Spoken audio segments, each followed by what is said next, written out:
Hi, welcome back guys. This is your sensei, back with another fanfiction. This is the first part of What If Naruto Got Harem with Multiple Girls.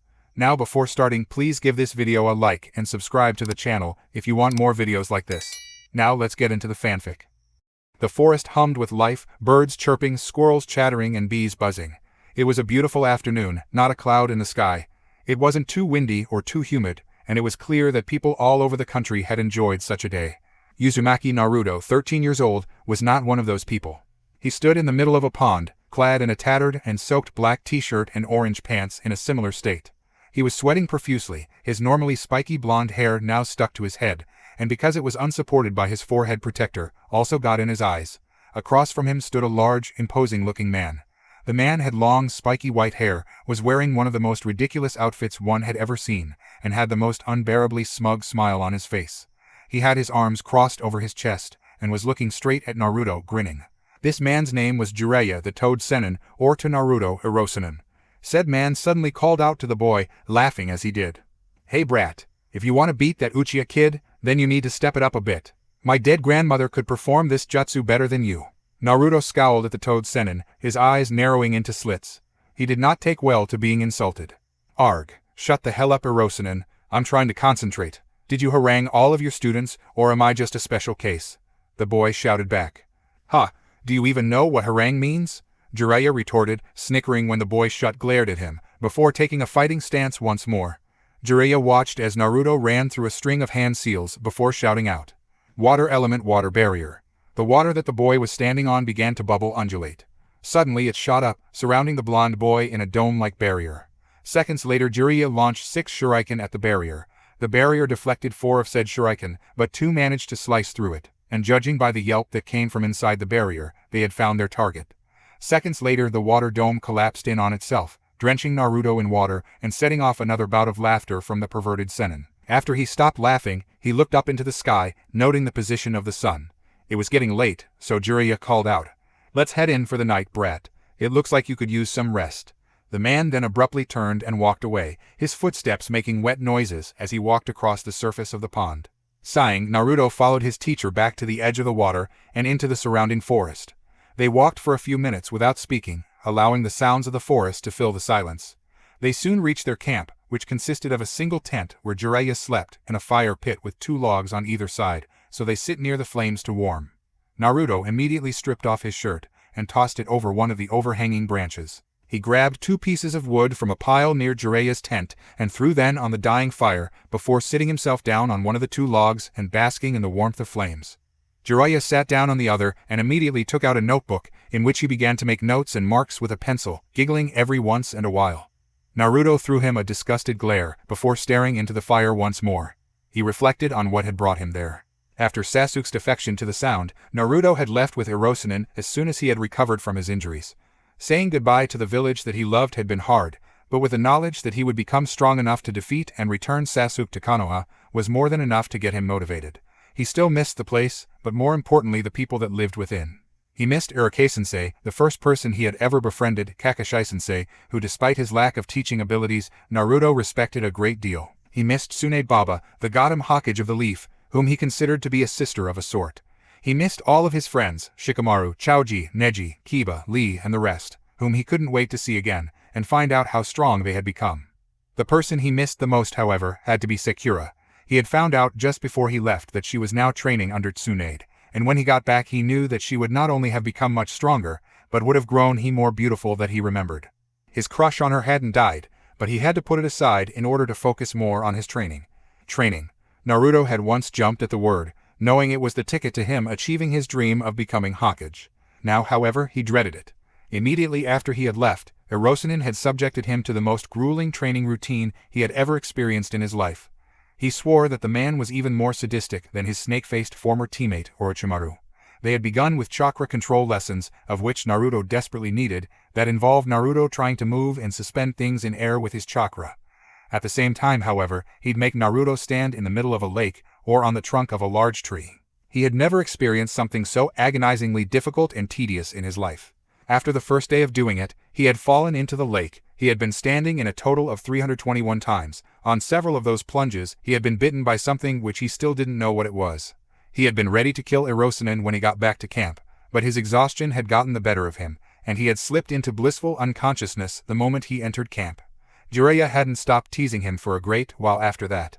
Naruto was now on the 6th month of his training, and he had improved a great deal in his opinion since he had started. Jiraiya had taught him several new jutsus, mostly fire-based ones with a healthy dose of water and earth mixed in as well. Naruto's chakra control had increased as well, but he still was nowhere near the level that Jiraiya wanted him to be, so he still mixed in chakra control to the rest of his exercises. Naruto would have continued to mull over thoughts of his training and occasionally Sakura, but he was interrupted by a command from Jiraiya. "Hey brat, get some firewood will ya?" he said, looking up from his perverted work. "Why can't you get it yourself?" "I'm busy," the boy groused, who was surprised that the fire had died down already. "Because I'm you sensei, brat, and if you refuse we can always go back to that special training that I designed for you." The man snapped, glaring at Naruto. "Besides, I need to finish editing my latest work." He blushed a little at that, but paid no heed to Naruto, who had paled slightly at the mention of the special training.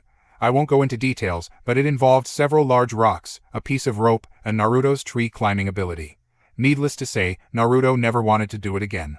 So he got up, mumbling stupid Orson, and grabbed his still-drying shirt from the branch he hung it on, and left the campsite, still grumbling. He walked through the forest, occasionally grabbing a piece of wood that he thought could be used, but soon found himself at the water's edge. He walked along it for a while, trying to spot any potential pieces of firewood near the edge of the forest. A sudden glimmer caught his attention, however, and he turned to the pond. He walked over, squatting down low as he peered into the clear water, searching for the source of the glimmer. He found it. It was a small, silver pendant, roughly shaped like a clover, with a brilliant green gem embedded in the center. It was attached to a silver chain, and both the silver and the green gem seemed to glow in the darkness. His curiosity piqued. Naruto picked it up to inspect it more thoroughly. As he lifted it out of the water, he was only dimly aware that the wind seemed to pick up, throwing leaves around him up into the air. The darkening sky seemed to turn instantly to night, as the winds churned the water of the pond, sending small waves crashing against the shoreline. It was at this point that Uzumaki Naruto realized that some god must hate him, muttering to himself, "Why me?" Seconds later, Naruto vanished in a flash of red light and a swirl of leaves around him. Back at the campsite, Jiraiya looked up at the darkened sky and muttered, "What have you done this time, brat?" Naruto awoke to the sound of birds chirping. He groggily sat up, his eyes slowly adjusting to the dim light of his surroundings. His head ached, his butt hurt, and he wanted to go back to sleep. This must be what Orson felt like after that festival we went to, the one he asked me never to mention again. Naruto thought dimly. He rubbed his eyes, and then began to take a look around him. He suddenly realized that he wasn't in the forest near the pond that he had been before he had passed out. His mind abruptly cleared, and he jumped to his feet, looking around in every direction. He had never seen a forest like the one that he now resided in. His eyes widened as they took in his surroundings. Beautiful was the first thing that came to his mind, and for good reason. The forest seemed to hum with a mysterious, almost arcane presence. The ground was covered in a soft moss, and littered with leaves of all colors. He saw red, purple, and green leaves, both on the ground and in the surrounding trees. These trees were large and wide, but also rather short and stumpy. The blue sky was visible between the wide, leaf-covered treetops. He saw many plants that he had never seen before in his life, and had a rather tempting urge to go up and pick one, but thought better. Naruto also heard many sounds, ones that he wasn't accustomed to. In addition to the chirping of the birds and a hoot from an owl, there were short bursts of a throaty, raspy call, which Naruto couldn't decipher. The trees also emitted groans and cracks as animals leapt from their branches, as if they were communicating in a language he could not understand. And the smells. Naruto had gotten very sensitive to smell in the time he had spent with Orson, and he guessed that was because of the presence of the demon fox Kyuubi within him. He had already inherited a fraction of the demon's healing abilities, so Jiraiya had theorized that he would slowly attain other abilities from the demon as well. The smells of the forest were far different from the ones he had smelt back in Konoha and the surrounding territories. It was unnerving for him, as he had grown accustomed to these smells, and to have such an abrupt change was strange. "Where the hell am I?" he thought, still gazing at the surrounding forest. He then remembered the small pendant, and immediately opened his closed left hand to look at it. It still possessed the same glowing quality that it had when he had first seen it.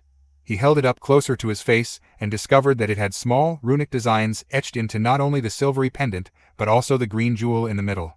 "What the hell is this thing? And why did it bring me here when I picked it up?"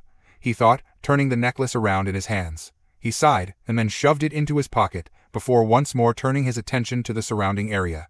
"I better try and find someone," he thought, and began to check his equipment. He silently thanked Orson for beating it into his head to bring his weapons pouch wherever he went, even if it was to the bathroom.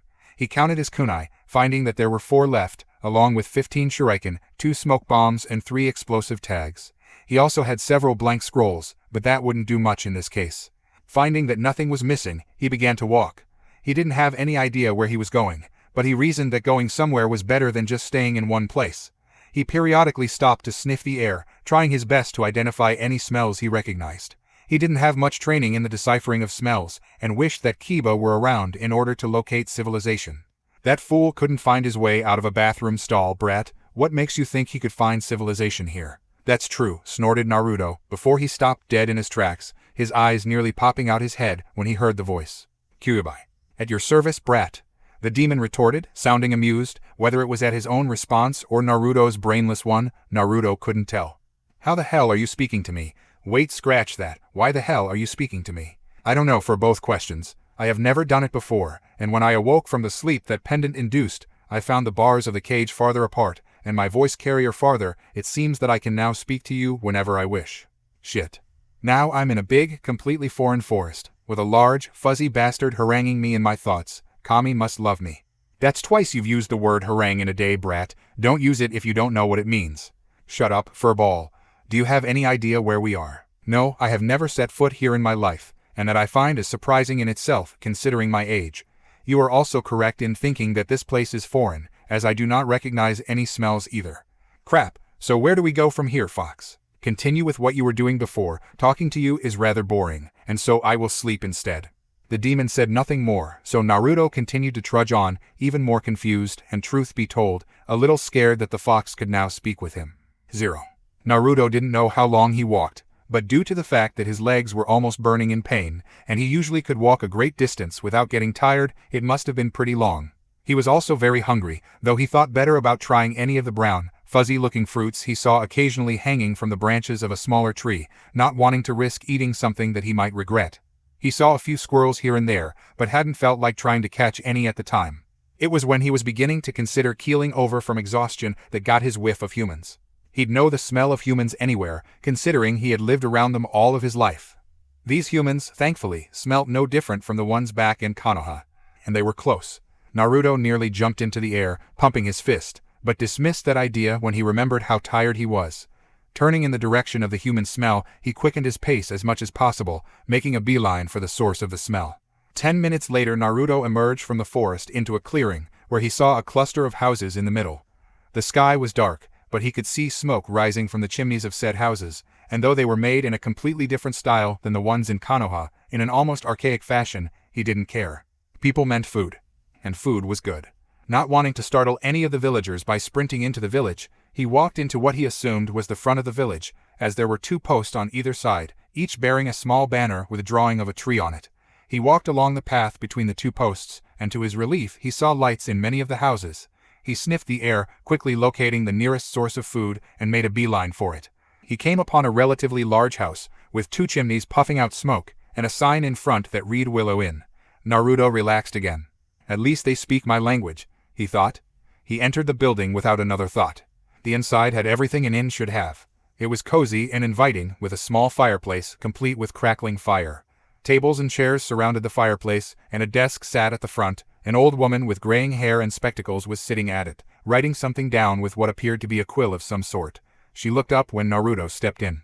"Hello, dearie, how are you this fine evening?" she said in a friendly tone.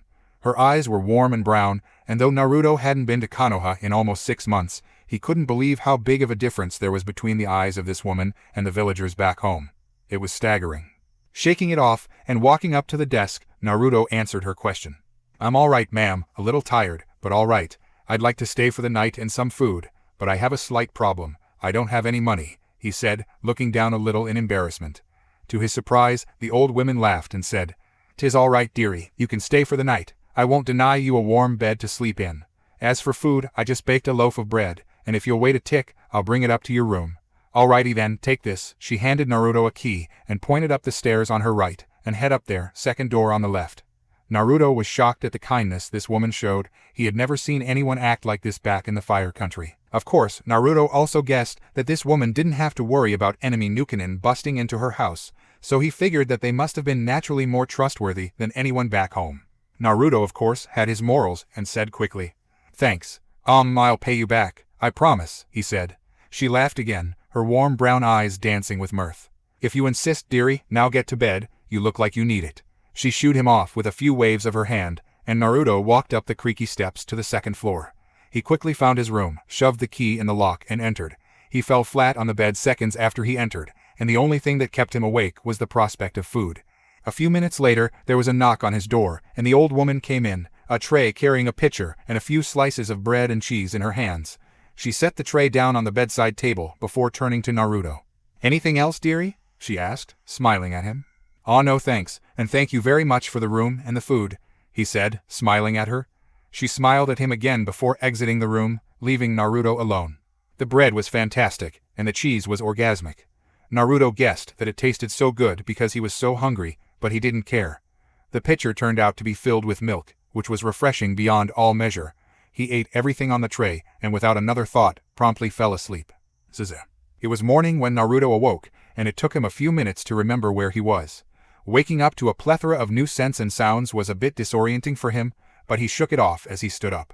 "About time, brat, I was getting bored." The demon fox Kyuubi growled inside his head. "Shut up, bastard fox." Naruto grumbled, his mood souring a little as he remembered the new situation with the fox. "The old human has been in here 3 more times since you fell asleep. You are a ninja, if you are not more alert, and you could get me killed. The world would be a better place without you, fox." Naruto snapped back.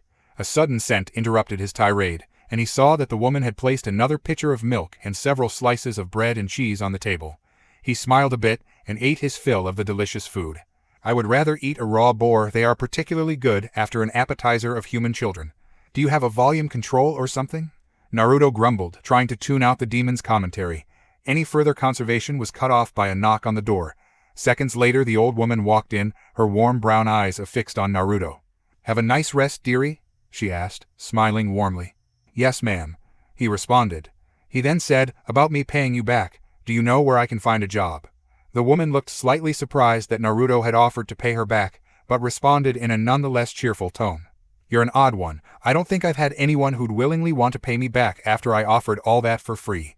The boy responded in a slightly embarrassed tone. He, I promised, right? I don't go back on my word," he boasted, grinning and throwing his chest out. She chuckled at the sight, before turning away and motioning him to follow. They went downstairs and out into the street. The sun was shining brilliantly in the sky, and this only enhanced the mysterious quality of the forest. The woman pointed down the street to a small house near the end. "See that house right there? That house belongs to an herbalist, young John Rakemore. He's been looking for someone to help him gather herbs, and pays well, or so I've heard. You could probably get a job or 2 out of him. He's a bit lonely, of course, ever since his wife died, but he's the man to see about a job right now." Naruto grinned and thanked the old woman, promising to return and give her the payment. He then set off towards the herbalist's house. When Naruto entered the house, he was met with a particularly strong and rather unpleasant smell. It was like a mixture of rotten eggs and lemon juice. He nearly gagged at the smell and pinched his nose shut to ward it off. "Oh, I didn't realize I had a customer," came a soft voice to Naruto's left. He jumped in surprise and whipped around to see a rather tired-looking young man standing in a doorway. He had short brown hair and dull blue eyes with dark bags underneath. "What kind of ninja are you?" mocked Kyuubi. "Shut up, fox," the boy groused. He then addressed the young man, who he assumed was John Rakemore. "Ah yes, I need a job for a little, so I can pay back this nice lady who let me stay for free at her inn, and to buy some supplies. She told me that you could give me one, can you?" The man looked a little surprised, but that died quickly, and he nodded. "Of course. I do give out jobs, and you're in luck. I have need of someone's help right now." John then turned and walked into the room behind him, motioning for Naruto to follow. When Naruto entered the room, his jaw dropped at the amount of books that were piled from the floor all the way to the ceiling. Naruto wondered how John moved around in the room without getting squashed by the towers of heavy-looking books. Said man was currently hunched over a book on a desk near the middle of the room. He waved Naruto over. "I'm looking for a special type of flower known as silverleaf. It's quite common in these parts, and this is what it looks like." He pointed a picture in the book and said, "Get me several bunches of this, and I'll pay you a silver or 2. If you can get it done before nightfall, I may have some other work for you." Naruto nodded and turned to go, but was stopped by John's voice. "Boy, what is your name?" Naruto looked a little surprised and realized he hadn't told anyone his name since he arrived. Uzumaki Naruto, he said. John looked at him carefully before turning back to the book. An odd name. It sounds Pandaren. Naruto walked out, feeling slightly confused. What's a Pandaren? Gathering the silver leaf was more difficult than Naruto had expected, as a lot of the plants looked the same. After he found his first plant, however, it became gradually easier. It seemed to grow next to the larger trees, usually ones with reddish leaves growing on them. It took him roughly 2 or 3 hours to gather a suitable amount of silverleaf, and thankfully he didn't have to go too far from the village. He figured it would have taken him longer if he hadn't possessed ninja speed or a strong sense of smell, and when he returned to John's shop, slightly dirty, but grinning broadly and clutching a bunch of silverleaf flowers in his arms. John inspected the flowers before he smiled slightly as well. Thank you, Uzumaki, you work fast, and this has been a great help. How would you like to work here part-time? Unless you have somewhere else to go, I could use the help around the shop. Naruto paused at this. He had been planning on getting some supplies, and then setting off to find out how he could get back. But he thought that maybe he could get some information in the village, and he could definitely use the money. Sure, I don't have anything else to do, he said, grinning. John smiled back. And by the way, Naruto's my given name, Uzumaki is my family name. Eh? Then why didn't you say your name was Naruto Uzumaki? You're a weird kid. This continued for a week.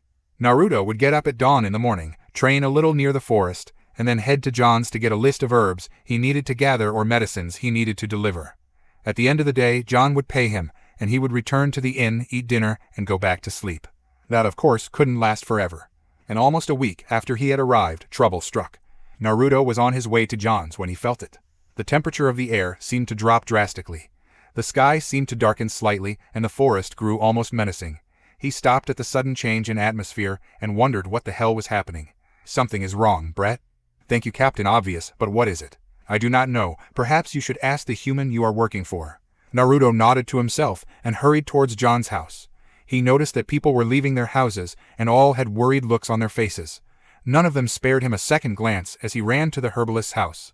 0. When he reached the house, John was standing outside looking up at the sky with the same worried expression on his face as he had seen on the villagers. Hey John, what's going on? Naruto asked, skidding to a stop as he reached the herbalist. It feels like, but it can't be, he muttered, almost to himself. Feels like what? What the hell are you talking about?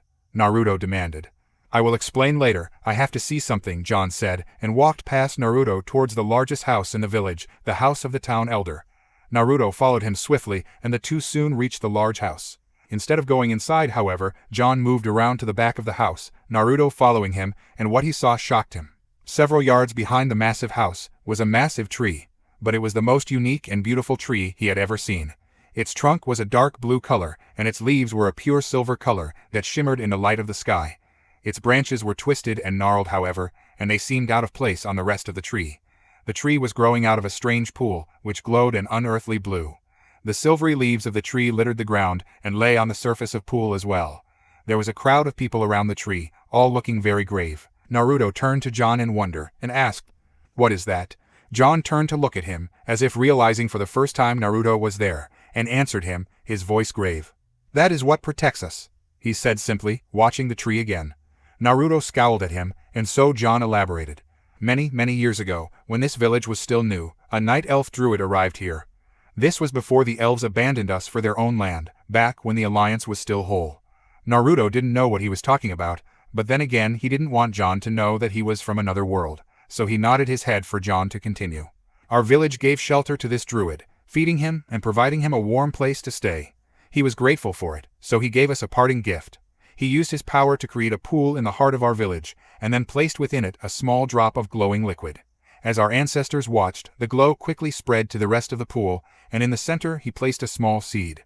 The seed grew into a massive tree, the very one you see here. He told our ancestors that as long as the tree stood, and we continued to offer our hospitality, the tree would protect our village from any evil creatures that would seek to harm us. It was fortunate that he arrived as well, because something evil appeared in our forest years later, something that we could not stop. His face got a pained look on it, one Naruto knew well. It was the same look that accompanied the hateful glares back in Konoha, one of remembrance of sorrow, one of loss.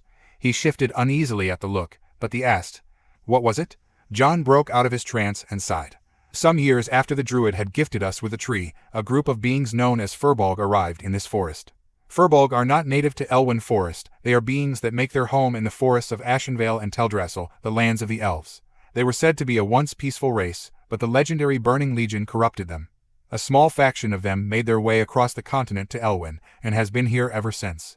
At first they didn't bother our village, but soon they began trying to attack us at every chance they got. The tree protected our village directly from attack, but people who wandered out of the range of the tree's protection were seldom seen again.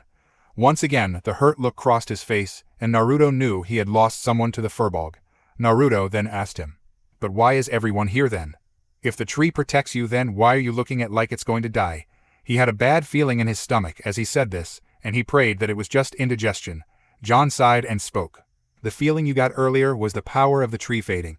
It doesn't seem to be totally gone yet, but when it is, we are likely doomed." He turned once more to the tree and spoke no more. Naruto frowned, staring at John in confusion. "You sound like you have already lost," Naruto said, irritated. John looked at him and said calmly, We have no militia, and it would take the soldiers of Stormwind many days to arrive here, and we would be dead by then. We will likely have to leave." Naruto stared at the man as if he had grown a second head. "You're just giving up?" Naruto asked. Naruto generally didn't hate many things, and the things that he did hate usually involved snakes, arrogant geniuses, and lousy ramen. But one thing he hated with a passion was people giving up. He had hated the fact that Inari and his fellow townspeople had given up and just accepted Gatu's tyranny. He had hated the fact that Shikamaru had given up to Temari in the finals of the Chunin exam. It made him grate his teeth in anger that people could just accept their fate and not fight for themselves. John heard him and said heatedly, "What would you have us do? We are farmers and gatherers, we have no weapons, and none of us has any experience in fighting. How could we possibly fight these monsters?" Naruto gave him a cold glare that he flinched slightly at. "So what if you aren't fighters? You said it yourself they weren't very smart, and you could fight them with your brains. You just automatically think you'll fail, but you haven't even tried," shouted Naruto, gathering the attention of several others in the crowd. John glared angrily at Naruto and bellowed, "Those monsters killed my wife. They butchered her like a piece of livestock. They would do the same to us. We can't fight them." Naruto crossed his arms, staring at the man with disgust. "Coward, you just want to save your own skins." Apparently, the others who had overheard the argument took offense to that and began shouting at the boy. "You're crazy, brat. We would be massacred. You can't expect us to try and fight those monsters. We have families. How can you expect us to fight and die when we have to think about them? We must leave." Naruto grew increasingly angry at these remarks and shouted, "Shut up. You plan to uproot your family's lives and go on a journey that you probably wouldn't survive anyway? You're cowards. People like you disgust me." The boy turned and stomped off, not wanting to deal with the responses. "Do you see why I hate your kind, brat? They are disgustingly weak and deserve to die." "Shut up, fox," Naruto hissed mentally. He was sitting on the outskirts of the village, staring into the blackness of the forest. It was twilight, and he could see that people were already starting to pack their things down in the village. He scowled at the thought. "Cowards. Do not be angry with them, child. They cannot be blamed for their fears." Naruto jolted as the unfamiliar voice rang inside his head, and he looked around in confusion. "Who is it? Who's there?" he asked, drawing a kunai for good measure. "A friend, child. I am speaking to you inside your head, not unlike the fox spirit does." Naruto blinked and frowned. "You know the Kyuubi?" he said aloud. "No, I can, however, detect his presence within you, as could most of the forest." Naruto nodded and then asked, "Who are you? Go to the tree, and you shall know." Naruto didn't have to ask what tree it was. When he arrived at the tree, it was deserted. The crowd had dispersed, likely to go pack. He stood in front of the great tree, and then called out in his mind this time. "You there?" "Yes." "So what are you? And why are you talking to me?" "I am the tree, child. I am the protector of this village and forest. I have a request for you, Naruto Uzumaki." "What is it?" "I ask you to travel to the Furbol Camp and retrieve something for me." "Retrieve what?" "A gem. An emerald of the brightest green that can help break the curse that has been placed on me." "So that's why you can't protect the village anymore? Some curse?" "Indeed. The leader of the Furbol tribe is known as Pherocetus the Dream Eater. He was once a powerful mystic who plagued the elves in Teldrassil, but he fled here. He is in possession of a power that is not his own, that was given to him by an evil force. That is how he has been able to curse me, poisoning the forest spirit with this evil power. He must be destroyed. The emerald he possesses once belonged to a powerful druid, and it may be able to break the curse. I implore you to help me." Naruto didn't need to be asked to help, as he had already considered it. He grinned and said, "Implore no more, cause Uzumaki Naruto is on the job. Thank you, child. In return, I can give you information on why you are here, and perhaps how to get home to your world. Naruto grinned wider and nodded his head. Right then, let's go. Naruto jumped quickly from tree to tree for about a half an hour after leaving the village, the tree having given him the location of the Furbolg's camp. On the way, he was thinking about what he should do. On one hand, he could charge in like he usually would, and fight tooth and nail for the emerald, but Orson had told him that tactics like that would usually get him killed. On the other hand, stealth was certainly not Naruto's strong point. I would say that either would get you killed, Brett. Where have you been? You were silent the whole time I was talking with the tree. Unlike yourself, brat, I have manners, and when another denizen of the forest is speaking, it is impolite to interrupt. Naruto scoffed. Geez, a demon with manners? I'm beginning to think that anything's possible in this world. Shut up and get ready, you are nearing the beast's camp. Naruto sniffed the air, and the smell of blood, fur and feces met his nostrils, causing him to gag slightly. He stopped jumping just short of a clearing. He crouched low and peered into the camp from the branches of the tree. What he saw was something he wouldn't forget. The camp of Furbolg was relatively large, and Naruto felt a slight pang of guilt for yelling at John, as they did have a reason for being afraid. It was a series of tents made from what appeared to be leather, with markings painted on the side. They were all spread around a large, yet crude house made of uneven, broken logs and dried grass. It wasn't this that bothered Naruto so much, it was the creatures that populated the area that did. They were, to put it bluntly, the most disgusting creatures he had seen. They went hand in hand with Orochimaru in the level of disgust that was generated when he saw them. They were big, about 6 or 7 feet tall, with white fur surrounding their whole bodies. They had huge, bear-like faces and claws, and were all clad in dirty brown loincloths. Some carried crudely made axes, others poorly made staves or clubs. Each seemed to have a snarl on their face at all times, and talked in low, guttural growls as they picked apart the carcasses of deer, squirrels, or other forest denizens. They ate the meat raw, devouring it in large, messy gulps, blood staining their white fur. Naruto got sick just watching them eat. They are lucky, able to eat whenever they want. Kyuubi groused. Stop complaining, baby. I loathe you. Naruto said nothing more, and continued to watch the disgusting creatures before he tried to reconjure his battle plans within his mind. All thoughts of a direct assault were banished when he saw a Furbolg push over a tree with ease and scoop up some bugs that had made their home beneath said tree. Unfortunately, he had no camouflage techniques in his arsenal and wondered what he should do. Whatever it is, do it quick. If they catch your scent, you are done for. Naruto blinked and realized that Kyuubi was right, so he took his thinking up a level and suddenly had an idea. Orson has told him the element of surprise was the best thing for a ninja to have, and that using it properly led to confusion on the enemy's part. Naruto would do just that, confuse them. Forming a seal, Naruto whispered, Kage Bunshin, no jutsu, creating 10 clones, and then sent them to form a circle around the clearing. When they had all arrived in their proper places, he dug into his weapon's pouch and pulled out an explosive note. Attaching it to a kunai, he aimed and hurled it into the camp, aiming directly for the large cabin. As soon as he heard the distinct thunk in the wood, he readied his clones for action. Boom! The explosion lit the camp with a bright, orange light. It blew apart the cabin and sent several Furbolgs sprawling. Just as he suspected, the whole camp went into a frenzy, letting out roars of anger and bloodlust. Whilst they were still flailing around in confusion, Naruto took the initiative. His clones leapt from their positions and hurtled shuriken into the mass of furry bodies. Several went down, and the rest charged forward to beat the clones into submission. Naruto, of course, wasn't about to let them, so he guided the clones back into the forest, the Furbolg hot on their trails. He didn't know the range of his Kage Bunshins, so he would just have them flee until they disappeared. The camp was relatively empty now, with only about 6 Furbolg crouching around the smoldering ruins of the cabin howling. Naruto moved from his position and jumped into the camp, alerting the Furbolg to his presence. They didn't move, however, and for a second Naruto wondered why. That question was soon answered. Out from the burning ruins of the cabin, a shadowy figure came. Naruto quickly identified its lumbering posture and large size as a Furbolg, but realized quickly it was larger than any of the others. Naruto watched in horror as it stepped from the fire, almost completely untouched by the flames.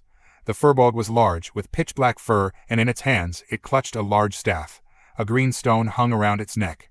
Naruto knew at once that this was Ferocitas the Dream Eater. The monstrous Furbolg stomped forward, growling lowly. The 6 smaller Furbolg moved with it, and they made their way towards Naruto. He tensed, his hands near his weapon pouch and his eyes trained on Ferocitas. The giant Furbolg stopped a few yards from Naruto, and it seemed to grin. Then, to Naruto's astonishment, it spoke in a low, growling voice. You are a tricky little human. You shall be the first one I eat. Ha ha ha ha ha ha. Geez, not even I speak that bad.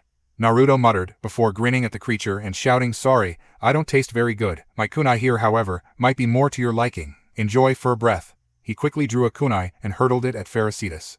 It embedded itself in its right shoulder, and the Furbol leader cried out in agony. It ripped the kunai out and pointed a claw at Naruto, roaring, "Kill him! Bring me his head!" The other Furbol roared and charged the boy, baring their teeth and brandishing their crude weapons.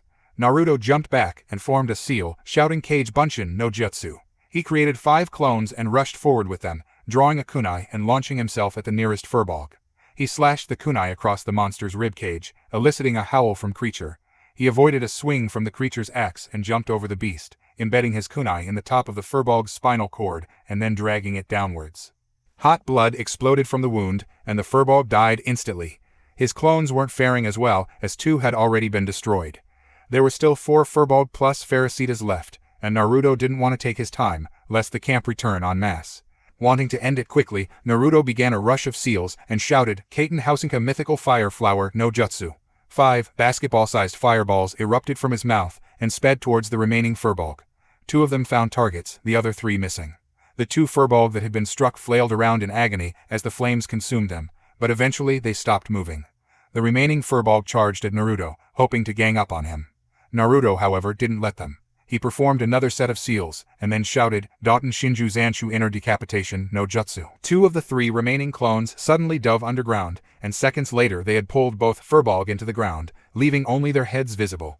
Naruto and the remaining clone moved forward and decapitated the Furbol. Blood shot like a geyser from the stumps of the creature's heads. The 2 that had buried themselves using the Shinju Zanshu erupted from the ground on both of Naruto's sides, both grinning like foxes. Hiroshinen had witnessed Naruto's expertise with the Kage Bunshin no Jutsu and had decided to take the technique another step further. Combined with the chakra control techniques he had learned, Naruto was able to subtly direct his already molded chakra into his clones, and as a result, have them launch the intended technique. He could even have 2 clones launch the same technique, though the power would be noticeably less. It didn't matter for something like Shinju Zanshu, which relied on the user's strength, and didn't matter how much chakra was put into it. He silently thanked Hiroshinen for teaching him that, and then turned to stare at Ferocitas, who had remained motionless for the whole fight. The large Furbol grinned and growled, "You are interesting, human, but I will kill you anyways." Ferocitas then swung its staff and moved its hand in a strange fashion, before forming what was unmistakably a hand seal, a strange one, but a hand seal nonetheless. The creature then bellowed, "Felrot vines." There was a brief rumbling sound, and suddenly huge vines erupted from the ground, entangling Naruto and his clones. The boy quickly disabled the clones before the vines could close any more around them, and leapt out of the way. Ferocitas scowled, and then swung its staff at Naruto, who was still in midair. The staff connected with his side, and Naruto was flung back from the force of the strike. "Damn, this bastard hits as hard as Obachan." Naruto lifted himself to his feet, and rubbed his side. The monstrous Furbol advanced on him, forming another, yet different series of seals, and growled, "Felrot wither." A poisonous green mist shot from Ferocitas' hand and straight at Naruto, who leapt out of the way. Thinking he was out of danger, he shot forward, only to have a searing pain explode into his back. He gasped and stumbled. He moved his hand to where the pain was emanating, and felt a sticky wetness. When he drew his hand back in front of his face, he saw that it was blood. It is a corrosive poison brat that likely seeks out the nearest source of chakra. I will get rid of it, destroy this fool. Thanks, I guess. The pain dulled and eventually disappeared, and Naruto stood up once more, shocking Ferocitas. "How? My Felrod Wither should be eating your flesh now. You should not be standing." Naruto grinned and stuck out a hand, smirking as he said, "But I am, furry bastard, now let's see how you handle this." A blue sphere of light began to form in Naruto's right hand, a churning ball of chakra that was called the Rasengan. Thanks to the chakra control training, Naruto could now form it in one hand, rather than 2. When he had fully formed it, he rushed forward, shouting, "Take this, Rasengan." He slammed the glowing sphere of chakra into Ferocitas, who had clumsily attempted to block with its staff. The sphere blasted through the staff and smashed into the Furbol leader's chest. It buried itself in, ripping away flesh and bone and cartilage like they were nothing. The Rasengan then blasted Ferocitas away from Naruto, sending it flying into the ruins of its cabin, where it lay, unmoving. Naruto lowered his hand, breathing heavily. He moved into the cabin ruins and towards Ferocitas' body. Naruto was shocked. He saw the creature was still alive, albeit barely. Ferocitas looked at Naruto, its eyes glazing over, and it spoke in low gurgle. "You will not save the spirit boy, it is already gone. His curse is impossible to break, ah ha ha ha ha ha ha." Ferocitas died quickly after that. Naruto scowled and walked over to the body, ripping the emerald off the leather cord that bound it to the creature's neck. He grinned, reveling in the fact that he had done what the tree had asked, then sniffed the air and realized that he had to get back, unless he wanted to be ripped apart by the returning Furbol. Turning away from the ruins, he jumped away from the camp, heading for the village. When Naruto emerged from the forest, he was tired and especially hungry. His whole body ached, but he wouldn't stop until he had delivered the emerald to the tree. He rushed through the village, passing several people who gave him odd and surprised looks. He ran behind the elder's house and found that John and several other people, including the elder himself, were watching the tree. Naruto walked wearily up to it, and the people present looked at him in surprise. He was covered in bruises and scratches and blood as well. John moved forward, saying, "Naruto, what happened to you?" The boy didn't spare him a glance as he walked in front of the tree. He held the emerald up and spoke, loudly and clearly. "I brought the emerald." There was silence for a second, and the tree spoke, not just to Naruto, but also to everyone. "Thank you, child. I am weak, and you have brought it, just in time. I have little time left, and so I will tell you what I have promised. Go to the great city Stormwind, and speak with the princess. She will help you. Wear the pendant you received, and she will speak with you. Thank you for your help. When I have died, place the emerald within the pool. Goodbye, young hero." Naruto gasped when the tree gave a great shudder. Its leaves suddenly began to drop off, and its dark blue bark turned black. When it was leafless and dead, Naruto walked forward, placing the emerald in the pool and stepping back. There was a bright glow, and Naruto watched as the tree began to sink within into the pool until it was gone. Then, in a bright flash of green light, the emerald rose to the surface of the water. It began to disintegrate, and Naruto saw that something was inside it. When the last of the green had disappeared, a small object was all that remained. From behind Naruto, the elder moved to the edge of the pool and gasped. "A seed," he whispered. And so it was. The tree would rise once more. Naruto could already feel the protective barrier rise up once more. A great cheer erupted from the group around the pool, and John moved forward, standing at Naruto's side, slack-jawed. Naruto grinned up at him. "If a kid like me could do this, then what makes you think you couldn't?" John blinked at Naruto and smiled down at him. "Thank you, Naruto." The following day, the villagers had gathered outside near the entrance of the village, smiling and waving to the boy who had saved them. Naruto stood in front of the village elder, wearing a satchel loaded with food and supplies. The old man smiled down at him and said, "We cannot repay you for what you have done. You have shown us that we cannot rely on the protection of the tree forever, and must learn to fight for ourselves. You have also saved our village. Thank you." Naruto grinned at the man and said cheerfully, "Don't worry about it." Naruto turned to John, who handed him 2 bottles. "What's this?" Naruto asked. 2 healing potions. They could be useful for the trip." Naruto smiled and took the bottles, tucking him into the satchel. John then said, "If you're ever in town, kid, come by my house, and I'll get you another job." Naruto grinned and saluted him. He turned to go, but suddenly remembered something. Ah, the old lady. He rummaged around in his pocket. Pulling out a leather bag, he sighed, as he still missed Gamachan, and pulled out 2 silver, before rushing into the crowd. He found the old woman easily by her scent, and handed the money to her, grinning as he said, "Told ya I'd pay you back. I don't go back on my word." He turned and rushed back to the front of the crowd, stopped, waved one final time, before walking through the gates, following the road all the way into the forest. When he was out of sight, the old lady from the inn walked forward, smiling, and stopped next to John. "What a strange lad, eh?" John smiled, keeping his eyes focused on the road and forest. "You bet he is, but I think we'll be hearing more about him." The old woman chuckled. "Of course we will, he's Naruto Uzumaki." Princess Kira Rin was bored. Very bored. She was sitting on her bed in the palace of Stormwind, gazing out the large window on the great city. She found herself doing this often, simply because she had nothing better to do. The castle had become boring to her. This wasn't surprising, seeing as how she had inhabited it since she was born, and throughout her 13 years of life she had explored practically every nook and cranny of it. When she was little, it was not an uncommon sight to see her and her handmaid Kalia sneaking through the corridors or pilfering loaves of bread or pieces of chicken from the kitchen.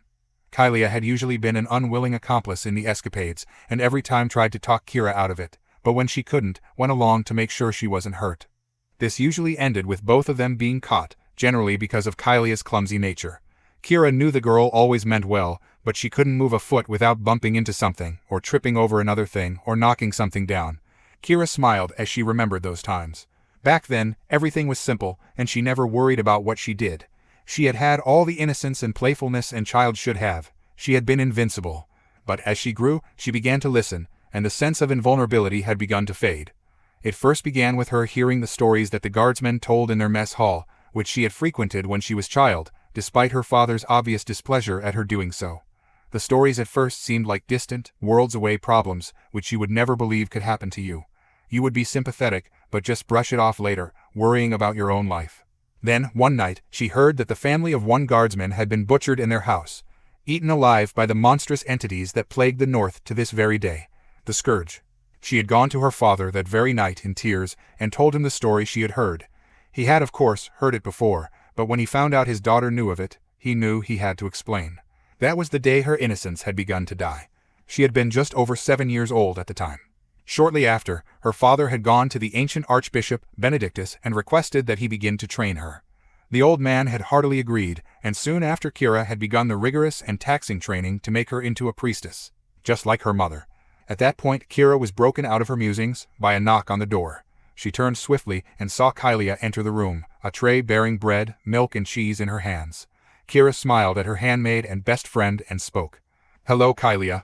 The small, dark-haired girl smiled at Kira and set the tray down on the bedside table, near where Kira was sitting. Kalia was thin and quite pale, which accentuated her pitch-black hair and soft, blue eyes. She was in almost stark contrast to Kira herself, whose skin was tan bronze, and whose hair was a shade of brilliant golden blonde. Her eyes were a striking violet, which her father said she inherited from her mother. "Good day, my lady," she responded demurely. Kira rolled her eyes and said, "We're best friends, Kalia. You'd think you'd be able to say my name at this point." She picked up a piece of bread, slapped a piece of cheese on it, and began to eat. Kalia, meanwhile, blushed and looked down. "It would be improper, my lady," she responded. Kira snorted, but said nothing as she ate. She gestured for Kalia to join her in eating, but the girl declined, saying that she had already eaten. When Kira finished, Kalia spoke once more. "His Holiness, Archbishop Benedictus wishes to see you, my lady." Kira looked surprised, frowning as she said, "Why? My lesson isn't until tomorrow." She looked at Kalia, who shrugged embarrassed and said, "I am not privy to His Holiness' thoughts, as you are, my lady." Kira smiled and stood, preparing to follow the smaller girl out. "You should be glad of that, Kalia," she said, laughing. She then walked past Kalia as they entered the corridor, and as she walked away from her room, she called over her shoulder, "You'd better start calling me Kira, or I'll have to burn it into your brain myself." She walked away, smirking as she thought of the smaller girl's reaction. 0. Archbishop Benedictus was not the kindly old man you would expect him to be. He stood tall, even at the age of 104, without any of the signs that usually accompanied old age. His shoulders were as broad as a soldier's, he did not hunch over, but stood up straight, and his wrinkled, weathered face had every year etched into it. His eyes were a piercing gold, and he wore robes to match them. His hair was whitewashed with age, and he had a trimmed, dapper beard. He was an impressive figure to behold, and it was impossible to not notice when he entered a room. He was not an unkind man, merely wizened and humbled by ages of war and death. Yet despite all that, he had a powerful spirit, and the people of Stormwind looked up to him as much as they did King Anduin himself. He also had a rather strange view on women, but that shall be explained later. Kira entered chapel, and she was instantly aware of the ancient priest's presence. It was a bond that they shared, and had shared since the first day he started to train her in the arts of the priesthood of Stormwind. The chapel she stood in was one that Benedictus had added in the years following Kira's training. It was designed so that she didn't have to cross half the city to enter the great cathedral, and allowed them to study in peace, without the interruptions that the cathedral would certainly bring. Kira walked towards the place where she knew the old man would be, at the altar, likely reading some sort of manuscript. Sure enough, as she walked down the aisle, she saw a crop of gold up near the great stone altar, and hurried up, ready to announce herself. Then she heard the snoring. Sweat dropping, she walked up to the unconscious priest, who was slumped in his chair. A large book lay open in his lap, and he had a contented smile on his face. Well, she thought, shaking her head, he is old, so this isn't surprising. She suddenly got an excellent idea for a prank, and with a grin, she searched the altar for a pen. Finding one, she dipped it in the ink it came with and made her way to the old man, grinning. Inches away from the Benedictus face, his eyes shot open, and she dropped the pen in surprise. "I wasn't born yesterday, my dear," he said, yawning, before fixing the girl with his penetrating stare. Kira flushed a little, and then muttered, "I'll get you yet, old man." He chuckled, then stood up and stretched, before replacing the book on the altar, and returning to his seat. "I suppose you are wondering what on earth you are doing here on your free day, correct?" he asked. "Correct," she mimicked. "Little snot," he mumbled affectionately, before speaking again, his face serious. "I called you here because I feel that a great change is coming, one that will involve you, Kira. I am not here to mince words, so I will get to the point. If anything changes in the near future, such as the arrival of someone or something, do not be afraid, it is there to help. Second, be wary of your father, and do not speak to him of the matters we speak of here. Here, Kira frowned and said, why, father would know what to do about it, wouldn't he? He needs to know anything that could be beneficial in the war, doesn't he? Benedictus sighed. He knew perfectly well of the devotion Kira had to her father, since her mother had died when she was only a toddler. Getting her to keep a secret from her father was incredibly difficult, and the king knew as such. Anduin had never really trusted Benedictus, as in the king's youth, the archbishop had staged a small coup that had displaced the king's guardian, High Lord Bolvar Fordragon, for a small period, as he had believed that the fool wasn't doing an adequate job in keeping the people of Stormwind protected. After the coup had been defeated, and Bolvar had returned to power, Benedictus hadn't been punished. But afterwards Bolvar had likely filled King Anduin's head with foolish tales of how the ancient archbishop couldn't be trusted. When King Anduin had taken the throne for himself, he rarely had consulted Benedictus on any sort of matter, and only after High Lord Bolvar had died in the service of protecting Kira's mother had the king begun to trust him again, likely out of necessity. The old man knew that the king made Kira speak to him of everything she learned, probably under the pretense of sounding interested in his daughter's training. Shaking his head, Benedictus looked her square in the eye, dead serious. I believe your father may play a large part in the upcoming change as well. I'd rather not let this change be a negative for him or for you. Therefore I would like to keep it a secret from him, if only for now. Can you do that? Kira looked torn for a second, but sighed and nodded. He smiled. Good, now, tell me, since we last met, have you met a boy that you like? He asked, grinning slyly. Kira blushed fiercely and snapped, no, why are you asking me that anyways? The old man laughed, then schooled his features once more and said, dead seriously, if you meet a boy early, then the chance of you becoming a serpent like Harlot are greatly lessened. You'd best remember that. Kira scowled, and knew that Benedictus saw this in every woman. Kira had no idea why he viewed women as both snake-like and vile, but with the exception of her mother, and herself, though he argued that she was still a girl and could be saved yet, he never had a kind thing to say about women. Benedictus snorted at her scowl before saying, now, let's get in some studying, shall we? You might as well work since you're here. Kira muttered something, but took up a chair and began to listen. Naruto was dead tired as he trudged through the forest, traveling along the road, which supposedly led to the great city of Stormwind. If it's so great, then why is it in the middle of a goddamn forest? He thought, annoyed. He had been traveling for almost 2 days, and even at shinobi speed, it was quite the journey. He had no idea how far away it was, but it had to be quite the distance if he still hadn't reached it. He hadn't met much on the way that had posed a threat. He had come across a couple of wolves that scampered off when he approached, but otherwise he had encountered nothing. He was both grateful and angry for this reason. On one hand, he had no idea what the creatures in this world were like, and if they were anything like those Furbol, then it was a blessing that he hadn't met anything else. On the other hand, he was bored to near tears. The day passed on, and as darkness approached, Naruto decided to stop for the night, settling down in a tree near the road. He ate some bread that had been packed into his things, sipped some water, and then settled down to get some sleep. And sleep he did. At least until, about an hour before dawn, he awoke to a strange sound. A sound that sounded not unlike laughing. The pitch was quite high, so it was somewhat of a girly cackle rather than a full-blown guffaw. He then began to hear the rustling of bushes as they brushed up against something, or rather something brushed up against them. Whatever it was, he could hear several of them moving. He tensed, all grogginess gone, and stood up peering down through the branches to the ground. He saw several dark shapes moving at the base of the tree and near the road. They were circling the tree, pausing every once in a while, and Naruto could hear the telltale sniffling of an animal. They were predators searching for something. Me most likely, he thought, drawing a kunai. But he then grinned. Finally, some action. Naruto jumped. He landed right at the base of the tree, right next to one of the shadows, and slashed it with his kunai. It went down with a squeal, and instantly the others turned towards Naruto. In the pale moonlight, Naruto could finally see them. They were small, but not the most pleasant-looking creatures. They had dog-like faces and snouts, brownish fur covering their bodies. They were covered in small, black spots, and shaggy black hair sprouted from their backs. Some wore ripped trousers and carried small weapons such as daggers. Others simply bared their teeth and raised their clawed hands, giggling in anticipation for a meal. Naruto grinned, an excited rush running through his body. He could feel the Kyuubi eager for battle as well. He wasn't going to disappoint. One of the creatures shot forwards, raising a rusty knife as it went. It struck out at Naruto, who dodged easily and drove his kunai into the creature's stomach. He spun as another attempted to claw him from behind and slashed its throat, spilling its blood out onto the ground. He leapt upwards, avoiding several more strikes, and landed on the underside of a branch, using his chakra to stick to it. Then, he ran through a string of hand seals, and sucking in a large breath, he bellowed out, Kaiten Gaokakyu Grand Fireball, no Jutsu. He exhaled a massive ball of fire, which flew into the mass of dog creatures and exploded, sending them flying. Some got up, others remained on the ground, never to get up again. The surviving ones, instinctually knowing that they stood no chance, began to flee, but Naruto decided to not give them the chance. He summoned a large group of clones, which bounded off in front of the fleeing creatures, cutting them off. The beasts fought fiercely, cutting, clawing, biting and bashing clones as much as they could, but Naruto and his clones quickly overpowered the creatures, destroying them utterly. Naruto returned to his tree, a whole lot happier. He didn't go back to sleep, and left soon after breaking his fast. He vowed to get to Stormwind that day. He left, moving through the trees at a quickening pace, leaving the dead bodies of the creatures behind. Since his encounters with the creatures, Naruto hadn't stopped in his journey along the dusty forest path that leads to Stormwind. He bounded from tree to tree, eyes set dead ahead, searching for any sign of civilization.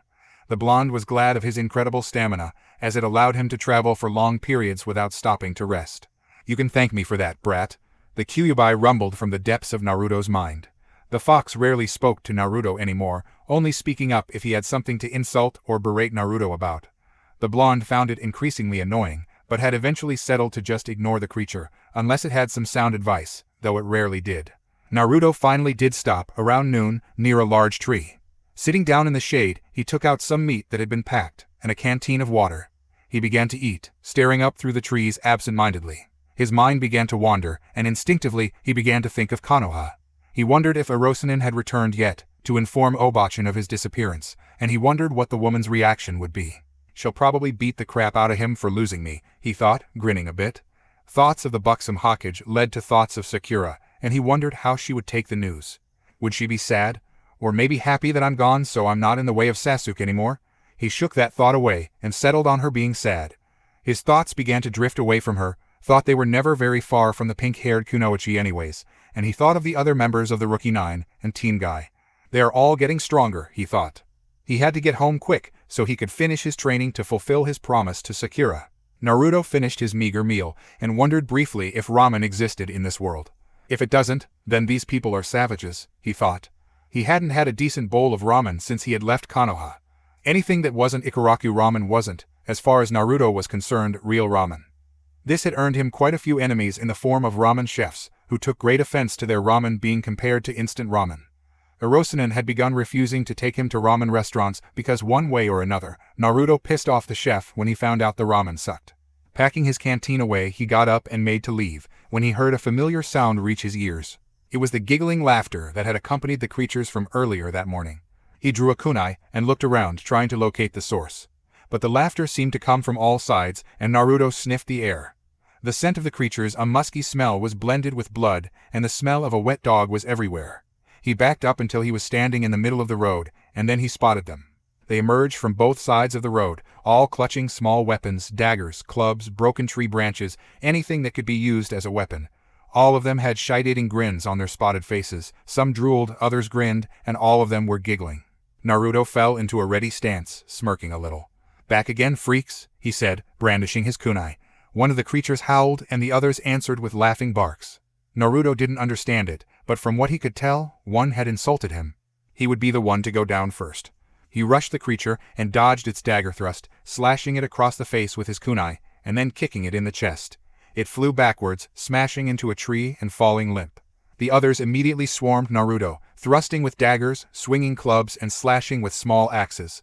Naruto's teeth clenched as he felt a few stinging blows fall on him, but he was able to avoid most, slashing, kicking, and punching at any of the creatures that came within his field of vision.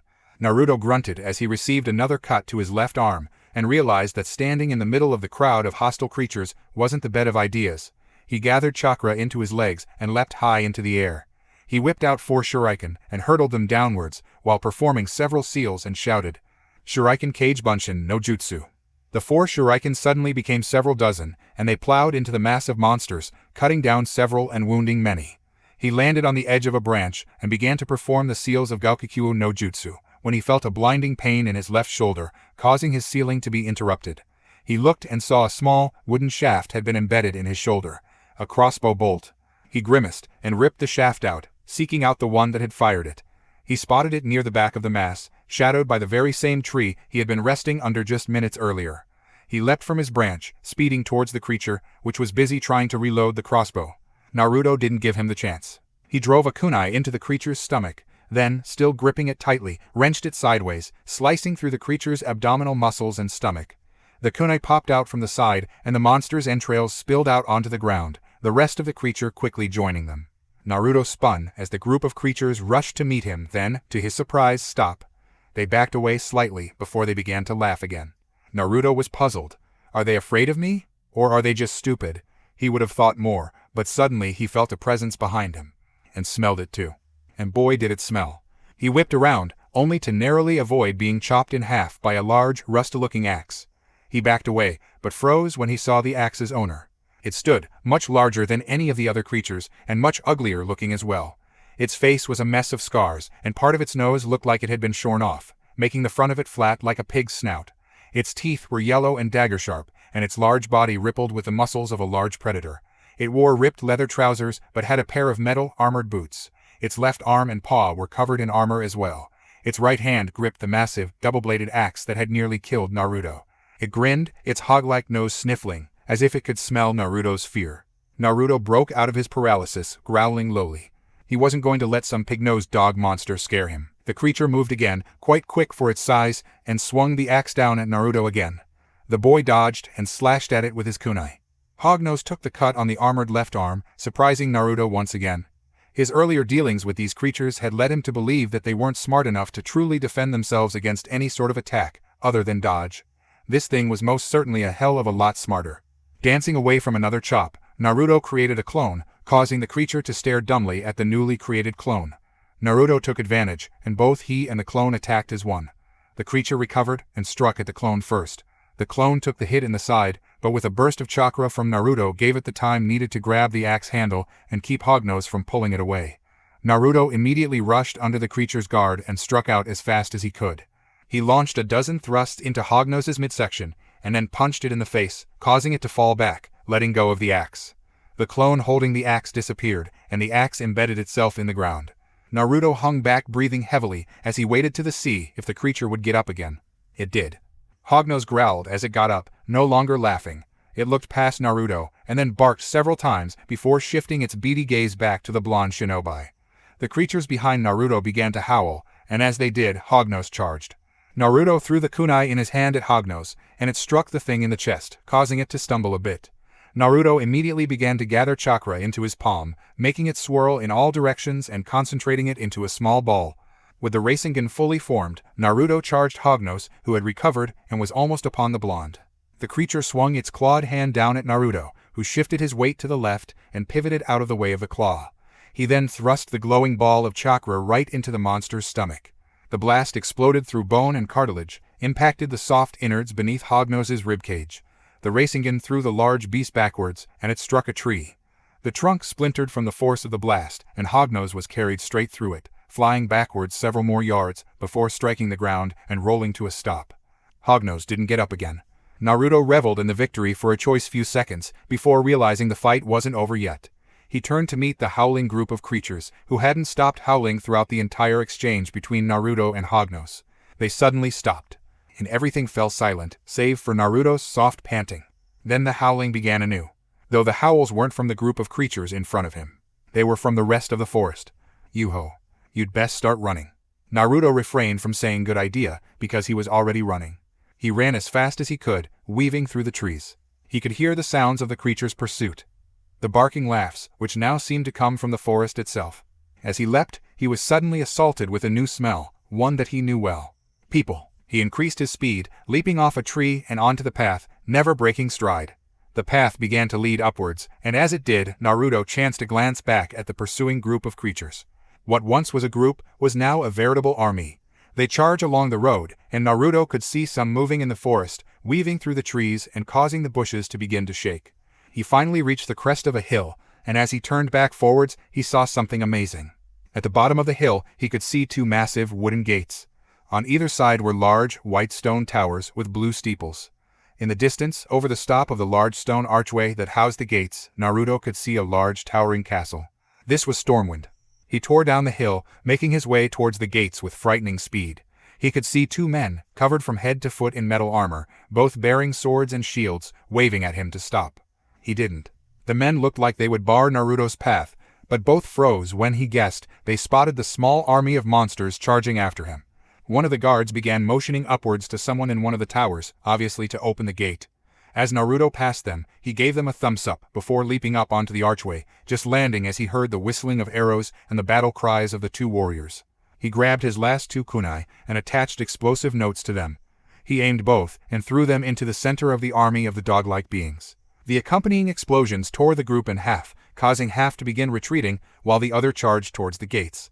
Naruto saw arrows shooting from the small windows of the two towers, while the two guards cut into the group, slicing down monster after monster. It was over quickly. Demoralized, what remained of the attacking force fled back into the trees, howling all the way. Dozens of bodies littered the ground, and when Naruto was sure it was over, he sat down, breathing heavily. He thought about passing out, but he heard someone shouting, causing him to look down at the two guards, who were clutching bloodied swords and dented shields, but otherwise looked unharmed. "Hey kid, come down," one of them shouted, sheathing his sword as he did. Naruto took a deep breath, still very winded from running, hopping off the arch and landing with a soft thump on the ground. The same guard who had addressed him walked up, lifting of his helmet, allowing Naruto to see his face. He was young, probably a little older than Iruka, with sand-blonde hair and soft gray eyes. His face was slightly chubby, making him seem less threatening, and he had a big grin on his face. "Wow, that was an impressive jump," he whistled. Naruto could only grin. 0. Naruto was dead tired by the time the guards let him into the actual city, having badgered him with questions for hours. He found out that the creatures were called gnolls and frequently attacked travelers who were unprepared along the road. He also found out that Hognos, whose actual name was Hogger, the big gnoll with the axe, actually had a price on his head. The guard who had first spoken to Naruto, whose name was Richter, sent a few guards back a ways to see if Naruto had actually done as he said. They had returned about an hour later with Hognos' head in a bag. The men confessed they had never seen any type of weapon do the damage that Naruto's Rasengan had done. While they were curious, Naruto didn't feel like showing them. They were also quite amazed that a boy just barely past his 13th year had been able to defeat Richter sympathized and sent the men back to their posts before handing Naruto a small bag filled with silver. "Your reward," he had said. Richter then led him into the actual city of Stormwind, saying that he visit the guard station any time, as it got quite boring. Naruto was happy that he had made another friend, so he decided that if he had time, he'd do just that. But right now, sleep. He entered a small inn nearest the gates and got a room for a good price. He entered, shucked off his clothes, and fell asleep almost instantly. High up in the castle, Archbishop Benedictus smiled crookedly and thought, "Your story is about to begin, Kira, so be prepared." Kira rubbed her temples, muttering softly to herself as she ascended the staircase nearest her room. Kylia was trailing after her, a sympathetic look on her face. "His Holiness must be a very harsh teacher, my lady. Are you sure you are all right?" she asked, watching the young princess mutter to herself. Kira sighed and nodded, saying, "You know how he gets, though he did seem a bit rough this time." Kylia nodded her agreement, before moving ahead of the other girl in order to hold open the door to her chambers. Kira entered and flopped down on the bed almost instantly, causing Kylia to giggle slightly before taking a seat in a chair next to her mistress' bed. It had certainly been a long day. Kylia, who had informed her that Benedictus wished her to come to the chapel at once, though he would not say why, had awakened her early in the morning. So she had dragged herself out of bed and had traipsed off through the chilly castle to the chapel, where the old geezer had proceeded to forcibly enter and pillage her mind for nearly 5 hours. Priests were a special breed of people, and in addition to serving the light by learning healing techniques and seals, they learned how to manipulate the mind, casting illusions, inducing headaches, and even enhancing an emotion to the point where it became too overpowering to properly function. Kira had chosen to serve and train under Benedictus mainly because that was what her mother had chosen. Her mother had been the most powerful priestess in the kingdom when she was alive. Kira aimed to be the same. Her mother also happened to be the only woman that Benedictus had ever trusted. She had, of course, yet to find out why. After the 5 hours of torturous training, she had eaten a meager brunch, while her father had attempted to glean some information on her dealings with Benedictus. Usually, she would tell him as much as she could, but her heart wasn't into it, and with Benedictus' ominous warning, she kept her mouth shut. She returned to the chapel after brunch, and thankfully was able to meditate for about an hour, most of which she spent trying to force down the rather embarrassing memories that Benedictus had unearthed in her mind. After an hour of meditation, Benedictus had made his daily rounds, visiting the great cathedral and stopping by the infirmary. In the cathedral, Kira had really nothing to do, so she usually just watched Benedictus bark orders or rebuke the younger priests. Occasionally she'd get to speak with one of them, and over the years she had developed a pretty good relationship with most of the novices and younger priests in the cathedral. The infirmary was where Kira really did shine. The nurses and healers that inhabited it were all on good terms with the young princess, and many of the long-term patients were as well. Unlike the cathedral, Kira did have things to do in the infirmary. Under Benedictus' sharp eyes, she would visit each patient, and depending on the severity of the wound or sickness, attempt to heal them. Her healing skills were great, but it was her ability to manipulate the mind that made her a favorite among the patients. Using a series of techniques, she could dull the pain caused by a magically induced wound, help calm the raging emotions that generally accompanied someone who had lost an arm or a leg, or even, to her displeasure, help ease a person's passing as they died of old wounds or sickness. When Kira had first been in the presence of a dying person, a soldier whose legs and left arm had been ripped off by gnolls and was delirious from gangrene poisoning, she had known exactly what to do. She had calmed the young man's mind and helped him gently drift off, painlessly, and give in to death. She had cried for hours after, the image of the dead man's face seared into her brain forever. She had been only 9 years old when that had happened. Benedictus had later calmed her, explaining that she had done the right thing in helping the man die. People, especially the young, were instinctively afraid of death. Many who were in great pain, like the man she had helped, were afraid of dying, so they did all they could to try and endure the pain, when in actuality they were simply prolonging it. It was this fear of death, he had said, that has caused the greatest problems in our history. Now, after almost 4 years of visiting the infirmary, helping people pass and healing the sick, Kira was no longer affected so drastically by the people she assisted in dying. She felt a shot of guilt for each one she did, but she also felt a sense of pride in knowing that a soul was at peace because of her. After healing a number of people, they had returned to the small chapel and Benedictus had returned to raping and pillaging her mind, while she in vain tried to defend and force out the ancient man. She never even once could. The training exercise was designed so not only could she get a sense of how to identify if someone is in or has been in your mind, but how to defend against it and attempt to counter it.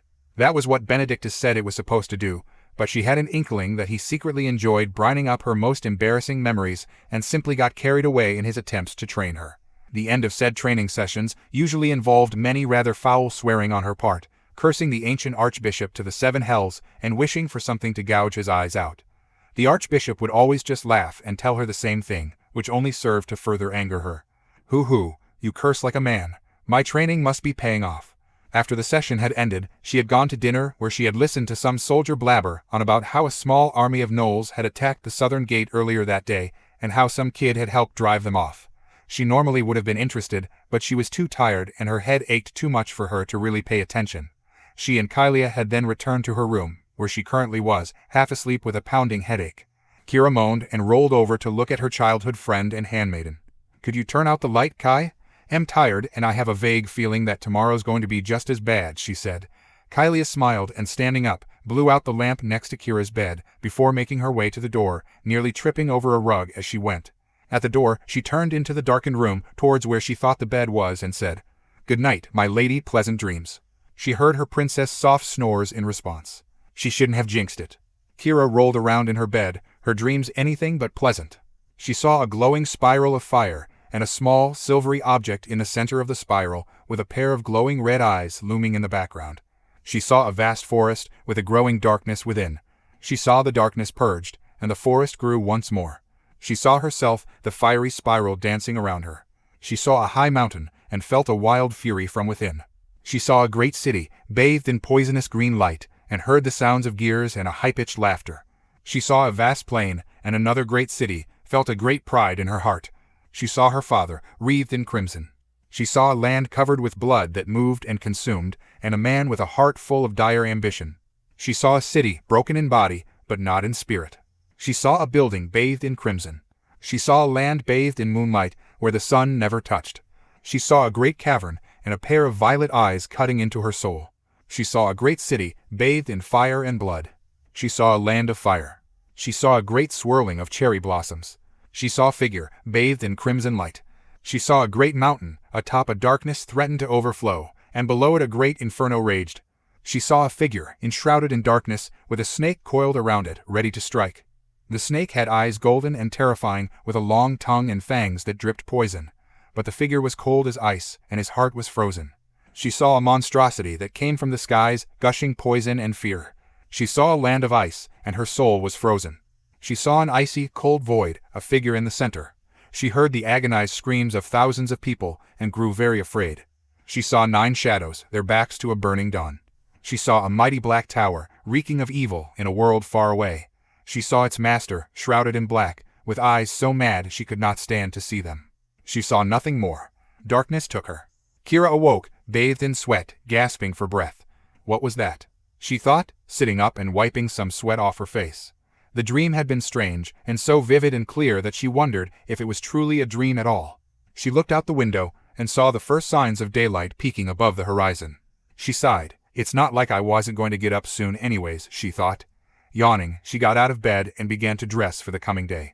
A day she would never forget. Elsewhere, in an inn not far from the southern gate, Uzumaki Naruto awoke to the sounds of the city. The bustling and constant murmur of voices, the whinnies of horses, and the gentle clacking of wheels against the cobbled street all blended into a surprisingly rhythmic and rather pleasant sound that Naruto had no qualms awaking to. It's better than waking up surrounded by monsters, or worse, Hirosenen's snores. He got out of bed, yawning, and looked around the brightly lit room. He walked over to the window and glanced out into the street. He saw people walking and talking, merchants yelling out prices or advertising their wares, and a couple of mounted warriors wearing armor that bore the symbol of Stormwind, a golden lion's face, on their tabards. He stood there a few moments, simply taking in the view, before he realized what he had been sent to do. Right, gotta find the princess. He dug around in his pocket and brought out the silver pendant that was responsible for him being here. That tree spirit said that if I show her this, she'd help me. He hoped it was right. He had spent too long in this world and needed to get home if he was ever going to bring back Sasuke. He, even though he would never admit it aloud, missed Hirosenen's company. The man was a horrible pervert, but he seemed to generally care about Naruto, and he was fun to be around. Better get going then. I was beginning to think that you were simply going to stand there all day, brat. Shut up, fox. He left the room and hurried downstairs. He paid the woman at the desk, who kindly accepted his money, and asked him how he slept. He said well, and with a wave, left the inn and turned left down the street. He remembered seeing the castle straight ahead of the gates, so he made his way back there, and when he spotted the castle looming over the rest of the buildings, started in that direction. As he walked through the streets, he saw many different shops that served many of the same purposes that shops in Konoha had. He saw a grocer, several bars and restaurants, and various weapons vendors. He also saw strange shops, whose windows contained strange artifacts, and their vendors screaming magical objects authentic.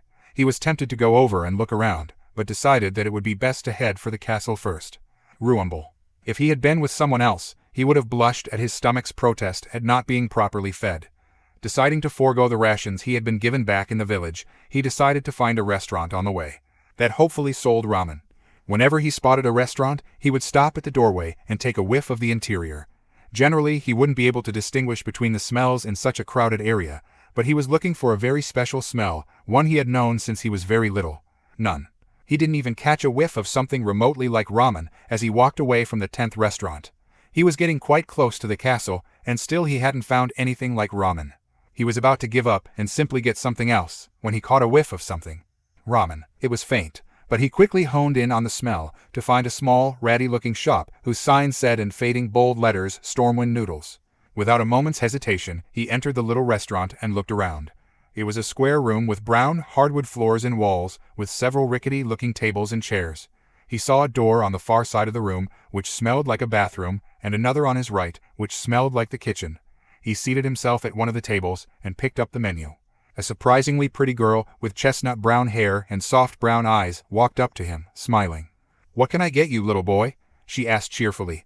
Naruto bristled a little at the little boy remark, but let it pass, not wanting to make an enemy out of the only person who made ramen in the whole city. He looked at the small menu and looked at the choices. Stormwind noodles. Fish noodles are famous noodles with a variety of chopped, fresh fish, as well as several unique spices. Chicken noodles noodles with chicken and a blend of spices to give it a kick.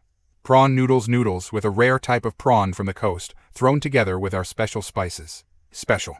Kodo noodles noodles with the meat of a kodo added in along with our special spices. Naruto looked up at the girl, a little confused. What's a kodo?" he asked, looking at the girl, slightly embarrassed. The girl giggled a little and answered him, "Don't look so embarrassed. Kodo don't live around here, so it's not so uncommon that you haven't heard of them. They are a large species of lizard that live in Kalimdor. My father got a good deal from a goblin trader a couple of days ago, so that's what he made for the special. Would you like to try that? She smiled again at him, waiting patiently for an answer. Meanwhile, Naruto was trying to figure out what Kalimdor was, and wondered briefly what a goblin was. He decided it couldn't hurt, so he nodded. Yes, thank you. She smiled and vanished into a doorway across the room from Naruto's table. She returned several minutes later, a steaming bowl of noodles in her hands. Enjoy, she said, smiling at him. He grinned and, taking up the fork she had given him, began to eat. He had never tasted something so refreshing, so full of flavor. The taste of the meat was almost like beef, but had a drier texture and had more of a kick to it. It was almost as good as the miso ramen from Icaracus. As he ate, the girl watched him, and after a while spoke. You're not from around here, are you? Naruto blinked at the question, and slurping up some noodles, responded. Why do you think that? She smiled.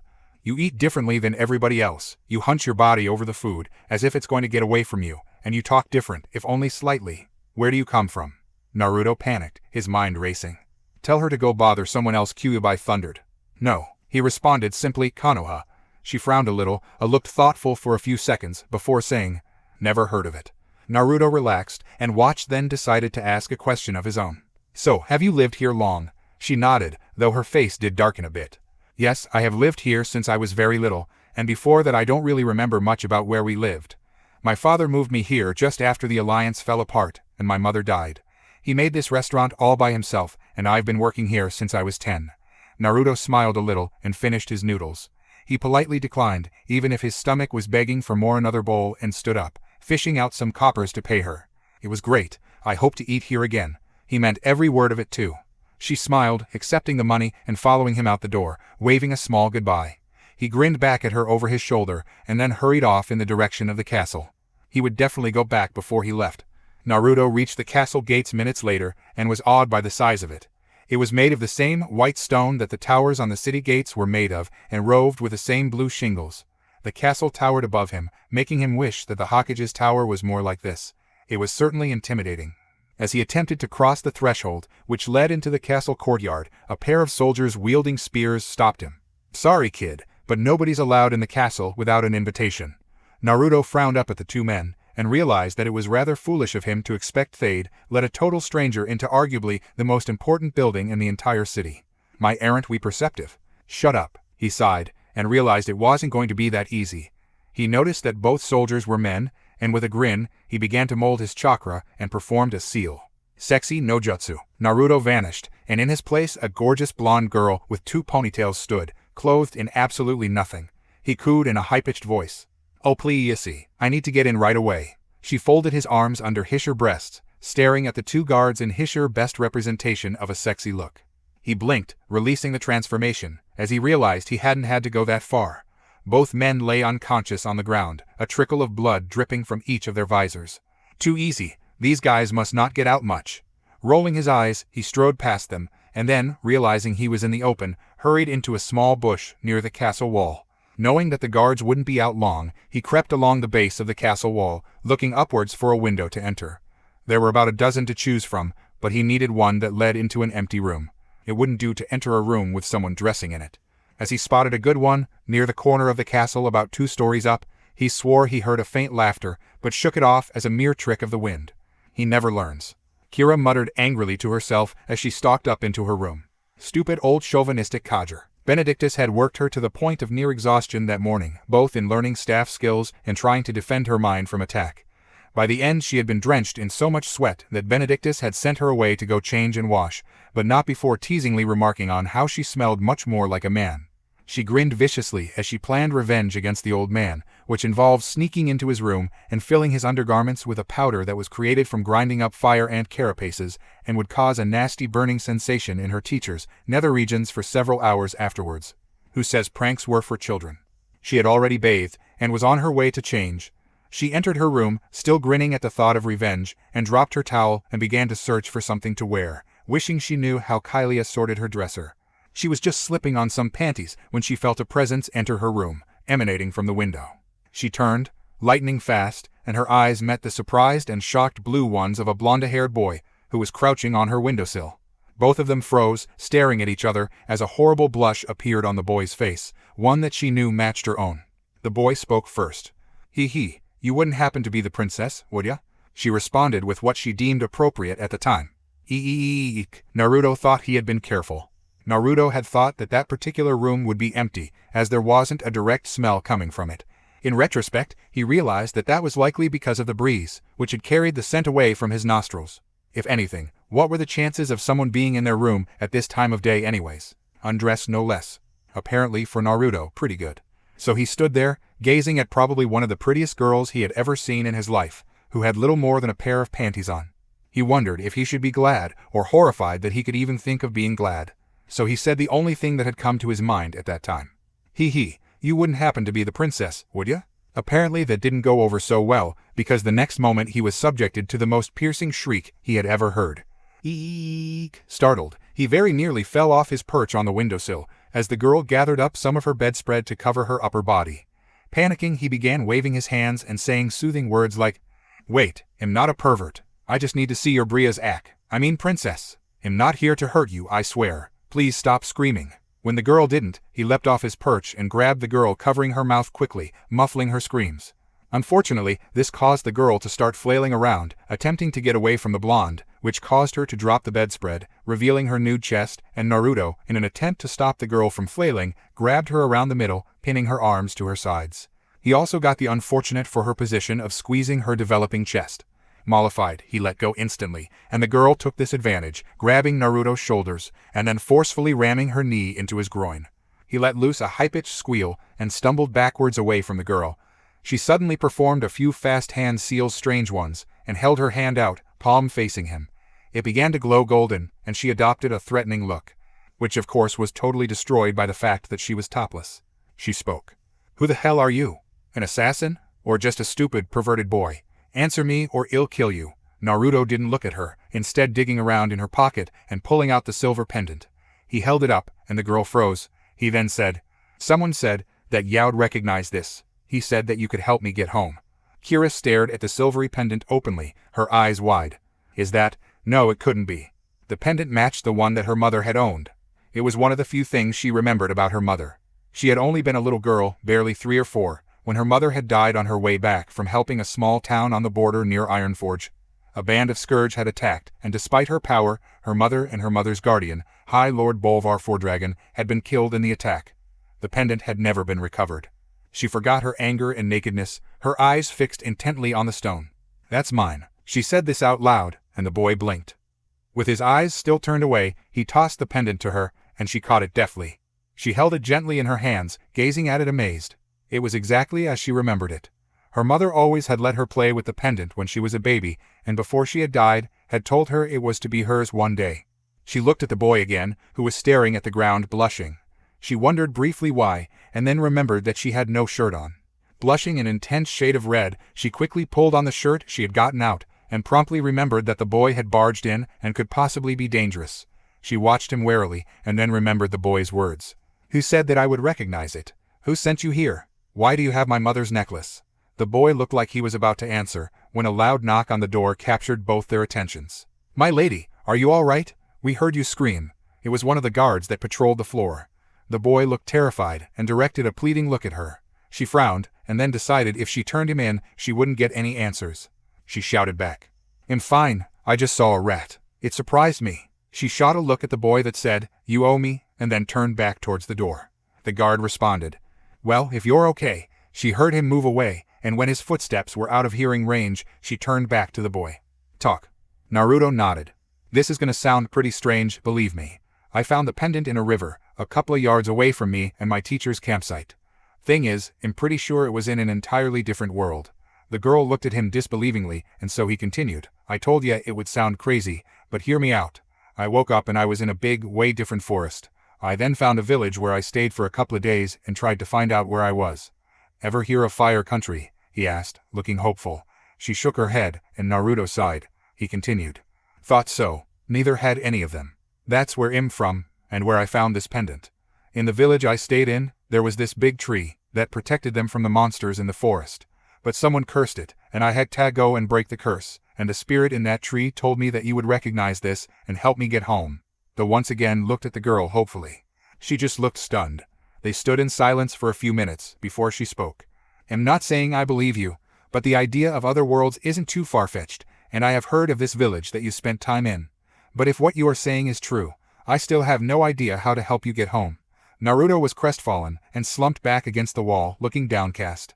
The girl winced at the blonde's reaction, and a twinge of pity welled up in her, feeling for the boy. She was about to say that she could ask her teacher, when Benedictus' earlier words came to her. "I feel a great change is coming, one that will involve you, Kira. I am not here to mince words with you, so I will get straight to the point. If anything changes in the near future, such as the arrival of someone or something, do not be afraid, it will be to help." Could this be the one to help? Everything, her mind, heart and soul, screamed yes. Could this short, rather cute-looking ruffian really help her? She had to find out. "I know I can't help you, but I think that there are others who can. But I am not going to tell you yet, because I want something in return first." The boy's head shot in surprise, and he grinned at her. "Anything," she smiled a little back. "Sit down, this is going to take some time to explain. If you are really from another world, then you're going to need a history lesson before I can ask you this favor." The boy sat down in the same chair Kylia had occupied the night before, while she took the bed. Crossing her legs, she took a deep breath and spoke. "Once, many years ago, this world was not as chaotic and violent as it is now. It was peaceful and, according to our ancestors' accounts, one of the strongest countries and kingdoms ever. This changed with the arrival of the Scourge and the Burning Legion. The Scourge was a race of undead monsters, resurrected by an age-old evil, which called himself the Lich King. The Lich King let loose a vast plague, which took the lives of thousands, maybe even millions. Those that fell victim to the plague came back to live, as mindless servants of the Lich King. He scoured the world, his armies destroying hundreds of towns and killing millions of people. The Burning Legion was equally as monstrous as the Scourge. It was said to be led by demons, which through the darkest of rituals and techniques had brought an army of otherworldly beings into this realm. The orcs, big green and brutish things, were the first of these races, and it is said that the Lich King himself was once an orc. Nevertheless, our world was besieged by war, and it looked as if it would never end. Bravely, the kingdom to the north, Lord Aaron fought the Scourge with a seemingly undying spirit. The champions of the light of Lord Aaron, other Lightbringer, and his apprentice, Prince Arthas Menethil, did everything in their power to stop the Scourge from taking control. Arthas, however, fell victim to the power of the Lich King, and in a flash betrayed his human brethren and killed his master Other, as well as his father, under the orders of the Lich King. He disappeared then, and the kingdom of Lord Aaron fell. Many of the other races of Azeroth began to band together as well, to drive off the Burning Legion, which was eventually broken up with the destruction of the demon Archimonde, and then the Scourge. The orcs, once our greatest enemies, became our allies as we fought these two forces to the best of our abilities. Unfortunately, the alliance didn't last, and we became enemies of the orcs again. We humans forged an alliance then with 3 other races of Azeroth, the Night Elves, immortal, beautiful and powerful creatures led by Malfurion Stormrage and Tyrande Whisperwind, the Gnomes, small, intelligent beings by High Tinker Mechatork, and the Dwarves, short, sturdy and hardy warriors under King Magni Bronzebeard. This became known as the Alliance, and we opposed both the Scourge and the other races of Azeroth, the Horde. The Horde consisted of the orcs, under the warchief Thrall, as well as the trolls, powerful, cunning creatures with bluish skin and tusks, under the cunning Vol'jin. Also came the Tauren, great, bull-like beings, masters of the earth, under High Chief Cairn Bloodhoof, and finally the rebels of the Scourge, known as the Forsaken, led by the Banshee Queen Sylvanas Windrunner and the dread Lord Varmathras. Both sides fought each other with everything they had, and at the same time tried to deal with the Scourge and the recovering Burning Legion. Then the alliance began to break apart. It started when the gnomes lost their home and city, Gnomeregan, and they dropped out of the alliance, focusing all their resources on getting their city back. The elves went next, when Malfurion Stormrage vanished, and a dark force began to assail them. Finally my father and King Magni got into an argument, my father believing that Magni should relinquish his position as king, and allow my father to become the High King of the Alliance. Magni, greatly offended, dropped out, fighting the Scourge with his own forces, and leaving Stormwind to its own. What once was a great alliance were now 4 separate entities, each 2 wrapped up in their own affairs to help each other. It was only our luck that the Horde fell apart as well. The Banshee Queen, Sylvanas Windrunner, left the Horde, intent on destroying a faction that caused her so much trouble, known as the Scarlet Crusade. Shortly thereafter the Tauren left, though we know not why. It is said that their sacred lands were being pillaged, and they needed to focus on it, rather than obeying the word of Thrall. The Horde fell apart completely when Thrall offended Vol'jin, and though they had once been as close as brothers, they became almost enemies, and the trolls left to regain their homeland, in the jungles of the Stranglethorn Vale. 2 great powers were now 8 separate, far weaker ones. Trade between the former alliance members was tenuous, and even now the dwarves hold us humans in great contempt, while the gnomes trade with us merely to gain supplies in order to continue their assault on Gnomeregan. The elves have not left their island of Teldrassil. The Lich King has been taking advantage of this, and we only grow weaker as his forces swell. My plan is not to re-establish the alliance, but to form a new one. One that includes all the races of Azeroth. It is only by doing this do I believe that we can destroy the Scourge once and for all. That is my favor. I want you to travel to each of the heads of the races and inform them of my plan. She looked at Naruto, who was still processing the information, before he finally responded. You want me to just ask them? Tell them because you said so, they should band together? Kira flushed, a little embarrassed and slightly annoyed. You think you have a better plan, she said, scowling. The boy looked thoughtful for a second, and then responded. It's not really a better plan, it's just the way of going about the plan that's different. They ain't gonna just band together because you said so, because it sounds like some of them have some really bad blood between them. He looked down a little, an intense look on his face. I suppose I could try, but why me? Just a few minutes ago, you thought I was some perverted assassin. Now you're willing to entrust a mission that's so important to me, who you don't even know. Why? Kira sighed, and looked down at her hands resting her lap. She knew she sounded childish with her request, and she herself was not quite sure why she was so quick to trust this boy. She looked up at him again and spoke confidently. To tell you the truth, I don't know. My teacher told me that a great change was coming in the future, and that I should embrace it. I think that you are that change. As for why I am entrusting you with this mission, I guess you could say that I feel that it is right to trust you, and you had my mother's pendant. If it brought you here, then it must be for a reason. That's what I believe. It's stupid and childish, I know, but I am willing to put the future of our kingdom and world in your hands. Naruto blinked, looking a little dazed. Getting home isn't going to be so easy again, is it? I suspect not. Naruto looked at her, his eyes glowing with determination. That's a pretty heavy burden. I don't know if I can deal with it, because I got my own problems as well. I'm not comfortable with accepting this, unless I know more about you, and if possible, you know more about me. If you know my life story, and you still want me to help, I will. But I want you to promise, that if I do this, that you will help me find a way home. Geez, I'm saying all this to a girl whose name I don't even know. She giggled a little, and then sat up straight, once again in storytelling mode. Well, my name is Kira Rin, am 13 years old, and... When Kira finished, Naruto countered with his own life story. By the end, Kira was not only shocked by how much this boy had gone through, but how, in the end, he had remained a good person. She felt her respect for the boy rise, which she did admit had been pretty low since he had seen her topless, and she knew that he was the one that would help. It was nearly sundown by the time they had finished, and both were kind of hungry. Kira promised to sneak in some food for him, and for him to stay put, as apparently the guards downstairs had long since recovered from their sexy, no jutsu-induced unconsciousness and had alerted the rest of the palace to be wary and keep an eye out for him. She left him with a word of warning not to leave her room, as the guards would not enter unless they had permission. When she left, Naruto leaned back in the chair, his mind churning with the new knowledge he had gained. Why am I helping her? Don't I have to get home? Or was I really brought here for a reason? Do not let fate decide for you. Make your choice and put your heart into it. The humans that you constantly dream about will likely understand if you do this. Are you sure I can do this? This is on such a huge scale. If I fail, then this world is doomed. Then do not fail. Where did your confidence go? Are you really the arrogant little brat that I have been imprisoned within? He never thought about failure. He did what he believed was right. I know you are he, though you have changed since the fight with that boy. I know you know what to do, so just do it. Naruto blinked, and wondered what had inspired the Kyuubi to try and help him. Thanks, Fox. Snore. Naruto's sweat dropped at the Kyuubi's guttural snore. When Kira returned, half an hour later, carrying a small sack of food, she found the boy perched on her windowsill grinning.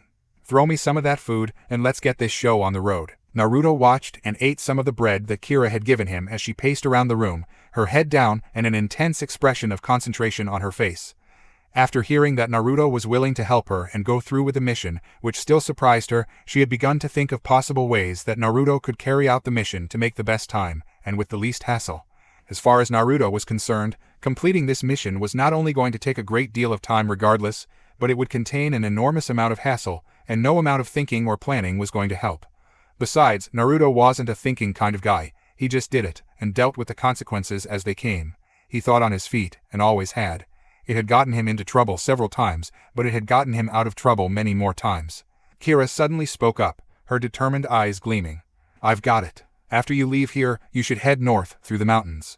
Up there is Ironforge, the city of the dwarves, and directly west is Gnomeregan, the fallen city of the gnomes. Since both are, and almost always have been, our greatest allies, it should be easy enough to convince them to rejoin the alliance. Here Naruto interrupted her by asking, "If I do get them to agree, how are you going to organize it? I may not be very good and all this political junk, but I do know that unless you sign a treaty or something of the sort, the alliance isn't really official, right?" Kira nodded, not in the least cowed or angered by Naruto's question. "Yes, but that's what I'll be doing. I'll convince my father to patch things up with King Magni. My father and King Magni have been good friends for many years, and I think that all Magni is waiting for is an apology from my father, because he is smart enough to know that he can't defeat the Lich King by himself. But he's too proud to just accept my father's conditions, and my father, unless I do something, isn't going to just apologize like that." Naruto sighed, but then asked, "What about the gnomes? They aren't going to much help, unless they got their city back." Kira looked a little troubled at this, pondering somewhat further. "Well, if you go to Ironforge first, and convince King Magni to join, then I'm sure he will send help with you when you go to the gnomes." Naruto nodded, still not entirely sure. If the gnomes wanted help, then they easily could have asked Magni already, right? So why do they fight by themselves? It bothered Naruto a bit, but he decided that he would probably find out the answers to his questions when he got there. He finished his food and leapt of the windowsill, brushing himself off. "If that's all, then I probably should get going, right?" Kira nodded, before a thought struck her, and she hurried to her dresser. She rummaged around through it, and then produced a box, which she set on her bed and opened. Confused, Naruto watched the girl pull out several very valuable-looking trinkets, before walking over to him, and holding her hand out to him, the trinkets clasped in it. "Take these, you should be able to buy some weapons and supplies, and enough to buy a ticket for a Griffon, which will get you into Dunmorog. They used to go directly to Ironforge, but nowadays they'll likely only take you just inside the mountain range." Naruto blinked, looked at the jewelry, then back at Kira. "You serious? They must be really valuable. Are you sure you want to give them to me?" She smiled and nodded. "Yes, they are mostly just gifts from rich nobles that my father has over to dinner occasionally, and I never wear them anyways, so they are just wasted here." Naruto nodded, taking the jewelry and tucking it in his pouch. He needed some new weapons anyways, and wondered if the local weaponsmith carried any kunai or shuriken. When he looked up again, Kira was facing away from him, her hands clasped behind her back. She spoke. "Thank you for doing this. I know that it can't be easy, stranded somewhere with no way to get home, and putting off finding a way to get home just to do a mission that I asked you to. I'm sorry." She turned back to him, and found him grinning. "It's nothing. I'll always help out a friend." She stared at him in shock, before smiling widely. She had never truly had a friend her own age, other than Kylia, because her father kept her at the castle, and she and Kylia were the only children currently housed in it. The boy's expression then turned somber, and he said, "Don't worry, I'll do everything I can to help. But you gotta promise that after this is over, you help me get home, okay?" He grinned again. "I won't fail this mission." She laughed. The comical grin on the boy's face was enough to break anyone out of a mood. Naruto blushed a little. She's really pretty when she smiles. "Being unfaithful to the girl with the large forehead? I thought you loved her." "I do." "Shut up, bastard." Kira looked a little confused, as the boy radiated a small amount of anger and embarrassment, and she felt something else as well, but she couldn't make it out. It was like trying to listen to someone talk on the other side of a wall. You could just barely hear them, but it was muffled, and you couldn't understand what they were saying. Could that be the demon he was talking about? Truthfully, it had originally unnerved her that such a seemingly kind boy could hold something as evil as a demon. From what he had described, the demon was incredibly powerful as well, so for a while she had been a bit afraid, but once he had explained that the demon couldn't do anything but speak to him, and lend him when he asked power, she had relaxed. She was broken out of her thoughts when Naruto hopped back up the windowsill and grinned at her over his shoulder. "I guess I gotta go, don't worry, I won't fail, promise of a lifetime." He stuck his thumb up, grinning at her, and then leapt from the window, disappearing into the darkness outside. Kira stood there, watching the open window, before walking back and sitting on her bed. "I believe you. Promise of a lifetime, where have I heard that before?" "Shut up." Naruto focused on this thought, almost shouting it in his mind, as he landed softly on the ground below Kira's window. It was dark out, but Naruto had no trouble seeing clearly in the dark, yet another ability that he had inherited from his demonic tenant. He hadn't meant to say that last part, as it brought up too many memories, but it had just come out unbidden. He had now made another promise, and Uzumaki Naruto never broke his promises. Sighing, he crept along the inside of the castle wall, back towards the gate. The wall that surrounded the castle was pretty tall, and just below it there were several cliffs that Naruto had no intention of climbing down. When he caught sight of the gate, he saw that, oddly enough, there weren't any guards posted. A trap? He cautiously sniffed the air, and though he could smell the traces of recent human contact, There weren't any in the immediate vicinity. Nodding to himself, he hurried towards the gate, intent on getting out as fast as possible. "Ho ho ho, going somewhere, child?" Naruto froze at the voice. It was tired-sounding and slightly raspy. It possessed a touch of humor and an even greater touch of power. Shit, how did I not smell him? Or even sense his chakra? Who is this guy? He turned towards the voice, ready to do battle, when a shape materialized out of the darkness. An old man appeared, garbed in robes of flowing gold, with a long white beard, an imposing stature, and piercing golden eyes. He carried a large staff in one hand, which he wasn't leaning on, instead standing strong and tall. Naruto tensed. He had learned long ago not to trust old people. Despite their age, they generally possessed more power and skill, and were a bit craftier than younger people. The old man laughed a little and spoke calmly. "You need not be afraid, boy. I am not going to hurt you or try to capture you. Doubtless, you have already met my student, Princess Kira. I am Archbishop Benedictus." Naruto blinked, recognizing the name, and relaxed. So this old man was Kira's teacher. "What do you want, old man?" Naruto may have learned to be wary of his elders, but he certainly didn't respect them. Benedictus looked somber and serious for a second and spoke softly. "I only came to wish you good luck. You will need it, I should think. This little plan of my students will be much harder to accomplish than either of you realize. I will do my best to help her in her endeavors to convince the king, but you are going to be the key in the success of this plan. I trust that you will do everything you can in order to accomplish this task." He stared at Naruto a moment longer, who stared right back, before breaking into a sly smile. "If you need any help in getting my student's hand in marriage, you come to me. She needs a good man so that she doesn't grow up to be a vicious snake like most women." Naruto blushed a furious shade and sputtered indignantly for a few moments. "I don't want to marry her." Benedictus shook his head, sighing. "I do not condone premarital activities of that sort, boy, but I do believe that they would do her some good." Naruto blushed even more, squawking. "Ah, don't say that. I'm too young to think about those sort of things." Without giving the old man time to retort, Naruto bolted through the gates and made for the city streets. Benedictus' laughter followed him the whole way. Benedictus watched the boy run, his eyes twinkling. This is the beginning, the rest will be history. The next day Naruto ate a quick breakfast at the noodle shop. This time he ate to his heart's content, as he wouldn't be coming back for a while. The noodle girl, whose name turned out to be Eliza, pointed him in the direction, a quality weapons shop, and he found it with little difficulty. The owner of the weapons shop was a beefy, sweaty man with bulging arms and a scraggly brown beard.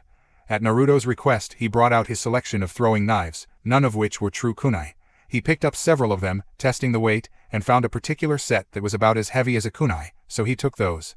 The man didn't have any shuriken or anything resembling the sort, though when Naruto described them and showed him one of his few remaining, he said it would take him some time to craft such an item. But to Naruto's relief, the owner told him that the dwarves crafted similar weapons and could easily create a set for him if he managed to gain their favor. Naruto traded the man one of the small trinkets that he had gotten from Kira, which more than paid for the set, and left. That still left exploding notes. Fortunately for him, creating explosive notes had been one of the first things Orson had taught him. Being a master of seals, Jiraiya had explained that explosive notes were simply pieces of paper with a certain seal placed on them. The seal was easy enough, and because he had used them dozens of times previously, learning how to ink up explosive notes was something that most jounin had in their inventories. The time that it took for the note to explode, as well as the intensity, was all in the original sealing. One could alter the seal to have a very powerful explosion, but a very short time limit, or vice versa. Naruto was most certainly grateful that Orson had taught him that. So he found a shop that sold paper supplies, as well as ink and some brushes, and spent an hour or so inking up some more explosive notes of different varieties for him to use. It left him slightly drained, but that quickly passed as the Kyuubi refilled his reserves. Next, Naruto searched around and purchased some more food, as well as a pair of boots and a cloak. Kira had said that Dun Morog was a snowy, cold place, and he had no desire to wear his ninja sandals and a t-shirt when he was knee-deep in snow. The boots were a light leather and weren't very heavy at all. The cloak was a simple woolen traveling cloak, and Naruto decided it was the best he could do. He also purchased a leather, long-sleeve shirt, black, to give him even more warmth. He didn't load up, because he didn't want to be slowed down by lots of heavy clothing, and he could easily keep himself warm through the combination of the Kyuubi's chakra and the clothes he had purchased. When this had been completed, Naruto ate another meal at Eliza's noodle shop, and then followed her directions to the Griffon stables. The stables were at the northernmost end of the city, nearest to the mountains. They were set right next to a blocked-off road, which apparently went all the way through the mountains towards Dun Morog. Eliza had told him that the road had been closed off because not only of the many dangers that plagued the mountains, but also because of the falling out with the dwarves. As Naruto walked into the stables, he couldn't see any of the griffons that inhabited it, but he could smell them. It was a musky scent like a bird's, but also reminiscent of a cat. It was mixed into the many other smells, such as meat, dung, straw, and human. There was also a heavier scent, one Naruto didn't recognize, but was a lot like that of a human's. A man walked up to him as Naruto entered. "Need something, kid?" he asked. The man was short and stocky, with pitch-black hair and small gray eyes. His face was covered in scratches and scars, though he didn't appear to be in any pain. "Young, I need to hire a griffon and a rider to take me somewhere, if that's possible." Naruto pulled out the sack that contained Kira's trinkets, jingling it a little to show the man that he had the money necessary for a trip. The man's eyes lit up at the sound of the clinking valuables and smiled. "It is possible, course, it depends on where you're going.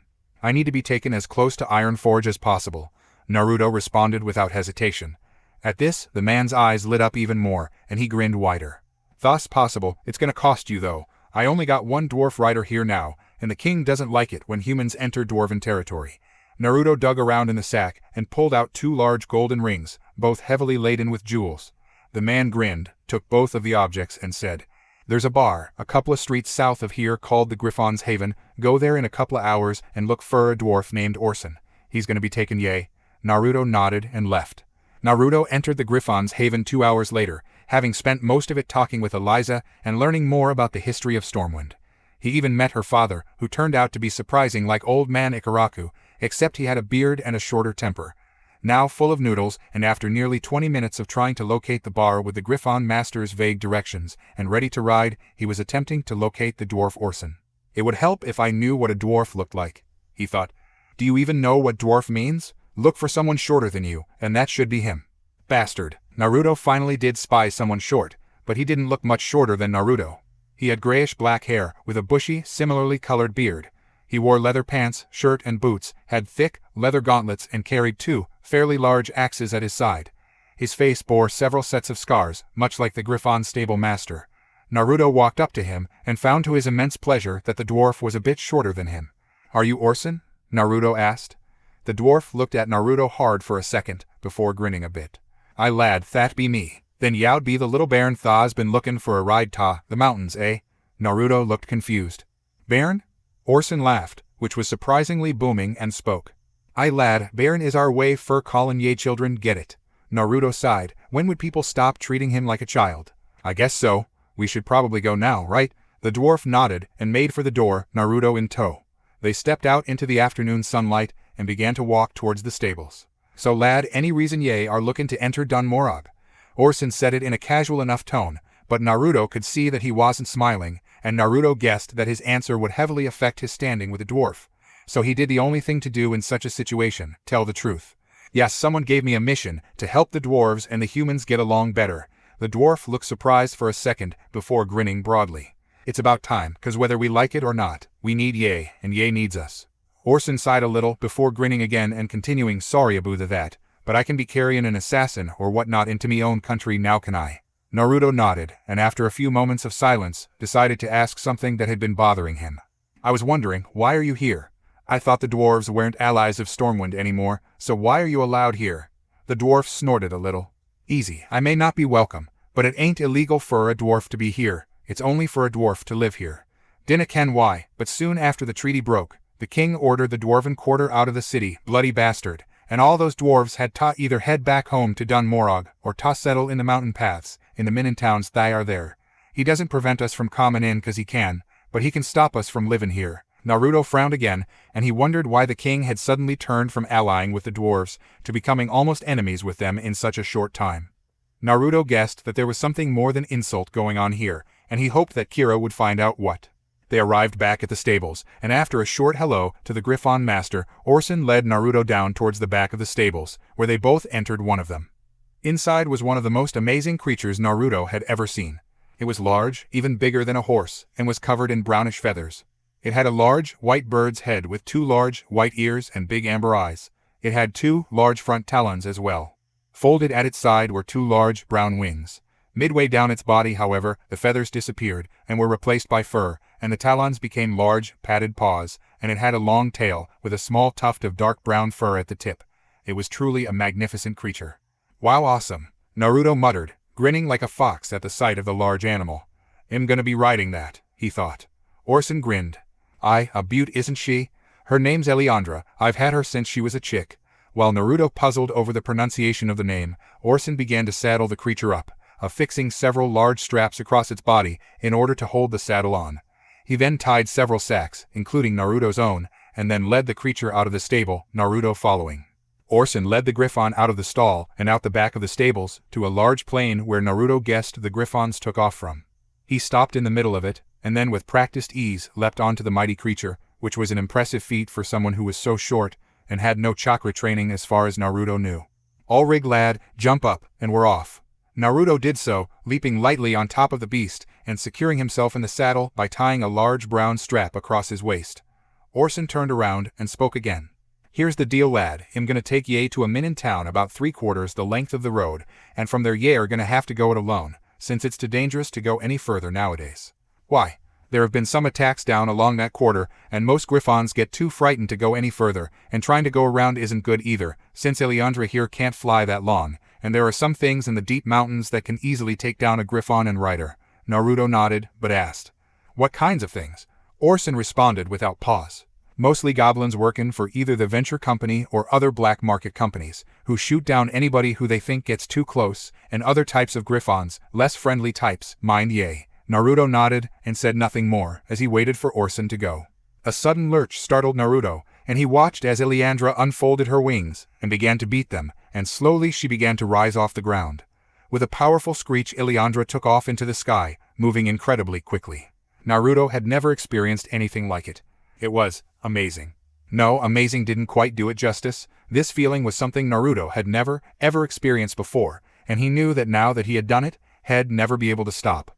The sensation of the wind against his skin and the constant rising and falling of the Griffon's body as it beat its wings, as well as the simple knowledge that he was high above the ground, thrilled Naruto in a way nothing else could.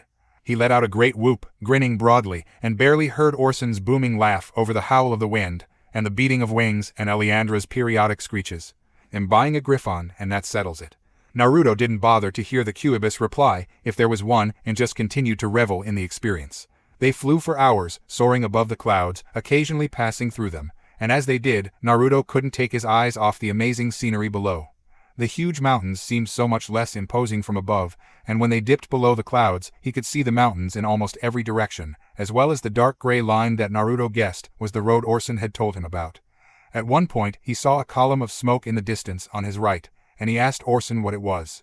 That be the Black Rock Mountains, and why be wise to steer clear o' them. Terrible things happen over there. Terrible. They say that the orcs control the upper parts, and the Dark Irons have taken the lower parts. They battle constantly, it's said, and the Dark Irons are led by a monster that I think is as bad as the Lich King, a horrible elemental of fire named Ragnaros. He enslaved the Dark Irons years ago, and nobody's been dumb enough to go anywhere near there, not since the Alliance crumbled. What are Dark Irons? Naruto asked.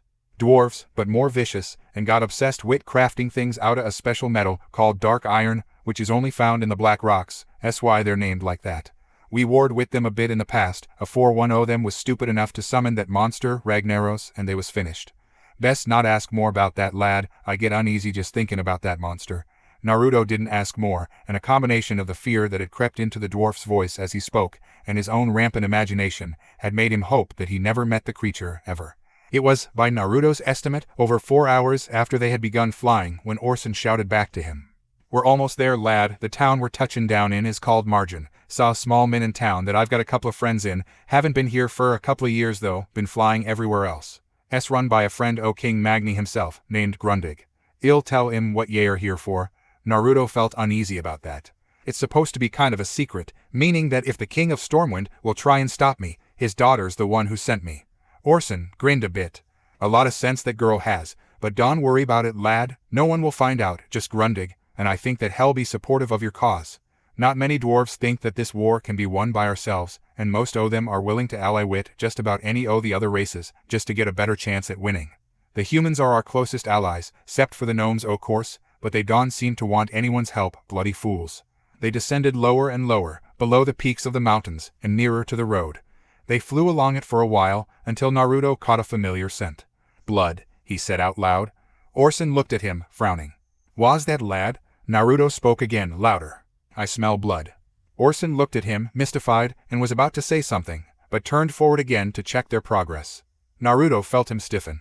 Up ahead, Naruto saw a shallow valley with a small cluster of buildings in the center.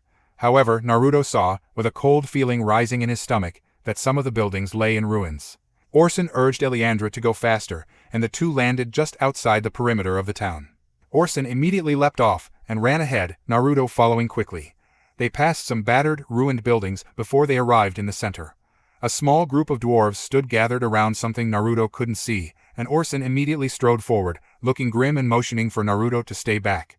He entered the cluster and placed his hand on one of the dwarves' heads, before he began to speak in a strange language that Naruto had never heard before. His own language was light, fluid and pleasant sounding, but this was thick, heavy and forceful sounding, with heavy stresses on many of the words, and to Naruto's ears it sounded as if he was insulting the other dwarf. The other dwarf didn't look offended, however, and spoke in the exact same language, motioning to whatever they were crowding around several times, then pointing off into the distance, looking angry. Orson nodded and walked back towards Naruto, an even graver expression on his face. What happened? Naruto asked. An attack is what was. A monster came out of the mountains, killed a couple of sheep, destroyed a couple of houses, and abducted 3 dwarves. Naruto felt an anger welling up his body, and felt compelled to ask. What kind of monster? Orson looked past him, towards where Eliandra, who had followed them, was standing. A Griffon boy, not a normal one, but a monstrous, nearly extinct type that hasn't been seen for ages. We have a name for it in Dwarvish. Famatidemen means giant flying devil. Course you humans ave come up with a name for yourselves, Demogriffin. So you're saying a giant Griffon did this? Why? Dunno, but apparently it's been happening for a while. Supposedly, them venture company goblins ave been blasting away large portions of the mountains, looking for metals and gems and such. They apparently awoke this thing, and it's been attacking for a while. Naruto mulled this over as Orson continued. This thing has got a wicked side though. It's been abducting dwarves, and then brings them back to wherever it comes from. It doesn't eat the sheep, just kills them, and destroys houses afore it flies off into the eastern mountains. This stunned Naruto a bit, a wild animal destroying for the simple pleasure of it. Perhaps it is more than a wild animal. Maybe. Why haven't they fought back? They ave lad managed to wound it a couple of times, but it comes back quickly, almost completely healed, and attacks again. Orson sighed, looking back at the group. It killed a couple of people this time, and took 2 more. We're in bad shape too lad. One o' the ones it took was Grundig. Naruto's eyes widened, and he asked, why haven't they gone after him? Isn't he important?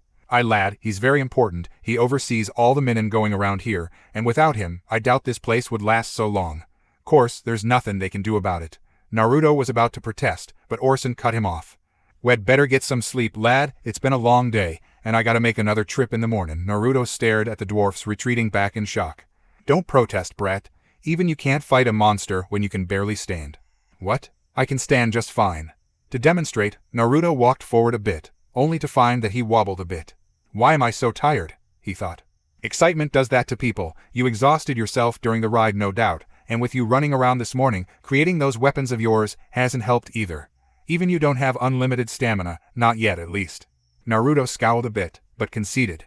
He was going to need his strength for what he had planned in the morning. So he hastened after Orson, who was untying the packs and looking grim as well. They then found a small inn at the end of town, rented 2 rooms and slept. Well lad, it's been fun, and I hope you accomplish whatever you're meant to accomplish. Orson was standing near the end of the town where the road led to Dun Morag. The dwarf didn't look happy in the slightest, and kept glancing back towards the mountains, as if searching for a sign of the Demogriffin. You too, Naruto said stiffly. He still couldn't believe that Orson was just leaving, and not bothering to help out his friends, his people. He hadn't commented on it, because the dwarf looked like he knew what he was doing, and what he was going to endure because of it. Orson put his hand on Naruto's head, which Naruto had discovered was actually the dwarven way of greeting, and Naruto returned the gesture. He then turned and made his way not down the road, but towards the eastern mountains. Orson frowned and called after Naruto. You goin' the wrong way, lad. Naruto didn't break stride as he called back. Nah, I'm goin' exactly where I want to go. Orson looked confused and pointed towards the road. Dun Morag is that way down the road. Yes, but I think the Demogriffin's lair is this way, if what you said is right. Orson just stared, stunned after the boy, before he stalked up angrily to him. What are you doing, lad? You're going to get yourself killed, he shouted. Naruto turned, looking furious, and shouted. So what? At least I'm trying to help. You're just going to leave, abandoning your friends and people. What the hell is wrong with you, dumbass? These people need help. They'll all be killed if you leave. Orson reeled a bit from the intensity before shouting back. This is suicide. Even the king's soldiers haven't been able to kill this creature. How do ye expect to do it? Naruto glared at him again, before turning around and starting up the hill, saying, Who cares if it's suicide? It's the right thing, and these people need help. It goes against my nindo to just walk away from something like this. Orson just stared as the boy hopped up the rocks, making his way into the mountains. Nindo. Why is this boy throwing his life away? Orson stood there, conversing silently with himself. The boy's words had only increased the guilt he felt for leaving his people behind. According to the dwarf he had spoken to, both of his friends had been taken about a year ago, and were almost certainly dead. He hadn't wanted to stay and help, because he wanted to forget, and without any chance of saving his friends, it was pointless to try and fight, even for revenge. Yet this boy, this human, was trying to do it by himself. He had no attachment to these people in any way, and yet he was doing it anyway. It's the right thing. Finally, Orson grunted and ordered Eliandra back to the town before starting up after the strange blonde. Oi lad, wait for me. Naruto stopped at the voice and grinned. Dwarf and boy hiked for hours up the mountain. Naruto leapt and hopped from rock to rock, while Orson stumbled and climbed after him, muttering curses under his breath the entire time. Naruto grinned every time he heard the dwarf mutter something, and was happy that he had reconsidered his choice in coming. Orson, however, was reconsidering his reconsideration, and couldn't believe that he had been guilt-tripped into coming. He was likely about to get killed, as according to legend, a demogryphon couldn't be killed unless there was a wizard or something of the like around to send barrages of different spells at it, while everyone else attacked. Here he was, accompanying a 13-year-old boy, who wasn't much taller than himself, to fight something that powerful. I wonder if he has this effect on everybody, the dwarf thought. If only he knew. It was around noon that Naruto caught the scent of something. It was far different than the smells that he had been experiencing all day, and was similar to the scent that had pervaded his senses when he had been flying on Eliandra. It was, however, enhanced by a powerful charcoal-like smell, and another scent which Naruto knew well: blood. Contrary to what one would have thought, it seemed that dwarven blood and human blood smelled exactly the same. I can feel it. Naruto paused slightly, inadvertently allowing Orson time to catch up. Feel what? This creature, it isn't a demon, yet it possesses the same wildness that I have felt in many of my kind. It is close, brat. We're close, I think. Naruto announced, just as Orson came up behind him, panting heavily and sweating profusely. Orson looked at him, frowning. How do ye do that? He asked. Do what? Ye can smell blood from a distance, ni human can smell it, and now ye've located the thing's home. What kind of human are ye? Naruto paused, formulating his answer. A special one. He grinned again, and started up towards a cliff face on their right. Orson followed, and they both stopped as they reached the bottom of the cliff face. Oh, are we going to get up there, lad? Orson asked, frowning as he looked up. The cliff was sheer rock, and it didn't look climbable in the slightest. Naruto frowned a bit, then asked offhandedly. How much do you weigh? Orson frowned at the boy, wondering what he possibly could mean by that. About 25 pounds I'd wager. Why ye askin'? Naruto didn't answer for a few seconds, then, grinning, he said, "'Cause I need to know how much you weigh, so I can carry you up there." Orson stared at him disbelievingly. "Ye are jockin', aren't ye?" "Nope." "Bloody hell." Naruto grabbed the dwarf's arms, and without a second's pause focused his chakra into his feet, and leapt onto the cliff face. He began to walk up it, clutching Orson's arms over his shoulder, and literally dragging the poor dwarf like a sack upwards. Orson gave a rather unmanly squawk and shouted, "What the how are ye doing that? Are ye some type of wizard? Put me down. I don't like magic." Naruto looked back down to check his progress and grinned. "Am a ninja, and you sure you want me to do that?" Orson looked back down and discovered that Naruto was right. They had gone up at an alarming rate, and a fall now would likely cripple even a hardy dwarf. Right ye are. And what's a ninja?" Naruto frowned, realizing that this world likely didn't have ninjas. A ninja is sorta like a hired mercenary, or something like that. I don't know what you guys call those kinds of people here, but where I come from, they're called ninjas. And this isn't magic, why guess? It's chakra, you know, like a combination of mental and physical energies. They don't teach you guys this. And what's a wizard? Orson stared at the boy, hanging limply as he was dragged up the cliff, and thought about his answer. "Don't know what ye're talking about, boy. Am surprised ye can hold me like this, seeing as I weigh so much, but I never heard anything about chakra. And a wizard is someone who does magic, I guess. Never really met one, but I guess this chakra sounds like magic." Naruto shrugged, jostling the dwarf as he did, and continued to walk upwards. "Geez, you're heavy." Naruto muttered, trying to shift the weight of his shoulders. Orson grunted. "We dwarves have denser, heavier bones, it's the reason we're called hardy." They finally reached the top, and Naruto hauled the heavy dwarf up onto the ledge, before leaping up himself. He was a bit exhausted, but it began to fade fast as he remembered what was coming. He looked at Orson, who was stood up, and looked past Naruto, looking odd, and causing the blonde to turn to follow the dwarf's gaze. He saw, with a bit of fear, what had captured his short companion's attention. It was a huge cave mouth which stared back at him, not unlike the jaws of the demon fox that inhabited his stomach. The stench of death filled his nostrils at once, however, and he almost gagged. He drew a small knife from his weapons pouch. It still felt a bit foreign in his hand, but he suspected it wouldn't matter in the fight. He started forward, vaguely noting that Orson had drawn his axes. They neared the mouth of cave, and Naruto spotted piles of bones, some recognizable as human, but others he saw were both differently shaped and sized. They passed a particularly large pile, and Naruto nearly tripped over a large, heavy object. He looked down, and discovered it was indeed a bone. He picked it up, and was startled at its weight. He looked at Orson. "You're not kidding about the heavier bones part," he said. "Aye." The dwarf responded, clutching his axes tighter in his hands. Naruto dropped the bone, and they continued. "Do ye smell it, lad?" Orson finally asked, as they got farther away from the entrance. "No, I mean I smell its scent, but I don't think it's here right now." Orson looked a little relieved, and as they moved in the darkness, Naruto heard something. Voices. Voices here? He thought, stunned. Maybe some of them are still alive. "Orson Shuju, I think there's some people alive in here." Orson's eyes widened, and he strained his ears to hear what Naruto did. His eyes widened further when he found out. "Bloody hell, I think you're right, lad. Maybe some of them are still alive. Let's go." They both increased their pace, before another sound reached Naruto's ears. It was the sound wings beating against the air. Yuho. Naruto spun around, just as an awful sound filled the air. It was a high-pitched screeching noise that was much louder than the one Eliandra made. It chilled Naruto to the bone, and behind him, he could hear Orson muttering something incoherent under his breath, most likely a prayer. Again the awful sound came, and the wing beats grew louder. Finally, an awful crashing noise signaled the Demogryphin's return to the earth, and then its huge presence filled the mouth of the cave, blotting out most of the sunlight.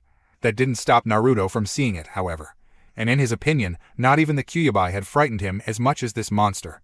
It was huge, far bigger than Eliandra, and the size of a large elephant. It had short legs, but rather than having the front one's eagle's talons as Eliandra's had been, they were massive, pawed claws that ripples with predatory muscles. The fur on its front was a deep gold, slowly tapering off into black feathers as the creature stretched its massive wings to their full span. Its head was bird-like, yet it was much more demonic, and possessed none of the beauty that Eliandra had. The beak was hooked and barbed, and its long ears were far larger than a normal griffon's. Behind its huge wings were two other large cat-like claws, and it ended in a massive tail, which had a series of hook-like claws that resembled a rake on the end. Its amber eyes glowed infernally in the darkness of the cave like two headlamps. Naruto was momentarily frozen by the creature's immense aura of power. This creature was a monstrous predator and gave off a presence similar to, but weaker, that of the Kyuubis. There was, however, one huge difference. The Kyuubi lived in a cage inside his stomach, unable to hurt or harm him. This creature stood in front of him, unhindered by a cage, and looking like Naruto would make a fine meal for it. The Demogryphin let out an awful shriek, and Naruto was broken from his terror-induced haze. He looked at Orson, who looked fearful and resigned, and with a hint of determination. Naruto turned back towards the creature, readying his knife. The Demogryphin charged. It moved incredibly fast for something so huge, and Naruto barely managed to get out of the way, as the creature took a swipe at him with its massive claw. Orson avoided the attack as well, and charged forward, slashing the creature's chest with one of his axes. The Demogryphin screeched at the hit, but immediately shrugged it off, and batted Orson out of the way with the back of its claw. The dwarf flew to the side, crashing into the wall. The dwarf landed in a heap, but managed to get to his feet as Naruto engaged the monstrosity himself.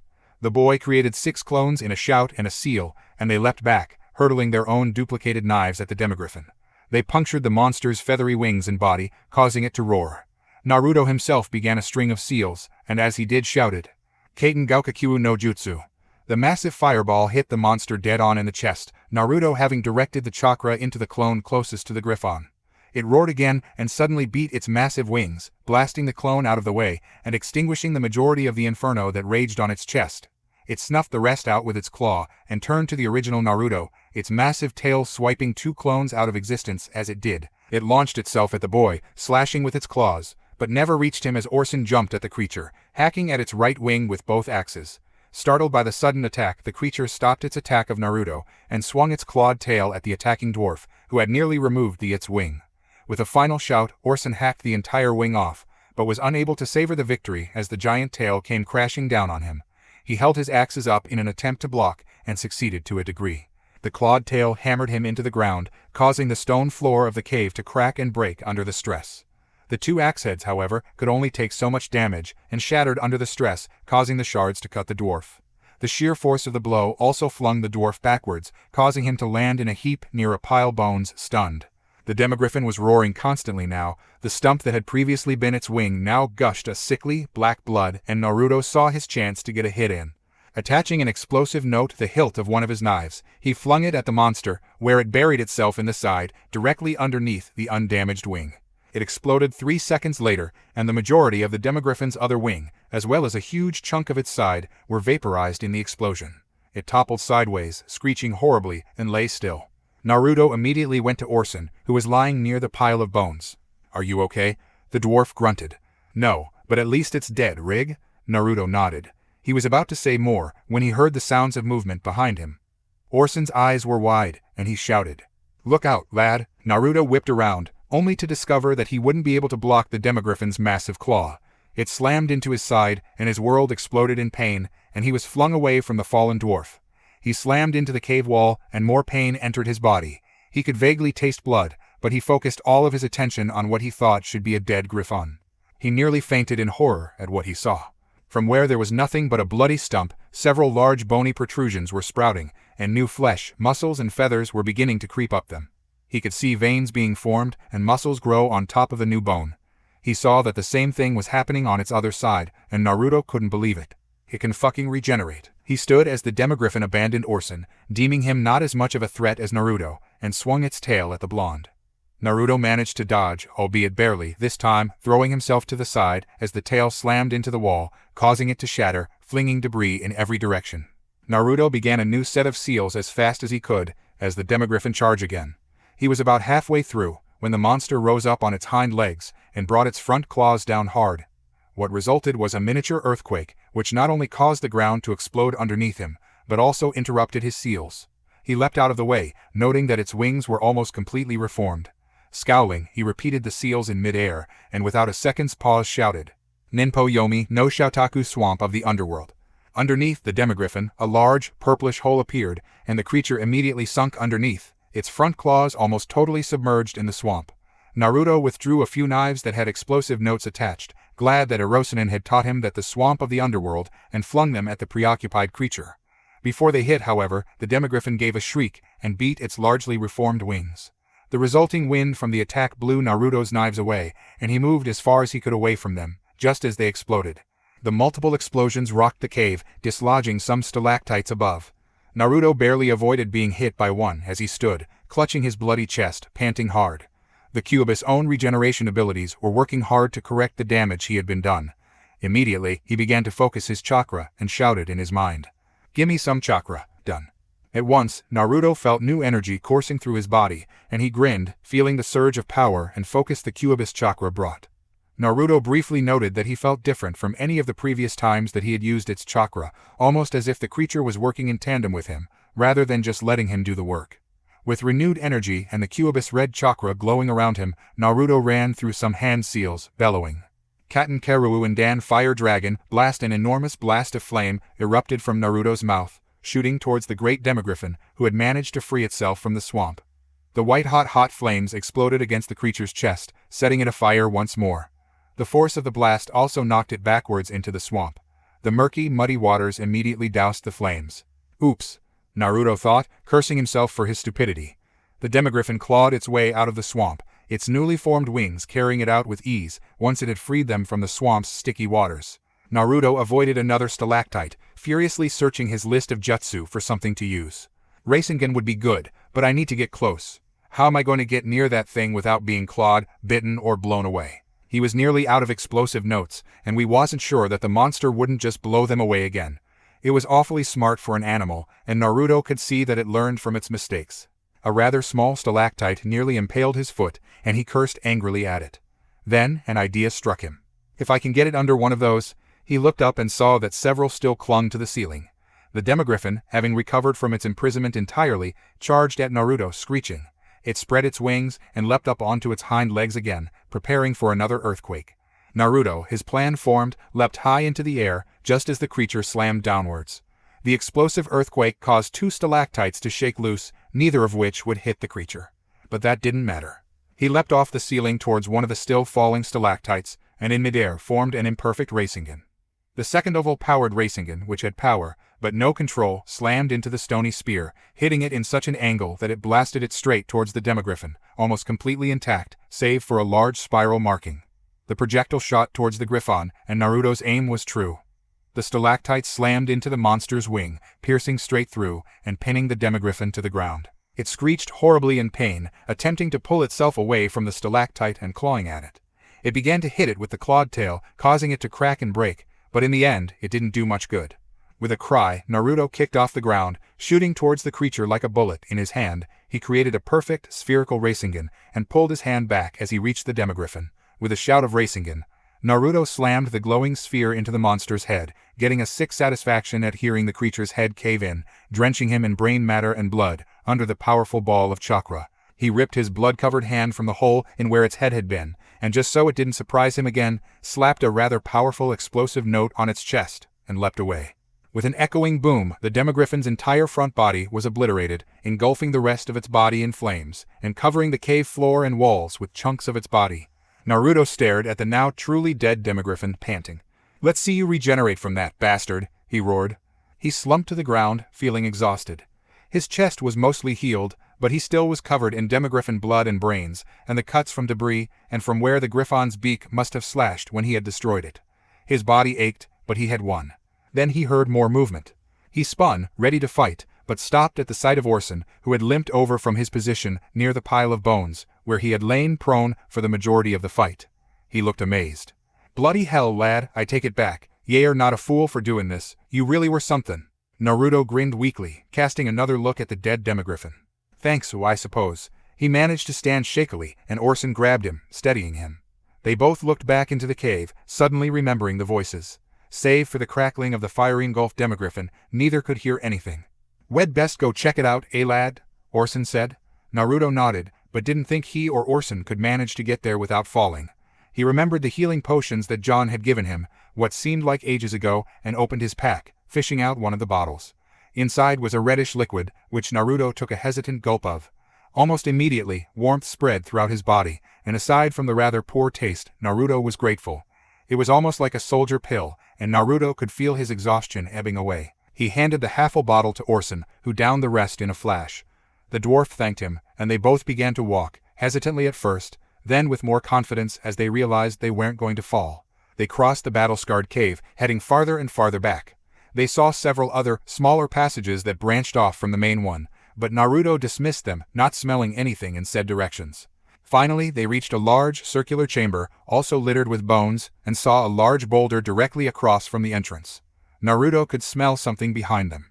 "Dwarves," he announced happily to Orson, who looked both stunned and relieved. The two quickly crossed the chamber, standing in front of the boulder. "Ye think ye can break it, with that fancy glowing ball o' yours?" Orson asked, raising an eyebrow at the boy. Naruto glared at him. "It's called a Rasengan. I only shouted it to the entire cave," he muttered, and slowly began to gather the chakra that the healing potion had given him back into a concentrated ball in his palm. He shouted Rasengan again, just to spite the ignorant dwarf, and slammed the ball into the boulder. The ball plowed through the rock, sending ripples throughout the entire thing, eventually causing it to shatter apart. Another cave was revealed, and both Naruto and Orson could see several figures in the darkness. Orson immediately rushed forward, only to be clobbered in the head by a rock. He fell over, stunned, as several dwarves rushed out, brandishing rocks and broken stalactites like clubs. Naruto held his hands up in a gesture of surrender as Orson got to his feet, glaring at the group. "What are ye doing? We're trying to save ye." The attacking dwarves stopped and blinked. One of them, who possessed fiery red hair and a large beard, walked forward, looking abashed. "I sorry about that." Another, a female, stepped forward. "Och, forgive us, friend. I dinna ken it was dwarves. Thought it was that horrible beastie comin' to eat one o' us again." Orson grinned, while Naruto silently seethed about being called a dwarf. Orson then looked at the first dwarf and said, stunned, "Ye are Grundig, ye are alive. This is great. The dwarf nodded, and Naruto perked up at the name. "You're Grundig, the friend of the king?" Grundig nodded, and then looked closely at Naruto. "Eh? You're a human." The other dwarves, who numbered about 7, looked at Naruto a second time. Several let out surprised gasps, whispering about how it's surprising that not only a human had come to help rescue them, but was short enough to be mistaken for a dwarf. Naruto pouted, and Orson laughed. So he is. A damned fine what at that. He saved Ye all from that monster back there, all by himself he did. They stared, shocked into silence, and Naruto felt his face grow warm. "Blimey, Ye took that thing out all by yourself?" "Amazin'," cried Grundig, his eyes twinkling. The others whispered words of awe as well, and Naruto shifted uncomfortably. Orson grinned at the boy's obvious embarrassment, then turned to the group of dwarves. "How come ye are all still alive? I thought that beast would have scarfed ye all down." Grundig's face grew somewhat dark, and he said quietly, "That thing 'twas a monster, through and through. It kept us locked up, mostly for its own amusement. It would sometimes just pick off body parts, then leave them bleeding in here, while it went off. A true monster, it was." Naruto was stunned and sickened. He just noticed that some of the dwarves were indeed missing legs or arms, and the stumps had been tied up with pieces of cloth that had been ripped from their shirts. "I thought you said it wasn't like you." "I take offense to that, brat, but what I said was true. I was only speaking in terms of race. It was not a true demon, but perhaps it did act like one." Naruto uneasily sat down, while Orson growled softly at the news. "Good thing I took care of it then, huh?" Naruto said. They all grinned, nodding. "Rig," said Orson, looking back towards the entrance to the chamber. "We'd best get out of here, don't want to stick around here." The other dwarves and Naruto didn't protest, and they were let out, all alive, mostly intact, and just pleased to be free. They arrived back at Margin that night, and were all very tired by the time they had arrived. Naruto had been forced to carry one dwarf at a time down the initial cliff face, and then spent the rest of the time helping those who had missing limbs down the rocky slopes of the mountain. He was dead tired, and hoped to get good night's sleep. Unfortunately, Grundig had immediately called the dwarves of the town out, in order to not only let them know he had returned, but to honor Naruto and Orson. Naruto spent quite a while getting slapped on the back, conked on the head, and several times squeezed on the ass, by the dwarves who were grateful to have their overseer and leader back. Finally, he was able to retire to bed, far too exhausted to travel, and dreamed of nothing. The next morning saw Naruto standing at the edge of town once more, this time surrounded by many dwarves, with Grundig and Orson in the front. He was decked out in a fresh new cloak and pair of boots. Both dwarves were grinning, and Grundig had a scroll clutched in his hands, ready to present to their young hero. "Well, lad, ye've been a great help, and I once'ly say that ye're welcome back any time, and I can even begin to repay you." He held out the scroll. "This is a letter that I've written to King Magni about you. Give it to him, and I think he'll write thank you. Margin is one o' the biggest minin towns here, and Magni needs metals for weapons and the like, so he'll definitely help ye. I think he'll listen to yer and the little princess plan and right agree with it. Just follow the road, and when ye leave the mountains, head northeast across some o' the smaller mountains, and ye'll find it easy. A fighter o' your caliber won't be troubled much in the mountains of Dunmorug." He handed Naruto the scroll, and he tucked it safely away in his weapons pouch. He turned to Orson, who was grinning. "It's been good workin' with ye, lad. I can believe I almost ran away, but tha's over, and I'm glad I got to meet ye." Naruto grinned back at him and asked, "Want to come with me?" Orson blinked and shook his head. "Ach, no way, lad. The trouble ye get into would get me killed, I suspect." Naruto laughed and hugged the dwarf. Orson was surprised for a second before he returned the hug. Naruto stepped away and turned to go. "Thanks everyone," he shouted back to the group. Orson laughed. "Ah, lad, it's we who should be thanking ye, so thank ye." The entire group shouted the last 2 words as they watched Naruto walk away. Orson couldn't help but feel that he would be seeing him again, as he and Eliandra walked back towards Margin, grinning all the way. "Ah, come on! Can't you at least tell me where I am in relation to Ironforge? I need to get there. Hey, are you listening to me?" An old dwarf cast a shrewd look back at the fuming, frustrated, and extremely travel-worn boy before answering simply, "No." Naruto ground his teeth in frustration. He had been traveling for 3 days since he had left the mining town of Margin, and it was only until halfway through his second day did he realize that he was completely and totally lost. Despite trying to follow Grundig's directions, he had quickly lost his way in a rather foolish attempt to travel during a rather heavy snowstorm. He was still suffering taunts from the Kyuubi, even now. After a day more of traveling and dispensing of some small nuisances, mostly small, ragged-looking wolves, sometimes the occasional wolverine, he had come across a small camp, an old dwarf sitting around a cozy fire, watching a rabbit sizzle and cook on a spit over it. A small tent, which had appeared to be made out of animal skins, sat behind the dwarf. The dwarf himself was dressed in furs as well, had a grizzled beard that seemed to be prevalent in all dwarves, and a rather becoming scowl set on his wizened face.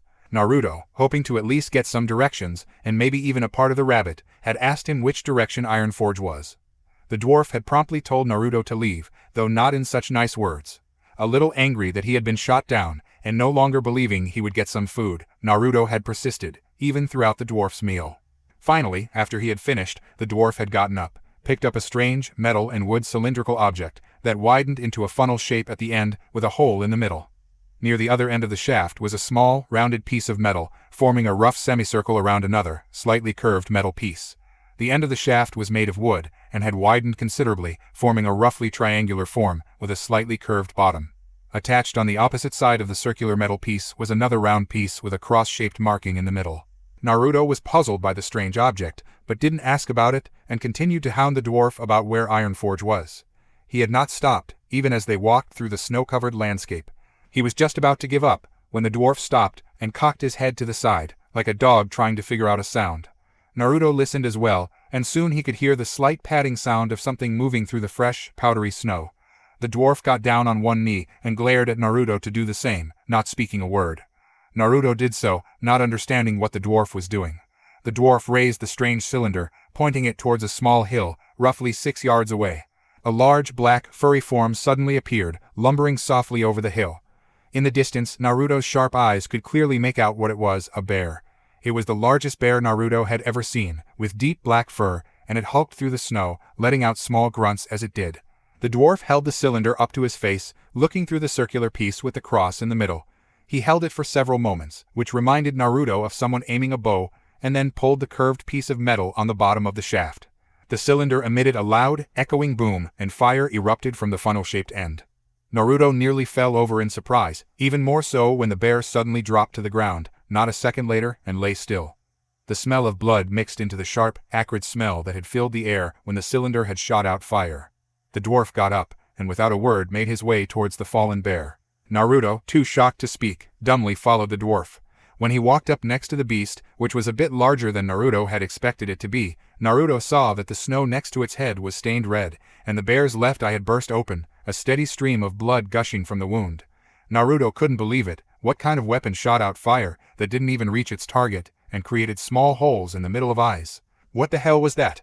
Naruto said, recovering slightly from his stupefaction. The dwarf, for once, didn't scowl, but gave him an odd look. "Ye never heard of a rifle, boy?" Naruto blinked, turning the strange word over in his mind. The word was completely foreign to him, and was somewhat hard to pronounce to boot. "No, what is it? How did you kill that bear? Why did you kill that bear?" The dwarf frowned before producing a small, curved knife, before bending down and opening the bear's mouth. Without a second thought, the dwarf slashed out the bear's tongue, placing it into a small, leather satchel at his side. He then began to skin it, and as he did, answered Naruto's final question. "The missus wants me ta bring some bear tongues, shiz makes a fine stew wid 'em." The dwarf then looked at Naruto again, frowning a little. "I'll tell ya what, boy. You get me some o' them tongues. A dozen should do it. And I'll tell ya how ta get ta Ironforge. I don't really trust others. Had some bad experiences with other races. But ye don't seem so bad, so do that for me, and I'll tell ya." Naruto blinked and grinned a bit. "If that's what it takes, sure, I'll do it." The dwarf nodded, grunting. "Me name's Aldrin. After ye done, come back to the camp, and I'll tell ya where ta go."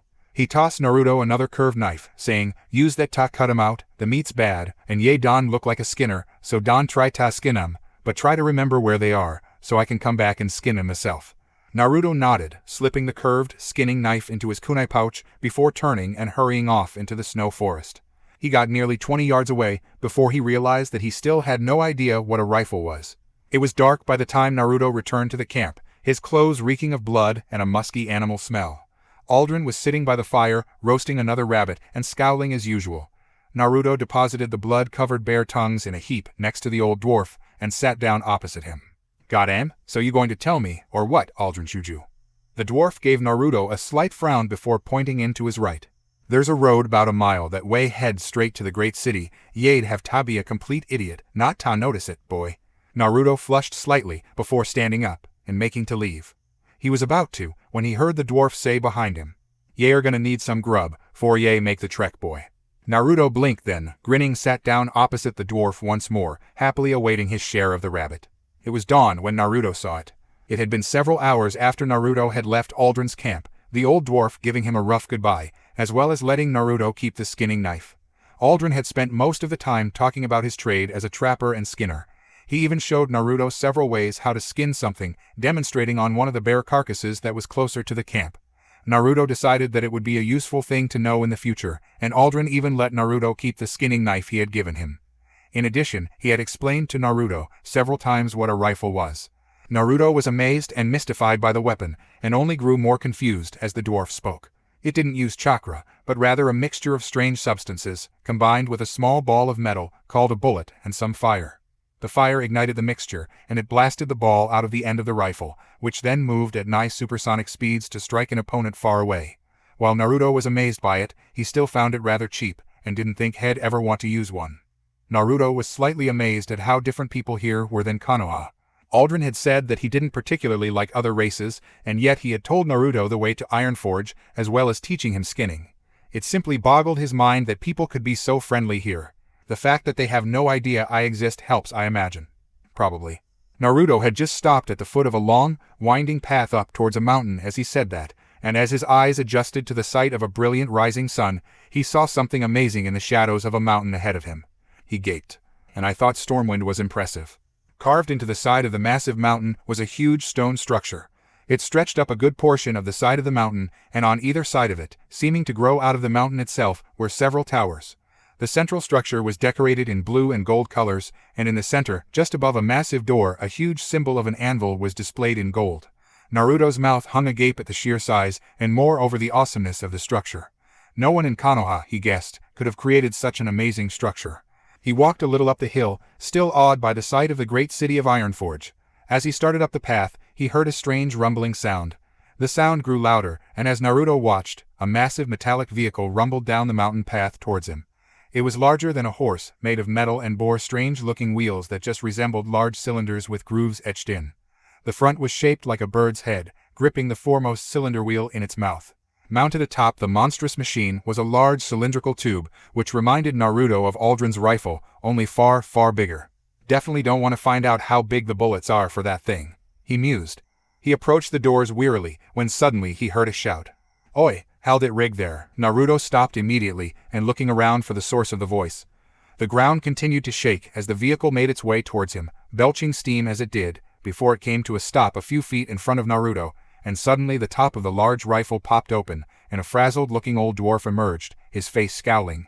His hair was a graying black, and he had only one eye, the other being covered with a small black patch. The dwarf had a large cigar in his mouth, and biting off a significant portion and spitting it to the side, he addressed the blonde. Where da ye thin ye are goin', bairn? Eh? Where? Huh? Huh? The dwarf chewed on his cigar some more, and his speech became even more difficult to decipher for the young shinobi. Thy place is off limmies fo ye humans, giet? Huh? Huh? Leave, if ye don, then ill blast ye, eh. Naruto, not really sure what exactly the old dwarf had said, but sensing that it wasn't good, shouted. Hey, I got a reason for being here, let me in, I need to see the king. The dwarf, however, just shouted back, after spitting some more of his cigar away. Ye rig, ye are just tryin' taji past me, ye can fool Grunda, I'm a veteran, I know all them tricks. You're senile old man, let me in. Naruto roared back, tired of the man's ranting already. The dwarf growled at the insult for more reasons than one and ducked back into the huge vehicle. I warned ya, now I'll blast ye. Naruto took a few steps back as the massive cannon swiveled to point at his exact position. He immediately leapt out of the way as the end exploded, firing a massive black sphere of metal at the blonde. It struck the ground, and Naruto was blasted forwards from the force of the explosion, but managed to get back to his feet quickly. Already the huge rifle was turning towards his position once more. Growling, Naruto rushed forwards, an explosive note in his hand. He leapt up in time to avoid another shot, and slapped it on the beak of the hawk-shaped front, jumping away as the fuse was lit. He landed a few yards away, not turning around as the telltale sound of a note going off filled his ears, accompanied by the screeching of metal being ripped apart forcefully. When he finally did turn, he found to his horror that only a small portion of the front had been affected at all. The hawk now had a huge scorch mark on its face, and the front wheel had portion of its front blown away.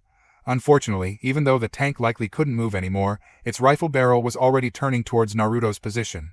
It released another burst of fire, shooting the dark ball right at the blonde.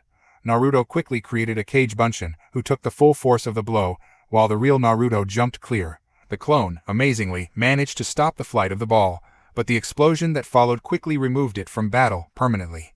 The real Naruto charged directly at the back of the tank. Gathering a Rasengan into his palm, he rammed it into the armor-plated back, causing his hand to sink directly into the metal and blast it away from the inside. The result was that the front of the tank suddenly erupted outwards, along with a frazzled-looking Grunda. The dwarf landed hard on the ground, a few yards in front of the tank, and the shards of metal scattering around him, some even embedding themselves in the stone mountain wall. Naruto exhaled and leapt over the ruins of the machine, walking towards the gawking dwarf, who suddenly began to scramble away. Oi, oi, oi, ye can arm me. I'm a veteran o' the army o' Ironforge. Ye can just break a dwarf's tan lick the. Naruto grit his teeth in annoyance, having enough of the old dwarf's ramblings. Just let me in. I have a reason, and proof that I'm allowed in. I'll even show you. He began to take out the scroll, when a series of shouts and the heavy footfalls of metal on dirt making their way towards him. Grunda grinned, looking relieved, and backed away, ready to let the reinforcements deal with the blonde. Naruto groaned. Nothing's ever easy, is it? Where would the fun be in that? As Naruto watched, a large group of dwarves ran down the path towards him, all bedecked in heavy-looking metal armor. Some held rifles similar to Aldrin's, albeit bigger, but most held large axes, who stood at the front, on either side of their fallen comrade. One such dwarf walked forwards, a distrustful scowl on his face, and his body ready to attack or defend if need be. What is going on here, Harem? The dwarf spoke in a much clearer accent than any the boy had heard before, and he was slightly relieved. He was about to speak when Grunda yelped. He's a monster. He blowed me tan up and trid ta kill me. He pointed accusingly at Naruto to prove his point. Most of the dwarfs raised eyebrows, observing the destruction with disbelieving eyes. Some, however, glared at Naruto accusingly, their weapons ready to fire if he made a move. The lead dwarf frowned and then spoke again. This true, boy? No, Naruto responded through gritted teeth, incredibly annoyed at the fallen dwarf for putting him in this situation. He then elaborated. I was trying to get in. I have a reason and proof that it's important, but that crazy freak didn't listen and tried to kill me. He pointed at the dwarf, unconsciously mimicking Grunda's previous gesture. The lead dwarf frowned again, but not taking his eyes off Naruto, asked, May I see it? The proof that Ye spoke of.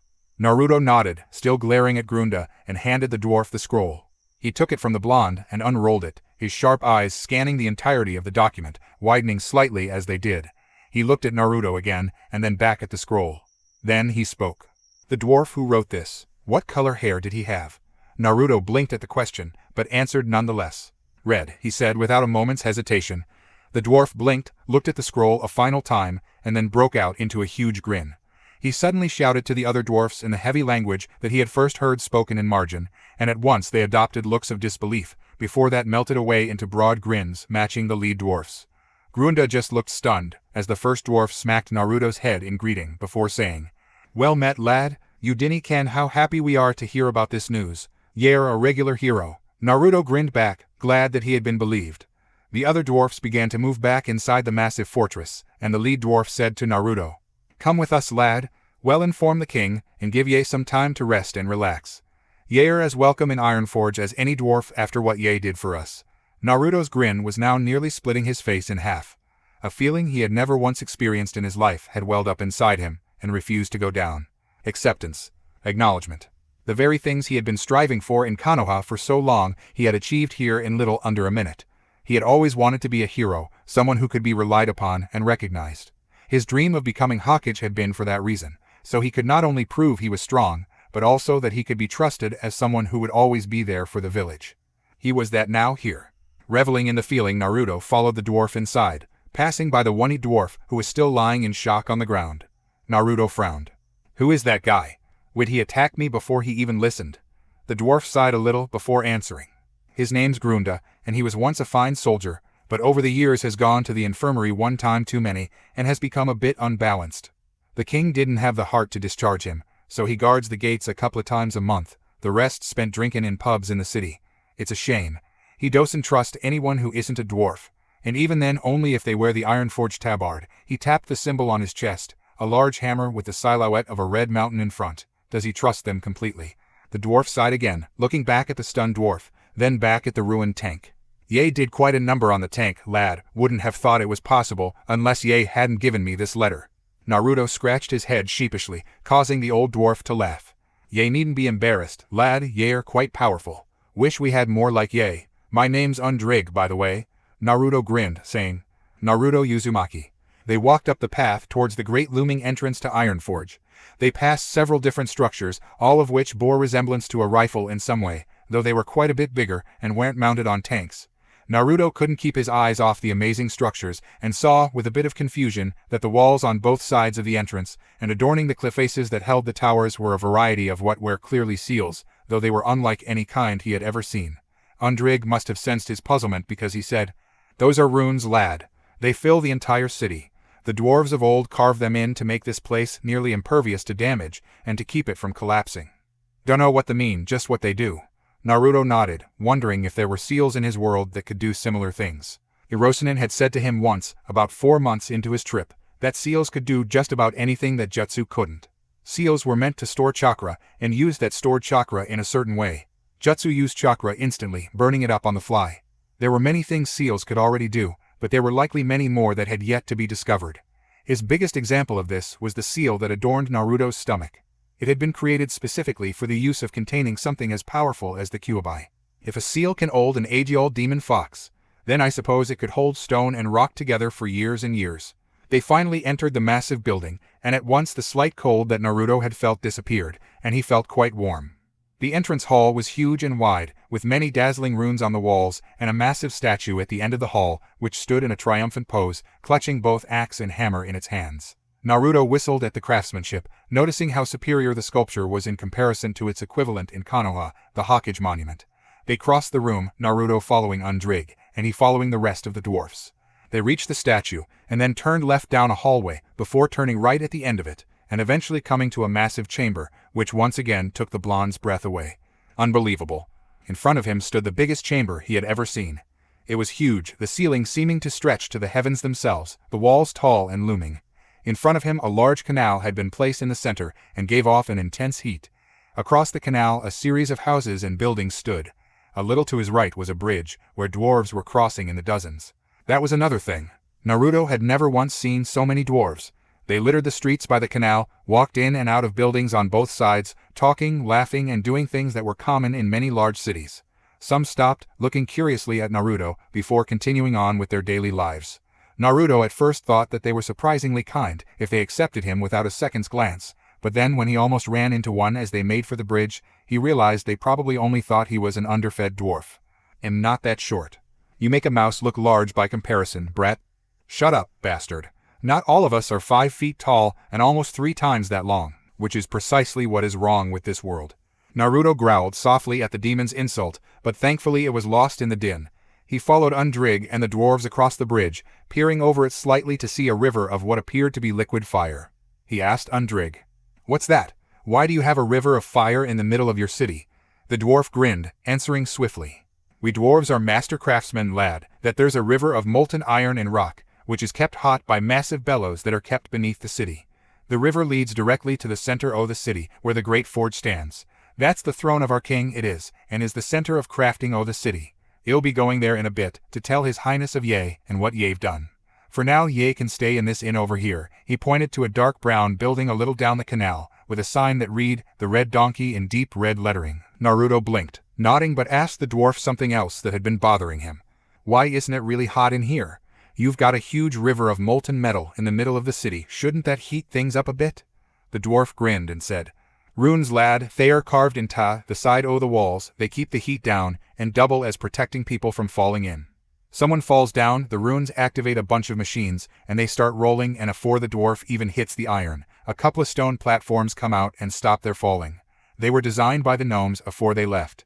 Naruto nodded, and having no more questions stayed silent as they entered the Red Donkey. It was cozy inside, and Undrig walked right up to the innkeeper, a squat female with, Naruto shuddered slightly, and the beginnings of a beard. Undrig spoke to her in rapid dwarvish, pointed to Naruto once, and then nodded, handing her a few coins before returning to Naruto. "Ye've got a room for the night, lad. I'll be off to let the king know about Ye'r presence, and Ye can meet him later tonight." Naruto shook his head. "I need to meet him now. I've still got a lot to do, and I can't spend it sleeping or resting. Undrig grinned a little. Ye've got spirit, lad, I'll give ye that. But don't push yourself. Whatever it is, ye'll be able to wait a bit. Ye need your rest as well. Sides, the king's gonna need some time to think and plan, now that his iron deposits are safe. Hell want to prepare a greeting fit for the hero ye are, boy. Naruto blushed a little, still not used to the hero thing. Undrig walked past him to the door, throwing over his shoulder as he went. Just rest, lad, I'll come get ye when it's time. Grudgingly, Naruto acquiesced, and followed the innkeeper up the stairs to his room. Oi lad, get up, the king has sent for ye. Naruto jolted awake at the shout, nearly falling out of the somewhat stumpy bed. Grumbling, he got out and threw on his pants, boots, and t-shirt, leaving his cloak and long-sleeved shirt in a pile. He put on his weapons pouch and kunai holster as well, before opening the door, nearly crashing into Undrig as he did, who had been about to open it as well. Sorry, he said, grinning. Undrig grinned back. Not a problem, lad. Ye ready? The king's eager to meet you. Naruto nodded and followed the dwarf down the stairs and out of the inn. In the street, there were far less people than before, but Naruto attributed that to it being nighttime. They walked down the street, sticking to the canal, and Naruto began to feel warmer as he walked. A great brilliant light pulsated in the distance, just around the corner from the street. As they neared the light, it began to get much hotter, but not unbearably so. Naruto guessed the seals could only do so much to contain heat. They eventually came to a large arch on their right. Once again, Naruto was amazed by the sight of the great structure and said to Undrig, "Why do you guys make everything so big? To compensate." The dwarf glared at him, despite hearing the humor in his voice. "You should talk. I'm taller than ye, and ye're still a human." Naruto twitched at the jibe, but bit off a retort as he witnessed yet another amazing sight.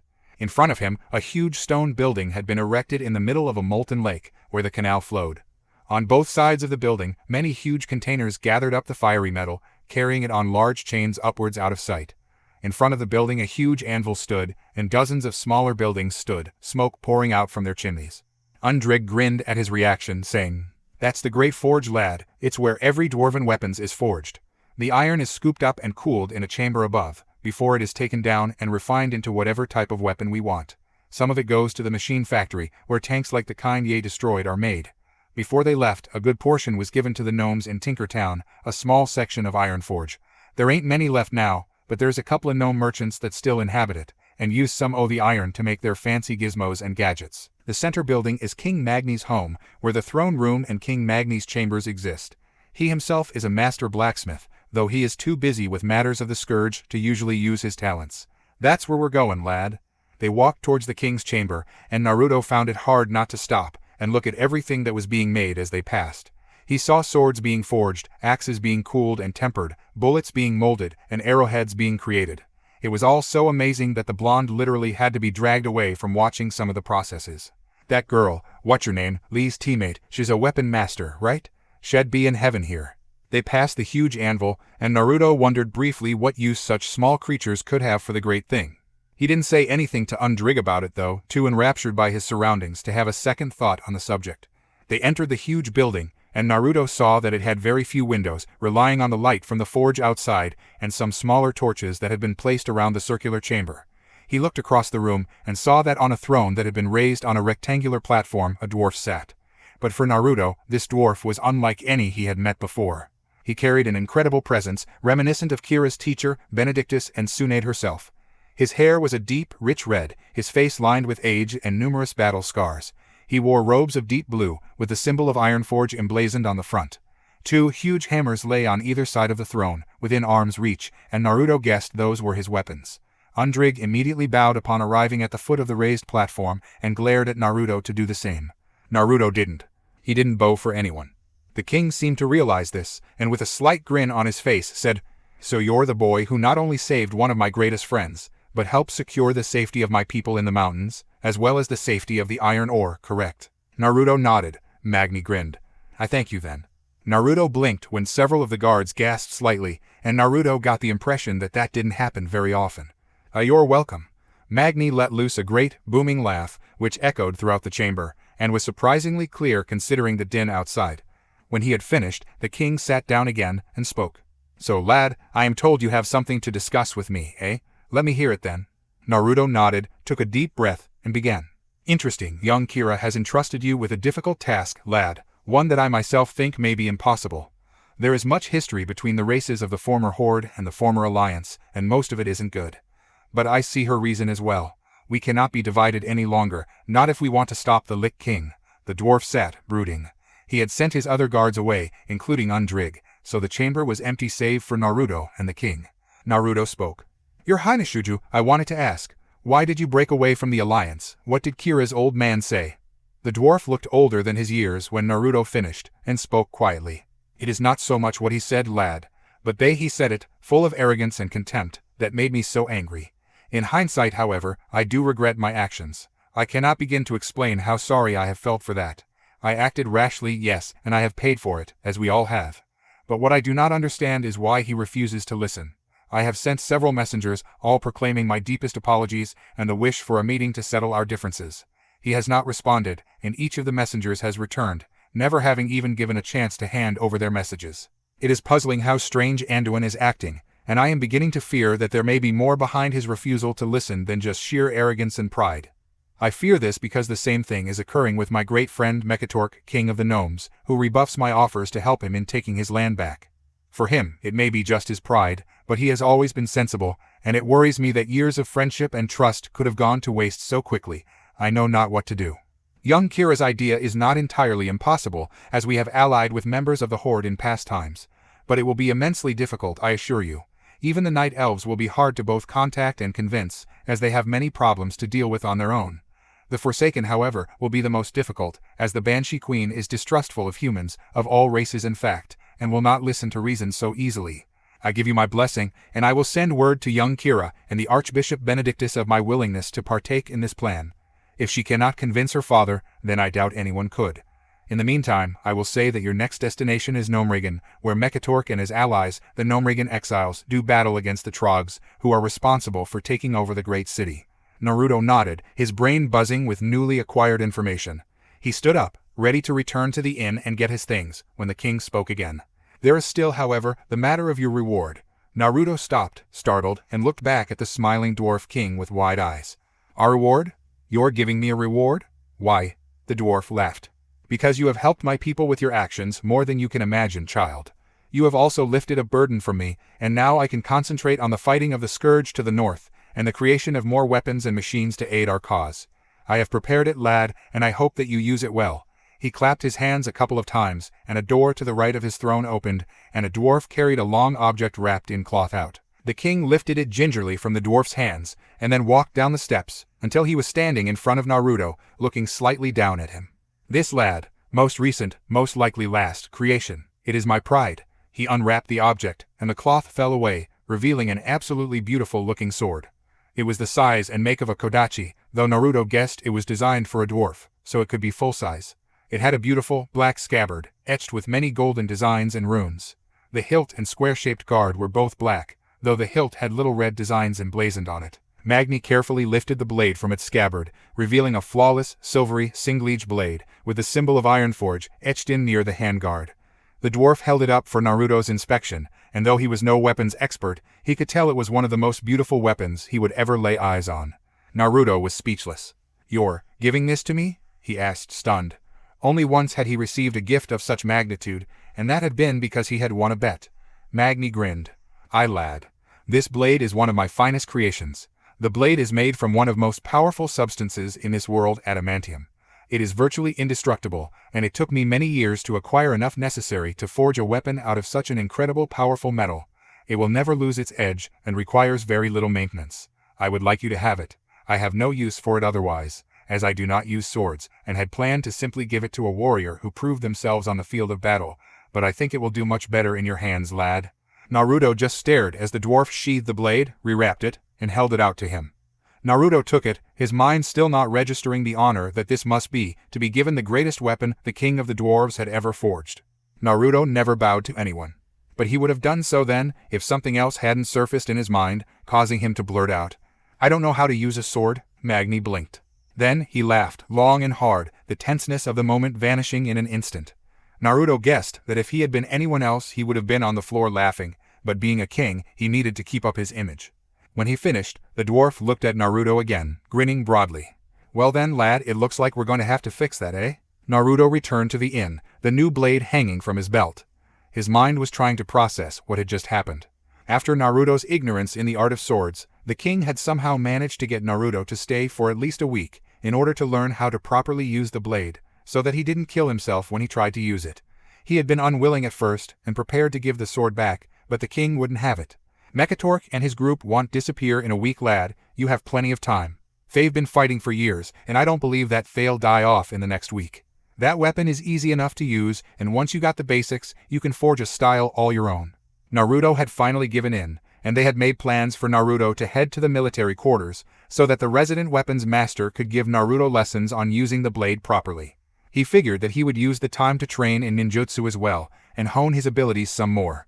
It was only a week, and then he would be off to Gnomeregan. So Naruto prepared. Very good, lad. Ye are getting better. Ye must be a natural at falling on your arse all the time. Shut up. Naruto was standing in front of a rather brutish-looking dwarf, a little taller than himself, with a deep gray beard, one eye, and a large scar crossing the entire length of his gnarled, aged face. The dwarf was dressed in leather armor with an iron-forged tabard over it, and held a sword much like the one King Magni had given Naruto in his left hand, and an axe in his right. This dwarf's name was Burlyro. Naruto himself, decked in a new pair of black pants and an orange wool short-sleeve shirt, was clutching a rather shoddy-looking short blade, gasping for breath. The boy had numerous cuts and bruises on his body, both from repeated failed assaults on the elder fighter. Burlyro grinned at Naruto's disrespect, obviously enjoying riling the blonde up. He had been training the boy for nearly 3 days, and though he had shown remarkable talent in picking up the basics, he was a bit too headstrong, making it difficult for Naruto to master the blade. He had said at the beginning of their second session, "This is only going to get harder, lad. A dwarven short blade is something that nobody, not even a dwarf, can master in a couple of days. It takes years of practice and training. Ye are a smart lad and skilled to boot. But ye need to realize that normally, a short blade is just a complement to another, usually heavier weapon like an axe or hammer. It focuses on defense, not offense, and while ye block with that blade, ye attack with your other weapon. For ye, it's different. Ye are a human, and maybe one day ye are gonna have human proportions." He had grinned at Naruto's peeved look, "so ye are going to be using it to complement yer hand-to-hand abilities. That's the reason that some short blade users call the dwarven short blade a shield sword." After that, the dwarf had proceeded to beat Naruto into the ground, watching in interest as the boy got up every time and shrugged off the damage. It was impressive to say the least. He had been through numerous battles in his day, and they had toughened his body to what it was today. The boy was incredibly resilient and could take enormous amounts of damage without passing out. It was one of the reasons Burlyro enjoyed teaching him so much. Shaking away his thoughts, he drew his axe up, charging at Naruto as he swung it downwards in a powerful slash. Naruto flung his own blade up at once, the axe striking it hard. Naruto immediately dodged to the side, flinging a kick at the elder dwarf. It hit home on the dwarf's chin, but the hardy creature barely flinched at the attack and struck back with his own sword, followed by another axe chop. Both Naruto avoided, but a second backhanded strike to the face sent the blonde flying backwards. Oof! He landed a few feet away before getting up, rubbing his cheek and wiping blood off his lip. Burlyro grinned and readied himself as the blonde got back into his stance, his face etched in determination.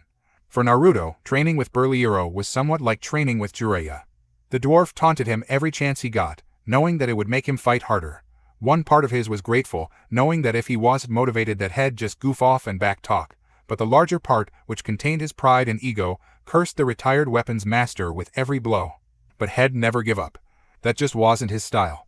Gritting his teeth, Naruto lunged forward, slashing at the dwarf's head. The dwarf blocked and countered with his axe. Naruto didn't bother to retract his own blade to block, and instead grabbed the axe blade just before it struck his side. With a cry, Naruto's foot snapped out, striking the dwarf in the chest.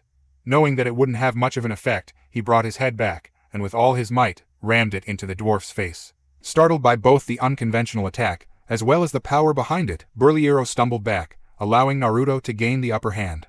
The boy slashed the dwarf's chest, most of the damage being absorbed into the leather armor, but it broke through and struck the dwarf's thick skin. It didn't break through the skin, however, because most of the power had been lost, and because of the dwarf's unnaturally strong skin. Naruto, however, didn't stop there, and assailed the dwarf with a dozen punches to his chest and face with his left hand. Burlyro finally toppled, his apparent invulnerability defeated by Naruto's powerful attack. Grinning, Naruto lowered his weapon and fell onto the ground, breathing heavily. As he lay on his back, he could hear Burlyro's laughter fill the room. "Good lad, good. What ye lack in ability with the sword ye make up with your hand-to-hand attacks and strength. If we can get Ye using that blade to not only just defend, but to attack and defend at the same time, Ye can leave here ready to face whatever horrors Ye'll meet out in the world. The dwarf hauled himself to his feet, grinning, before wiping the sweat off his face. Naruto wasn't surprised that Burlyro had no apparent damage on his face or the small part of his torso that could be seen through the gash in his armor. In his opinion, the dwarf could have survived being buried under thousands of pounds of rock, and would likely only get a couple of bruises. Kurachin wasn't kidding when she said these guys were hardy. Oh Kurachin, now what happened to girl with the gargantuan forehead? Nothing. What's wrong with calling her that I should be able to, doing all this for her? And Sakurachin's forehead isn't gargantuan, it's a nice size. She is too skinny and far too underdeveloped for bearing children.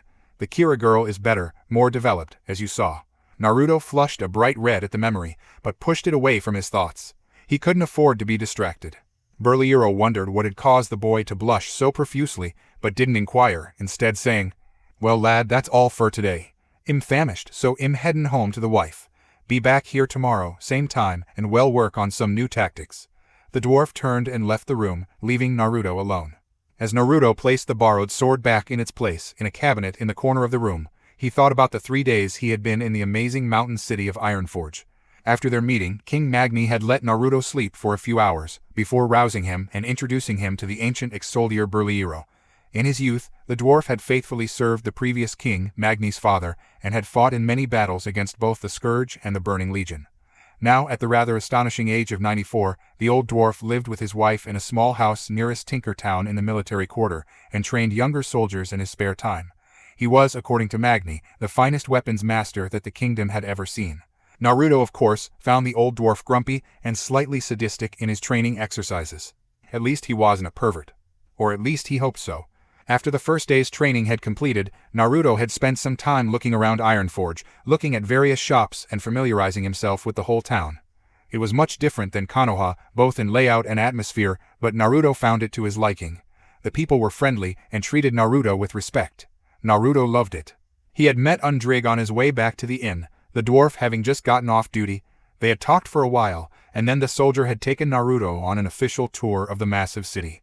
They looked at all of the sections of the city, which took quite a while, but in Naruto's opinion, was well worth it. They visited the Mystic Quarter, where Naruto saw thousands of dwarves performing and learning remarkably strange jutsu, all of which made Naruto want to learn. Undrig had said that he could purchase a scroll or two of the most common techniques, but getting an apprenticeship to one of the stronger dwarves was the only way to learn the more powerful stuff. They then entered a smaller section known as the Forlorn Cavern, which Undrig explained were the slums of Ironforge, where the poor, unemployed, and lazy lived, some drowning themselves in liquor at one of the many bars that littered the area, while others tried to bum change off wealthier dwarves who passed through on occasion. Naruto was briefly reminded of the Wave Country under the rule of Gatu, whose extortion had driven many people to the streets. Undrig explained that most people who lived in the Forlorn Cavern were either incapable of getting a job or simply had no motivation in life. They had left quickly, Naruto feeling sick about the whole thing. They next visited the Hall of Explorers, which despite the overwhelming amount of books and scrolls which it held, Naruto found quite interesting. There were many dwarves who spent hours cataloging the books, and some who copied down information from older texts, in order to keep the information intact. The hall also held the headquarters to an organization known as the Explorers League. The Explorers League was a group of dwarves whose love of adventure and discovering new things had led them to form a group that dedicated themselves to do just that: explore, go on adventures, and discover remnants of the past. Undrig had a friend in the league, Larnig, who told Naruto several enthralling tales about the world he had come to. Naruto heard about the Stranglethorn Vale, a massive jungle area to the far south of Ironforge, which contained multitudes of fantastic beasts, mighty structures, and most of all, danger. Naruto's love of adventure made him giddy at hearing the stories, and he hoped that he would be able to visit someday. The hall was also full of skeletons that had either been excavated in far-off places, or were relics from Dun Morag. He saw a massive skeletal ram, which Undrig explained had once been the mount to a past king. He also saw massive creatures called dinosaurs, huge dragon-like lizards that inhabited a small, primordial part of the other continent, Kalimdor, known as the Ungoro Crater. It made Naruto wish he had the time to investigate this world. Next, they had entered Tinker Town, which had to be Naruto's favorite. It was there he got his first glimpse of a gnome as well, and while at first he thought it was just an incredibly small dwarf, maybe a child, he soon noticed a difference. Not only had the gnome been a lot shorter, coming up to only about Naruto's waist, but also his head was rather large and round, and his body was slimmer and more childish-looking, possessing none of the muscle or heaviness that a dwarf did. "I thought all the gnomes had left," Naruto said aloud as they passed the gnome, who looked weary beyond anyone he had ever seen. Undrig shook his head, looking down. "Nah, some o' the gnomes stayed, having always lived here.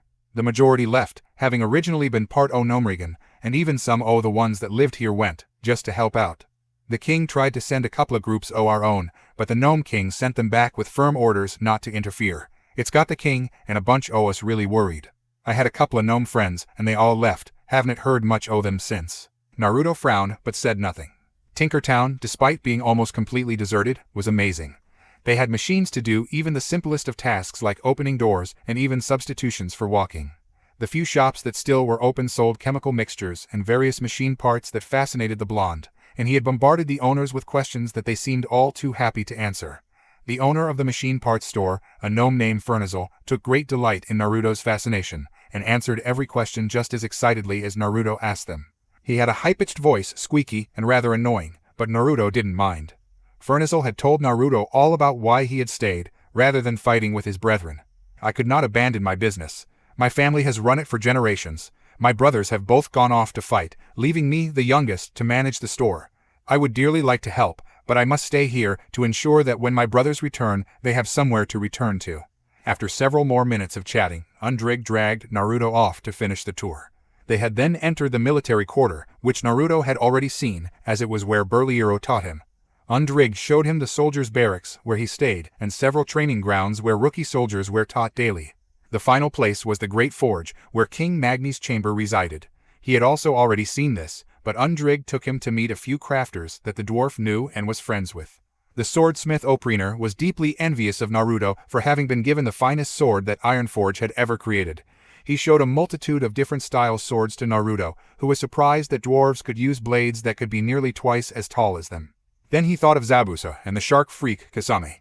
It was another weapons crafter named Riengrin, who forged smaller weapons like knives, daggers, and throwing weapons that Naruto was most interested in, however. Undrig boasted that his friend was the best small weapons forger in the entire city, and Riengrin did nothing to deny it. So Naruto asked him if the dwarf could forge for him a set of kunai.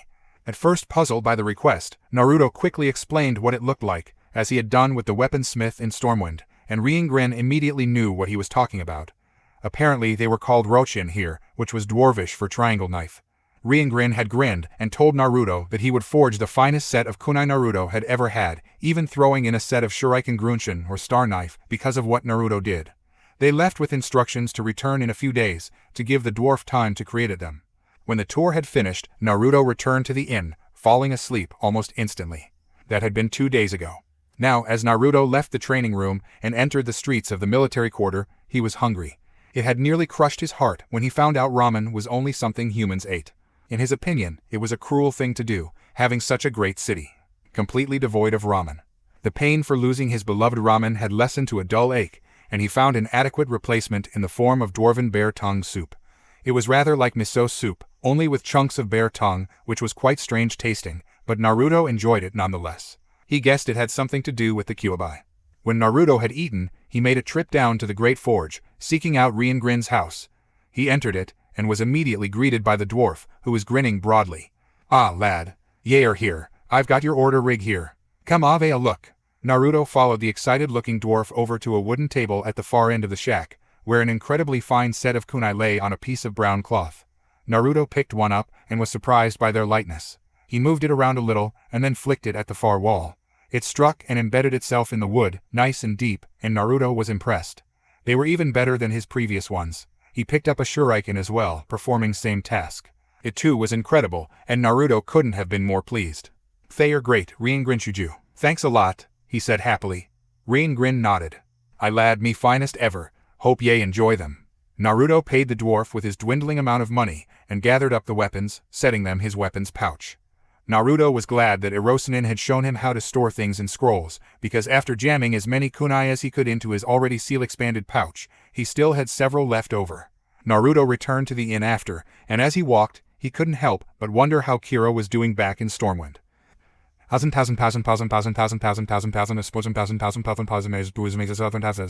"Daughter, how did you enjoy your day off? I can't imagine that training with that old fool could be any fun. Tell me about it." King Anduin Rin sat across from her daughter, who was watching him, an unreadable look on her face. He was tall and imposing, with soft, wavy golden hair and small blue eyes. He was heavyset, but not fat, and had a short, trim beard. He wore robes of royal blue, with the Stormwind crest on the front. This was their normal routine at dinner. Knowing full well that she would not lie to him, he could ask her anything about the ancient priest's dealings. Oddly enough, however, she hadn't been to visit him in some time, at least to his knowledge. Kira had to stop herself from biting her lip in nervousness, a sure sign that would alert her father that she wasn't entirely truthful in her explanations. She hated lying to her father more than almost anything in the world, and couldn't believe that Benedictus had asked her to do this.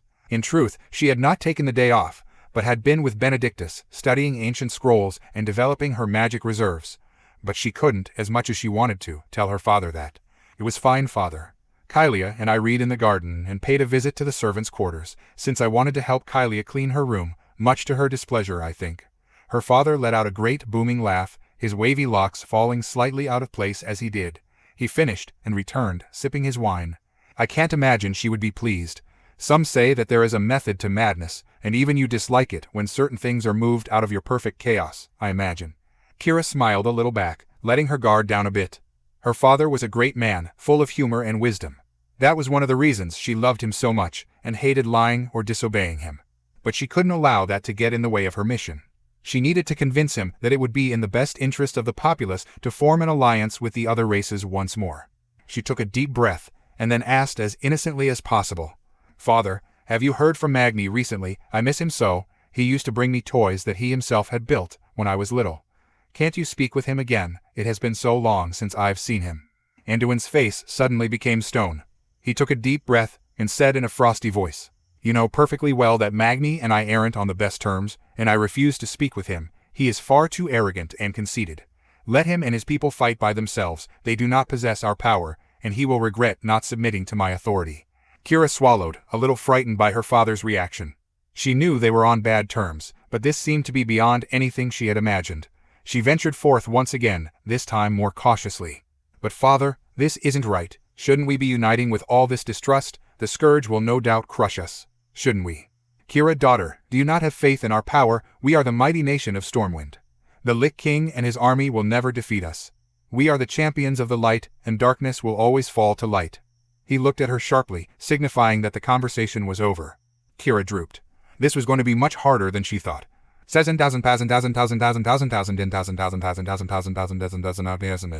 next day, Kira and Kylia were walking away from the kitchens, both carrying various pastries. Though they had grown up, Kira had never lost the mischievousness of youth, and still liked to pilfer things from the kitchen.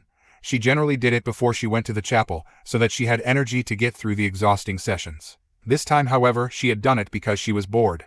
Benedictus was out in the cathedral that day, and wouldn't be able to meet with her. That left her with too much free time, so she decided to amuse herself by stealing some food from the kitchen before she and Kylia headed to lunch. That way, not only would they not have to sit through her father trying to amuse the local nobles, but Kira would be able to practice some new techniques, or jutsu as Naruto had called them. She had found her thoughts drifting to the semi-perverted blonde often these days. She hoped that he was okay, and that he had been able to make it to Ironforge in one piece. Something told her that he had, so she tried her best not to worry. It felt odd, she found, to worry about someone whom she hardly even knew. The first few days after her meeting, she had been slightly nervous.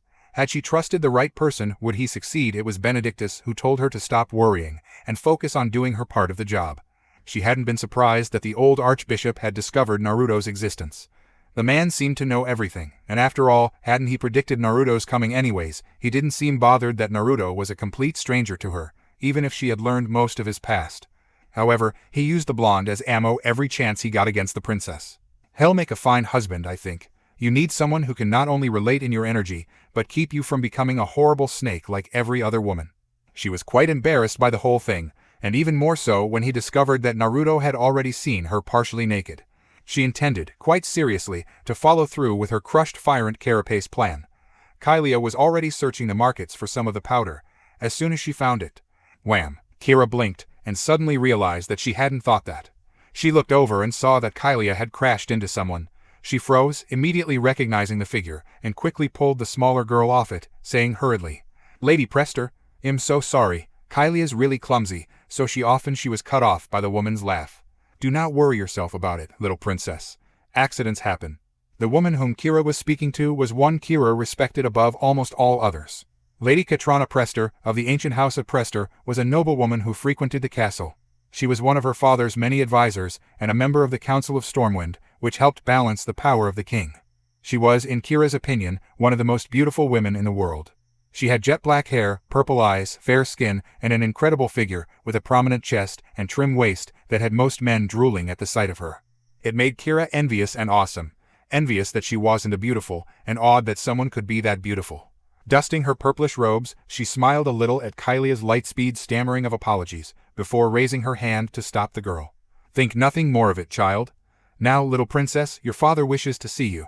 I believe that he wants you to meet someone." Kira blinked, a little confused. "Do you know who Lady Prester?" shook her head. "Am afraid not, little princess. But it must be someone important. You'd best hurry off." Kira nodded, stuffing the remainder of her pilfered food into her shirt, and pulling Kylia away, who was still stammering apologies. Lady Prester watched them leave, the beginnings of a smirk on her face. When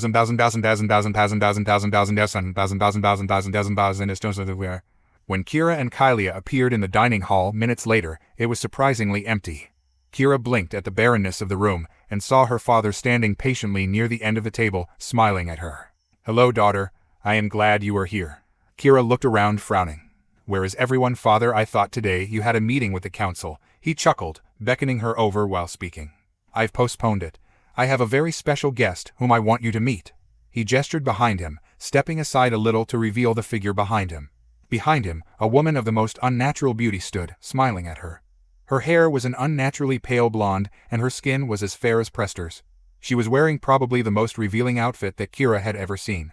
It consisted of a red tabard with the neck cut away, revealing an enormous amount of cleavage, leather shoulder pads, and a leather jerkin underneath, just barely covering her nether regions. She wore long, scarlet boots, and was leaning on a finely crafted staff with a red jewel in the middle of a cross-shaped figurehead.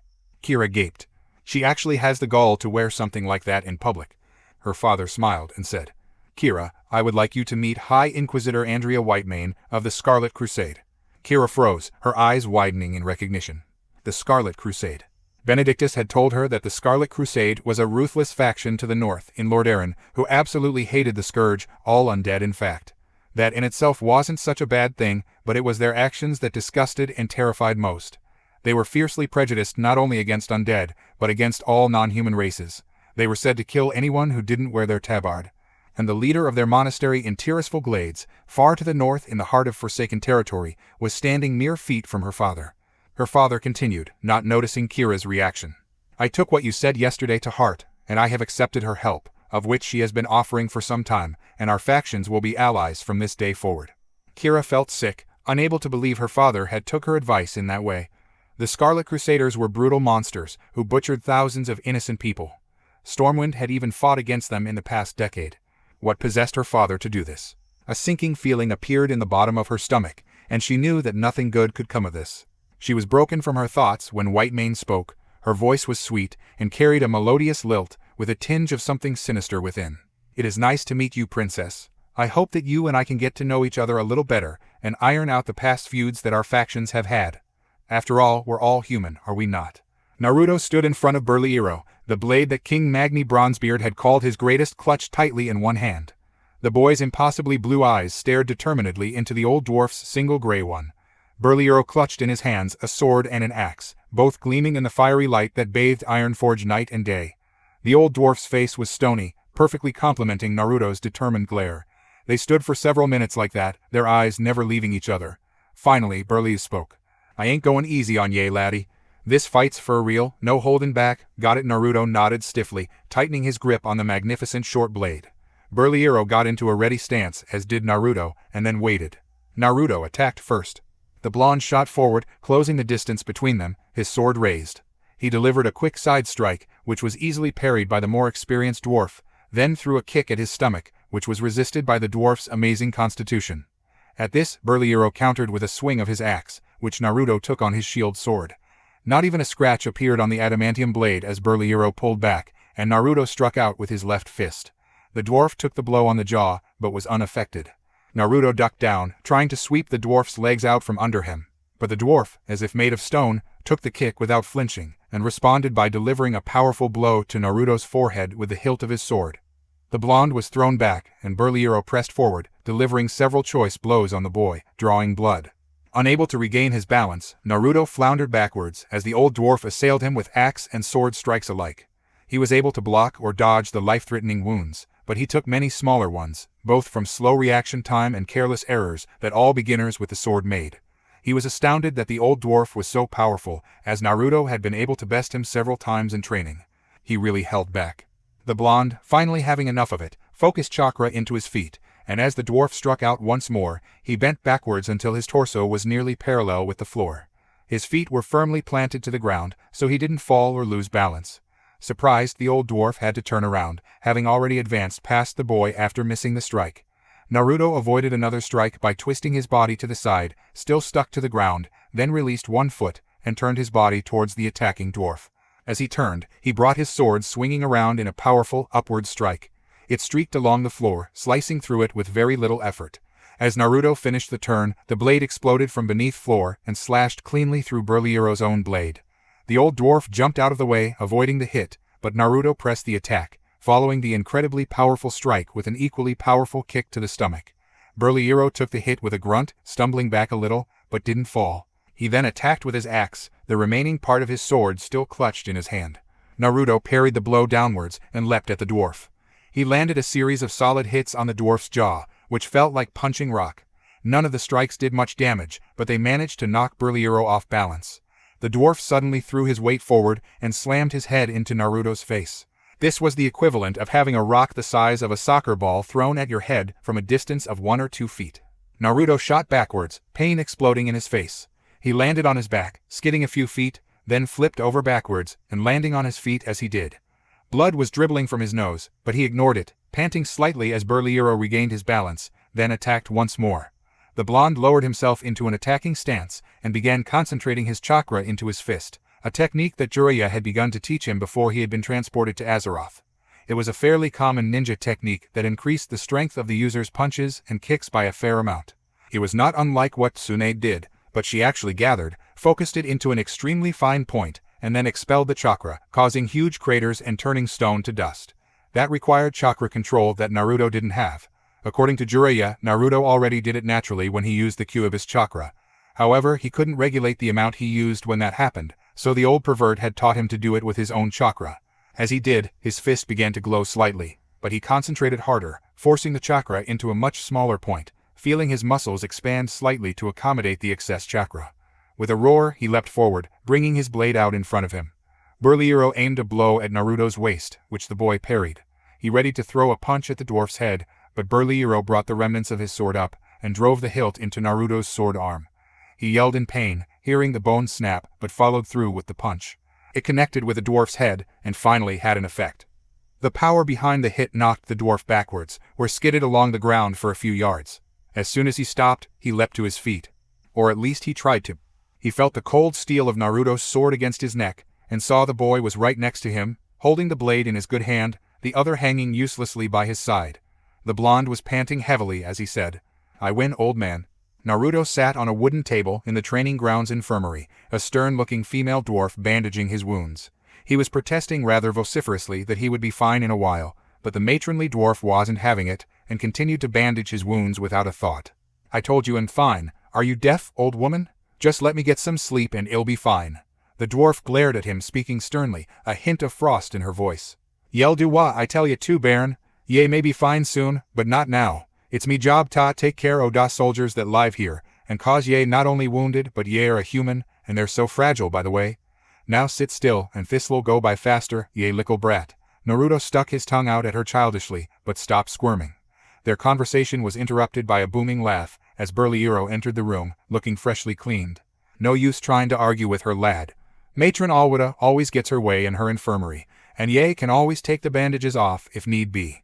Both dwarf matron and boy affixed him with a glare, though for different reasons. Alwida said loudly, "Don't you been encouraging the boy, ye crotchety old dwarf. He needs to realize that his species is rather fragile compared to us." Burlyro chuckled. Naruto glared at the old dwarf, shifting his body slightly despite the pain and shouting, "What's the deal with you, old man? You held back all that time. I just barely beat you. What gives Burlyro held up a hand in a gesture of peace, saying, Now, easy lad. It's true I went easy on ye, but that's the way I do it. Ye were only learning the basics for the first part, but ye learned quickly. I also think that if I hadn't gone easy on ye wouldn't have learned so much. Naruto's glare lessened a little, and he sat back, staring at the ceiling as Matron Alwida finished bandaging him. Had he really learned better that way? As Naruto pondered this, Burlyro thanked Alwida for the unnecessary treatment, to which she responded with a rude dwarvish swear word. Burlyro chuckled, and Naruto hopped off the table as he felt the Kyuubi finish repairing his arm and most of the minor cuts. He tore off the sling as he followed the elder dwarf out of the infirmary. Lad, ye did well. It's not every day that you meet someone with as much talent as you. Ye learn quickly, adapt to the situation even faster, and your mind moves at a mile a minute trying to think up good strategies to use against your opponent. Ye've got the makings of a fine warrior, ye do. Naruto smiled at the compliment, shoving the last of the bandages into his pockets as he said, Thanks, but I don't intend to be a warrior, I intend to be a protector. Burlyro blinked at the boy's words, and said calmly, That's a king's job, lad. Ye want to be king? Naruto shook his head, putting his hands behind his head as they walked out of the training grounds. It's not really a king, I'm gonna be Hokage. That's the leader of my village. Burlyro looked pensive. Why? Because I want to be acknowledged, I guess. I've always been seen as something lower than dirt in my village, and I just want to prove to them that I'm not. I want to protect them, show them they were wrong about me, and that I am strong. I've always been striving for that goal. I guess a Hokage is sorta like a king, in that he considers the lives of all of his people to be worth something, and that it is his job to protect them and their dreams. Burlyro looked at Naruto closely, his one gray eye filled with something that Naruto couldn't make out. He abruptly laughed. What's so funny? Naruto asked. Ye are, lad. Here ye are, barely in your teens, and ye already have a man's dream. It's rather surprising, I think. I never really thought of you as someone who could lead a village, being all childish as you are. Naruto glared at him, to which he laughed again at. But that dream, hold on to it, lad.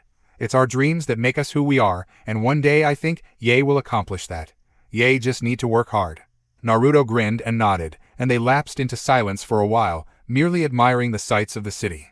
It was Naruto's last day in Ironforge. The last few days had passed quickly, Naruto going to and from the training grounds each day to learn more on how to use Magni's Pride properly.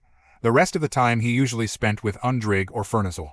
Furnazel had shown him many things in Tinkertown, including teaching him a small amount of how several of the machines worked. He had never really been all that interested in machines, but these were so outlandish and cool-looking that it was impossible not to wonder how they worked.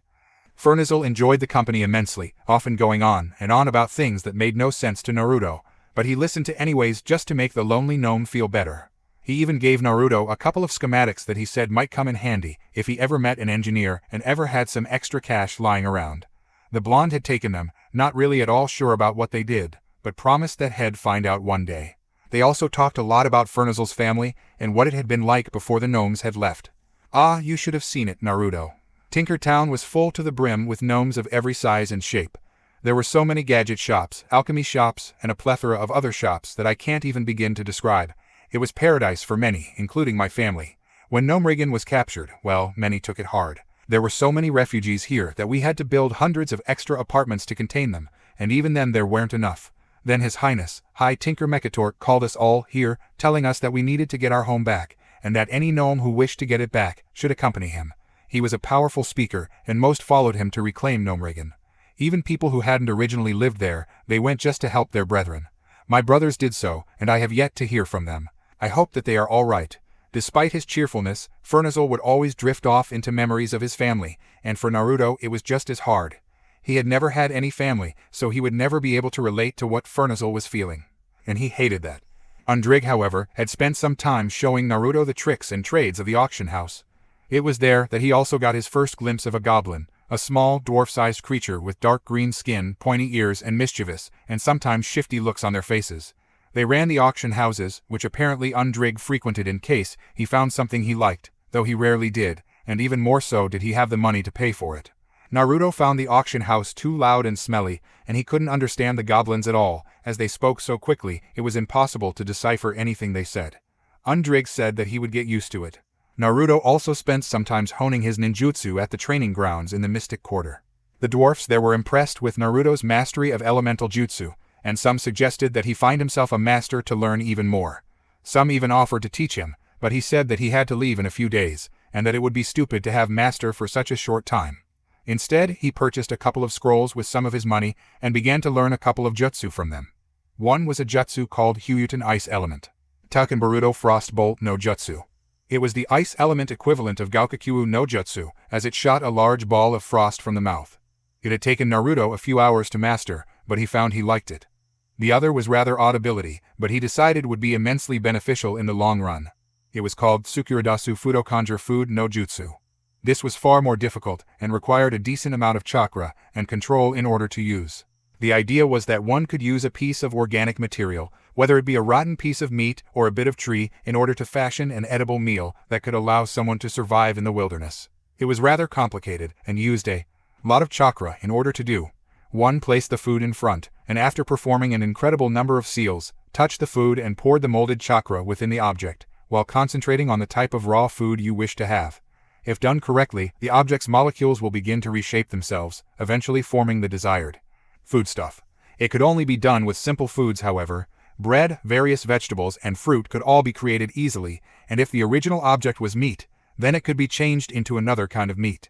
By that very morning, Naruto had only managed to create an apple and a few cherries out of a few pieces of wood, but decided that it would suffice. He couldn't wait to find out what other types of jutsu they had here. Burlyro finally spoke up. "Let's have a drink, lad. We can get that young Undrig and the gnome. We'll have a proper sending-off for ye." Naruto grinned cheerfully at the statement, and they set off to locate the two in question. "Here's to ye, lad. We'll be missing ye, and Iron Forge'll be a little dimmer without ye. And there's to be no one around we can make fun of for Bane short, neither." Naruto glared at Undrig, who was clutching a tankard of sweet-smelling ale and grinning a little tipsily. Fernizel and Burlyro sat next to him, both grinning as well. They were in a rather crowded bar in the commons of the Ironforge, all sitting at a table.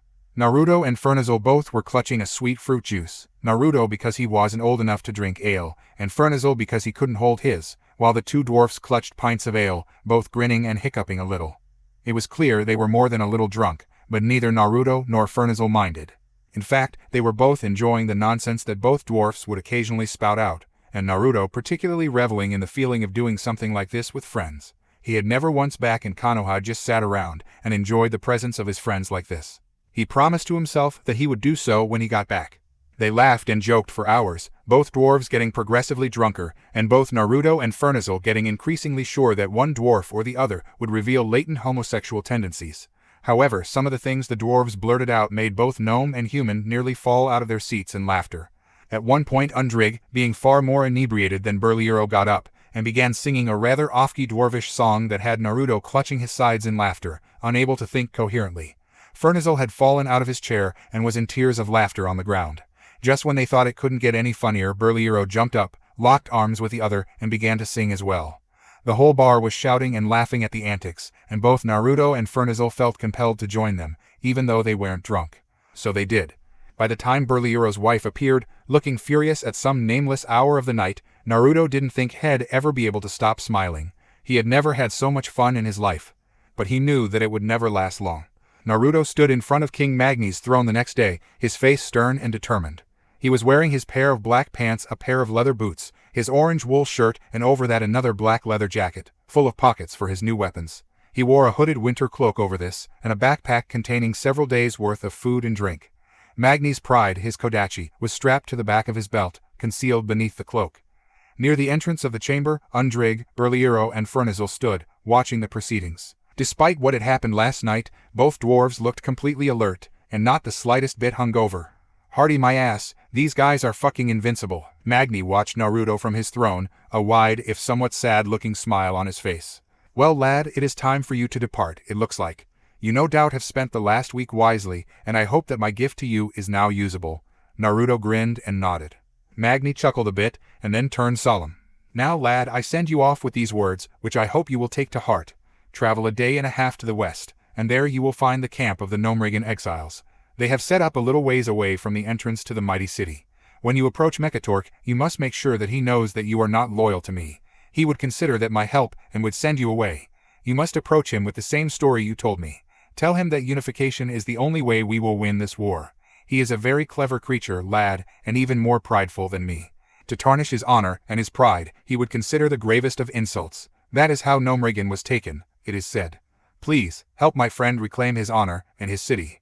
That is something that you must do, or else he will not join, I fear.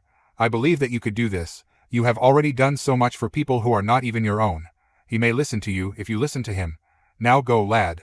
I will send word to the Archbishop of Stormwind, and we will decide what to do next. I can only hope that young Princess Kira will have found a way to convince Anduin of this dire situation.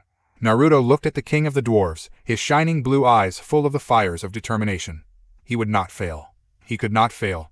Not when the lives of his new friends, as well as the lives of nearly every dwarf, human, gnome, and everything else's lives were at stake. Naruto grinned and held up his thumb, striking a sort of pose. Don't worry, King Shiju, I won't fail. Not when my friends are in danger. It's a promise, and I never break those. Magni smiled warmly at the young boy, who would have to endure so much for people that he should have no right to care about. And yet he did. Magni duplicated the gesture, shocking several of the guards, and said, Then I wish you the best of luck, for you will need it. Naruto grinned. I've always had plenty of luck, so you don't need to worry about that, he quipped. Magni laughed, and Naruto turned, making his way towards the entrance to the chamber. He passed Undrig, Burlyro, and Fernizel, who started after him as he left. They weaved their way through the crowd of weapon and armor crafters who had gathered outside, waving to the boy as he walked by. Riengrin, the dwarf who had forged Naruto's new kunai and shuriken, was waving especially hard near the end of the crowd. He shouted, Oi, come back, ye here. I'll make ye new weapons half price if ye do. Naruto grinned, waving back at the dwarf as he passed, and they soon had left the great forge, entering the commons. Many dwarves stopped to wave goodbye here as well, some cheering. Naruto felt his spirits rising exponentially. He wouldn't let all these people down. That was a promise. As Naruto stepped out into the biting cold of the mountains, his three new friends stopped behind him. He turned to meet them, and the three stood watching each other for a few seconds. Undrig spoke first. I'm gonna miss ye, lad. Ye've made all our lives a bit brighter, e'en if it was just for a week. I hope ye accomplish what ye've set out to do. I'll do me best to hold the fort here, so ye come back and well have another drink. Naruto smiled, nodding. Burlyro spoke next. I wish ye could have stayed longer. Ye are a good student, lad. I meant what I said, that ye'd be a good warrior. I also now think ye'd be a great protector as well. I have a bit o' something for ye, something an all friend o' mine gave me. I thought as do well on ye. He handed Naruto a small package, which Naruto opened. Within was a small, silvery loop. It was an earring. Naruto blinked. Am not much for jewelry sides, I don't have a pierced ear. Burlyro snorted. Then was that pretty stone hangin' around your neck. Next clutched it protectively, and Burlyro grinned. Thought so. This is a special earring, lad. It increased a person's hearing ability, makes ye ears as sharp as a mutt's. Your senses are already a bit stronger. This will help ye in battle. And as for the pierced ear, it's really simple. Just poke one of them knives in the lobe, and stick in that afore you heal. Dunno how it works, but it's got several runes engraved into it, and it was forged for magic, I suspect. Naruto gazed at the earring a little more closely, then slipped it into his pocket. Thanks, he said, smiling. Fernizel spoke up next, in a squeaky, low voice. I'm going to miss you very much, my friend. I will miss our talks. I must ask you something, however. If you see my brothers, they look like me, and go by the names of Rurizel and Linkizel, then please protect them. If they are, well, you know, then can you inform me? I ask you from the bottom of my heart to help my people, Naruto. If you do, I will do everything in my power to help you find a way back to your world. Naruto smiled and nodded. Of course, I'll make sure they stay alive, okay? The gnome blinked, looking at him a little shocked. He smiled then, his eyes watering a little, and nodded. Naruto turned, his eyes shining. His three friends remained in their positions, smiling as Naruto descended the path, not looking back once. He would not fail. That was his Nindo. Kira sat in her room, Kalia by her side, brooding. This couldn't be happening. Her father had been seduced by probably the greatest of harlots in existence. Of the Scarlet Crusade no less. What's more, it was the fact that her father, a person whom she loved more dearly than anyone else, had fallen prey to someone so obviously evil. Several years ago, her father would have never even thought about allying with the Crusade. What had happened to him that had caused him to do this? Maybe she is casting a spell on him, my lady, suggested Kalia from beside her. Kira frowned, but then shook her head a little. Maybe, but I don't think my father would fall so easily to that. He is strong in his own right, and his will would not crack to someone like that woman. She spat the word with venom, suddenly realizing why her teacher despised them so much. Speaking of her teacher. The door suddenly opened, and both girls looked up to see the ancient priest stride in, a grim look on his face. Kira recognized the look. So you found out? Huh, she said, looking at him sternly. He nodded gravely, sitting down next to her. "Am afraid so. Did I not tell you women could not be trusted? That woman is the epitome of my thoughts. She is a snake, a rat, and a foul little imp. I did not realize that our king has fallen so. He is strong-willed, like his father, and would not submit to mental control, or even suggestions. Especially from such a novice." Kira looked at him, a little afraid. "Can't you do something, please? You need to help him. You could probably defeat her." Right then my father would see. He cut her off a simply shake of his head. "Defeating her will not change anything, child. It would just spark another war between our factions, and your father would likely exile me for treason. No, we must simply lay low about this. You must continue your training. You must also continue trying to get through to your father. I believe that you are the only one who could ever pierce his thick skull. As for the young lad, Naruto, believe in him as well. I believe that he may be the only one to be able to help us at this point in the scheme of things. We must hold fast, Kira." Kira gulped and nodded. Kylia looked at her lady with worry, touching the girl's hand in a sign of companionship and comfort. Kira smiled thanks at her, and then turned back to Benedictus. "Okay, I will not fail," he smiled. "I have no doubt of that." A day and a half Naruto had been traveling west. The heavy snows and his boots weighed him down, so tree hopping was very difficult, if impossible in some places, so he was forced to remain on the ground, moving atop the snow with chakra-enhanced steps. He was making good time, despite all this, and hadn't encountered anything threatening along the way. During the night, Naruto had done what Burlyro had said to, and had stuck a kunai in his ear, piercing it slightly. Then, before it regenerated, he fastened in the earring with a bit of difficulty. It took him 2 tries before he got it right. When he had finished, he was indeed amazed with the results. Not only did he look downright cool, but also he could hear things he had never heard before. Everything was so much clearer, and he reveled in the ability to hear things that nobody else would be able to. "Eat that Akamaru," he thought, grinning. He hurried along at a steady, yet quick pace. Any minute now, he thought, leaping up to the crest of a hill. That was when he caught the smell. It was a combination of acrid, greasy, and metallic scents that nearly overwhelmed him. In it, the smell of gnome was clearly mixed in. He searched around for a little, following the scent.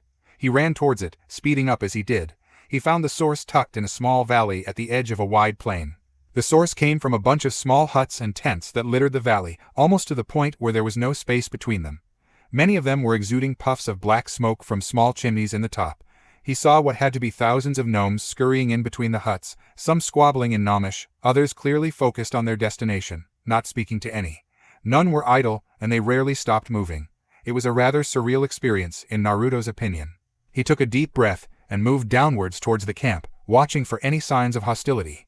When he reached the edge, he heard several clicking noises and was suddenly faced with a dozen gnomes, all covered in snow, clutching small L-shaped weapons in their small hands.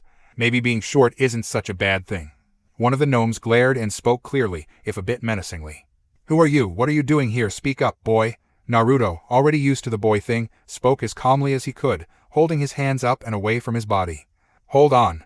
I'm not here to attack or anything. My name is Naruto Uzumaki, and I need to speak to your king." He looked the gnome square in the eyes, daring him to try and deny Naruto's wish.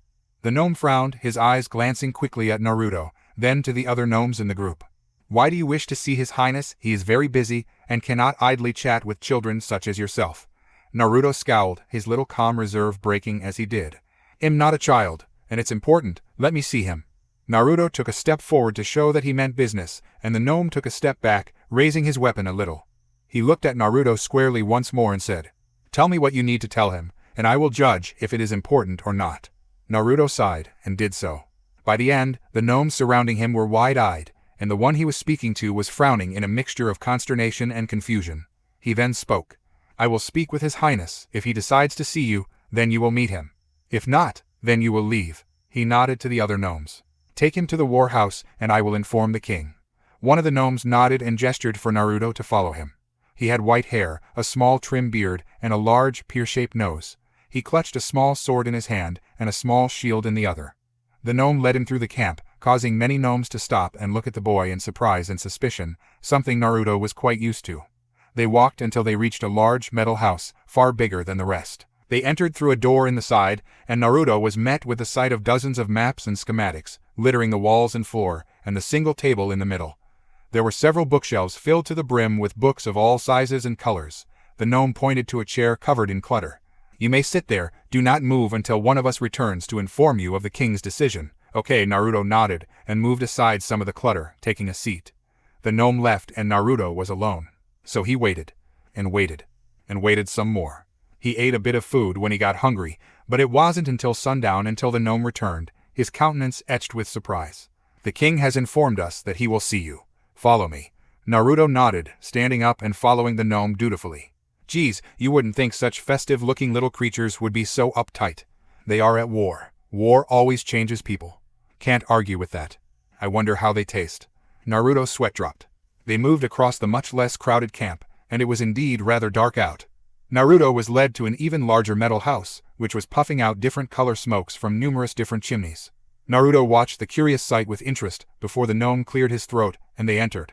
Inside it was just as cluttered as the war house, and there were dozens of gnomes working at small tables, fiddling with gadgets, writing down quick notes, or mixing strange chemicals. Naruto noticed that every one of them was wearing something he didn't think he'd ever see again. Goggles. They were of all different colors as well, some green, some purple, some blue. Naruto was amazed by the style of the goggles. He had always been rather fond of goggles since Iruka had given them to him after he had befriended the Chunin. He still had his old pair hanging in his room back in Konoha. Unlike his own, however, these goggles seemed to serve a purpose. He saw many pressing small dials on the side and causing the lenses to pop out, focusing on the object they were observing and likely magnifying it. They were amazing. He was broken from his observations by the gnome, who coughed to get his attention and motioned to follow him. Naruto quickly obliged and hastened after the miniature creature.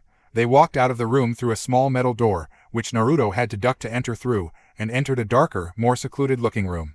Peering about, Naruto saw strange vials of colored substances on the walls, and only one window. It was pleasantly cool, not ice-cold like outside, and Naruto got a distinct, clean feeling like that of a hospital. He guessed it was likely some sort of laboratory. In the center of the room was a small table, covered in many vials and beakers, some bubbling and smoking strange colored smokes, others merely sitting placidly, disturbed slightly every couple of seconds by a drop from another liquid. At the end of the said table, however, was a small, clearly gnomish form, hunched over a leather-bound book. The gnome was old, visible by his lack of hair, and the pale color of his remaining. He wore large, bright green glowing goggles. He was dressed in dirty brown overalls and brown leather boots, with matching gloves. While the darkness masked a great deal of his remaining features, Naruto could tell by his movements and the scent of sweat that the gnome was hard at work. The gnome who had led him quickly walked over to the working gnome and said something to him in a strange, coarse and throaty-sounding language that reminded Naruto slightly of Dwarvish. The gnome who was working looked up at Naruto, frowning in the light that was being emitted from his goggles. The rest of his face was similarly lit up, and Naruto could make his features out quite easily. He had a large mustache and beard, neatly trimmed, as white as the rest of his hair. His face was gaunt-looking, and was wet with sweat. His face was unlike any of the other gnomes he had so far seen. It was withdrawn and clam-looking, whereas the others had childish-looking ones, with rosy, slightly chubby cheeks. His cheeks were thin, and the skin of his face seemed to grip his skull like a rubber glove. In short, he looked completely unwilling to listen to any type of proposal. Naruto had a sinking feeling that this was the gnome he was looking for. The gnome who had led Naruto turned back to him and spoke. "You are in the presence of the great High Tinker, the king of all gnomes, Jelbin Mekatork. I suggest that you bow for. Leave us, Nerlig." The High Tinker's voice silenced the gnome in a heartbeat, and he left quickly. Naruto stood perfectly straight, waiting for the gnome to address him in some way. He decided that this wasn't going to be as easy as talking to Magni. From only those 3 words Naruto could tell that despite his size, Jelbin Mekatork was powerful, a true king. When Nerlig had left, the Gnome King addressed Naruto directly. "Well, speak, boy. I don't have any time to waste, so if you wish to speak, then do it." Naruto scowled slightly. The tone was one he had heard many times before, back in Konoha. His schoolteachers before Iruka had always spoken to him that way, as had his landlord and many of the adults where he shopped. Hell, even Neji had spoken to him with it during their fight. It was a tone that expressed neither kindness nor patience, and professed that its user was overall superior to Naruto. Gritting his teeth, Naruto spoke confidently, and told him what he had come to do, and what Kira planned to do. No. Naruto stopped, having been interrupted halfway through his story. He blinked, and then growled out. "Why the hell not?" Mekatork had already returned to his work, and without even glancing at the boy said coldly. "Because it is a foolish, naive, and overall incredibly pointless plan. The races of this world cannot coexist as you and that girl think they can. They will always be separate, and if one race cannot even keep its people together, what makes you think they can tolerate others? It is why the Alliance and Horde failed, because our natural differences make it impossible to coexist. Now please leave, I have much work to do." He pointed back to the door and spoke not a word more. Naruto was speechless. He couldn't believe what he had just heard. Before, when Kira had been informing him about the history of Azeroth, she had said that the gnomes were one of the most accepting and tolerant of other races. She had made them sound like it would be just easy to get them to join the new alliance. Even Magni, who had had some doubts about it being so easy, had been hopeful that Naruto would be able to get their support. He had said that Mekatork was a reasonable gnome. And then he had heard this. The shock, however, soon gave way to a boiling, surging anger. That bastard. Hey, what the hell's your deal? You didn't even listen to the entire thing, and you haven't even seen it tried. You're just writing it off as impossible. Stop being so selfish. People are trying to help you with this, and it looks like you damn well need it. Why don't you? Be quiet. The gnome's voice cut off Naruto's tirade, and Naruto found the gnome staring at him once again, his goggles off, his large grayish eyes flashing and smoldering like miniature raging storms. You know nothing, boy. You know nothing of what I must do, and why I must do it. You are nothing more than a stupid, barely potty-trained brat who thinks he can save the world with a worthless and impossible ideal. Now get out. If you do not, I will have you bound, gagged, and stuffed into the back of the next caravan that passes. Leave. Naruto didn't back down, however, his blue eyes glowing with anger. He was about to say more when two gnomes entered from behind Naruto, both carrying short blades and small shields. They came up on both sides of the blonde, and one said gruffly, "Come with us, the king doesn't wish to speak with you anymore." Naruto didn't bother struggling, and was pushed out by the two guards, back through the goggle gnome room, and out into the dark night. When he was outside, Naruto found that the two gnomes didn't leave him be, or escort him towards the edge of the camp. Instead, they took him to a small, dark green tent near the back, and pointed inside. "You will sleep here for the night. In the morning you will leave." In his anger, Naruto felt a slight twinge of recognition from the gnome's voice. He didn't bother to puzzle over it, still too mad to think properly, and entered. It was a rather tight fit inside, as it had likely been made for a gnome, but Naruto found that it wasn't bad. The two gnomes closed the flap behind him, and then stood on both sides of the entrance, likely guarding Naruto from escaping. Grumbling, the blonde sat back and did his best to fall asleep. Naruto awoke at first light, shaking off the haze that always came when he awoke. The blonde sat up, rubbing his eyes some as his brain began to recount last night's events. He scowled at the vivid memory of Jelbin Mekatork's insults. What a bastard. He simply couldn't believe that someone both Magni and Kira believed was so tolerant and great had acted like that. The guy was just as bad as the old Neji, hell, even worse. He spoke to Naruto as if the boy was just that, a boy. Naruto had long ago stopped considering himself a child, seeing as how from nearly age 7, he had lived by himself in a lonely, broken-down apartment. He may have acted like a child on many occasions, but he liked the attention it usually got. He had experienced a lot in his life, more than enough so that if he wanted to, he could beat out both Sasuke and Neji in an angst fist. But he didn't want to. He liked to look on the brighter things in life, and to go through each day with a fresh, positive attitude. Sure, it sounded a little corny, but it beat wallowing in depression and being bitterly pessimistic about every situation and never talking. All things that Sasuke had done daily in his jaunt with Team 7. Who was some stupid gnome to tell him what he did and did not know. As he seethed over the gnome's insulting words, he heard the tent flap being opened and saw a gnomish face appear. "You up, boy?" Naruto looked up. Suddenly stopped. The gnomish face that had appeared was a slightly older version of Fernizel. He had slightly less hair, and several scars had marred his face, but otherwise it was a rather amazing resemblance. He must be. "Oi, are you Linkizel or Rurizel?" he said quickly, looking at the gnome intensely. The gnome looked taken aback for a few seconds, then said, Who are you? How do you know those names?" The gnome was gripping his sword hilt slightly, and Naruto immediately responded with a shout. "I met your brother, back in Ironforge. Fernizel, he's a good friend of mine." The gnome looked stunned for a second, and then grinned. "Amazing. You know my little brother? I haven't seen him for almost 2 years. How is he? Is the business all right? My name is Linkizel, by the way. Rurizel is outside." Naruto grinned happily that Fernizel's brothers were still alive, and immediately began to answer the gnome's questions as he crawled out into the light. The sky was overcast, and Naruto was instantly reminded of where he was when he left the tent. It was very cold out, and he briefly wondered why it had been so warm in the tent. When he had finished answering the gnome's questions, Linkizel called to a gnome standing a few yards away, near another, larger green tent. The gnome walked over, looking puzzled, and Linkizel said with a grin, This kid's a friend of Fern's. He says he came here not only to speak with the king, but to check up on us." The gnome spluttered in amazement, then laughed happily, sounding like a child as he did. "That's great. How is the little one? Good, I hope." And the business Linkizel grinned. "He's been doing well, apparently." The other gnome smiled, then turned back to Naruto. Sorry about last night, friend. If we had known, well, we would have treated you a bit better. We heard the king shout at you, so we assumed that you were causing trouble. Naruto nodded, accepting the apology. Linkizel grinned, then jerked his finger towards the larger tent. Let's have a bite to eat, shall we? I'd like to hear in detail how our brother has been doing.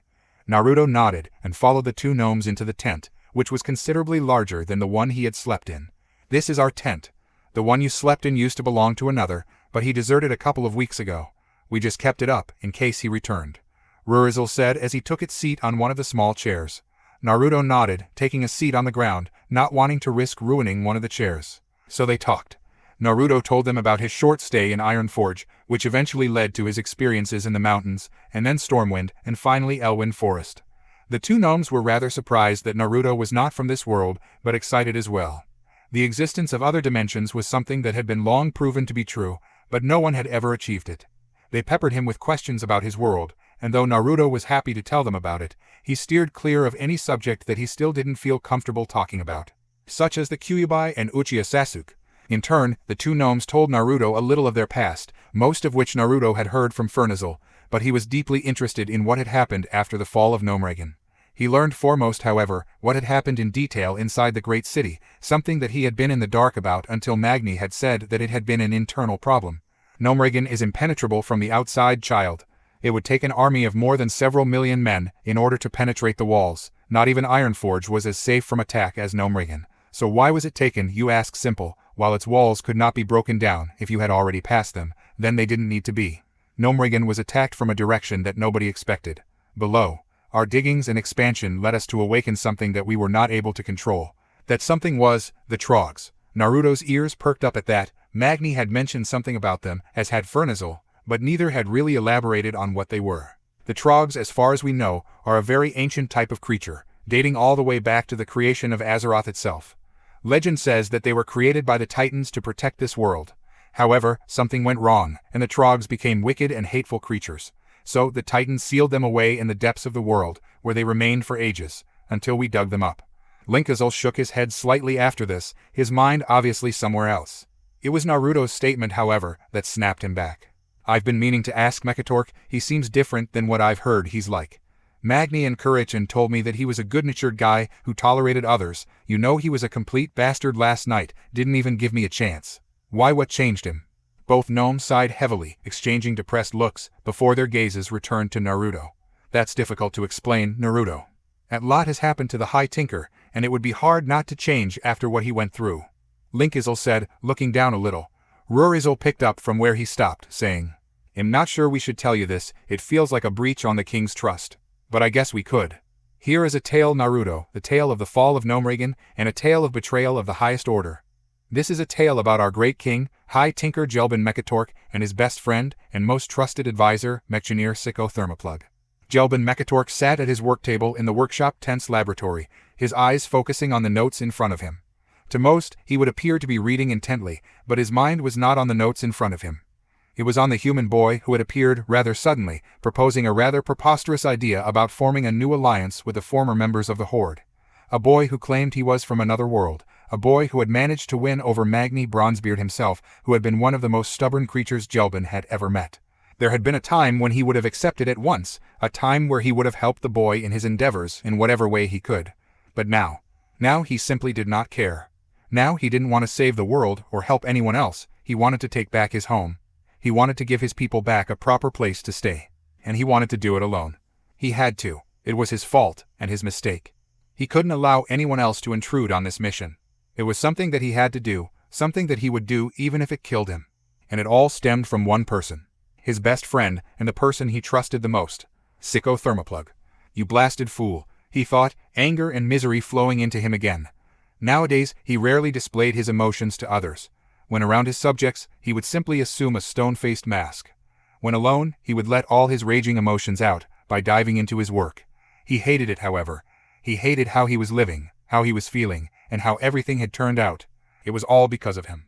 Why did you do it, Sicko? How could you? Before Gnomeregan was taken, our king was elected to the position of High Tinker, which is exactly like the king, only they are chosen by the people. Mekatork was the best of the best. He was a genius both in alchemy and engineering, and during the years before the city fell, he came up with many ways to improve our way of living. He designed many weapons for the fight against the Burning Legion and the Scourge, and many of those weapons remain in Ironforge and Stormwind. Gnomeregan was the greatest hub of creating new forms of technology bar gadgetson. Then, in one of our construction sites beneath the city, where we were beginning to build another storage hold, our machines awakened the menace of the Trogs. They poured out, attacking and destroying the two lowest sections of the city. At that point, the HT shut off the lowest portions, but it would not work for long.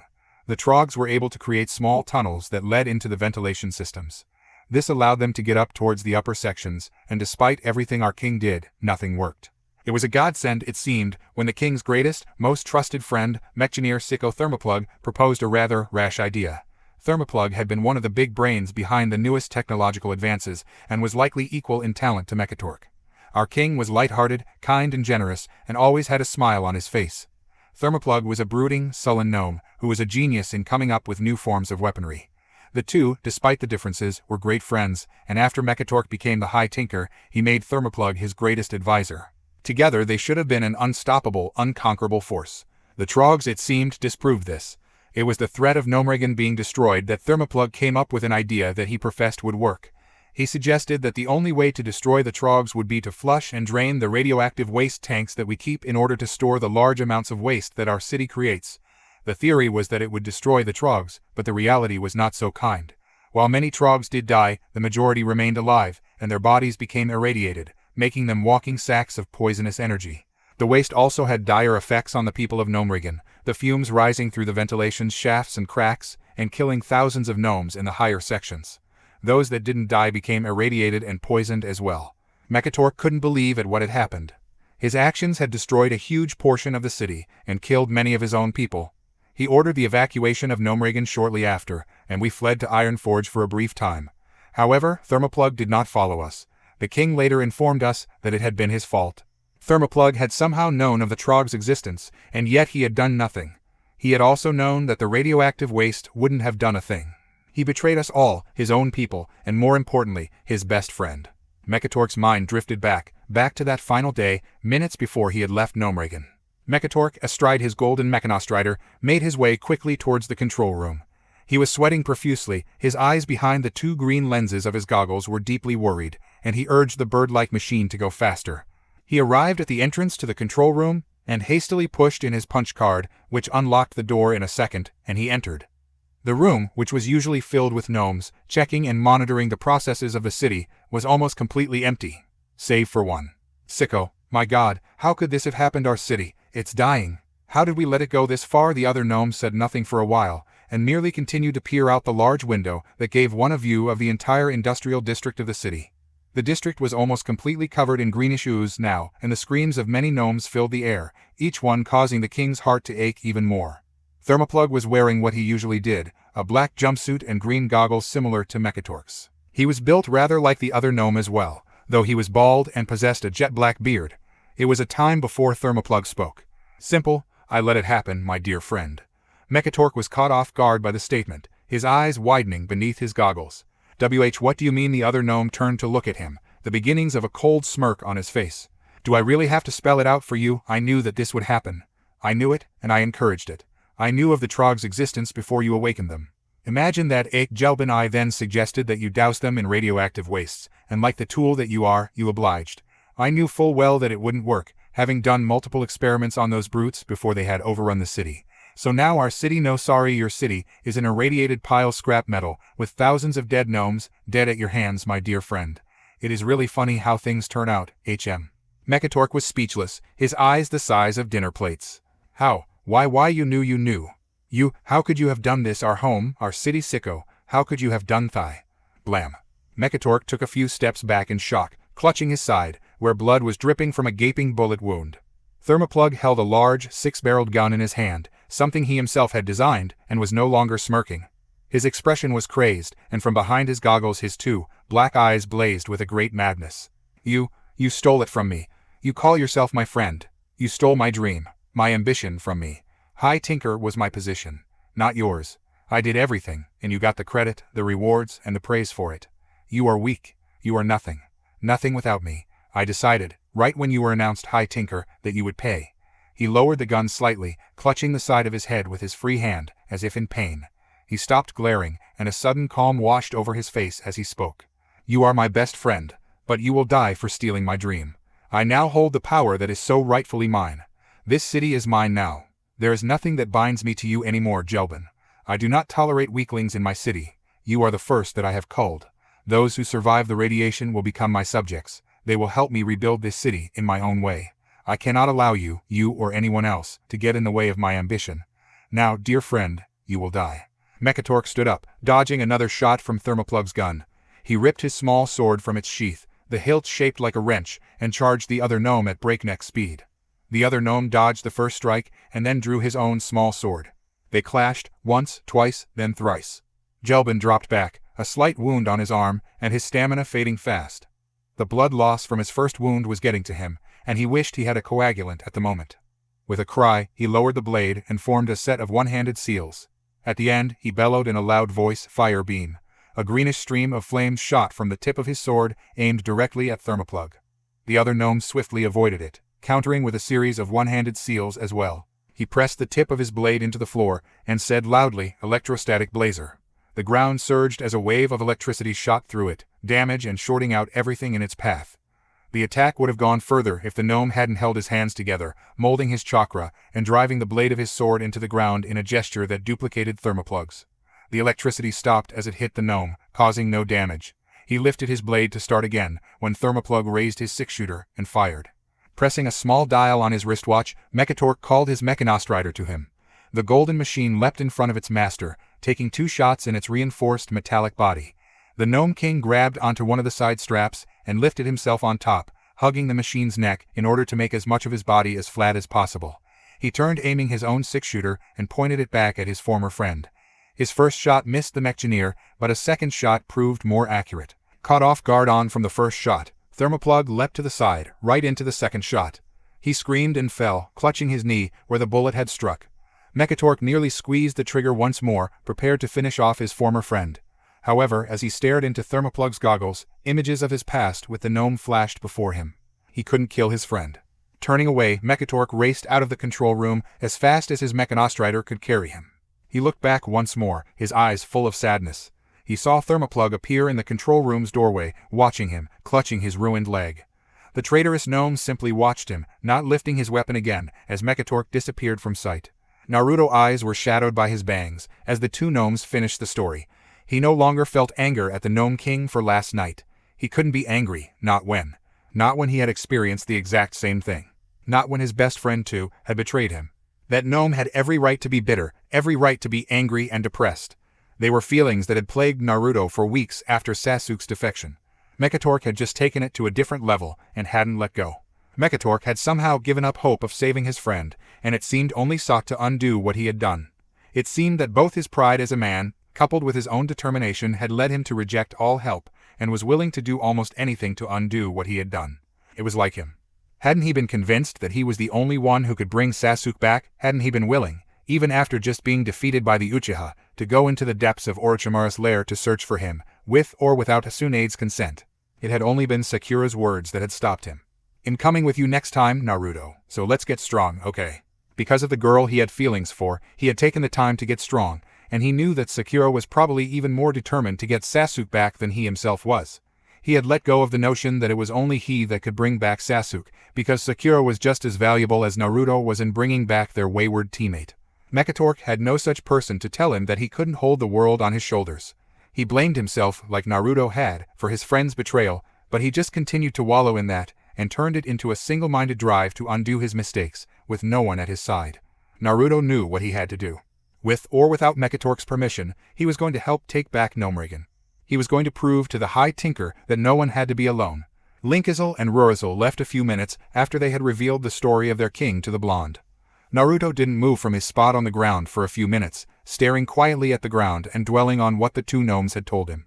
He was betrayed, just like me. This had awoken a plethora of different emotions in the blonde, the most prominent of which was anger. He was angry because Mekatork, a genius, someone that was not only older and wiser than Naruto, but had been spoken so highly of by several important and powerful people, had made a mistake that not even Naruto could have made. The stupid gnome had had the gall to call him a child when the bastard was making an even more childish mistake. He was throwing away his friends and the lives of his people just to get revenge against the bastard who had made his life miserable. The bastard was like him, and Sasuke rolled into one person, only much shorter. He got up and left the tent, shoving his hands into his pockets to shield them from the frigid air. A slight peppering of snow had begun, and the air was filled with tiny flakes of frozen water, drizzling downwards onto the camp, unimpeded by a breeze of any kind. The blonde trudged across the camp, avoiding gnomes as he went, his mind still trying to comprehend how someone so smart could make such a pathetic mistake. He knew he would have to act quickly, because Mekatork was quickly becoming another Sasuke, someone who would throw away the lives of his friends and people just to get revenge on the one who had wronged him. He was, in actuality, repeating the very same mistake that Sasuke had made. He was ready to give up anything in order to avenge himself against the person who had wronged him. And in doing so, was becoming that person himself. Are all geniuses this stupid? He thought fiercely, gritting his teeth as he walked. Did they honestly believe that they could do everything themselves? Mekatork, from what Linkazil had described, had been a good person. He had been someone that always had looked on the bright side of life, someone who took pride in his achievements, and did his best to improve himself in order to help both his friends and his people. He had been exactly like Naruto in personality, albeit smarter and wiser. So how had he fallen this far? Naruto himself had been furious at the Uchiha prodigy for leaving the village, for leaving his team, but most of all for making Sakura sad. He had fought with all his strength to try and bring the Sharingan wielder back, and he had failed. But had he turned his back on his friends? Had he become exactly what Sasuke was, an angst-filled ice cube Bishonen? No. He had accepted that fact that he had friends, people who were willing to help him in his quest to return Sasuke to the village, and had begun to focus all his time into getting stronger, strong enough to help Sasuke out of the darkness. But he was just a dead-last, attention-seeking, loudmouth brat, not an intelligent, powerful, and just king, who had years more experience than the blonde. So how, if this was all true, had Mekatork become what he was today?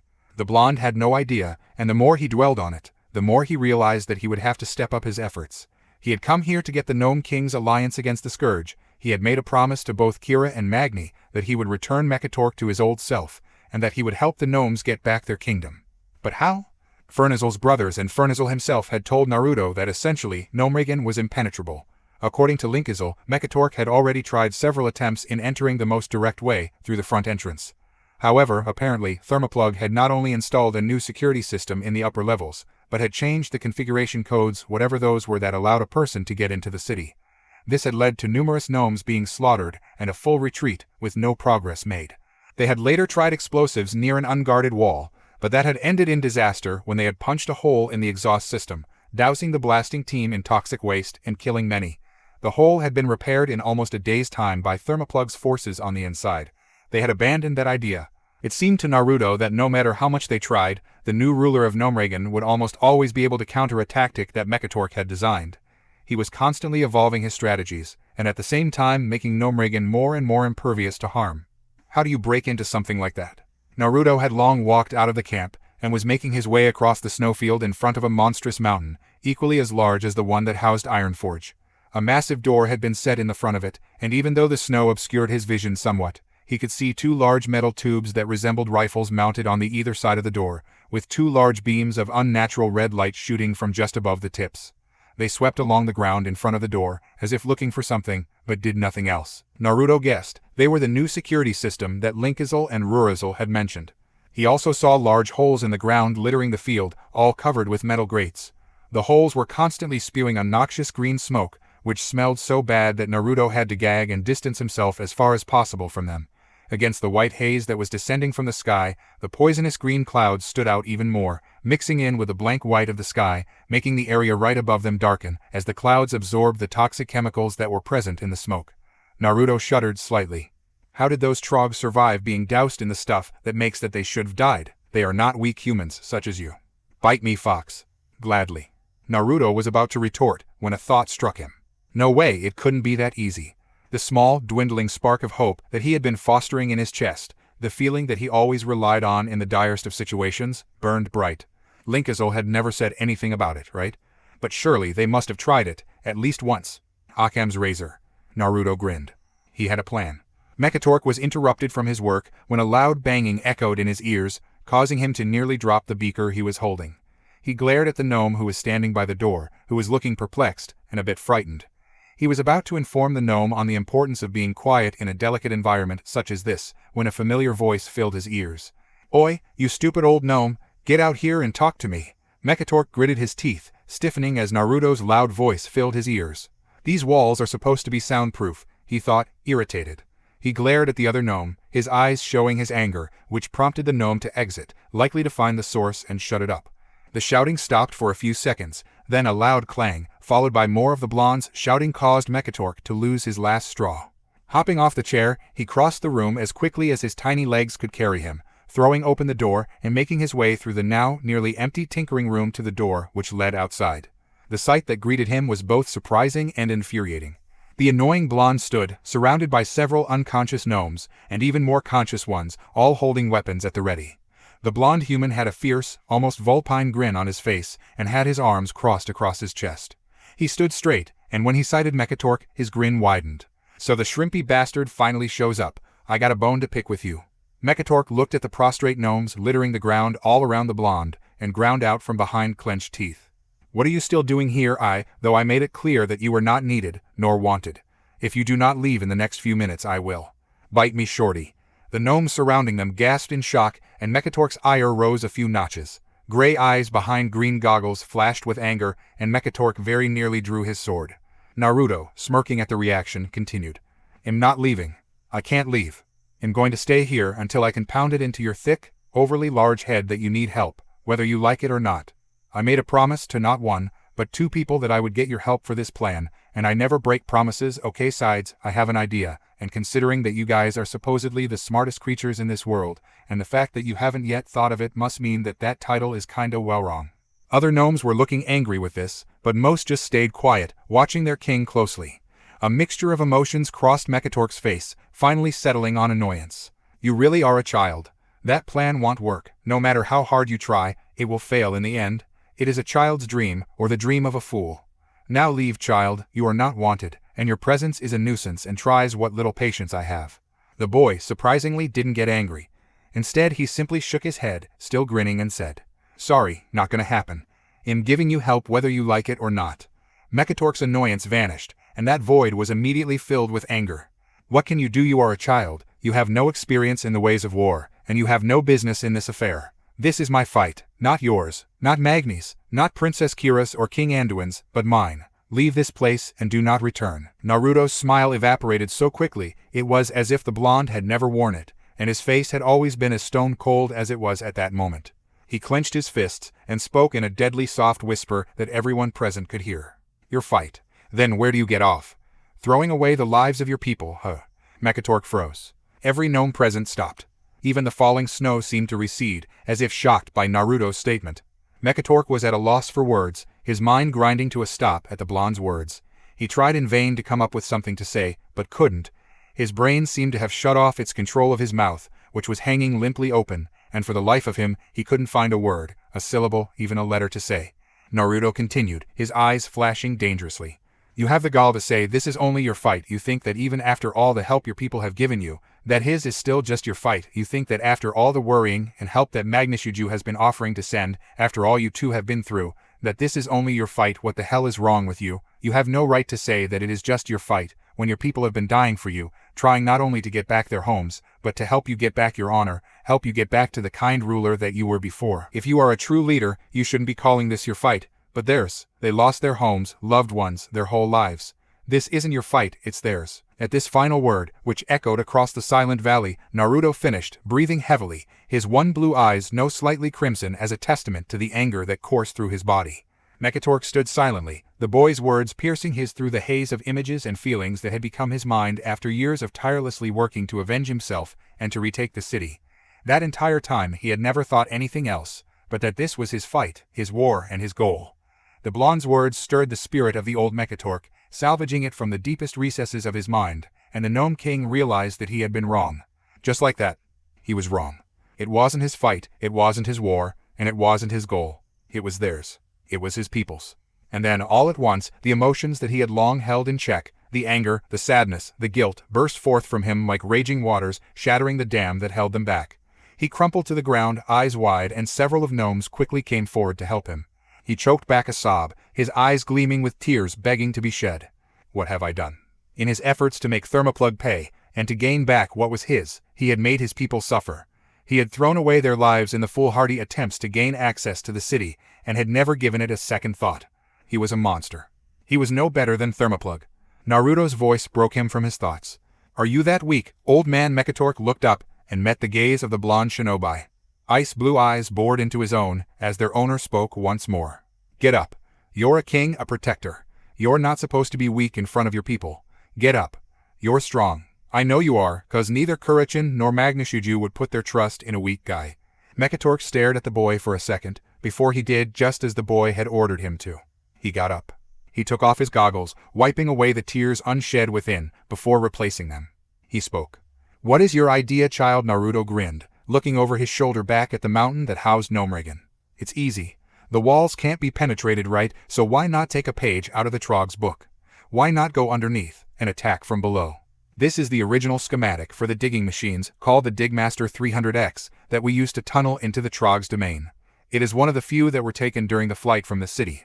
I must admit that I didn't even think to look in this pile, as it contains things that I thought would merely be useful in the city itself, once it was retaken. Mekatork, Naruto, and several other Gnomish scientists were all huddled about a work table, poring over a large scroll, which contained a well-drawn depiction of a digging machine that resembled something like a dwarvish tank, only with a large drill on the front and no cannon. The drawing had many arrows pointing to certain parts, labeling them in a curly script that must have been Gnomish.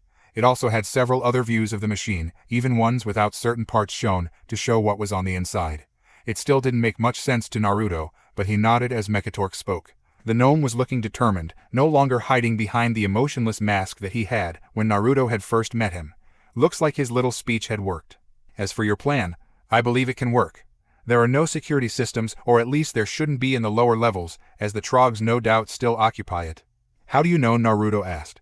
We can hear them, from the grates which filter out the toxic gas. They're bloody loud, if you ask me, responded a scientist to Naruto's immediate right, whose name he didn't know. Correct. It seems that Sicko has yet to clear them completely from the city, which means that he is fighting a constant battle as we are. He will likely have no way of knowing what is going on down there, which means it's the perfect way to enter. But there are some problems, of course. First, we need to build the Digmaster 300X. This shouldn't take more than a few days, as we have plenty of help and many extra parts in storage. Then, we would have to select a place to dig, and calculate how far down we should dig, and where it would lead.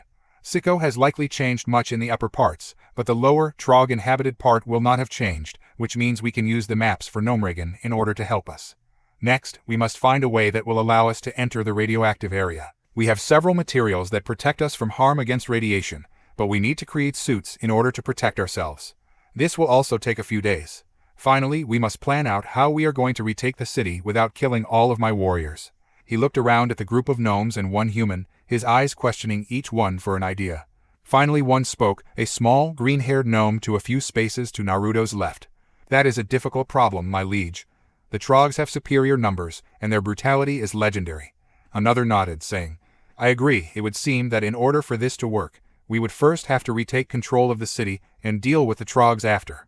Yet another shook her head, calmly gazing back at the two males. That's not possible. The sheer number of Trogs that one would have to go through would be immense. We would likely lose more than half of our force, and then we would have to deal with the betrayers within, the ones that Thermoplug kept around in, because they could endure the disfiguring effects of the radiation. It would be impossible. Naruto spoke up at this point, saying confidently, You shouldn't count your chickens, Gnomeson. There are plenty of ways to get up to the upper levels, and who says we have fight our way up there? While that's usually my preferred way, we could probably, with a small force, get up there and face this Thermoplug bastard by himself. The rest, I guess, could find a way to take out all of the Trogs in one sitting. The other gnomes looked thoughtful for a second, while Mekatork spoke up. Yet another good idea. In order to gain control of the upper levels, we would need to gain control of the central control room, which has essentially access to the up and running parts of the city. The betrayers, as you call them, Frizelda, I don't believe are loyal to Thermoplug. I believe, for the most part, that they remain with him because he can help them prolong their lives. He will not completely cure them, simply treat them in order to keep them around long enough for them to do his dirty work. We could possibly avoid them, even gain their help if my theories are correct. As for your ideas of destroying the Trogs in one sitting, that may prove to be far more difficult. We could close off the entrance to their underground lair with explosives, but we do not have enough to completely destroy the lower parts of Gnomeregan. We don't even have enough raw materials to make enough, which means we must find another way to do it. A gnome with white hair and a single monocle spoke up in the back, sounding excited. My liege, we do have that thing. If we spent the next few days focusing all of our research on it, then we may be able to perfect it in order to use against the Trogs. Mekatork's eyes widened as well, and the gnome thought for a few seconds before responding quickly. That may work. It is nearly complete, so if we all worked on it, we may be able to finish it. Naruto frowned, looking between the two gnomes, slightly confused. He wasn't the only one. Several of the other gnomes were frowning as well, looking to their king for clarification. Mekatork saw the looks and said, "Myself and several others have been working on a special item, which we have designed specifically using the data we have collected on Trogs. It is a poison airborne that reacts specifically to Trog DNA and attacks its unique biochemistry, swiftly killing it. If anyone other than a Trog inhales this, then it will not react with them, and they will be unharmed. We have done some tests, but we haven't yet perfected it. We are close, so if we take the time to focus on it completely in the next few days, while the Digmaster 300X is being built and the suits are being created, then we might have a chance. Well then, here is what we will do. I want a portion of you," he pointed to the black-haired gnome who had first spoken and two others next to him, "to lead the construction of the Digmaster 300X, taking as many skilled workers as possible. Another," he pointed to the girl gnome and another male next to her, "I want you to head the creation of the suits that will keep us alive in there.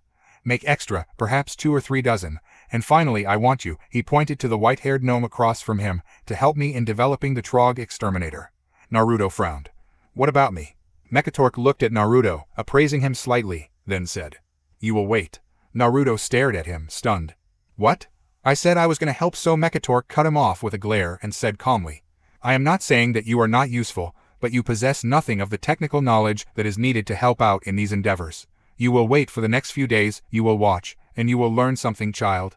You can help, as considering that you were able to defeat several of my guardsmen, you will be coming along with me and my group." Naruto blinked before nodding, still slightly annoyed. He hated being useless. Mekatork turned once more to the entire group, saying calmly, "We must make this work. I finally believe that my wits have returned to me, so we must make this time count. I will not allow any more of my people to die for my revenge. They will live to see their home retaken." The other gnomes and Naruto nodded, all grinning. Mekatork gave them all a half-smile, something that hadn't appeared on his face in years. "Then let's get started, shall we?" For the next few days, the entire camp went into a sort of hyperdrive. Gnome who had previously spent their time standing outside the research tent or practicing in the woods were now scuttling to and fro, carrying a tool here, taking a part there, and doing whatever they could to be useful. On the first day, when Mekatork announced the plan, the entire camp had cheered, realizing that their king was gradually becoming himself once more. They knew that Naruto had had something to do with it, most having been present at Naruto's cursing out of the High Tinker, and were all deeply thankful. No longer did they stare at him distrustfully, but greeted him with warm smiles or a nod of acknowledgement. He was treated respectfully, and people seemed to enjoy his company now that he wasn't on the bad side of their king. Linkazel and Rurizel were completely amazed that Naruto had managed to do something that they had been wishing would happen for years. Naruto had given them back their king, and a renewed sense of hope and fervor had swept through the ranks of the gnomes. Immediately following the High Tinker's proposition, the camp had moved to complete their king's orders, gathering the necessary materials for the digging machine and cutting the material for the protection suits. Mekatork and a group of his best scientists holed themselves up in the research lab and hadn't been seen since. For Naruto, the first day was spent watching the gnomes scuttle about gathering materials and taking stock of what they had. He watched them, near noon, begin to put together the machine that would allow them to enter the city. It started out with them taking large sheets of metal, welding them together to form a box shape.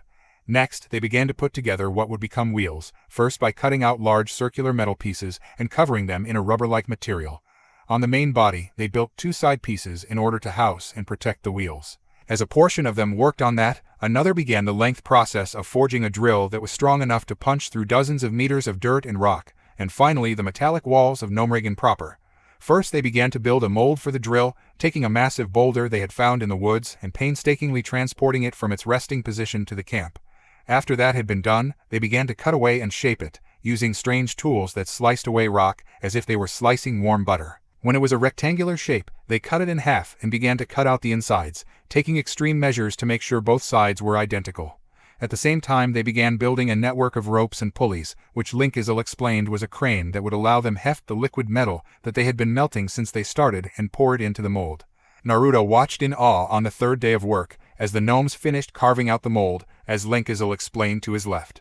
Now that they've finished both the mold and the crane, and the metal is ready, they'll pour it out into the mold, careful to keep it warm as not to cause the metal to become brittle, and will let it slowly cool in the snow, before removing the sides of the mold and polishing and finishing up the drill itself. The metal they are using is a variant of iron called dark iron, something that the dwarves rarely find and was given to us by Magni himself. It is much stronger than iron and will serve as a drill splendidly. Meanwhile, another handful began putting the engine of the drilling machine together. Apparently it ran off coal, and they began to make a furnace within the small confines of the metal box they had started earlier. They constructed the rest of the main body around it as they went, adding a mechanism that allowed the back to rise and fall as needed, allowing the drill that would be mounted on it to adjust the course of its digging. By the time the 6th day had passed, the main body was finished, and they had begun to mount the drill on the main body, while they polished up the rest of the Digmaster 300X. The end result was a tank-sized machine with a massive drill on the front, a small chair on top, and a hatch in the back for a gnome or two to enter in order to feed and stoke the engines. On the 8th day, the Digmaster 300X was fully operational and ready to drill. During the construction of the digging machine, Naruto also observed another group of gnomes cutting and melting together the airtight suits that would shield their bodies from the radioactive wastes within. Naruto hadn't understood what exactly radiation was, and after a lengthy and rather confusing explanation from Ruined, he had a better idea of what it was and why they had to protect against it. Naruto even saw a group of gnomes making a larger suit, just for him. What made Naruto really interested, however, was that all the suits were probably the best color that anything could have possible have been. Orange. Lovely orange. They were almost the exact shade of orange as Naruto's old jacket, which he still missed greatly, and were slightly reminiscent of the bodysuits that both Lee and Guy wore, but orange. Even Head wear clothes like the green beast of Konohas if they were orange. Finally, in the dark, temperature-controlled laboratory in the King's Research Lab, Naruto witnessed a smaller group of scientists, Mekatork included, run over notes, mix chemicals, and squirt small drops of a purplish liquid on the small bits of graying flesh, which turned out to be trog flesh. At one point, Naruto asked Linkazal why Mekatork wasn't outside working with the others on the machine, because he was High Tinker, after all. The High Tinker doesn't have to be all engineer Naruto. In fact, Mekatork's inventions mostly involve the use of some sort of chemical. He is a brilliant scientist and alchemist, and though engineering is his primary trade, he is one of the best scientists that we have. There are plenty of engineers out there who can help create the machine, and we have a limited number of scientists. They need all the help they can get. Unlike the other trades, this wasn't even the slightest bit entertaining, and Naruto found it hard to keep his eyes open. At some points he would walk in on the war room, which he had stayed in when he had first arrived, and watched another small group of gnomes work over the calculations in order to dig directly into the great city of the gnomes. This was just as boring, so Naruto spent little time watching that.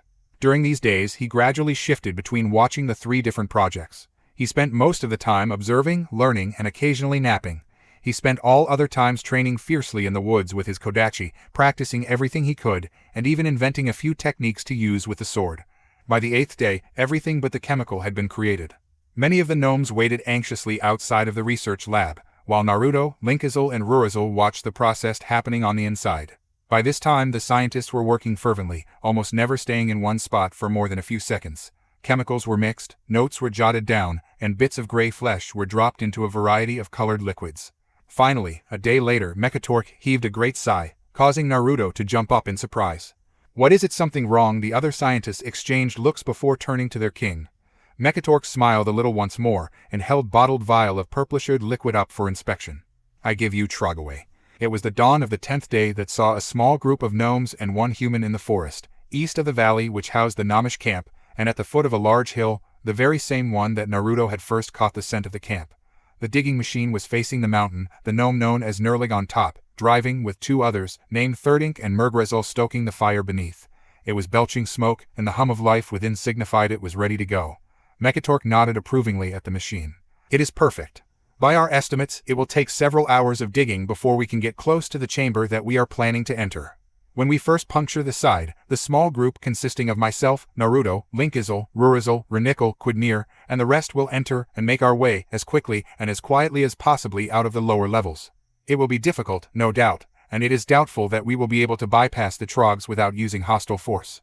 But we must be as careful as possible and not dawdle. Once we reach the cleaner areas, we will split up. Group A, myself, Naruto, Linkazal, Ruined, and Renikal will make our way up to the control room to deal with Sicko himself. Quidnir and the rest, which will also contain a clone of Naruto, allowing him to be able to offer his assistance to both groups, will make their way towards the central venting system, closing off the vents that drain the toxic smoke outside, and opening up the vents that send clean air into the lower levels, adding the Trogaway to it, and hopefully annihilating the whole lot. There is always a chance that his will not work, but we cannot give up now.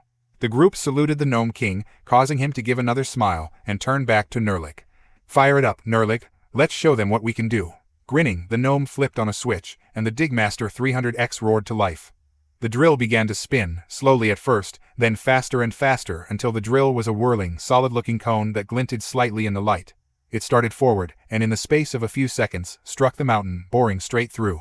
Dirt and rock flew everywhere as the machine bored into the side of the mountain swiftly, before the back lifted itself up, directing the drill at a more downwards angle. Gnomes flooded from either side, following the progress of the drill as it quickly bored through the rock soil. They began immediately to build supports onto the tunnel walls and ceilings, so that a caving didn't occur, and their progress was completely ruined. They worked like this for hours. When the sun had finally set, the digging sounds far beneath the earth ground to a stop. Minutes later, a small group of gnomes, all covered in dirt and grime, climbed out of the tunnel, Nerlig, Thirdink, and Murgrezzo last.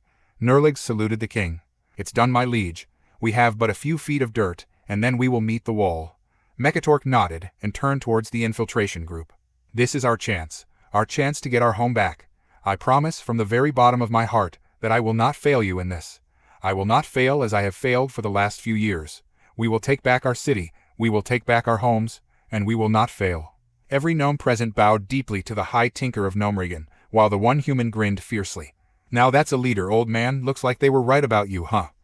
Okay, sadly the chapter is over. As soon as Mekatork had finished his speech, they pulled on the remaining portion of the suit, the mask. It was a typical gas mask, much like the ones that Naruto had seen on the Rain Ninja that had constantly spouted the word lucky during the second portion of the Chunin exam. He strapped it on along with the other gnomes, and though it did feel a bit strange, Naruto knew it wouldn't hamper him in a fight. When they had finished, Nerlig led them into the gaping hole in the earth, which was alight with small, green glowing lanterns. On both sides of the freshly dug cavern walls were wooden supports that kept the earth and rock from coming down on top of them. In front of him, the cavern was angled downwards into the earth, and thought it wasn't particularly steep. Naruto focused a bit of his chakra into his feet, giving him a bit of added traction so that he didn't slip and break a support. Even from behind the gas mask, which smelled of rubber, Naruto could smell the earthy smell of the freshly dug tunnel, and could even detect a hint of the putrid radioactive sludge that had pervaded the field above. He could hear the whirs and clinks of the strange machinery that he would no doubt see in a few minutes. The sounds reverberated through the earth, and it hampered Naruto's ability to hear anything else. Nerlig led them down at a steady pace, which Naruto found slightly irritating, as he was never one to wait. They walked in silence for the entire duration, each to their own thoughts. Naruto could see that Rurizel, who stood just in front of the blonde, was shaking slightly. He was nervous, and Naruto didn't particularly blame him. In the front of the group, Mekatork strode forwards with light, confident steps. Naruto, however, was no stranger to emotional masks, having used one for the majority of his childhood, and could tell that Mekatork was just as nervous, if not more so. As for Naruto, he felt a variety of things. The excitement of battle was the most prominent, and he found it slightly strange that he was so, for lack of a better word, pumped to fight. He usually got eager when facing an opponent he had never faced before, but this wasn't the same. Naruto felt energized. He felt better than he had previously in other fights, and he found himself picturing what he would do in the battle, rather than what he would do after, as he usually had. He wanted to fight, badly. It excited him to no end. "Have I always felt this?" he thought, a little shocked at his eagerness. From the deeper corners of his mind, Naruto could hear the soft laughter of the demon fox. Kyuubi didn't say anything, which irritated Naruto, and the creature seemed to enjoy that fact. It was as if the creature knew something he didn't. "Care to share, Fox?" he asked. "It seems you and I are more alike than I had previously thought." Naruto was jolted by the creature's words, and though the feeling of joy for the upcoming battle didn't die,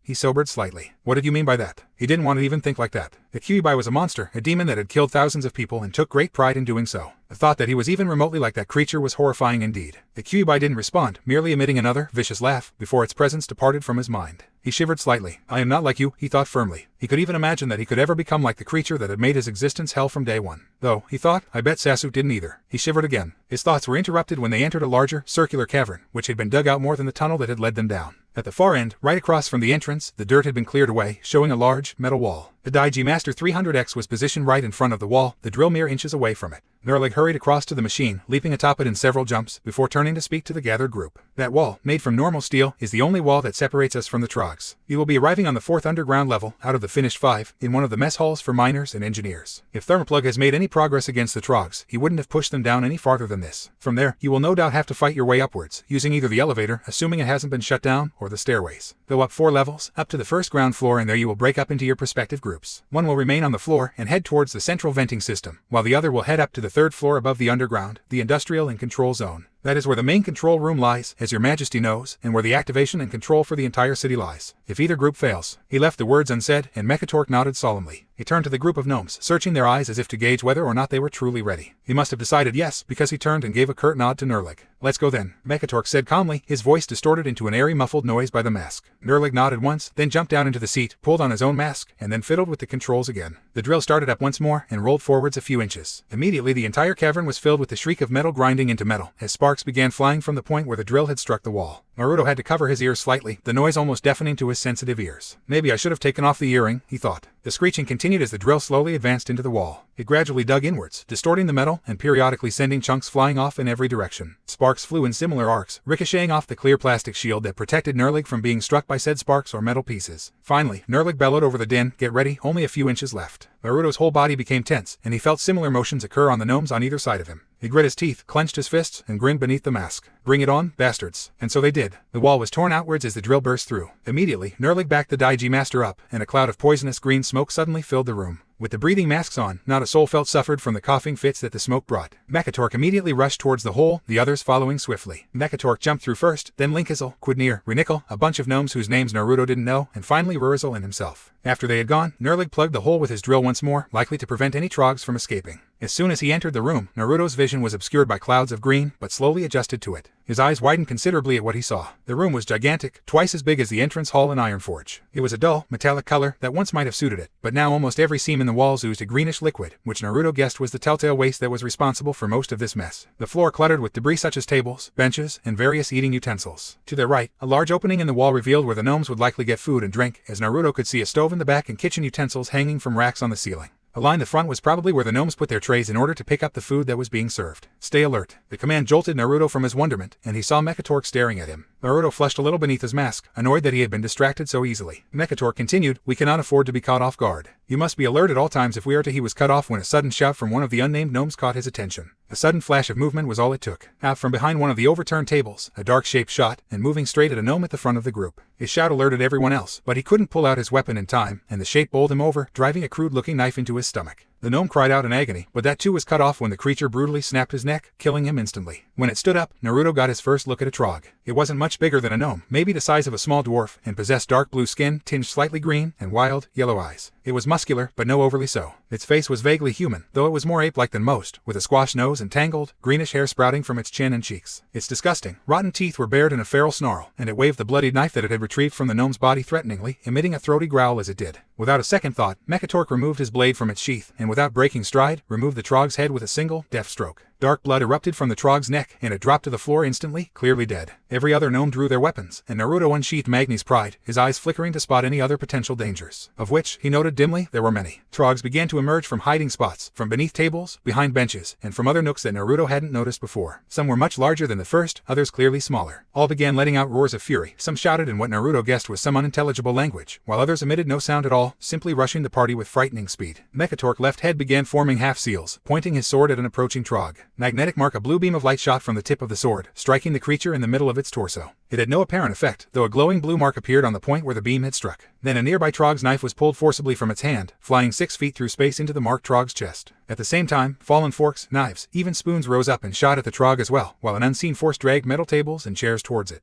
The trog died quickly, its chest full of metal utensils. Mekatork, by this time, had already marked a dozen or so more, not appearing tired in the slightest. Naruto was amazed by the jutsu, but pushed his awe to the back of his mind as he engaged his first trog. The creature, burly-looking in a darker shade of green than the first trog, leapt at Naruto with a large kitchen knife, snarling as it did. The blonde parried the blow with his kodachi, then hauled off and kicked the creature in the chest, hard. It flew backwards, crashing into a table, and Naruto summoned a clone, which appeared right next to the trog, slashing its throat. He quickly moved on, creating several more clones to assist the gnomes. He cut down 2 more trogs with his kodachi, drawing a kunai as he did, using it to attack while he parried with the kodachi. He impaled another in the eye with his kodachi as it attacked him, and dodged another's clumsy attempt at a sneak attack. He kicked it in the chest and buried a kunai in its throat. His clones, meanwhile, assisted every gnome possible, save Mekatork. The Gnome King's power and skill was more than Naruto had imagined, using a combination of his strange jutsu and his sword to harm his opponents. The blonde, seeing the number of trogs dwindling, quickly, he formed a seal for Cage Bunshin, and as he did, focused as much as he could on the positions behind the remaining trogs. He felt a large portion of chakra disappear, both due to the strength of the attack, and the control needed to send chakra through the air and give it form much longer distance away from Orgrimmar's body. In a series of pops, clones appeared behind the remaining Trogs, and Naruto bellowed, "Naruto Fukuzai." Then, in one consecutive motion, every clone present ended the life of the Trog behind them, slashing their throats clean through, decapitating the majority. The gnomes watched in astonishment at Naruto's attack, watching as the remaining Trogs fell, gushing blood, to the ground. Naruto grinned slightly, feeling the depleted chakra come back quickly. Mekatork stared at the boy, amazed. "Useful trick, child. Can you do it again?" Naruto turned and looked at the gnome, a feral grin on his face. "Sure can. Probably a couple more times, depending on the size." Mekatork matched his grin, and then turned. "Good. Let's go." They quickly ran from the room, leaving their departed friend along with the corpses of more than 24 Trogs. He wouldn't have died in vain. Upon leaving the dining hall, they ran down a corridor, turned left, and then ran down another. They emerged into an even bigger room. This room was circular and possessed a set of stairs, attached to the sides, which spiraled upward several hundred feet. Naruto saw many other entrances littering the walls where the staircase stood. Mekatork nodded slightly, then pointed. "This staircase leads up to the first basement floor, where we will then cross to the elevator." He pointed into the pit, saying, "There was also a freight elevator here, but it has no doubt been destroyed. I suspect there will be many of those blasted beasts on the way up, so get ready." He turned and made his way towards where the staircase began. The others followed swiftly, and as he did, Naruto glanced over the side of the railing. His eyes bulged at the sight. Beneath them, dozens, nay, hundreds of Trogs were fighting, snapping and chattering, foraging, or even bathing in the noxious green ooze. He saw some were sitting atop a large, metal platform that was elevated slightly above everything else. It must have been the elevator. A destroyed metal panel near the edge of it confirmed Mekatork's suspicions about elevator's fate. He also saw several Trogs subduing what appeared to be a mass of living ooze, which seemed to be putting up a hell of a fight. They beat it into the ground, dispersing it with large clubs, or even their own hands. And the smell. To Naruto, it smelt as if someone had left Rip One loose right in his face, and he was suddenly sympathetic of what he had done to Kiba. He was also very glad that he was wearing a mask, as the smell would have likely been unbearable if he hadn't been wearing it. He questioned Mekatork on the noxious ooze monster. Most likely it is an amalgamate of parasites mutated by the radiation, and have adapted qualities similar to it. But I cannot say. Naruto's attention was suddenly diverted when a pair of Trogs came charging down the stairs, both brandishing metal pipes. Linkazel and Rurizel rushed forwards, blocking the attacks as Mekatork shot forward, his sword blurring and slicing both Trogs in half. Blood and intestines spilt from their cleaved torsos, and both halves dropped to the floor, twitching in their last seconds of life. Thankfully, the Trogs below were either too busy or too stupid to see the exchange. They hurried upwards, successfully thwarting 3 more Trog ambushes of about 6 each. They bypassed the 3rd basement level, and then the 2nd, destroying any Trogs that they saw. By the time they reached the top, Naruto's orange suit was covered in Trog's blood, and there were several rips and tears in the suit, which Rurizel quickly repaired with a jutsu called Men Fabric.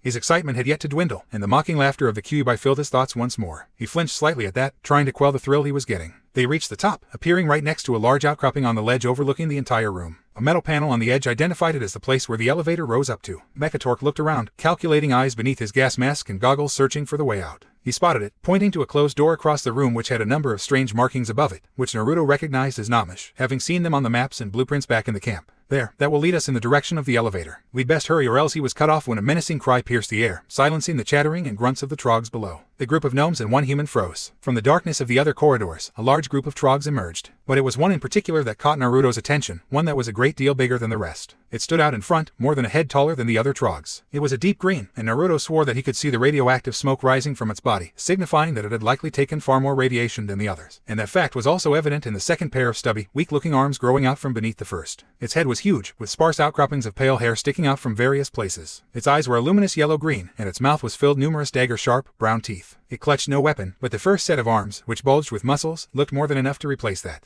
It stopped several yards away from the group, watching them curiously. It let out a low rumbling sound, which to Naruto was reminiscent of a dog's growl. It bellowed once, and the Trogs below answered in earnest, shouting and crying things that Naruto didn't understand. When it had finished this, it charged. It moved with surprising speed, charging straight at one of the unnamed gnomes to Naruto's right. The gnome ran forward, meeting the huge, mutant Trog halfway. He struck out with his sword, but the creature avoided the blow with surprising deftness, and then grabbed the gnome by the head, and promptly crushed it, as if it were a rotten fruit. The other Trogs ran forward as well, and pushed the group of gnomes back towards the ledge. Naruto didn't draw his Kodachi, instead ran through a motion of seals, and shouted, "Hayuten, Tauken Baruto no Jutsu." From Naruto's mouth, a huge blast of icy chakra erupted, convalescing into a large ball as it flew farther away from the blonde's mouth. It struck the middle of the pack of Trogs, and almost instantly ice enveloped 3 of them, freezing them completely over as well as a good portion of the floor beneath them. Several of the Trogs leapt back in shock at this, but quickly reformed, moving around the frozen group as they did. The gnomes had engaged the group of Trogs, using their strange jutsu to attack and thin the numbers. Naruto had drawn his Kodachi and summoned a group of clones to aid him. The blonde's attacks, combinations of sword strikes and physical blows had separated the group of Trogs, leaving the blonde to deal with the group alone, while the gnomes fended off the others. Mekatork was dealing with the mutant Trog, whose speed was an apparent match for the gnome kings. Each time he struck out at the creature, it danced away, cackling, and occasionally swung its massive arm at the smaller creature, hoping to knock him off balance. Luckily it wasn't able to. Fed up with fight, Mekatork blazed through a set of half-seals, shouting magnetic point which caused his sword to glow electric blue. Holding the blade as far away as possible from his body, he pointed it at the creature, and curiously, the mutant trog was dragged towards it, pulled by forces that it could not comprehend. Mekatork grunted a little, feeling an immense pain in his arm, as even the smallest particles of metal, even the tiny molecules of iron within his blood, was drawn to the glowing blade. Through his many experiments with trogs, Mekatork had discovered that they had a rather peculiar, yet useful trait. They possess far more iron within their blood than most creatures, most likely as a result of their living conditions for the past several thousand years. This meant that they were far more susceptible to powerful magnetic forces, which meant, in essence, that the glowing magnetic chakra that had been focused into his blade was attracting those iron particles, which was present in every part of the creature's body that blood flowed to. Of course, being so close to such a strong, focused magnetic force was dangerous for him as well, as it was drawing the iron and blood from the veins in his hand. The focused magnet wouldn't attract anything that Mekatork didn't want it to attract, but he wasn't skilled enough to keep it from affecting him as well. When the trog was in range, Mekatork hammered the blade into the creature's guts, and then pulled it to the side until it exploded out from the trog's side, spraying black blood across the floor. The mutant trog howled in pain, but instead of disengaging Mekatork, it grabbed him by his head and squeezed. Pain erupted from Mekatork's temple as the creature's incredible strength attempted to do what it had done to its first victim, mere moments earlier. He tried vainly to pull away, to stop the creature's attack. He stabbed his blade at anything in front, hoping to kill it before it reduced his head to a pile of blood, brains and bone. His began to crack, and he felt himself growing lightheaded, his strength was disappearing. I cannot let this happen, he thought urgently. He had come too far, he couldn't fail now, he couldn't die, he couldn't. The creature's painful grip suddenly slackened slightly, and the pressure began to disappear. It didn't let go, but Mekatork knew that it was no longer squeezing. Suddenly, he found himself toppling over backwards with the weight of the trog's arm pushing him down. Between the trog's fingers he could see the reason for it. Uzumaki Naruto had arrived with but a second to spare, severing the trog's arm from the rest of its body. The mutant was howling in pain, clutching the gushing arm with one hand as Naruto moved in front of Gnome King.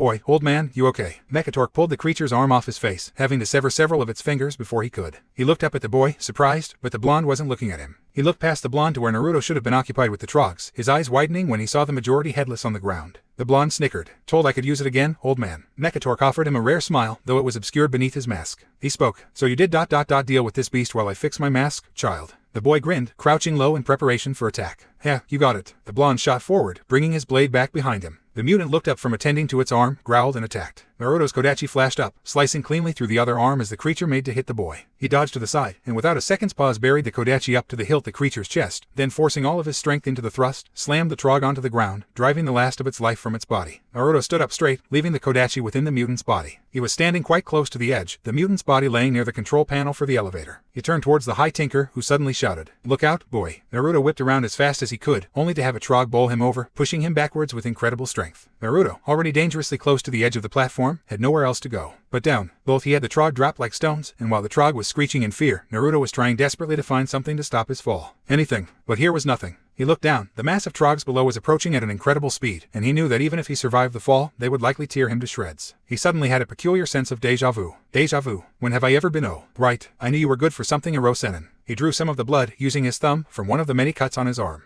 He blazed through some seals, and with a loud shout bellowed, "Kuchiyos no Jutsu." There was a flash of blue, and then a huge explosion of smoke enshrouded Naruto's view. He felt himself land on the soft, rubbery skin of the greatest of the toads, Gamabunta, and then heard a very peculiar sound. Splat. Mekatork looked over the edge, searching for any sign of the blonde human. His eyes widened considerably when he found that sign. Naruto was standing atop the biggest toad Mekatork had ever seen in his life. The toad was a dull brown, was dressed in a blue robe, had a short sword sheathed at its side, and was smoking a pipe. Mekatork couldn't believe it. The boy could summon, and even had a contract with a species that Mekatork hadn't even realized possessed a contract. He also, with a sudden jolt, realized where the toad was standing. He winced slightly, not sure if he should feel bad for the toad or the trogs beneath it. Naruto gulped slightly as Gamabunta rolled one of its huge eyes toward him. I've got a few questions, kid. 1. Where the hell have you been? 2. Where the hell are we? And 3. What the hell am I sitting on? Naruto fidgeted a little, trying not to look afraid. Long story, boss. That was amazing, Naruto. I had no idea that toads could even be used as mounts. You even called one big enough to crush all of those trogs? Well done. Linkazel was sitting next to the blonde shinobi in a small, abandoned house in the residential section of the first basement floor. They had spent almost an hour traversing it, and they were only halfway across. Naruto's sweat dropped, rubbing the back of his hand as he did. Yeah. He didn't seem too happy though. He's not the type you piss off either. Hopefully he isn't too mad. After Naruto had summoned the infamous Toad Boss, he had spent several minutes explaining to the creature what he'd been doing, where he was, and what now covered Gamabunta's posterior. He promised that he'd give a better explanation later, when he wasn't so pressed for time, or in so much danger. The Toad Boss would hold him to his word, so he hoped that he'd be able to remember to call one of the toads after he got out of Gnome Riggin, and had more time to explain. Afterwards, they had left the stairway room, and had entered the residential section. They hadn't met any more trogs, though they had heard them as they crossed the deserted area. Mekatork had suggested that they knew that Naruto had killed one of their strongest, and were keeping away from him until they either forgot about it, or Naruto stopped reeking like a trog.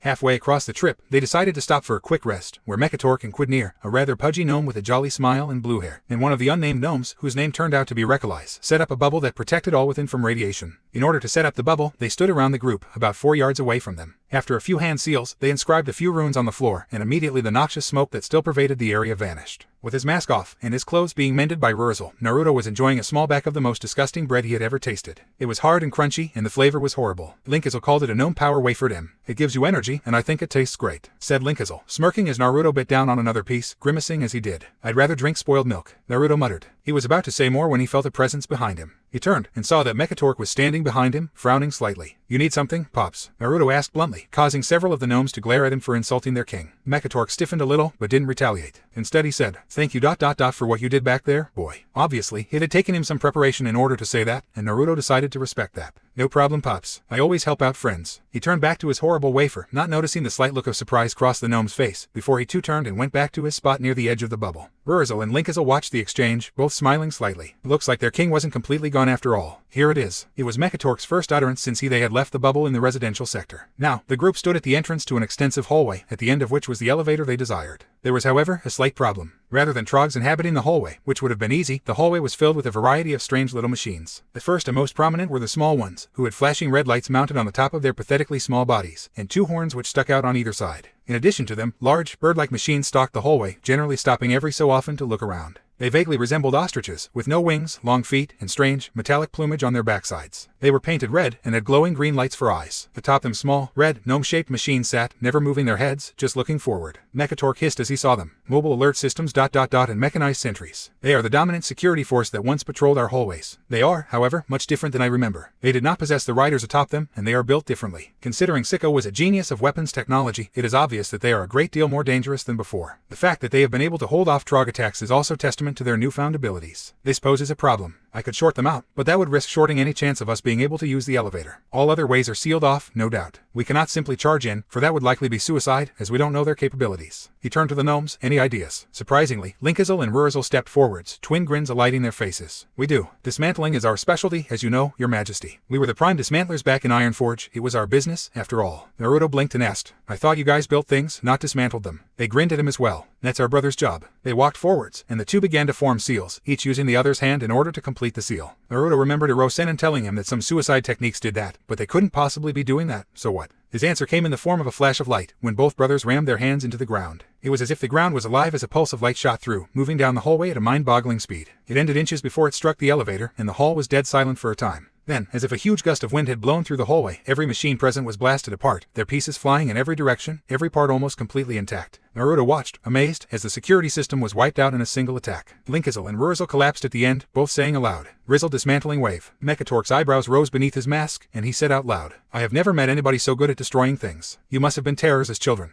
Everyone present blinked at the joke, and Naruto snickered. Both gnomes grinned from their positions on the floor. Right you are, your highness. Mekatork advanced down the hallway, while Naruto and the others helped the brothers to their feet. He reached the end, and without a word, kicked open the panel on the right of the massive golden elevator. The rest of the group walked through at a much slower pace, glancing down at the destroyed security machines as they did. Mekatork clicked his tongue in annoyance. Leave it to Sicko to create such a difficult system to crack, but I can do it, he thought. He quickly began tearing wires away, reconnecting others, and doing a number of other things that neither you nor me could ever hope to understand. As he did, the group arrived behind him, though something was nagging at the back of Naruto's mind. He cast another glance back at the hallway of ruined robots, and suddenly noticed that several pieces were moving. They were sliding together, moving at a quickening pace back towards each other. Naruto's eyes bulged when he saw that some of the smaller, mobile alert systems were repairing themselves already, and the larger machines were not far behind. Shit. Guys, you think you could try that thing again, only you know, this time make it work. The two brothers frowned, turning to look back at Naruto and ask him why he said that, when they caught sight of the rapidly repairing robots. By the seven hells, how are they doing that? Mekatork turned quickly from his tinkering, spotting the now almost fully repaired robotic legion. His eyes widened when he caught sight of a small, blinking blue light in the middle of one of the mechanized sentries' chests. His eyes glazed over as he remembered what it was. Flashback. Mekatork peered over his friend, Sicko Thermoplug's shoulder, watching the gnome do some calculations on a piece of paper, muttering something under his breath as he did. What are you doing, Sicko? A new invention, perchance? Thermoplug looked up from his work, frowning over his shoulder at his friend. That is most bothersome, Jelbin. But yes, I am working on something new. He turned back to his work, and ignored the presence of the chipper gnome. Mekatork rolled his eyes, and said, What is it? Will you tell me? Please. Your inventions are so exciting. The other gnome glared at him again and said smoothly, "Your conduct is unbecoming of a high tinker, Jelbin. Grow up, why don't you?" Mekatork grinned again, looking hopeful, and so Thermoplug conceded. "I have noticed that if our Mechanist riders are shot down in battle, we have little chance of escaping a large battle, considering our small stature. I am designing a way for us to repair a Mechanist rider without having to use time-consuming tools and expend more resources. My idea is to create a unit that we would place within every model, which would have small, magnetic plates built into every part. That way, when a Mechanist rider is damaged, it will automatically repair itself, allowing for a quick repair job that can allow one to escape or continue to partake in a battle. Ingenious, isn't it? The idea is that this small unit would emit electromagnetic pulses that would be on a slightly different frequency than normal ones, that would allow them to safely be emitted, without fear of destroying the computers within. I am still working on how to do that part, but I will find it eventually." Looking very much like a kid who just heard that Christmas would come every day, Mekatork said happily, "Amazing, my friend, simply amazing. This will be a great addition to our arsenal. You truly are a genius." In flashback, so that's what is happening. He has applied the same technology to his security system. Mekatork shouted a warning. "Back away. If you must fight, make sure to destroy the main body completely. They have special devices within that allow them to repair themselves automatically." Naruto nodded, drawing two kunai and wrapping explosive notes around them. "Just keep doing whatever you're doing, old man. We'll handle these things." The other gnomes nodded, moving to the front to protect Mekatork's back while he worked. "Take the out in one go, so they can't attack," Naruto said to Linkazel and Rurizel, who stood on both sides of him, clutching their swords. They nodded, drawing from their belts small, black spheres. Naruto hurled one kunai instantly, and it buried itself in the head of one of the mechanized sentry's riders. The other kunai struck the ground a few yards in front of the first, while the gnomes hurtled their small spheres into the fray. They struck the ground, opened up, emanating a flashing red light as they did. Seconds later, THOOOM. The hallway exploded and instantly two gnomes rushed to the front, driving their blades into the ground in front as they formed seals. A bluish haze of chakra formed a dome around the group, so the explosion didn't damage anything within. As the smoke began to clear, however, it was clear that not everything had been destroyed. In a flash, two beams of greenish light pierced the barrier, striking the two gnomes in the chest. The beams burned through them instantly, and they fell, dead to the ground. From the smoke, two sentries emerged, their eyes glowing green. Naruto tore towards them, unsheathing his kodachi as he did. He slashed one cleanly in half, but the other had already turned its head towards him, and from the glowing eyes twin beams of light shot. Naruto tried to dodge, but one of the beams struck him in the left shoulder, and it exploded in pain as the beam passed through. His left arm went completely numb, but he ignored it, and ducked beneath the beams again, slashing the robot's head off, then driving the blade through its midsection. Electricity crackled and sparks flew as Naruto then slammed his chakra-engulfed hand into the body, obliterating whatever was still functioning within. He removed his kodachi and turned back to the group of gnomes, who had already rushed to his side. Linkazel frowned in concern at Naruto's arm. "Are you going to be all right?" Naruto nodded slightly, panting as he did. "Yeah, just give me a minute," he mumbled. He stood shakily to his feet, and as he did, a humming sound filled his ears. He looked up and saw Mekatork standing on the elevator, watching them. "You can have a minute up here, boy. Let's go. We can't wait any longer." Naruto glared at him, but nodded. When they were all on the elevator, Mekatork hit a series of buttons on panel on the platform, and the elevator slowly rose upwards. There was truly no turning back at this point.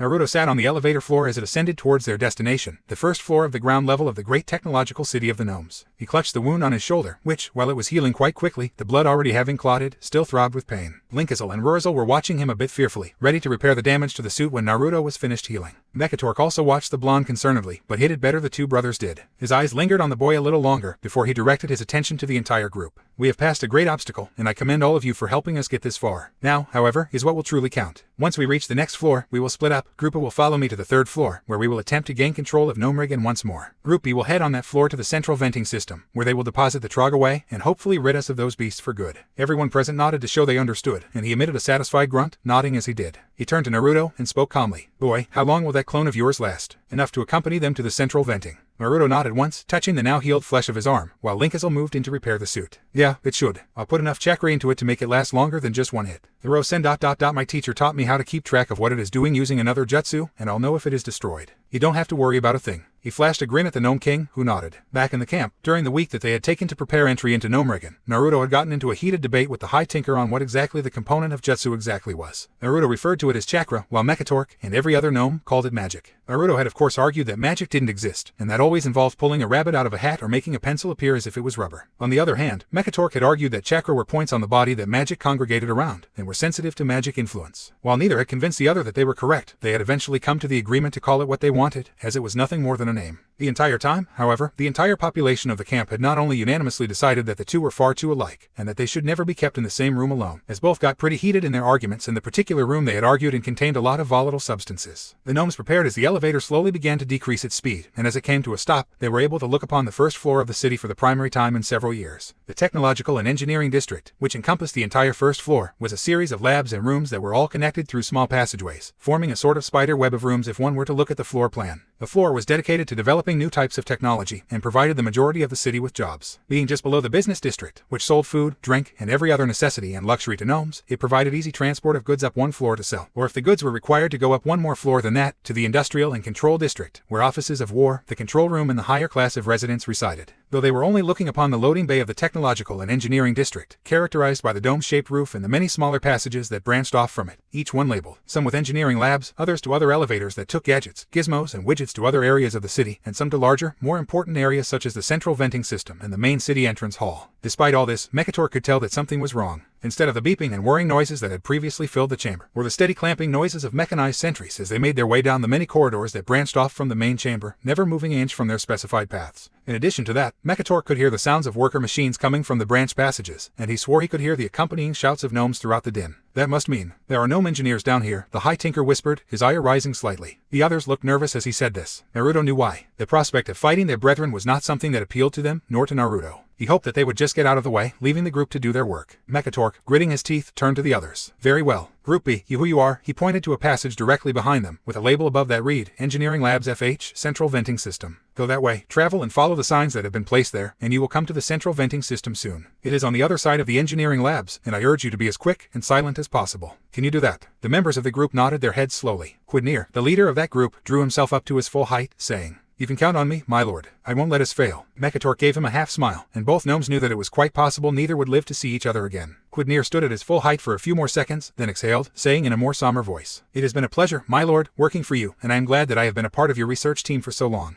I promise that even if I die, I will do everything to ensure that you retain your honor. I will. Mekator cut him off. This isn't about me or my honor anymore. It is about my people, you and all the rest. It is I who will prove himself to all of you. I will make myself worthy of being your king. I will not see this as a goodbye, because if you plan to succeed, and so do I, then neither of us must die. This will be a parting of the ways, but we will see each other again, of that I am sure. Quidnir smiled brightly, looking like a child that had just received the highest praise from his teacher. Naruto smiled a little, glad to hear that he had gotten through to the old man. While they finished exchanging farewells, Naruto turned and formed a seal for his favorite jutsu, Kage Bunshin no Jutsu. Out of thin air, a single clone appeared with a pop. Naruto then began forming a second, much longer, set of seals, finishing with Ram, before placing his palm flat on the clone's forehead. Iken Bunshin no Jutsu. When Naruto removed his hand, a glowing symbol had appeared on the clone's forehead. Naruto felt a great deal of his chakra leave him, not only from using the jutsu, but the large amount that he had given to his clone for its own reserves. The jutsu was one that Jiraiya had taught near the beginning, because of Naruto's fascination with the Kage Bunshin technique. Jiraiya had explained that the clone was still a shadow clone, but had the ability to use its own chakra in order to perform jutsu of its own inclination. The jutsu didn't have any practical use in the heat of battle, however, due to the large amount of chakra it required, and the inconvenience of its casting. But before battles it was an excellent way to gather information, or, if fighting a weaker opponent, to not get one's hands dirty. On several occasions during his sojourn into this strange world, Naruto had contemplated using this jutsu, but had disregarded it due to a warning that Jiraiya had given him. Brat, this jutsu is useful and strong, but like most jutsu it has its weaknesses, and this one's weakness glaringly obvious. The link that you establish with the clone is a chakra link, but it also has a mental link, in order for you to know what the clone is doing, and seeing through its eyes, as well as for the clone itself to use some of your abilities while it's fighting. This poses a problem, because if you are looking through it, and it is dispelled, the backlash could very well kill you, or shred your mind apart because it has experienced death firsthand, something you can't recover from. So if you use this jutsu, never, ever, ever, ever use the link when there is a very large possibility that the clone will be destroyed. Stay away from its mind, and even though its fighting skills won't be up to par with yours, it's better than the alternative, okay. Numerous times Naruto had been in the heat of battle since he had arrived, and when he had thought to use it before, that warning had come fresh to his mind, staying his hand. Using the link was something that had to be done in order for the clone to fight on par with Naruto, but the prospect of having his mind torn in half was not something Naruto enjoyed.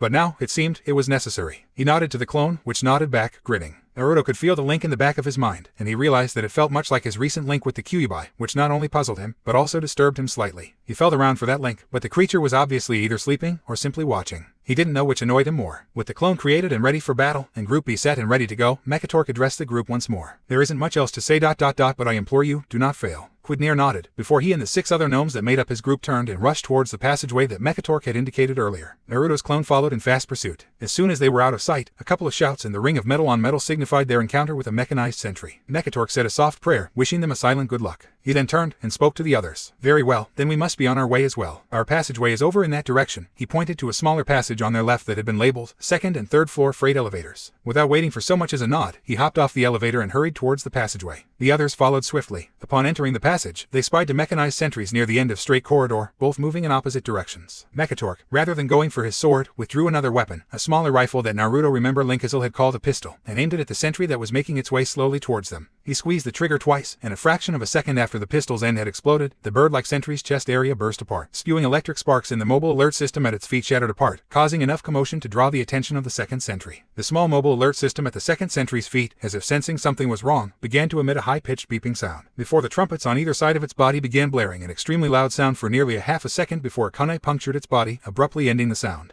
Naruto straightened, sighing in relief as he did, then began to pick at his ears, muttering something unintelligible. Mekatork caught a part of the muttering, which sounded like, "Don't know why I wore it, just keeps hurting my ears. Geez." Mekatork shook his head, smiling slightly before he hurried down the rest of the corridor, the rest of the group following, Naruto at the back. Upon reaching the end of the corridor, they entered another large, dome-shaped room, also with many other branches springing off from it. An elevator stood in the middle, but Mekatork shook his head, saying, "That isn't our elevator, that goes to the second floor. We want the third." He looked around, and then pointed to a passage a little to the left from where they had entered. It was appropriately labeled, "Third Freight Elevator." He started towards it, only for a sound caught his ears, forcing him to halt in his movements. At first, it sounded like nothing more than a few mechanized sentries making their ways towards them, however. In addition to the steady clamping that they brought, a heavier, louder thumping that suggested that something much larger and much sturdier. Mekatork, though he knew he should leave, couldn't move, and could only watch as the source of the noise emerged from the largest passage in the room, which incidentally was adjacent to the very passage that they needed. What luck! From the large passage, a huge armored machine appeared, each movement causing the floor beneath them to shake slightly, unsteadying several of the gnomes. Though far bigger than the mechanized sentries, and far more human-like, the behemoth nonetheless possessed the same crimson coloring, with a bit more gold, of the smaller machines, and seemed to be made from the same material. Extended out in front of it were two wicked-looking metal claws, and in the place of a head was a small, round light. To Naruto, the thing was as amazing as it was frightening. There was nothing in the shinobi world like this, a metallic behemoth that from the looks of things had no operator but the small computer with a specific set of instructions loaded onto it. As soon as he thought of its amazing qualities, his brain began to generate ideas of how to destroy it. To Mekatork, the machine represented something else. He recognized it instantly, knowing his own handiwork anywhere. And yet it wasn't what he had built. The Peacekeeper security suit had been designed much smaller, more dwarf-sized, and had been designed as a complement to the mechanized sentry. When he had first built it, it was denser, stronger, and possessed stronger weapons than the sentries did. But due to this, it was harder and more time-consuming to make, so he simply created a few, knowing that they would last a long time. They were designed for situations that were far more serious, such as riots, direct attack from an enemy, or even radiation leaks. Thusly, they could take an enormous amount of damage and would still function properly. They were even immune to outside electromagnetic forces due to the plating. However, considering that the monstrosity that stood before them, which, if he was correct, possessed the same technology that the sentries, in that they would be able to automatically repair themselves using electromagnetic devices implanted in their body cavities, it was clear that despite the apparent resemblance, this wasn't his creation, it was something Sicko had taken and perverted for his own usage. Mekatork's eyes turned to ice as that thought crossed his mind, and he drew his blade, hearing his fellow gnomes and the boy ready themselves for battle behind them. He held out a hand, saying out loud, "Destroy the sentries around it, the larger one is mine." His eyes flickered to Naruto's, as if challenging him to say otherwise. Oddly enough, the blonde didn't seem to mind all that much, as if sensing how important this was to Mekatork. Perhaps the boy wasn't as stupid as he thought. When the PSS had fully entered the room, it turned itself towards Mekatork, and emitted a loud, blaring noise that caused Naruto to clutch his head in pain from the pitch, and consequently ripped the small, silver earring from his ear, depositing it in his weapon's pouch. The blaring continued, and the mechanized sentries converged around the PSS, and their glowing, yellow eyes suddenly turned crimson. The cyclopean light on the PSS also burned red, and almost simultaneously the robots turned to face the organic beings, ready for battle. Mekatork wasted no time in rushing the group, his short blade at the ready. As he neared them, he flashed through a series of half-seals, touched his blade with his free hand, and shouted, "Diamond Cleave." His sword glowed white, just as he drew it across the Peacekeeper's torso area. It passed through the metal as if it were but air, and though the machine was far too thick for the gnome's blade to pierce completely through, it caused irreparable damage to the robot's body. Electric sparks erupted from the slashed area, but regardless, the machine didn't falter in its first attack, swiping at the little gnome with deadly force. Mekatork dodged to the side, and the huge claw embedded itself in the floor, piercing through the solid steel as though it were a sheet of mere aluminum. Mekatork easily avoided a beam, whose owner Naruto destroyed shortly after. The spell upon his sword having ended, Mekatork attempted a different tactic, removing something from the satchel at his side. He ducked under a second attack, and thrust his tiny hand forward, depositing something in the gaping gash within the robot's chest. Before he could attempt anything else, however, the PSS bent its left leg, and from the place where a human's knee would be, a small hole opened, and from the hole emerged a small, tubular piece of metal, with a red tip and Gnomish letters printed on the side. His eyes widening, Mekatork had scarcely time to move before the missile erupted from the hole. Mekatork jumped over the projectile, and it shot across the room, striking the wall of a passageway, exploding as it did. The explosion didn't faze the Gnome King, who lifted something from his satchel, holding it out in front of him. It was nothing more than a cylindrical piece of metal with a small button on the top. Without a second thought, he pressed the button, which caused the tube to vibrate, sending several unseen and unheard signals to the object that had been deposited in the PSS's body cavity. The object happened to be a small, localized EMP emitter, which was used for this exact situation. When a machine malfunctioned, it was deactivated, studied to see what went wrong, then fixed accordingly. The PSS itself, while immune to outside electromagnetic forces, was vulnerable to them on the inside. Thusly, the action of placing the bomb directly inside the machine had been necessary. Mechatork, however, didn't see the point behind doing the second two processes at this point, and in a small burst of bluish light, the EMP bomb released, shorting out every circuit, process, and anything remotely technological within the Peacekeeper's body. From the outside, following the small flash of light, the robot simply stopped moving, sagging slightly, and the red light on its face going dark. Rather anticlimactic. Lowering his blade, the Gnome King looked around to survey the battle scene. Naruto, Linkizel, Rurizel, and Rinikel all stood, alive and well, around a multitude of destroyed sentries. Each robot had been almost completely obliterated, in great contrast to the relatively intact Peacekeeper unit. Mechatork sighed slightly. Young people. Naruto grinned proudly at the utterance, Rurizel and Linkizel blushed slightly, and Rinikel smiled weakly, still panting heavily as he did. Shaking his head, Mechatork strode past the remains of the robots, muttering, "So much for stealth." With that, the group hurried down the passage towards the elevator. Quidnir gasped a little as he sat down, the rest of his group following suit. The Naruto clone, however, remained upright, and the gnome couldn't help but think how strange it was that the boy could create a doppelganger so perfect. Such a spell would most likely be incredibly difficult to master and use, and seemed to use a lot of magic. It was amazing that such a young child had managed to master it. Group B had just fought their way through the first of the 3 engineering labs that would be required to go through in order to reach the central venting system. Unlike what one might expect when they hear lab, which would imply it to be one room, the Gnome Rig and engineering labs were many rooms large, each having their own separate purpose and a certain number of engineers. Lab F, for example, the one that they had just gone through, had specialized in creating and developing gadgets for everyday use, for providing Nomish families with the comfort and ease that they needed in these times. Before the Trog's attack, it had been a rather pleasant place to be. At this point, however, Quidnir never wanted to go near the lab again, and was most certainly not looking forward to the other. For in the last one, Quidnir had experienced hell. Hell in both the metaphorical and physical sense, as he had the wounds to vouch for it. Upon entering the lab, after fighting their way through several mechanized sentries, they had been mortified to discover what the population of gnomes who had remained, having been poisoned by the radiation, had become in the time they had been gone. Gone were the rosy cheeks that almost all gnomes possessed, as were the variety of hair colors and even the hair itself from these gnomes. They now sported sickly green skin, milky white cataract eyes, and not hair at all. Some had even begun to deform in other ways, some growing longer, pointier ears, some growing extra limbs, some even growing taller than a normal gnome would. At first, they took the earlier words of their king into consideration. Perhaps these gnomes didn't want to fight, and would simply let them by. Wrong. At once, the gnomes had dropped their various tasks and swarmed the small group, some grabbing at their suits and begging them to take them away, others crying and mumbling incoherently, while still others babbled incessantly about nothing at all. The entire situation was terrifying, and it seemed that either years of working within an engineering lab, their minds poisoned by the radiation, had taken its toll on the people. They weren't totally gone yet. The fact that they were working in an engineering lab was testament to that fact. But Quidnir knew that it would be impossible to get them to see reason at this point, especially when confronted with perhaps the first healthy gnomes they had seen in years. Terrified, the gnome had taken the only course of action he had seen fit at the time to get them to move out of his way. Striking out with his fist, he knocked one away and then drew his sword. The other gnomes in the group began following his example. The Naruto clone didn't draw his blade, but began attacking the leprous gnomes with his fists. Shocked by the attacks, the leprous gnomes' addled minds responded in the only way they could, by retaliating to the attack. They swarmed around the small group, and began attacking with whatever they could. Some picked up wrenches or similar tools, using them to bash the healthy gnomes, who tried to defend from the clumsy, though frequent attacks. Quidnir whirled when a scream was issued from his group, and a group of leprous gnomes converged on a healthy one, dragging him away from the main group and beating him to death with frightening ferocity. Knowing that the crazed gnomes would kill the rest of the team in the same fashion, Quidnir's hand flashed through some half-seals, before he slashed it through the air in front of him, bellowing.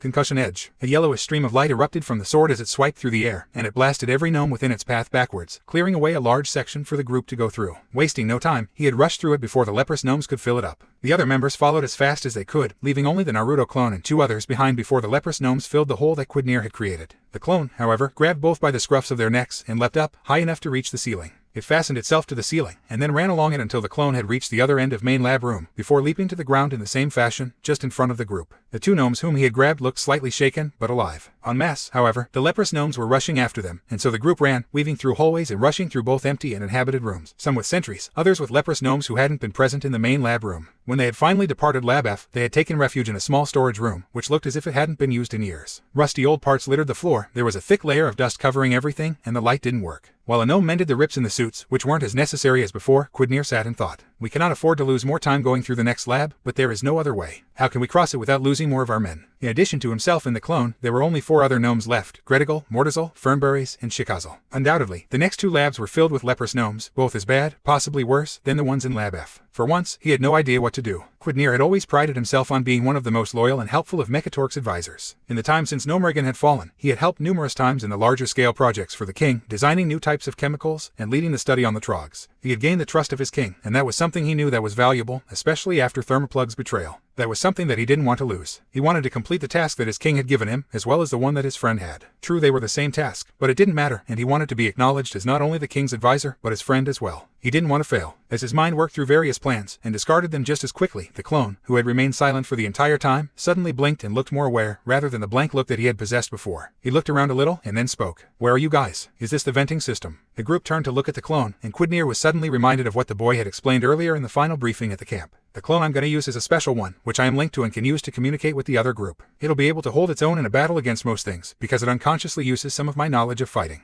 I can also take control of it and fight up to my usual par with it. If it gets too hairy, though, I will have to abandon it, cause if it's destroyed while I'm still inside, then I die too. So the boy is using the clone to speak. Interesting. Quidnir stood up and spoke calmly. "We have just crossed the first lab, and it seems that the remaining population of gnomes are insane, which means they will not help us. What about you? Is the king all right? Where are you?" The blonde clone nodded and said, "We're on the elevator going up 2 floors to the top. The king's fine, so don't worry." "So where are we? Some sort of closet or something?" He looked around, sniffing the air tentatively and recoiling as he did. "Yes," Quidnir grunted, before continuing, "we are trying to devise a way to get through the last 2 labs without having to fight our way through hordes of our brethren. What do you suggest?" The Naruto clone thought a moment before he spoke. "I got it. You guys get closer, okay? This is gonna be hard, but I think I can do it for a while. We just gotta go very quickly." Quidnir stood up, frowning, but came forward anyways, wondering what he sought to do. When the 5 gnomes were all huddled around the clone, he formed a seal and said calmly, "Amatai Henge no Jutsu." In a heartbeat, the group was encased in a puff of smoke, which, as it cleared, revealed their new forms to the group. Instead of a group of orange-covered gnomes, they now resembled a group of leprous gnomes, complete with scaly green skin, milky eyes, and bald heads. They gaped at the change, touching to their new skin with wide eyes. What is this?" The blonde clone grinned, saying cheerfully, "It's Henge no Jutsu. It transforms a person into the object or thing they desire. It uses up lots of chakra, though, especially since I gotta keep all of you covered. I got the idea to use the green gnomes from the clone's memories. If we hurry, we can get through both, or at least one of the labs before I can't hold it any longer, and I'll have to drop it in case the clone pops. I still need chakra to fight myself, you know. Don't bump into anything either, it makes it harder to hold the transformation, cause I'm doing it on so many people." Quidnir gaped at the transformed boy, then grinned. He felt the despair be replaced by a shining hope. Perhaps we can win this yet. Without delay, the group left the closet, and ran down the corridor that separated the 2 labs. They tentatively opened the door, and they were met by the sight of dozens of gnomes working away on the task designated for them, all working without sound or complaint. Several looked up hopefully, doubtlessly having heard of the commotion in the adjoining lab, but looked down disappointedly, seeing them as only more of their kind. Quidnir looked around, gauging their reactions, then walked forward, taking care not to bump into any of them, the rest of the group following suit. It was unnerving to walk through a room full of creatures that would likely kill or maim you if they knew you were there, and simply be ignored. They weaved through rooms as they did last time, doing their best not to touch anything, thus making it easier for the Naruto clone to keep them under the transformation. Soon, they reached the exit of Lab G, and upon entering the corridor that sent them to Lab H, the Naruto clone released with transformation with an exhausted sigh, slumping to the ground as he did. Quidnir looked at him in concern. "Are you all right?" The blonde clone nodded tiredly. "Yeah, I just gotta rest, build up my reserves a bit. I was using my own chakra rather than the clone's, so it affects me more." The gnome nodded, and sat down while the boy clone recharged his chakra. Quidnir chose this time to ask the boy a question that had been bothering him for some time. "Boy, why are you helping us? You say it is because you made a promise to someone, but I don't believe that is the entire reason. Why are you risking your life to fight for a people who are not only a different race than you, but also you have known for a week at the most? Just for a promise?" The blonde clone sighed a little, staring at the floor in front of him. "No, I guess you're right about that. I'm not doing this just because of a promise. Old man Mechatork ... he's like me. He suffered the betrayal of a friend just like I have." Quidnir's eyes widened at this, but he made no sound. The clone continued, "I'm doing this because I have felt what he has, and I want to make sure that he doesn't drag his whole race down with him. I'm doing this because I once thought that bringing back my friend was something only I could do, but I realized, because of the words of someone important to me, that I have friends to help me, and that they can help me bring the friend that betrayed me from the darkness." The Naruto clone grinned a little at this. "I'm not going to let that old geezer destroy his reason for living, his people, and make him into just what caused him so much pain. That's why I'm helping, and that's why I'm risking my life." Quidnir continued to look at the boy in surprise, before he sighed and smirked a little. What a strange boy. They waited for several more minutes, before the Naruto clone stood up and said, "We should get going. The elevator's up and I'm running on autopilot in my real body." Quidnir nodded and stood up, the rest of group doing the same.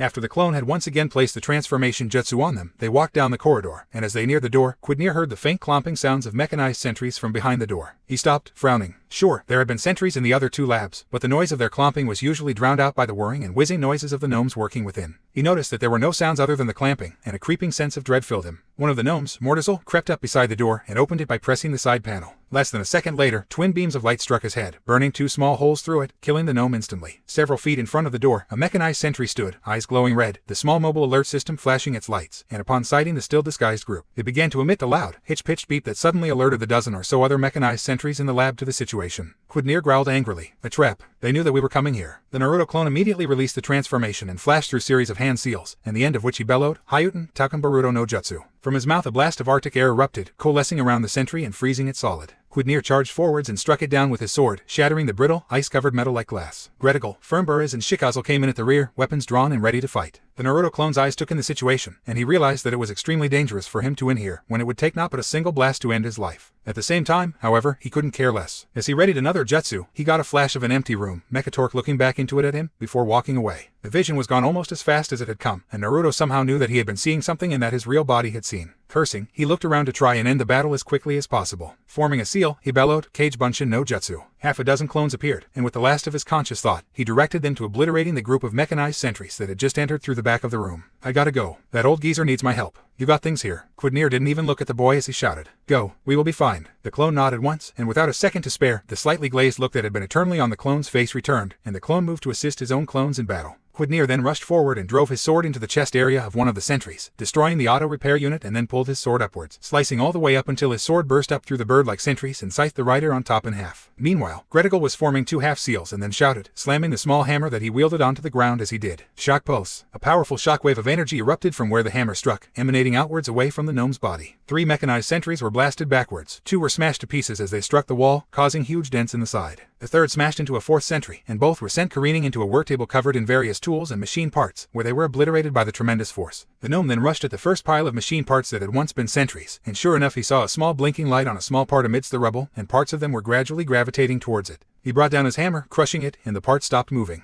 He moved on to the others, whose repairs were further along. Firmburz stood back to back with Shikazel, both gnomes fending off the laser eyes of a pair of sentries with their shields. Firmburz hissed as the thick, dark iron shield that had once belonged to his father began to grow hot from absorbing so much energy, hot enough that he felt his skin begin to sizzle where it hung from his arm. He knew that unless he did something, both he and his friend would be killed. He hurled a dagger at the mechanized sentry's head, smashing through the eyes and cutting off the laser vision. Completely ignoring the pain, he rushed forward and finished it off with a second dagger to the chest, destroying the electromagnetic regeneration unit. Shikazel, on the other hand, flashed through several half-seals, gathering his magic into the shield and bellowing. Reflector. His shield glowed bright red, and the beams that were striking it were suddenly reflected backwards onto the wall near the sentry's head. Being a machine, it wasn't able to comprehend the danger it was in, only that its attack wasn't working anymore. Before it could initiate whatever program ended the lasers, Shikazel tilted the shield to the side and down, so the beams cut directly into the sentry's chest, destroying it instantly. Grinning, he turned back to Firmburz, a one-liner ready on his lips. Before he could expel said one-liner, however, a peculiar sound reached his ears. It was a stomping sound, signifying that something very large was coming, and something very bad. He turned around, attempting to locate the source, but was never able to complete the turn, as the huge metal door that he was standing by that led into a separate section of Lab H was smashed outwards, slamming into him and flying across the room towards Firmburz's position. The gnome yelped and jumped out of the way, allowing the heavy door to sail past him and smash into the wall. Shikazel died swiftly as the door met the wall, forcing everything in between to become nearly the width of a piece of cardboard.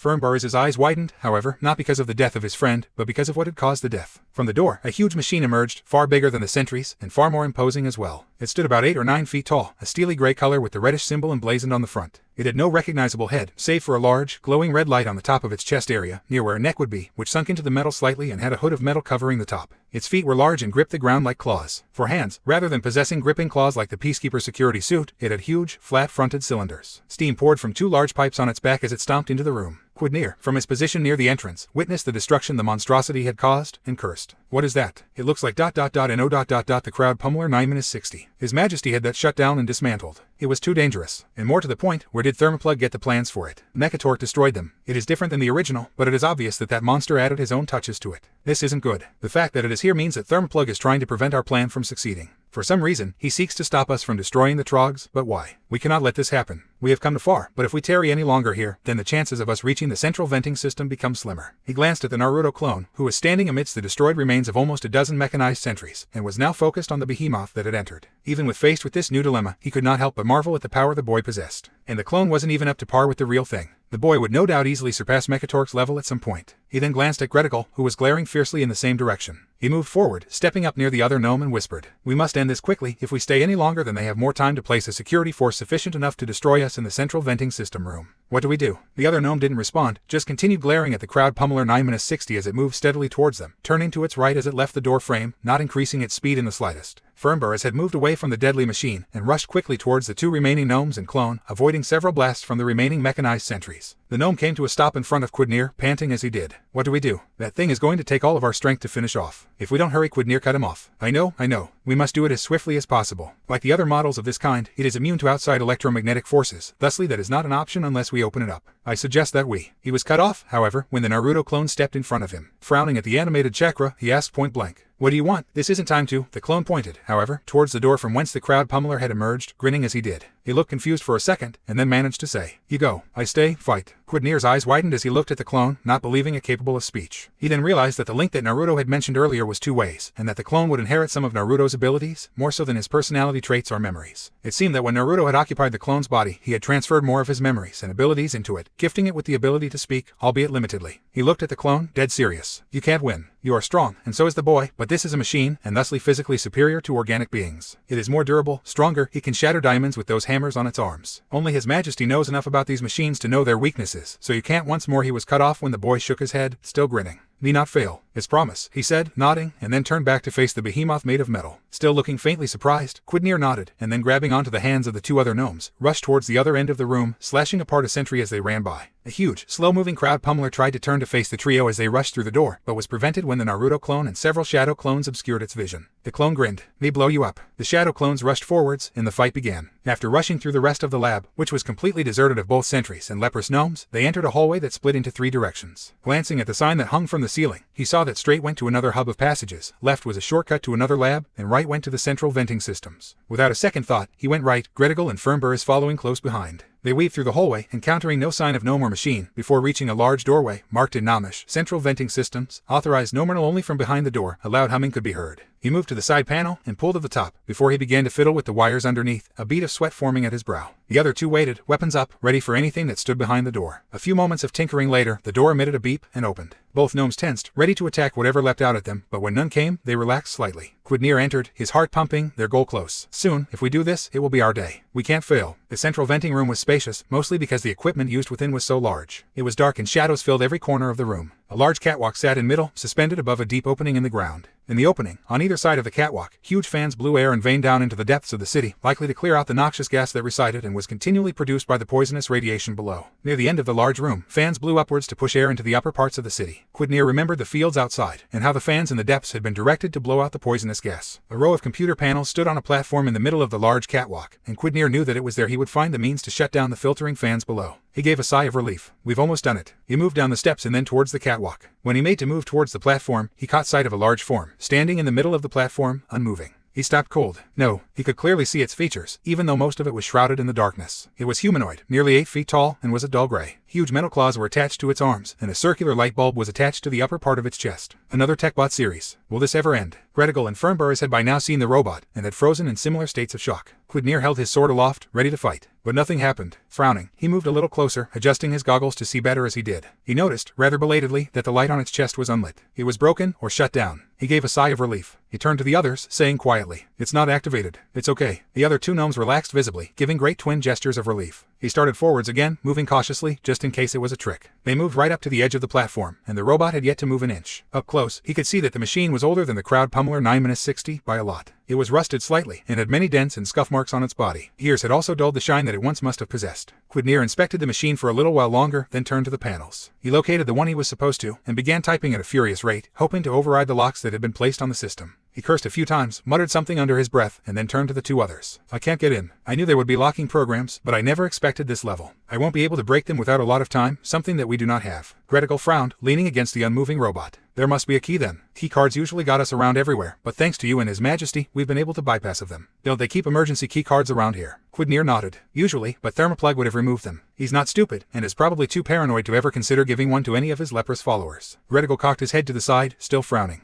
I don't know, Quid, I know he's not stupid, but if you had a city to run, would you remember to take all of the key cards from their positions? I doubt it, so if we look around, I'm sure we. Chunk. Quidnir's eyes widened in horror, and Firmburz gasped as a spray of Greticle's blood hit his face. Greticle looked down to the huge metal spike sticking from his small chest, nearly ripping him in half, and then slowly up at the glowing red eye of the once immobile robot. Lifting its arm slowly into the air, it twitched the finger that had impaled the poor gnome, generating enough force to completely sever the gnome's body in two. Blood and organs spilled onto the ground, the two pieces of the former gnomish warrior hitting the ground with two consecutive thumps. Without warning, the robot swung its other arm, striking Firmburz in the chest before he could move an inch and lifting him off his feet. He flew through the air, over the railing, and was swiftly annihilated as he struck the deadly spinning fan below, sending parts of his body in every direction. It then turned its single glowing eye on Quidnir, and somewhere in the back of his mind, he knew that his death was imminent. He drew his sword, and readied himself to fight the last battle he ever would. I will not fail you, my king. He rushed forward with a cry. Earlier, Mekator cursed slightly as he watched Naruto smack into another wall, completely oblivious to the pain. The boy shook himself a little, but didn't scream or curse, instead simply turning his body until he was parallel with the wall, and walked 2 steps to the door that he had been trying to enter, before turning and entering the room after Renickel. He sighed a little, wondering why they had even taken the boy along. Earlier, on the elevator that led up to the 3rd floor, Naruto had linked up with his clone, in order to see what was going on with the other group. He had returned briefly to explain what the situation was, before going back in to aid them. He hadn't been back since, and they were now stuck with a complete lackwit rather than a somewhat annoying moron. This Naruto didn't speak, but obeyed simple commands, and seemed to have some semblance of logic, even if that amounted to finding his way around various obstacles that impeded his path. That only, of course, was because he had run into said impediment first, and moved around it after he had struck it. Mekatork sighed in annoyance. Though they hadn't fought any sentries, they had avoided a few, and were currently in an empty weapons storage room on the way to the launch bay, and then the Tinker's Court, where the main control room resided. The sounds of production and work surrounded them, and Mekatork knew that he would sooner or later encounter one of his people, forced to work and build for sicko while the cancerous disease that they had contracted from the radiation ate away at their minds, making them into mindless monsters. It made him smolder with rage at the thought. He looked over at Naruto, who was now sitting silently on the floor, not moving, just staring off into the distance. He shook his head. He had better get back soon, or else we're leaving him here. Linkazel looked at Mekatork, asking, "Should we go, Your Highness, or wait for Naruto to get back?" Mekatork mulled over the question for a bit, then said, "We will go. He is smart, and will be able to find us if he needs to." Mekatork stood, and walked out of the room, glancing about around to see if there was anything dangerous. Finding none, he exited the room, followed by Renickel and a hesitant Linkazel and Rurizel. It was clear that they didn't want to leave the boy behind, and thought Mekatork was grateful for the help, especially with the other group. They needed to complete this, and though he didn't like the sound of it, this wasn't Naruto's fight. It was the people of Gnomeregans. Naruto had helped, that much he admitted, and he would be reward the boy for doing so much, but Naruto had no place in this battle, and never would. It wasn't something he could understand. Sighing, he took a final look back at the boy, who was staring in his direction, not exactly at him, but towards him. He stood there, simply watching the boy, before turning and walking away, shutting the door as he did. He caught up with Linkazel, Rurizel, and Renickel, who were parted to make way for him as he walked. It was the home stretch. Nothing would stop them now. The 3rd floor of the city of Gnomeregan was predictably the most important. It was where the wealthier gnomes, or the ones who worked directly under Mekatork himself, lived, as well as where the 2 main facilities of the city were: the Tinker's Court and the Launch Bay. The Launch Bay was where almost every main weapon that was built was mounted, and then sent into the field, and more recently the place where the research for flying technology was developing. Flying technology wasn't new, not by Gnomish standards anyway, but Mekatork had always been fond of flying machines since he was young, and had helped develop that system after he had become High Tinker. The Tinker's Court, however, was where those who worked under the High Tinker, the other Tinkers, such as Mechgineers, Wardinkers, and Techgineers worked and on occasion, lived. It was where the main control room resided, where the High Tinker oversaw the entire city, making everything go as smoothly as possible. It was where the security system control was, and possessed an override for nearly every machine in the entire city. In short, it was where Mekatork needed to go in order to control his city once more, and he had to pass through the launch bay to do so. Several minutes after leaving Naruto in the storage room, Mekatork and his group reached the entrance to the 2nd floor of the main lobby of the launch bay, and from there it was only a short way to the elevator that took them to the Tinker's Court, and to Sicko Thermoplug.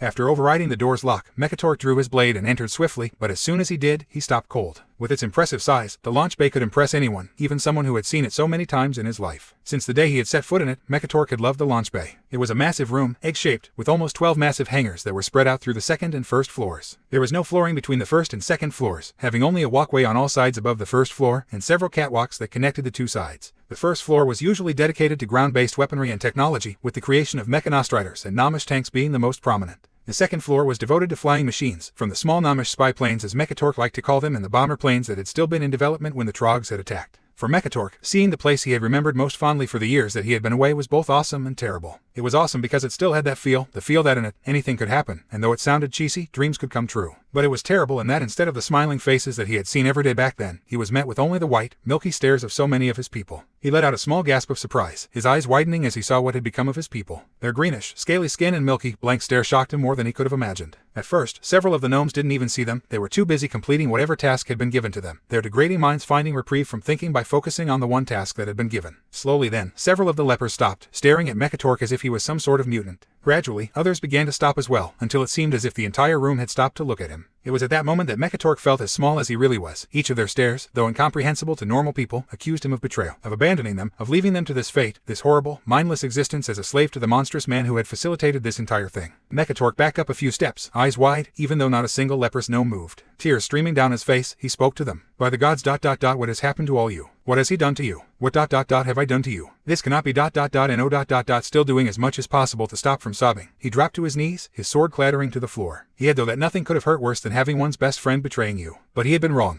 This hurt so much more than that. He had done this to his people, regardless of what Sicko had done afterwards. He had poisoned his people, and he had killed them. One of the gnomes slowly walked forwards, stopping a foot away from Mekatork, watching him blankly. The gnome then hunkered down and looked directly into Mekatork's eyes. The High Tinker whispered, "I'm sorry." The leprous gnome looked at him, and Mekatork could almost see an expression of pain and to his surprise, forgiveness, in the blank eyes of the gnome. The gnome reached out and caressed his face, now unhidden by the gas mask, as the air was clean up in the higher levels. Then, with a cry of animalistic fury, the gnome raked his fingers across Mekatork's face, tearing away flesh and drawing blood. Jerking backwards, he had no time to defend himself as another gnome leapt at him, screaming incoherently. It was hard to believe that just seconds ago, the gnomes were as docile as lambs, and somehow smart enough to complete duties that involved engineering. Now they were ravenous monsters, no more intelligent than a wolf, and hell-bent on ripping him apart. He knocked one away, and crawled towards his blade, lifting it up and brandishing it in an attempt to scare them off. It didn't work. One charged directly at his sword, ignoring the possibility of death. He lowered the blade and struck the gnome in the face with his fist, knocking him out. However, they continued to swarm, and used everything in their reach to try to hurt him. He knocked a few out with the flat of his blade, but they continued coming, willing to die just for a chance to even scratch him. He could do nothing. They were his people. What could he do against his people? Linkizel, Rurizel, and Renikel couldn't do anything either, as they were quickly overtaken and disarmed by the horde of leprous gnomes. One bit at his arm, another clawed at his face, yet another began hammering his fists onto his chest. He was perfectly capable of defeating them, but not without fatally injuring all of them. That was something he couldn't do. He had already caused them enough pain. And then it stopped. Every gnome stopped biting, clawing, and hammering, and then simultaneously, they lifted him upwards, before they began walking, still carrying him. He could barely move, as several hands that didn't seem to want to let go gripped every side of him tightly. His vision was blurry and he had trouble focusing his thoughts. He dimly wondered if the others were all right. He hoped so. And then, he was dropped, rather suddenly, to the ground. He winced in pain as he landed hard on some of his new wounds, before slowly raising his eyes as a shadow passed over him.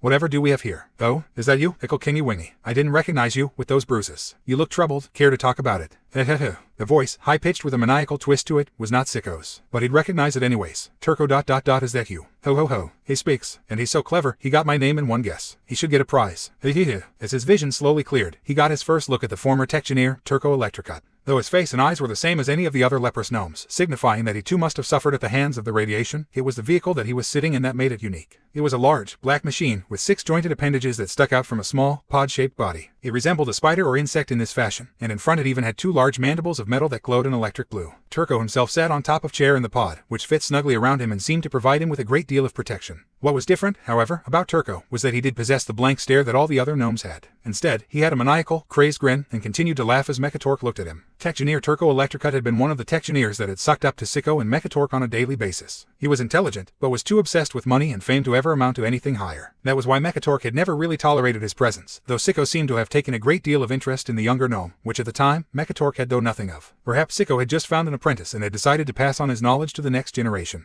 In reality, Turco had been the one to flush the toxic waste tanks, which had forced the gnomes to flee the city in the first place. How ironic, he though smugly, that the one who helped cause all of this now suffers like the rest. What are you doing here, Turco? I don't believe you have any skill in the making of flying machines or weapons, so why are you here? The gnome giggled, saying in obnoxious sing-song voice.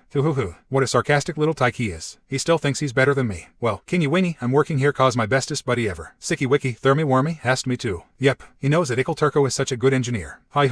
Mekatork looked at him with a disgusted look. You ... good. You were always mediocre, Turco, and it was only because of Sicko that I made you a Technier. The obviously insane gnome stopped giggling and glared down at him. One of the spider-like legs slammed down on the floor, inches from Mekatork's head. Har. He insults me. He is the one that runs into a city full of trogs and robots and bears. Oh my. He is the one that is caught by my Ickle Slavy wavies. Hiya. Mekatork's eyes widened. Slaves ... what are you talking about? Turco sneered at him. Hayuk. These little gnomes that he sees are all under my little control. Sicky Wiki developed a really cool gadget that he puts in everyone and they obey him and me without question. Isn't that cool? Mechatork's eyes blazed. He tried to stand, ready to use whatever force necessary to destroy this bastard. He didn't get far, however, as suddenly a massive jolt of pain rained through his body, freezing his limbs and causing him to fall over, stunned. Turco laughed wickedly at the prone gnome. Hi. Do you like my ability? My spiderbot gives me the ability to electrocute people whenever I want. That's why I call it the Electrocutioner 6000. Clever, huh? Hoa. Mechatork tried to stand, but failed once more. But his mind was working furiously. Now it made sense. His people were being controlled. They weren't mindless. Not totally, at least. It was sicko. He was controlling them all. I swear to the gods in heaven, you little fool, that when I get the chance, I will kill you. Turco laughed again, his eyes shining with crazed amusement. Yar. That's a good one, Ickle Kingy Wingy, but you're gonna die soon, so it won't matter. Your people are gonna kill you, yep they are.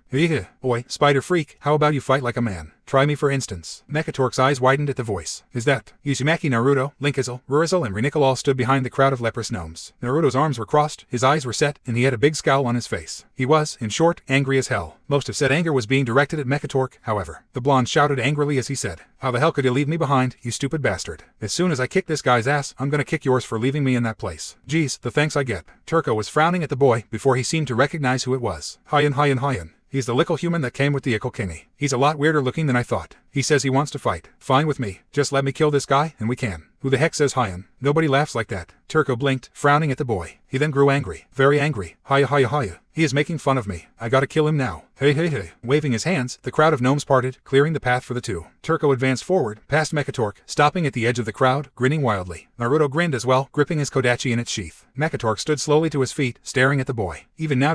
he still fights for us ... Why? What have we done for him? Naruto met the king of the gnomes' gaze and he spoke loudly. Oi, old man. You, Linkizel, Rurizel, and that other guy go defeat Thermoplug. This guy's mine? Okay. Mechatork stared at him, trying to discern what he was trying to do. He finally said, okay ... Don't fail, boy. Naruto smirked. Okay. Mechatork shook his head slightly, then focusing his magic into his feet, he leapt over the crowd of gnomes, landing smoothly next the blonde. He gave Naruto a final look, before he, Linkizel, Rurizel, and Renikal ran towards the door on the other end of the launch bay that led to the elevator to the Tinker's Court. Turco yelped angrily that his prey was getting away, so he shouted, pressing a button on the control panel in front of him as he did. Hoo. Get him, all you of you. Don't let him get away. Ho. The crowd of gnomes turned and ran towards the door, but Naruto had something different in mind. Cage Bunshin no Jutsu. He bellowed, and seconds after a massive wall of clone appeared in front of the rushing crowd, preventing them from moving any farther. A second seal later, another mass converged around the other side of the crowd, preventing them from turning back. Naruto walked towards the Techgineer, smirking. How about we keep this between us, huh? Turco scowled at both the effective trapping of his gnomes and the horrible one-liner. I'm gonna make sure you never get up again, lickle human baby. With that, the spiderbot tore forwards with incredible speed, surprising the hell out of the blonde. The machine reached Naruto nearly 4 seconds after it started, bringing up its front leg and smashing the side of it into Naruto's stomach, flinging the boy backwards until he struck the wall, causing a large dent to appear, and the boy to cry out in agony. Turco moved in for a second shot, slamming one of the sharp legs down at Naruto, who rolled out of the way, jumping to his feet as he did. The blonde moved to attack, bringing his blade downwards, aiming it at the joint of one of the legs. Seconds before it hit, however, the blade bounced back, and Naruto felt a shock of energy shoot through his body, freezing his movements and causing a jolt of pain to rock his senses. Turco saw the opening, and slammed the leg into Naruto's stomach again, this time sending a jolt of energy through him as well as knocking him back. He landed back a few yards, skidding to a halt as he did. He stood shakily to his feet, tremors of pain running through his body. Turco looked triumphant.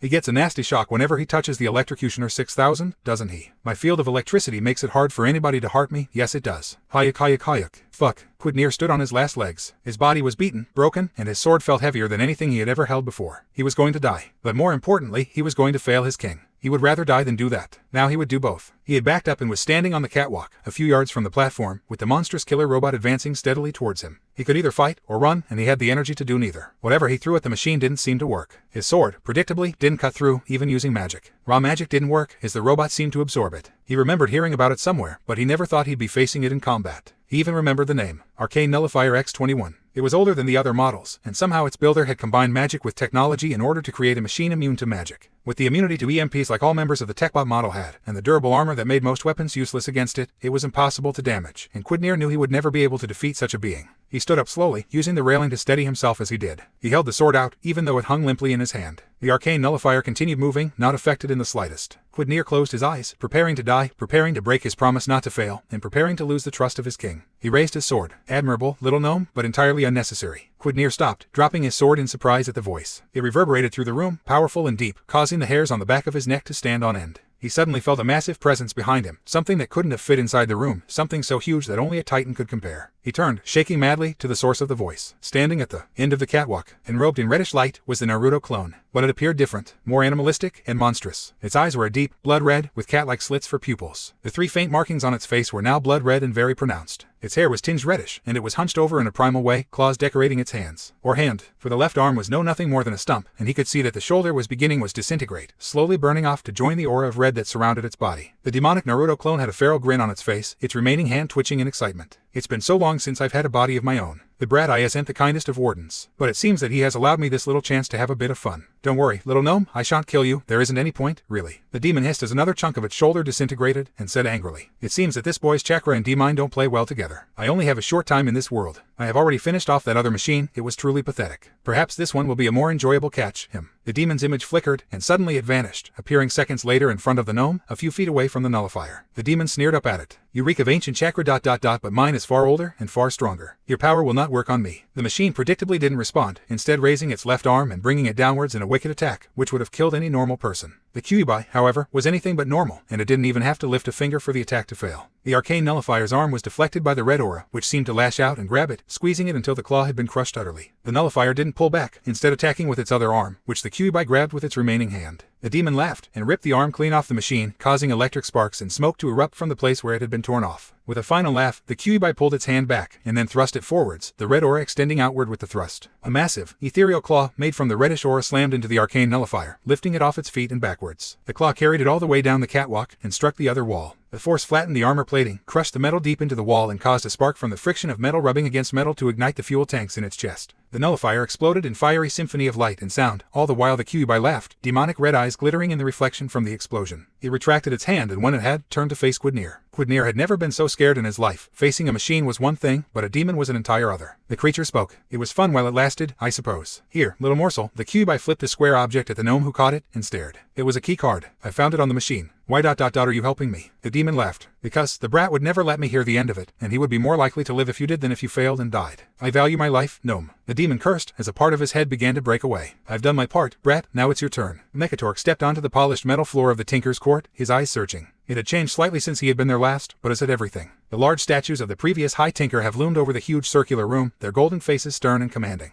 Hanging above the huge room was a large cocoon-like structure that Mekatork knew was the control room. He looked around wearily, his eyes searching all over, trying to find some sign of his former friend. The other 3 gnomes stood behind him, ready to back him up if need be. Tap tap tap. Mekatork stopped, his eyes widening at the noise. Tap tap tap. The others froze as well. Tap tap tap. Mekatork's eyes suddenly fell on the source of the noise, the rhythmic tapping of metal on metal. The source smiled coldly. Hello, Jalbin.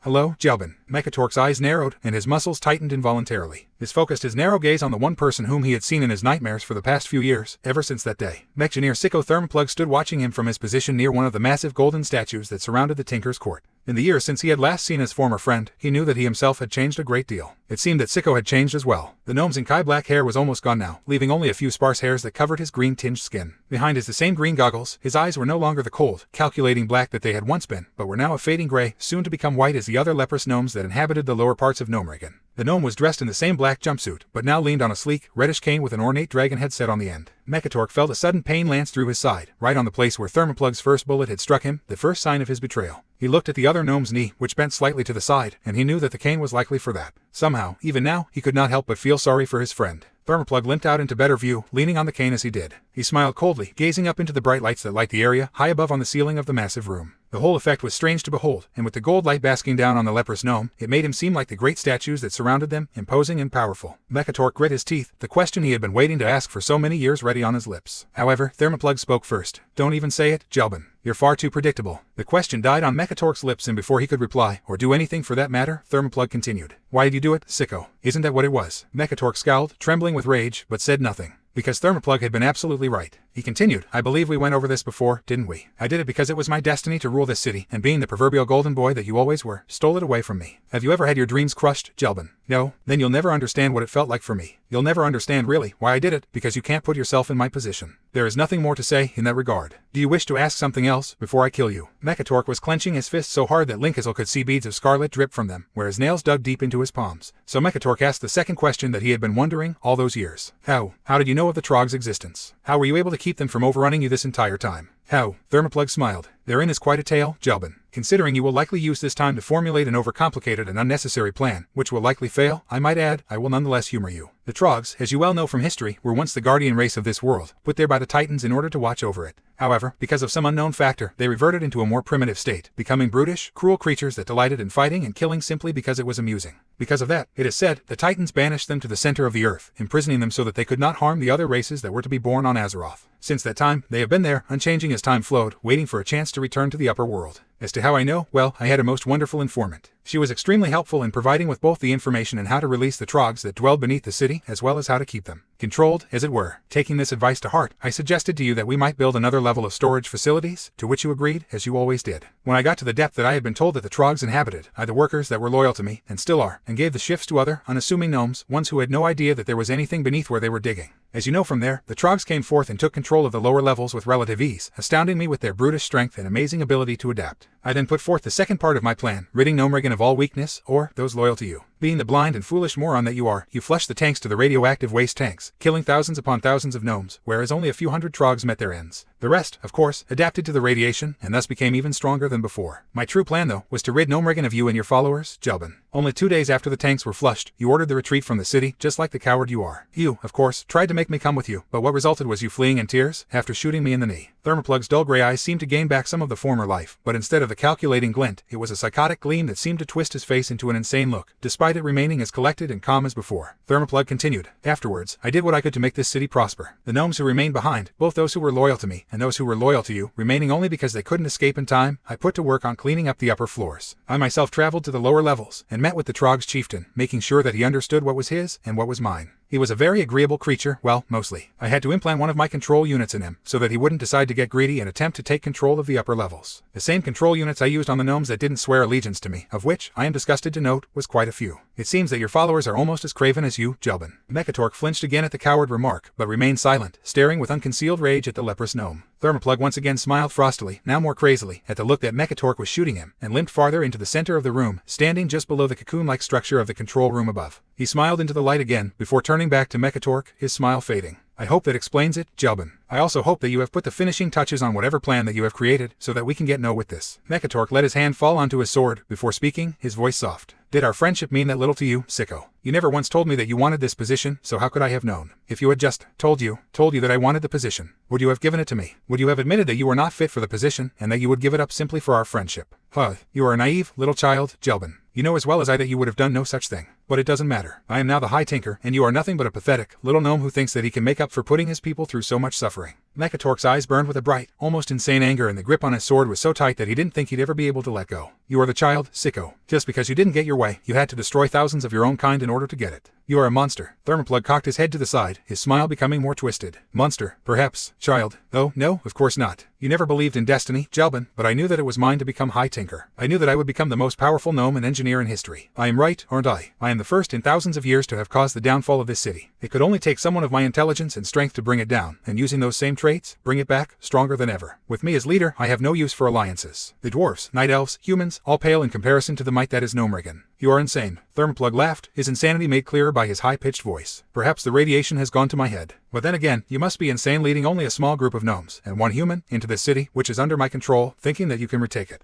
It is sad, however, that despite the fact that you seem to have had a temporary burst of enlightenment, choosing a plan that isn't so complicated as the ones that you tried previously, you still seem to overlook even the most obvious of details. Mechatork's anger dwindled some, confusion taking its place. What are you talking about? Thermoplug chuckled, shaking his head slightly. Perhaps you didn't hear me earlier, Jelbin, likely too wrapped up in overcomplicating your plan to defeat me. I said that the Trogs long to return to the upper world, but are they in the upper world? Of course not. So while you, the king of the gnomes, are here, chatting away with me like the hero and villain in the old stories my mother used to read, while my machines are completing a tunnel in the first basement level that will lead up into the main entrance. I will open the doors, and the Trogs, eager to see the light of day, will pour out into the world, rush across the fields in front, and completely obliterate the first thing that gets into their way. Your army. The Trogs have only grown in numbers, while yours have steadily dwindled. They won't stand much of a chance. Mekatork's anger had completely disappeared, replaced by a sickening cold spot in the middle of his stomach. No, this can't be. I thought ... he ...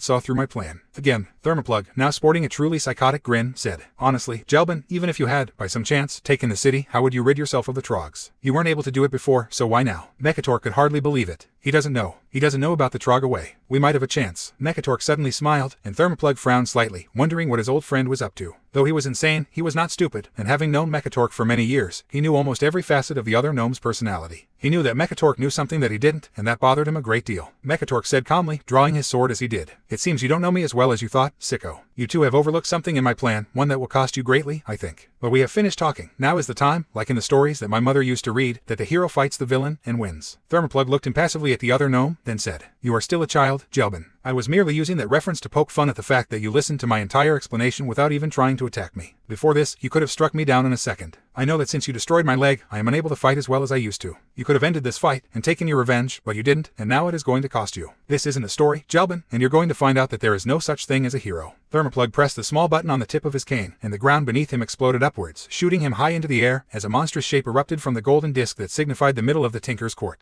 Thermoplug landed, wincing as he did, on the outstretched hand of a monstrous, crimson robot, larger than the previous one that they had encountered, and far more dangerous looking. The hand that held Thermoplug was a huge metal claw, while on the other was a giant cylinder with a hole in the center, and 3 large, claw-like clamps surrounding the hole. The machine was probably 10 feet tall, a gleaming crimson, and was far more human-like and developed. It was sleeker and less bulky than the previous versions that Mekatork had seen. Huge pipes on the back spat greenish fire and smoke into the air. A small red glowing sphere sat in the middle of the front of the chest plate, and instead of a single, glowing eye where the head should have been, a clear dome of glass was visible, with just enough space inside for a gnome to fit. The machine pulled its hand back, holding it just above the small compartment, and Thermoplug, after pressing a second button on the side of his cane, jumped into the compartment, which shut in an instant. Mekatork and the others could do nothing but gape stupidly at the monstrous form of Mechgineer Thermoplug. From inside his Mechgineer suit, Thermoplug's voice filled the Tinker's Court, high and cold, as he said, "Do you like it, Jelbin? I made it myself, to make up for the fact that I cannot fight unaided anymore." Mekatork felt a slight shiver of fear run through his body as he faced the gigantic robot that he was going to have to fight. He steeled himself, however, for he knew that if he lost, then so would his people. The fate of the Gnomish race would be decided in the next few minutes. Ho ho ho. He's a persistent little brat. How is he going to fight me if he cannot touch me? Hoo hoo hoo. Naruto bared his teeth in a snarl of frustration as he picked himself up from the ground, smoke rising from his body, pain shooting through almost every nerve in his upper body, a reminder of the many burns that he now sported. The blonde stared at the spiderbot riding gnome, his anger growing as he saw the shit-eating grin and hearing the twisted insane laughs that dotted the leprous gnome's speech. His body was healing, but it wasn't fast enough to recover fully between each attack, and he had yet to get a hit. After his initial failure, he had hurdled several kunai, but the machine simply dodged them, using the 8 powerful, jointed legs to propel it out of the way. Naruto cast a look at the group of still trapper leprous gnomes, his cage buncheons keeping the crowd together. Strangely none attacked, despite the order that Turco had given them. Turco suddenly lunged forwards, almost catching Naruto off guard. The blonde created 3 clones as the electrocutioner rushed forwards, which blocked the path it was taking to attack him. Crying out an insane war cry, the Techgineer Spiderbot thrust its 2 front legs forward, impaling 2 of the 3 clones, while it hit the 3rd with its main body, knocking it backwards. Naruto had by this time gotten out of the way, and seeing a chance, threw some shuriken at the Spiderbot, which had by now skidded to a halt. Seconds before they struck their intended target, the Spiderbot crouched and leapt in the air, avoiding the shuriken, and to Naruto's left, its rider still laughing insanely.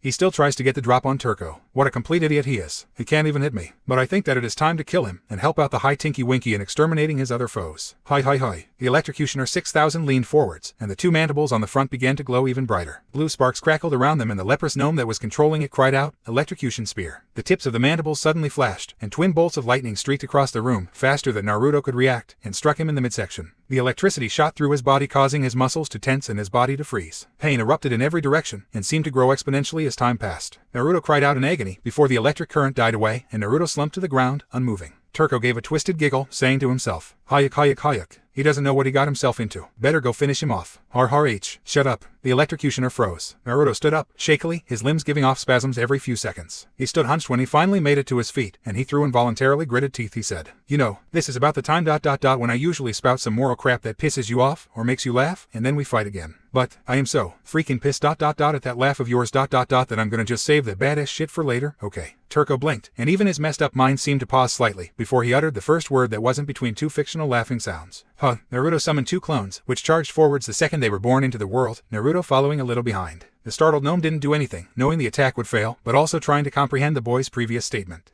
The two clones slashed their clone swords at the spider-bot, before both received huge electric shocks from the barrier surrounding the electrocutioner. As they disappeared in twin bursts of smoke, which obscured the Techtioneer's vision, two kunai flew out of the smoke, striking the middle of the electrocutioner, puncturing the metal easily as they were buried deep into the metal plating. Turco jerked backwards in shock, leaping away from the still clearing smoke, back near the ledge that led down to the first floor of the launch bay. When the smoke had vanished completely, Naruto stood unmoving, his blue eyes glaring hard at the electrocutioner 6000. He made no more moves to attack, simply standing and watching. Turco grinned insanely again, before a soft sound filled his ears. The crackling of burning paper, and a slight hissing sound that one might hear if the fuse of a bomb was lit. Bum, Uzumaki Naruto said in a perfectly audible voice. Ninpo, Naruto and Satsubakuden. Turco was able to utter a final laugh before the two explosive notes that Naruto had attached to the kunai he had previously thrown detonated. The electrocutioner was completely engulfed by a tremendous fireball that utterly obliterated everything within. The machine was torn apart, flinging debris in every direction, and Turco Electrica was completely wiped from the face of the earth. Naruto let out a sigh of relief, saying to himself, "Geez, that guy made me skip out on the badass stuff ... and I had a really great speech too." He turned to leave, absent-mindedly dispelling all his clones, before looking up. The crowd of leprous gnomes stood in front of him, barring his path, a sea of green skin and blank faces. "Get out of my way," Naruto said, his voice raising not a decibel. The gnomes remained unmoving.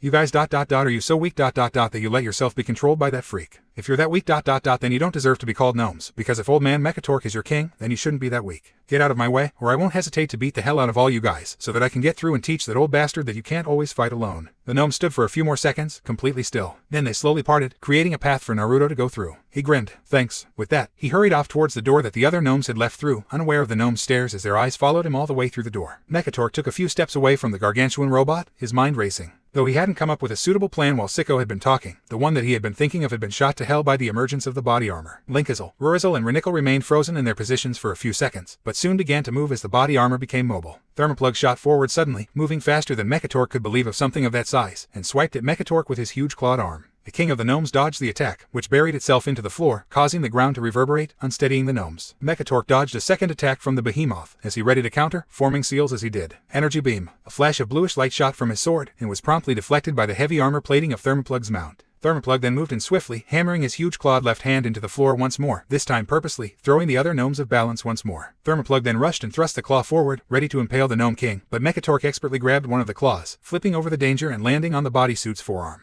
He rushed up the side, taking several bombs from his satchel and tossing them at the head. They bounced off at first, but when they had fallen to about mid-chest level, they exploded, causing the later ones that hadn't fallen so far to explode. Mechatork leapt off the arm, propelled by the blasts, and landed a few feet away. Thermoplug's suit was engulfed in at first fiery red smoke, which drifted off to a charcoal black, obscuring the main section of the body. The suit remained motionless, but Mechatork knew that Thermoplug wouldn't have built a machine that couldn't take a few gnomish bombs. And he was correct. From beneath the veil of smoke, Thermoplug's voice, slightly distorted by the speaker, cried out, "You wish to play with bombs, Jelbin? Then we can do so, but you should realize that you are far outclassed when it comes to designing weapons." The sounds of gears turning and machinery coming to life suddenly filled the air, and Mechatork got a slight cold feeling in his stomach, which he desperately tried to crush down. As the sounds grew louder, Mechatork suddenly caught movement above. The mouths of the great statues that encircled the Tinker's Court suddenly began to move, at first shaking slightly, before one of them, to Mechatork's right, opened completely. A small dark object fell from the open mouth, which closed quickly, and a beeping sound reached the gnome's ears. At the foot of the statue, a small, perfectly spherical, black object stood. Two small metal feet protruded from the bottom, holding it upright, and blinking red lights had been horizontally along the circumference of the object. Occasionally, it would emit a high-pitched beep, and it began to move forwards, steadily increasing in speed as it neared the group. The beeping sound grew louder and more rapid as well, and Mechatork roared to the others, "Get out of the way. It's a bomb." Linkizel, Rurizel, and Renickle bolted, but the bomb was no sprinting towards them, never veering from its path as it closed in on the gnomes. Hissing in anger, he grabbed a bomb from his satchel, activated it, and threw it at the running bomb. It hit the ground a little in front of the running bomb, and seconds later exploded, causing the running bomb to explode as well. In a colossal flash of light, Linkizel and Rurizel were thrown forwards, and Renickle, who had run in a different direction, was thrown near the base of one of the other statues. Mechatork scowled, whipping around to meet the creator of the bomb, only to have the huge mech bearing down on him.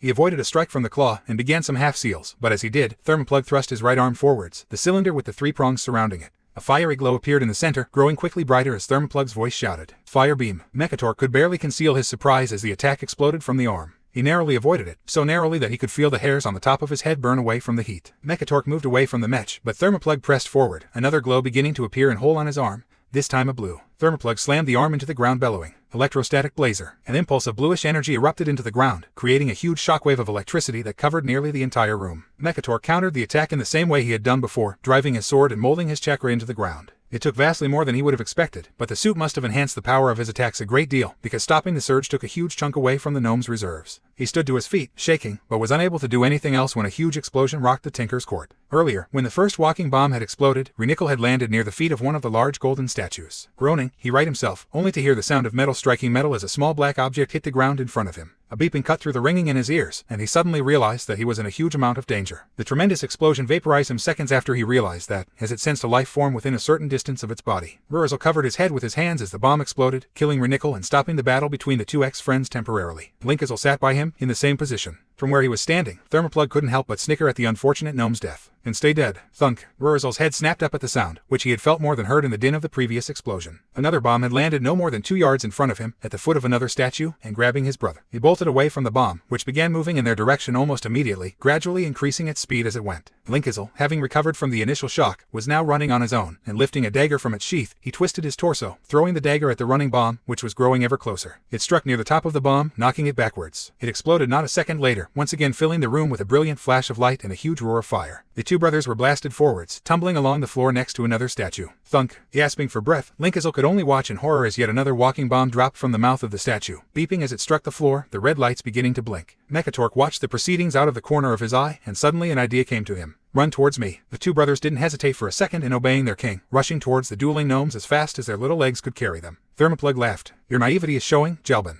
I can remote control those bombs, meaning I can deactivate and reactivate them at will. I don't even have to press a button. The suit is connected to my spinal cord and moves to my wishes, like my body should. The two brothers didn't stop, nor did Mechatork tell them to. The bomb was closing in on them, and Thermoplug was moving towards Mechatork, preparing another attack, as its right arm was beginning to glow, this time a blue-white. As the brothers rushed past their king, Mechatork withdrew a small cube from his satchel, and saying a silent prayer, and held the cube out towards the bomb. The bomb stopped dead, the blinking lights on its chest almost solid from such rapid blinking, and the beeping reached a crescendo. Almost as the bomb detonated, Mechatork pressed a button built into one of the cube's faces, and the entire cube opened, emitting a glowing blue light. The fire from the explosion was almost immediately sucked into the glowing light, as were the remnants of the bomb that had only partially exploded. The second the fire had vanished, Mechatork released the button and the cube closed, the light vanishing. The cord was silent. Thermoplug was, for once, stunned. He had never expected Mechatork to create something like that. Turning towards Thermoplug, Mechatork pressed a different button on the cube and then threw it. It hit the ground a foot or so in front of Thermoplug, who suddenly had a very strong urge to flee. He didn't get the chance. The cube opened, and still exploding bomb erupted forth, blasting the huge mech apart from below. Thermoplug disappeared in a huge flash of light, and Mechatork was blasted backwards by the force, landing a few yards away, breathless, as he watched the effects of the explosion. As the smoke began to clear, and the fire died away slightly, Mechatork got a glimpse of Thermoplug's mech. It lay against one of the statues, its arms and legs both at separate ends of the room. What remained was a large portion of the main body, though all of it ruined scorched by fire. The clear glass casing that surrounded Thermoplug was cracked, though Thermoplug himself was quite alive and awake. Explosions. More explosions. I gotta have more explosions. Thermoplug's crazed, high-pitched voice rang through the air as he reveled in the destruction, even if it was his own mech. Mechatork suddenly realized how far gone his friend was. Thermoplug, grinning insanely, asked, "What was that?" Mechatork smiled slightly. "My greatest invention, Sicko. The cube contains a pocket dimension, one that I took many years to create and develop, so that it can hold almost a limitless amount of energy and matter. There is no such thing as time within the dimension, so everything that goes in will come out exactly the same. Interesting, yes. This is why I became High Tinker, Sicko, because I am not as stupid as you seem to think." Thermoplug began to laugh psychotically, and once again a chill ran down Mechatork's spine.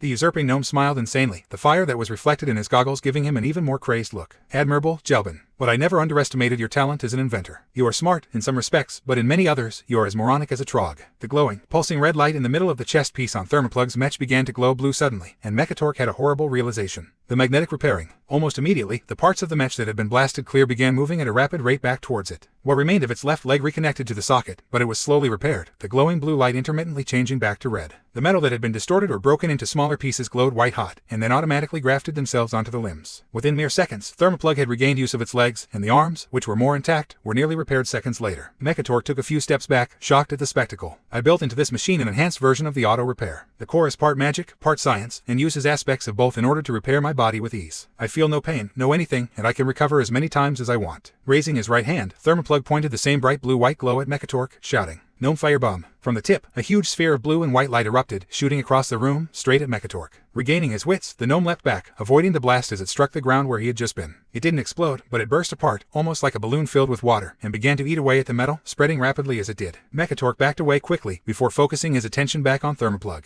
Thermoplug moved quick, charging across the room towards Mechatork, huge feet creating dents in the metal, greenish smoke billowing from the pipes on the mech's back. He leapt, not high, but easily made it over the hole that his previous attack had created, slamming its claw down at Mechatork. The gnome was able to avoid the first blow, but lightning fast, the right hand came across, smashing into the gnome with enough force to shatter stone. Mechatork flew backwards, slamming hard into a column near the entrance. If he hadn't absorbed a large amount of the blow using a thin layer of chakra over his skin and enhancing his bones, he wouldn't have survived. As it stood, he could barely move, and was helpless as Thermoplug marched up to him, claw hand extended, ready to deliver the final blow. Linkazil and Rurizil, nearly halfway across the room from having watched the scene unfold, found their wits and rushed towards their king, praying they would make it. Shing! Linkazil stopped, startled by the sound, as it wasn't the sound of metal hitting flesh. It was the sound of metal hitting metal. Rurizil stared at the scene, a familiar elation rising in him as he saw what had happened. Mechatork stood stock still, staring in amazement at the sight. Thermoplug was still trying to work out what had just happened. Naruto, however, geez, you leave you old geezers alone for what, 10 minutes? You're already breaking out the giant robots. The blonde pulled back, letting Thermoplug's left arm fall to the ground as he pulled his sword through the rest of the arm. He held the gleaming Kodachi out in front, smirking as he looked up into the leprous gnome's goggle-covered, insane eyes. Thermoplug sniffed. You're the human, aren't you? Turco failed, then him. Well, it doesn't matter. Get out of my way, boy, this is my chance. I will rid myself of this pointless little thorn in my side. Let me through. Naruto scowled, bringing the Kodachi up, and said, I don't listen to anyone, you crazy bastard, so why would I listen to you? Thermoplug let out a feral growl, his anger rising. It seemed that the more excited the gnome got, the less rational he thought. From behind the blonde, Mechatork stared dumbly at the boy's back, utterly baffled. He still fights. He's covered in burns, and clearly didn't have an easy time with Turco. And yet even now he fights for me. Why? He spoke up. Boy. Get out of the way. This is between me and him. Now at least. Naruto snorted, not even looking back at the gnome. I thought I told you, old man. This isn't your fight. I'm fighting because I want to get revenge on the guy who split up Furnazil's family, and who helped kill a bunch of his own people, and enslave the rest. He finally did look back at Mechatork, and the gnome could see a great fire burning in the boy's eyes, like miniature suns at their zenith. Besides. You aren't the only one. Who's been betrayed. By his best friend. And suddenly it all made sense. The boy was doing this because he had felt the same thing Mechatork had. He was doing it to show the gnome that you don't need to fight alone. Thermoplug was still simmering as Naruto finished his statement, his arm repaired, and growing both impatient and annoyed, he snarled. Then I'll kill you first, human. Naruto jumped over the first strike, allowing Mechatork to move away as well. Thermoplug turned to engage the blonde once more, his right arm beginning to glow with a strange, grayish light as he bellowed. Mech missile. The missile shot towards the blonde, who avoided it easily, rushing forwards to get in an attack. Thermoplug, however, had already prepared a second attack, slamming his right arm into the ground, bellowing. Shock pulse. The wave of energy ripped the floor apart around the gnome as it expanded outwards, slamming hard into the shinobi. Naruto shot across the court, slamming hard into one of the statues. Linkazil bellowed. Watch out for the bombs, Naruto. Naruto blinked, looking around, then up as a sound caught his attention above. The statue's mouth began to open, but seeing this, Naruto summoned a clone, which appeared right in front of the hole, catching the falling bomb as it dropped from the compartment. The clone leapt away from the statue, as did Naruto below, not wanting to draw the attention of another bomb. In midair, the bomb detonated, dispelling the clone and filling the room with light. Naruto clutched his ears in pain, glad he had taken off the earring earlier. Thermoplug let out a frustrated growl, lumbering towards the blonde, raising his claw to deliver another strike. But Naruto was prepared. Gathering a huge amount of his remaining chakra, he pooled it into one seal, shouting, Kage Bunshin no Jutsu. The room was suddenly filled almost to the brim with Naruto clones, and Thermoplug stopped mid-stride, staring around him in shock. The crazed gnome had never seen such a technique, and seeing the huge number of blonde humans was overwhelming.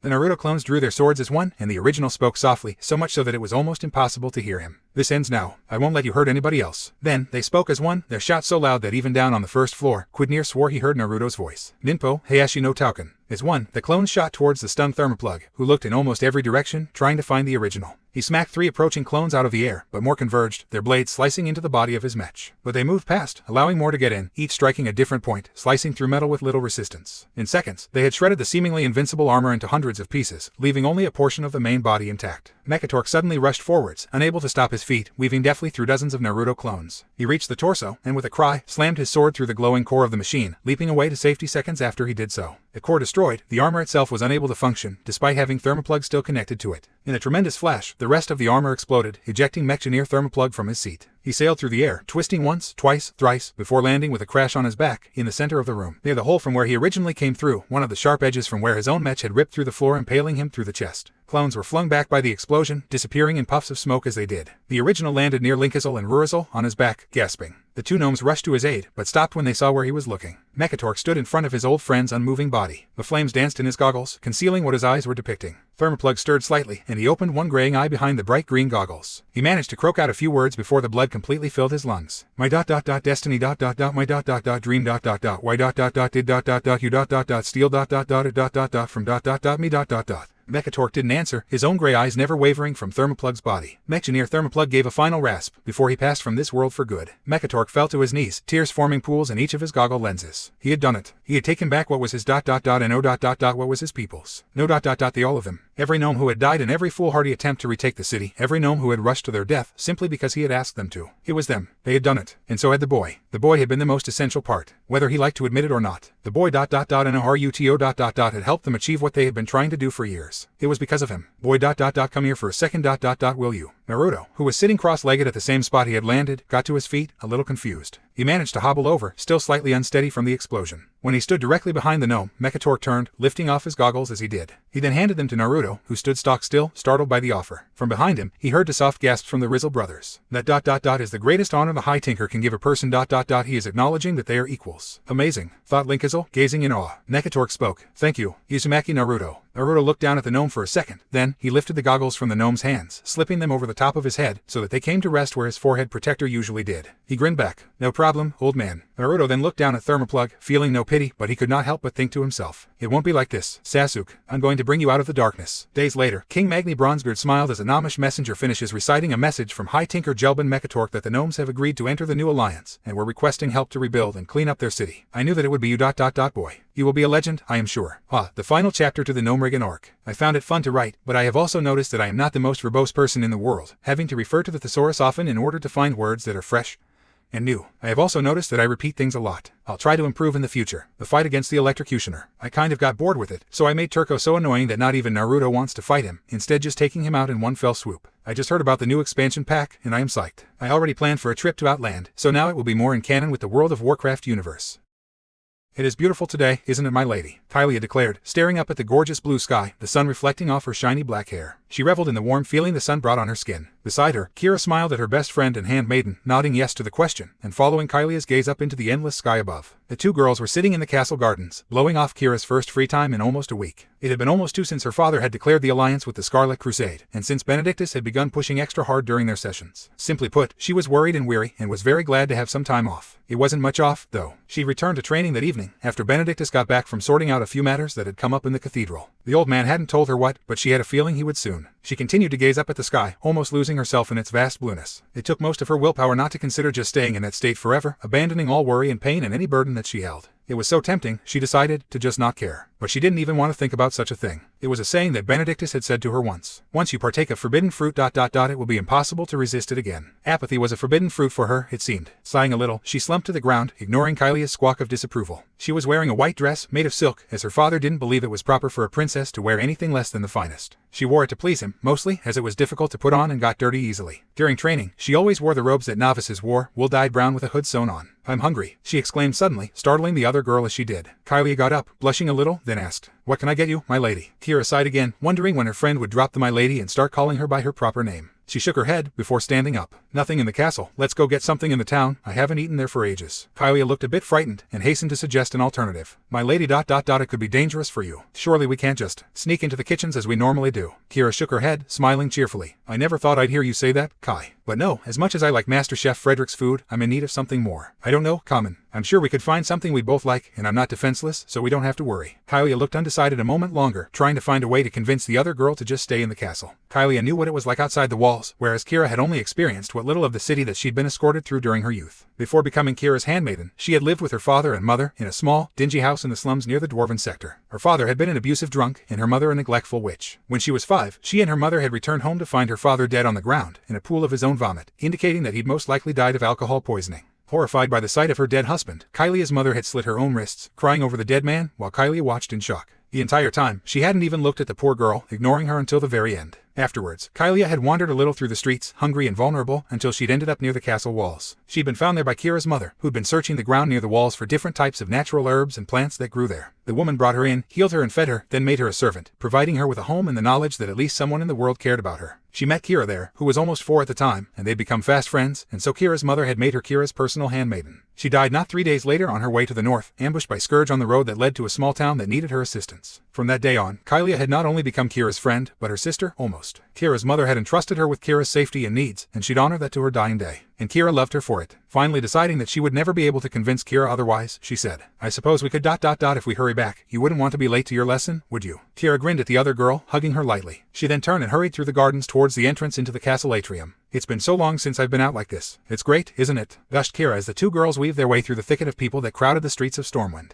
Kylia nodded slightly, keeping most of her attention on her surroundings. Being as clumsy as she was, she didn't want to risk tripping and falling into someone who wouldn't be as forgiving as the people who frequented the castle. They walked across the bridge that had been constructed over the river that ran through town, pausing once so Kira could get a good look at the water. She grinned at her reflection, distorted by the constantly moving water, and said calmly, "I haven't been out here for ages. I can't believe how much I've missed it." Kylia smiled a little at her friend's enthusiasm, standing patiently by her side as she watched the water rush by. Kira then turned and they hurried across the remainder of the bridge into the main square. Kira didn't know why she hadn't done this before. While her father hadn't exactly forbidden her from going into the town, he had taught her enough about it to make sure that she wouldn't want to. But in the years that she had begun training with Benedictus, her confidence had grown, and with it her desire to see the rest of the city. Up until now, she hadn't had much time, or will, in order to venture out. Between her lessons with Benedictus and the lack of energy she had after those lessons, as well as the knowledge of her father's obvious disapproval, she had never been really willing. She knew the castle grounds by heart, and had pored over maps of the city, but had very little experience in actually seeing the city. The main square of Stormwind City was amazing in almost every way. The same white stone that made up most of the castle made up the cobbled street, though it was dirtied by the constant coming and going of travelers. It was circular, and surrounding the circle were dozens of shops and restaurants, the owners of which stood outside, calling to people and showing them what they sold or what the day's specials were. In the center, a massive, also circular, fountain existed. A large statue of the former king of Stormwind, sword raised, had been placed on a square pedestal in the middle of the fountain, water shooting out from all sides. They wandered the beautiful square for a while, with Kira peering in shop windows, talking to vendors about their various products, and simply enjoying the day. Kylia was happy as well, because to her, Kira looked happier than she had in a long while. With the knowledge of the war that plagued the people outside the walls of the city, and the rifts that were ever growing between the races of the world. More recently the knowledge that her father may have fallen prey to a wicked woman, and entered an alliance that was sure to bring disaster, it was amazing that Kira remembered how to have fun, and simply enjoy herself. After peering around a bit, they left the square, in search of a tasty, cheap meal for them both to enjoy. They walked around the outer section, peering at menus and speaking with waiters on what they recommended. Or rather, Kira did that, while Kylia stood in the back, hoping that no one would be offended by her mistress's forwardness. Kira wasn't impressed by most of the restaurants, having tried most of the dishes they offered back in the castle. She wanted to try something new. They finally found a good place offering something that Kira had not tried, Stormwind noodles. "But my lady, haven't you had these at the castle as well?" Kylia asked quietly, looking nervously at the faded sign and worn appearance of the entire building.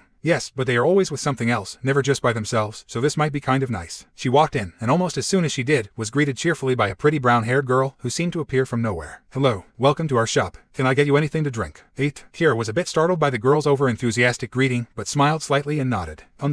Yes, we are here to try some of your noodles. Could we see a menu?" The girl smiled brightly and nodded. "Of course, take any seat you like." They did so, and Kira browsed the menu, before nodding and deciding what she wanted. Kylia took a bit longer, trying to decide if she should get the fish or the chicken. She finally settled on fish, and placed her order along with Kira. The girl disappeared through a door behind where they were sitting, then returned, carrying 2 glasses of milk, and set them down before the girls. "It should be ready in a minute." Kira smiled at the girl. "Thanks, my name's Katara. This is Kylia, my best friend. It's nice to meet you." The girl returned the smile, holding her tray against her chest as she did. "It's nice to meet you both as well. My name is Eliza, and I can't tell you how grateful that you decided to come." Kira blinked. "Why's that?" Eliza looked down at this, sighing as she did. "We haven't had much business lately. Aside from a few regulars, we haven't gotten the service we used to, and we may not have enough money to pay the bills." Kira looked sympathetic, asking, "Is there any reason for that? I mean, did you get lots of business before?" Eliza nodded enthusiastically. "Oh yes. According to my father, when he just started, people flocked here. He said that lately, people haven't come because they are too focused on their own affairs. I think that other restaurants have experienced this as well, most likely due to the constantly decreasing number of travelers. That was our main source of income, you see. If you live in Stormwind, noodles are very common in the dishes that are served here, so why come to a small shop like this if they can get better noodles somewhere else?" Our target customers were the travelers that came to the city, wishing to eat something simple and cheap. Since it is very dangerous for travelers to be out nowadays, we have gotten less and less customers. The last out-of-town person that came was several weeks ago. He was a nice blonde boy who came from some place called Konoha ... but it seems that he has left the city because he hasn't returned. Kira blinked at the description, a little shocked that Naruto himself had eaten here of all places. Small world. That's terrible. Are you in danger of going out of business? Eliza thought a moment, and then shook her head. "I don't believe so. My father says things will pick up soon, and since I find it easier to look on the brighter side of things, I tend to agree." They shared another smile, before a booming voice came from the door that Eliza had gone through earlier. "Order up. 1 prawn and 1 fish. On the house." Kira spluttered at the announcement as Eliza entered the kitchen, returning seconds later with 2 steaming bowls of noodles. "We can't take this for free. It wouldn't be right." The other girl laughed a little. "It would be improper not to give our princess a free meal, to ensure that she returns." Kira gaped again, and even Kylia looked at the girl in surprise. "How did you?" Eliza giggled. "You carry yourself much differently than most I have seen, your highness. And that dress and pendant are very expensive looking, far more so than any that usually comes in. On top of that, it is known that the princess has golden hair and violet eyes. Since such traits are very rare, I simply guessed." Kira spluttered more, causing Eliza to laugh a little. "Do not worry, I won't tell. Kira could not help but giggle at Eliza's cheerful demeanor and began to eat her noodles in earnest. She had made another friend. They returned to the castle later, both having downed 3 bowls of noodles and grinning broadly at the pleasant conversation that they had had with the young waitress. After finishing their meal, they had walked back through the main square and snuck past the guards again as they had on their way out. It took but a simple illusion for them to not pay them any mind, and Kira was glad for the help her abilities provided her. She went quickly up to her room and changed into her robes, before parting with Kylia and hurrying down to the chapel. When she entered, she wasn't greeted by Benedictus' usual snoring. Sensing that he was in the room, though, she walked towards the altar to find the old man pleasantly waiting for her, his sharp golden eyes not leaving her form as she stopped in front of the altar, bowing as she did. He quirked his lips into a smile, amused at the fact that a princess was bowing to him, instead of the other way around. We have much to discuss, Kira. Kira looked up in surprise, as they usually jumped right into the lesson, not wasting time for idle chatter. What is wrong, master? She asked quietly, taking a seat on one of the wooden chairs behind the altar. Benedictus sat down next to her. Many things are wrong, as you no doubt know, girl, he said calmly, arching an eyebrow at his apprentice. She flushed. You know what I meant. He nodded. Perhaps. Regardless, I have been thinking these past few days, and I have reached a decision that will benefit both of us, I think. She looked at him puzzled, so he continued. You have no doubt heard that the Council of Stormwind is convening in a day's time, to no doubt discuss your father's somewhat foolish proposition, correct? Kira nodded. Yes, I want you to attend. Kira wasn't fazed by her master's bluntness, having gotten used to it over the years. She asked, why? My father would probably let me, but I don't think I could do much else, other than watch. Which is exactly what you will be doing, Benedictus said calmly. You will be watching the proceedings, both because I believe it will be a good experience for you to see politics in action, and because I want you to be more aware of what is going on in our world.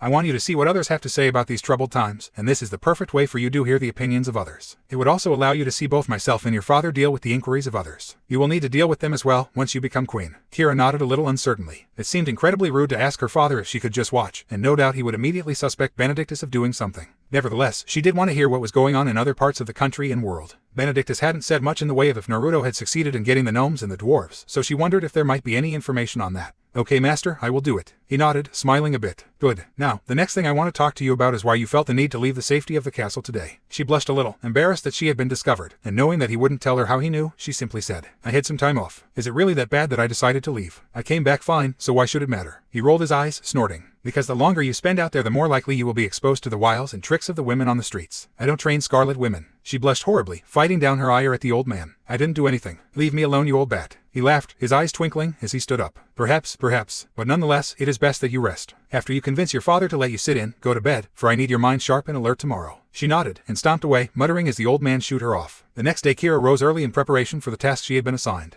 After she had left the chapel the previous night, she had gone to her father, who at the time was still at dinner. After quickly eating herself, she had asked quietly if there was any chance for her to sit in on the meeting. Please, father, if I am to be a princess, shouldn't I have experience in this sort of thing? Her father didn't answer at first, taking another bite from his steak and apparently thinking. Finally he said, I will allow you to, Kira. It would be a good lesson for you, but you must promise not to say anything. It would be improper for you to suggest anything, seeing as how you are not on the council, so I am asking you to simply watch. Is it all right? Kira grinned broadly, got up and ran around the table, embracing her father enthusiastically. Thank you so much, father, she said, meaning every word. He smiled a little at her, returning the hug, and she held on so long that she missed the slight gleam of suspicion in the man's eyes, which had passed by the time she had pulled away. The meeting begins just after breakfast, so do not be late. After that, she had retired to her room for some much-needed rest. When she had finished dressing, several soft knocks on the door alerted her to Kylia's presence. She quickly opened the door, letting the older girl in. Are you ready, my lady? Kylia asked, smiling as she did. Kira nodded, checking over her outfit as she did. She had to look proper, like a king's daughter, which entailed for her to wear her finest dress, a red silk one with flowery patterns adorning the edges of the sleeves and hem. She had tied her hair back into a tail and hid her mother's necklace beneath it. It wouldn't do for her father to see it, as she would have no idea how to explain how she got it. When she had finished primping herself, she walked out into the hallway, Kylia right behind her, and towards the stairs that led to the ground floor, and consequently the dining room. They passed numerous servants on the way, all busily hurrying to complete their assigned chores, such as setting up the guest rooms, delivering ingredients to the chefs, or simply cleaning whatever they thought was dirty. All of them acknowledged her presence on the way, with either a bow of the head, a slight smile, or a friendly hello lady princess. They reached the dining room, and saw that it was almost completely full already. The members had likely come early to partake of the king's food. The Council of Stormwind was a rather new system that Kira's grandfather, Varian Rin, had developed during his reign. Because several of the previous kings had abused their power, leading either thousands to die in wars or simply taxing the citizens to poverty. He organized the council, made up of 12 of Stormwind's most prominent and influential nobles, to keep the power of the king in check. Whenever the king made a huge decision that would affect all of Stormwind, the council convened in order to debate it.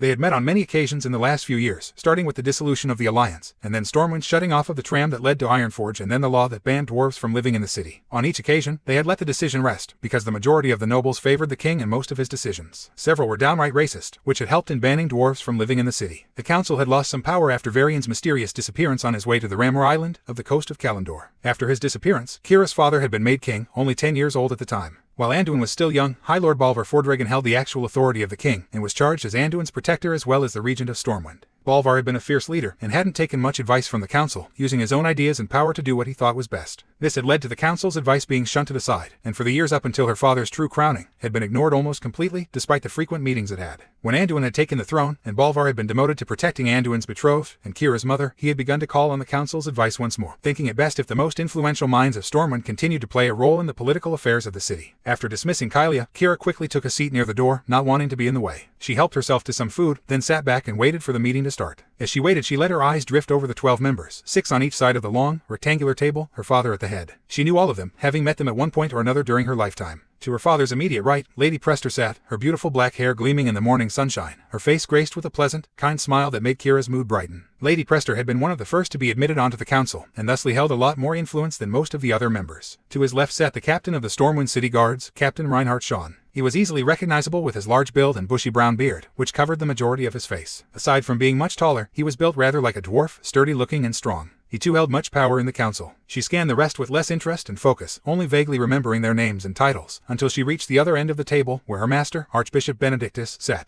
Dressed in his familiar golden robes, the ancient man seemed to radiate power, and Kira could almost tell he was as eager to begin as she was. He was the moderator of the council, since the entire system was designed to keep the king in check. Therefore a third party had to be moderator, so that the council could convene even if the king didn't order it to. Finally, when the last of the food had been consumed, Benedictus stood, his shrewd eyes surveying the table. This council has convened today to discuss the current state of affairs in our city, though most notably the decision His Grace has made in allying with the Scarlet Crusade. I am opening the room to discussion now. He sat down, and at once the nobles began to speak at once, until Benedictus held up a hand for silence. He looked to a man to his right, a noble named Marcus Trinilius, whose family had lived in Stormwind since it had been built. He stood, and spoke confidently. I have always supported the king's ideals and decisions, as I believe that he has had nothing but the best interests in mind when he made them. He paused slightly, and Kira could see her father's face lighten up a little, pleased by the statement. It disappeared, however, when Marcus spoke again. But in this case, I do not believe it is proper. The Scarlet Crusade, though human, is an extremist faction that does not have the best interests in our country at heart. Alliance with them may lead to the destruction of the undead scourge, but it has an equal chance of the destruction of our own city and country. He sat down, and the room was uneasily silent. Another man stood, this time in the middle on Benedictus' left. The man, possessing oily hair and a face that resembled a scavenging rodent, whom she identified as Bartholomew Shrund, a wealthy merchant, stood. I disagree with Lord Trinilia's decision. The Scarlet Crusade has always considered us friends, so what right do we have in refusing their help? We need it, so what is the point? Anduin smiled triumphantly as Shrund sat back down, but once again the smile vanished as the man directly next to Benedictus on his left spoke. The holes in your logic are so large that a Kodo could walk through it. The Crusaders have killed as many undead as they have normal humans. They do not differentiate between a ghoul and a human with a cold. Allying with them would not help us in the slightest. Lord Savinius Coutrand, a powerful mage and philosopher that controlled much of the city's history and ancient texts, had spoken this. Kira didn't particularly like the man, whose acidic wit and generally unfriendly demeanor caused her to bristle with anger whenever he spoke, as he was almost always in direct opposition to her father. Of course, even when she agreed with him, she still bristled. Anduin stood up, and was about to speak when a soft, yet commanding voice cut him off. Lord Coutrand, it is true that the Crusaders have harmed many in the past, but one cannot say that what they have done was simply out of fanaticism. They have held back the hordes of Scourge and Strathome, and have a keen eye over the Banshee Queen's kingdom to the north. They have fought with the interest in preserving our race, and if we were to ally with them, we would certainly have an advantage that we did not possess in the days of the former alliance. Lady Prester spoke with such fluidity and power that she hadn't needed to raise her voice. She never did, and that was yet another testament to her influences and power. Kira felt a little shocked. She had believed that Lady Prester, who was as smart as she was pretty, would see that an allying with the Crusade was an incredibly bad choice. It hurt that her heroine had taken the side that Kira herself believed was wrong. When Anduin sat back down, Lady Prester continued. It is quite advantageous in our position.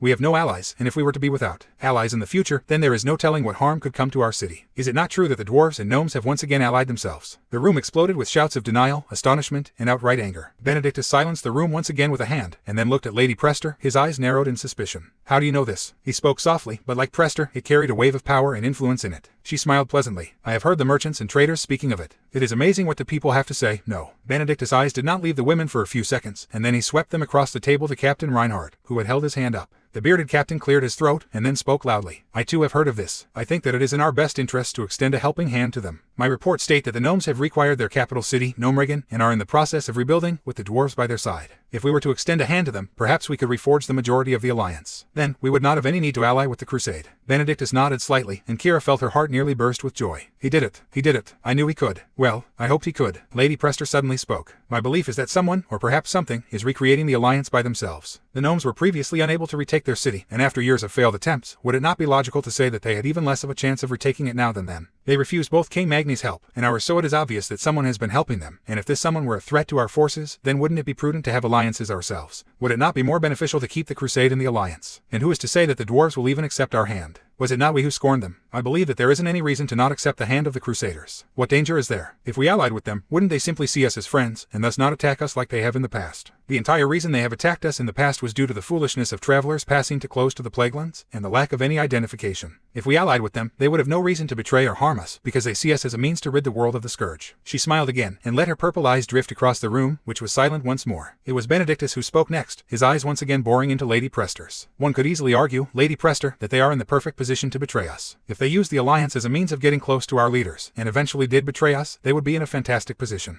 The confusion that would follow would likely cause their ranks to swell, as people, fearing that Stormwind would not be able to last without its leader or leaders, would join to protect themselves, if anything. Fear can make those of weaker wills to do anything, and for those who are ignorant of the Crusade's ways, joining it would seem like the best option. The years after Varian's disappearance and before his grace took the throne are in everyone's mind, when the factions of our kingdom were incredibly divided, and people were not as safe as they are now. If you recall, those were the years that the Crusade grew even more rapidly, and it is logical to say that the same would happen if the Crusade betrayed us. Furthermore, they are in a geographical location that leaves them completely invulnerable to our attacks. Their stronghold lies either on the outskirts of Stratholme, in the Plaguelands, or in the mountains of Lordaeron, where the Undercity and the Banshee Queen rules. If we were to retaliate, we would have to wade through veritable thickets of Scourge and Forsaken in order to get to them. If we even did, they would easily destroy us with their superior numbers. So, in essence, they have the perfect incentive to betray us. As to your claim of another organizing this, it isn't likely that Magni or Mekatork would yield to another, as that is what caused this mess in the first place. My opinion is that we extend a hand to our former allies. They have years of trust built up between them, as well as us. I believe that we can regain their trust if we simply... No, Benedictus was effectively silenced by Anduin's shout, who was standing once again, his face twisted into a frightening mask of rage. He spoke through clenched teeth. You don't seem to realize that our alliance with them is over, and will remain so. They are not trustworthy, and it is obvious that they have kept secrets from me. Magni dishonored me by not submitting to my request of unification. Mekatork dishonored us by simply leaving in the middle of the war, and Malfurion and his bitch did so in the same way. I have worked for years to unify our country, and because of me, Stormwind is not only a city, but a country as well. I asked Magni to submit, and under my leadership we would be able to defeat the Horde and the Scourge. He refused, and so I will not call on him again. I am ordering you now to cease all talk of alliance with the dwarves and gnomes. My word is final. We are allying with the Scarlet Crusade, and I will not stand for a disagreement. Furthermore, I want travelers into this city, especially dwarves, to be questioned thoroughly of any information involving this new alliance. Any reports of who this new leader is to be delivered directly to me. I will not tolerate anything otherwise. Lord Coutrin snorted in disgust. Your Grace...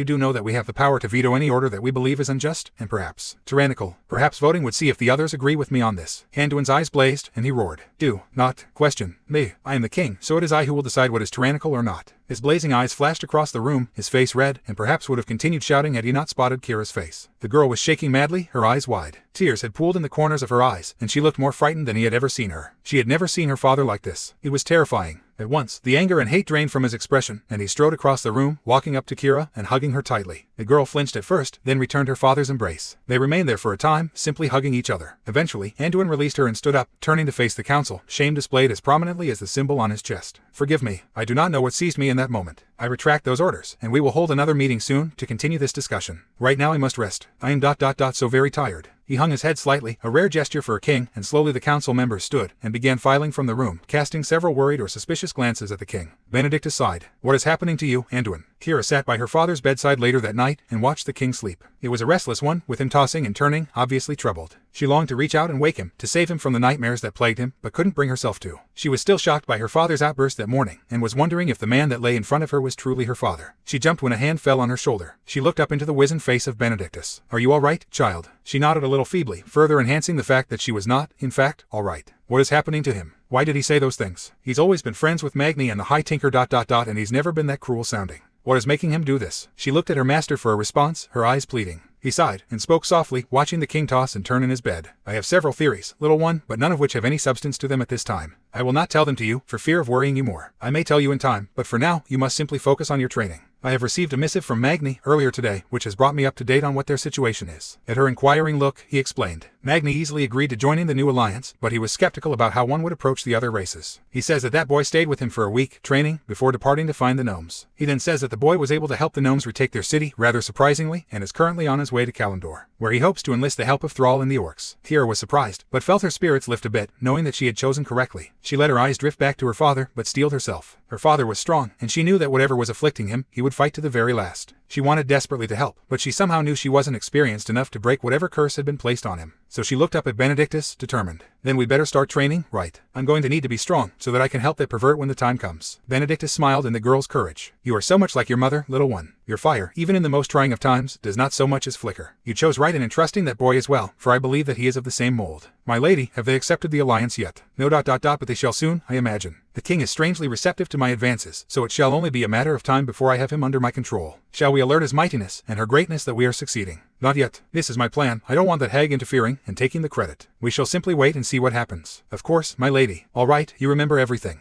Yeah, keep your pants on, baka. My brain may be small, but I ain't stupid. I'll tell the chick with the big basms everything you told me. Naruto stared in annoyance at the orange toad that sat on the wooden deck in front of him. Though it had been a while since he had seen the foul-mouthed little toad, Gamakichi hadn't changed at all. He was the same size, wore the same little blue vest, and still had a mouth like a sailor's. Naruto didn't know why he even bothered in summoning the toad. He almost wished he'd summoned Gamatatsu instead. But then he realized that Gamatatsu would probably forget everything he said after hello. Well, if that's everything, then I gotta split. Oh, and by the way, if you summon Pops again, then try to do it somewhere else, okay? He's pretty pissed at it for giving him weird sores all over his ass. And with that, the little frog disappeared with a pop. Across the deck, Naruto's thoughts were interrupted by an incoherent shout from one of the small, green-skinned creatures that were constantly scurrying about the Zeppelin deck. The creatures, known as goblins, were about the size of gnomes, had pointy ears, noses, and shrewd, greedy little eyes, with sleazy grins plastered on their angular faces. They were in charge of running the Zeppelin, and Naruto had taken an instant dislike to all of them, as they cheated him out of half the gold he'd won from the gnomes in order to take him to Orgrimmar. Orgrimmar, I wonder what it's like. After the death of Thermoplug, the remaining gnomes and Naruto had entered the control room, and Mechatork had deactivated the security system, effectively neutralizing the remaining mechanized sentries. After that, he had activated the security cameras in the area that the tunnel Thermoplug's machines had created, which was clearly labeled on one of the many maps that littered the room. They were in hopes of finding out if Quidnir had been successful. In the screen, which showed the first basement level, they could see mounds of dead or dying trogs. Flashback. Naruto gaped at the screen, not quite believing what he was seeing. Rather than hordes of trogs preparing to flee into the world, there was nothing but death. Lots of death. Mounds of trogs were scattered throughout the area, some twitching sporadically, while most simply remained still. The greenish smoke had mostly disappeared, replaced by a more purplish-colored one. The trog away. Linkazel and Rurzel hugged each other, laughing and cheering. Naruto broke out into a huge smile and quickly joined them in the celebrations. Mechatork smiled. No, that would be inaccurate. He grinned, so widely that it seemed his head would split in half. They had done it. The trogs were no more, Thermoplug was finished, and his people's lives were saved. They had a home once more. In flashback. Afterwards, they had left the Tinker's Court and headed to the main entrance. On the way, however, they encountered an obstacle. The leprous gnomes. Flashback. As soon as Mechatork stepped off the elevator that led into the launch bay, he was surrounded. A sea of greenish, scaly faces and milky eyes stared back at him, and he recoiled, his head gripping his sword. He expected them to attack in a heartbeat. He expected them to attempt to bludgeon him and his friends to death without remorse. What he did not expect, however, was for them to bow. Staring in confusion at the bowing gnomes, he suddenly remembered what Turco had said back when he had first arrived in the launch bay. They were being controlled. He relaxed, but continued to gaze sadly at the gnomes. He spoke quietly. I am sorry. I have failed you, leaving you to become slaves to Sicko. Forgive me. One of the gnomes looked up, and Mechatork could see the first expression he had seen in a long time on him. It is us that must sorry we fail king not strong to resist. Forgive us. Mechatork gaped in shock at the group. Forgive you, he whispered, eyes wide. He looked at all of them, and he saw the remorse on their faces. He saw the shame that they had in submitting to Thermoplug, even if it was because of some device. He smiled. Of course you are forgiven my people. The leprous gnome's face lit up in a bright smile, which was slightly creepy, but as the others began to smile as well, the tension dissipated. They were no longer enemies. They were once again his people. In flashback. After taking the elevator down to the first floor, the leprous gnomes in tow, they suddenly met up with Quidnir, who was sitting near the massive doors of the main entrance. When they approached, he got up to meet them, wincing as he did, and had embraced Mechatork, smiling as he did. He greeted the other two gnomish warriors as he did, but when he met Naruto's eyes he flinched and looked away, frightened. Naruto flinched a little as well, knowing exactly why Quidnir had reacted like that. On the way down, the Kyuubi had explained his little misadventure. Frightened that he had unwittingly created a form for the demon fox, he silently vowed not to use the Link clone again, not wanting to give the fox a chance at escaping. When they had opened the doors, the leprous gnomes were assaulted with the first daylight they had seen in years. Some recoiled, covering their faces with their hands in an attempt to ward off the light. Others stood still, reveling in the light that they had dreamed about. They had crossed the snowfields in front of the great city entrance, and upon sighting the camp, broke into a dead run. Linkazel and Rurzel had skipped across, cheering happily, Naruto at their side. The leprous ones hung back, still getting used to the light, while Mechatork stood in between them, Quidnir at his side. When they had reached the camp, Naruto swore he had never seen a better sight. Dozens upon dozens of gnomes had crept from the encampment, and were standing in front, in a single line, and single, uniform expression of disbelief written on their faces. When they had sighted Mechatork, however, and his entourage, the lines broke. The gnomes, both leprous and healthy, charged together, embracing each other, laughing, crying, cheering, and simply reveling in the presence on one another. Friends met each other, brothers and sisters were reunited, even parents and children met once more. Naruto was beaming, never having seen a greater sight in his life. The ones that had been changed by the radiation were recognized instantly, despite their almost identical looks. There was no sign of disgust, horror, or anything of that sort. The Gnomerigan exiles and the Gnomerigan betrayers were no more. Now, only the gnomes stood. Then, they had celebrated. The mountains had echoed with cries and whoops of cheer, or with songs and sounds of merriment. The camp was alive with activity, as gnomes danced, joked, sang, ate, or in some cases, healed. Not a single gnome was left out of the party, and for once, Naruto was the center of it all. He drank strange drinks, some sweet and cool, others spicy and warm, while still others were bitter and hot. On several occasions Linkazil forced alcoholic beverages down his throat, but as soon as he felt tipsy, the feeling disappeared. Stupid Kyuubi. He ate strange foods, most of which was freeze-dried, but found a particular liking in a soup called gnome hair surprise. It wasn't really gnome hair, but looked a lot like it. It was full of spices and was a lot like ramen, in Naruto's opinion. He danced, laughing as he switched partners midway through a song, and always having to bend down in order for him to be on their level. It made him feel tall. He met Linkazil, Rurizel, Quidnir, and Mekatork on many occasions, and Naruto suddenly realized how much that he and Mekatork were alike. The Gnome King partied like no other, laughing, his high-pitched voice occasionally ringing through the encampment as he tried, and failed horrible, to sing several popular gnomish songs. Naruto had to clobber him so that his ears would stop bleeding. The old gnome got so drunk that by the time the festivities had died down, and people were beginning to fall asleep, he had passed out on the roof of the war room, giggling insanely before he passed out. Suffice to say, he had a great time, and simply enjoyed the fact that he had helped created this. Naruto spent 4 more days at the camp, mostly helping the gnomes get back on their feet as they tried both to recover from the massive hangovers that had afflicted them the night of the party. At one point he had needed to drag Mekatork off the roof and drench him in cold water to check if he was still alive. After that, the gnomes had begun to work on plans both to rebuild and clean up Gnomerigan, and begin to develop a cure for their mutated brethren. But not Naruto. 2 days after the party, Mekatork had met with the blonde in his lab. Naruto almost didn't recognize the little gnome, as he was smiling now, and the aura of gloom that had once surrounded him was gone. Flashback. Naruto sat down in front of the Gnome King, his blue eyes curious. He was dressed in different clothes now, consisting of a black and orange, zipped-up jacket and black pants and black leather boots. He wore nothing underneath the jacket, as it provided him with enough protection and warmth. Mekatork's goggles were strapped across his forehead, while his forehead protector remained tied around his right arm. Magni's pride had been strapped to his back as well. Mekatork, adorned in his usual garments, though without the goggles, sat on a stool, smiling down at the blonde. I suppose you are wondering why I've called you here. At Naruto's nod, he smiled even wider. Well, it's not to apologize or anything, since I don't think I could apologize to a brat like you, even if he deserved it. Naruto glared at him, a vein throbbing in his forehead. Mekatork laughed. Settle down, brat, settle down. I've called you here for a number of reasons. First, I will retract my earlier statements of the plan that you and the princess have concocted. I will support this new alliance easily, as it is not only in my best interests, but the world's. Second, I have already sent a missive to Magni, saying that I wish to re-ally with him, and that I might need some help in repairing the city. He is a decent fellow, so I believe he will help. Finally, I wish to advise you on where you should go next. Perhaps at one point, I would have suggested you to go directly to Teldrassil, the land of the Night Elves, in order to get Tyrant Whisperwind and Malfurion Stormrage to help.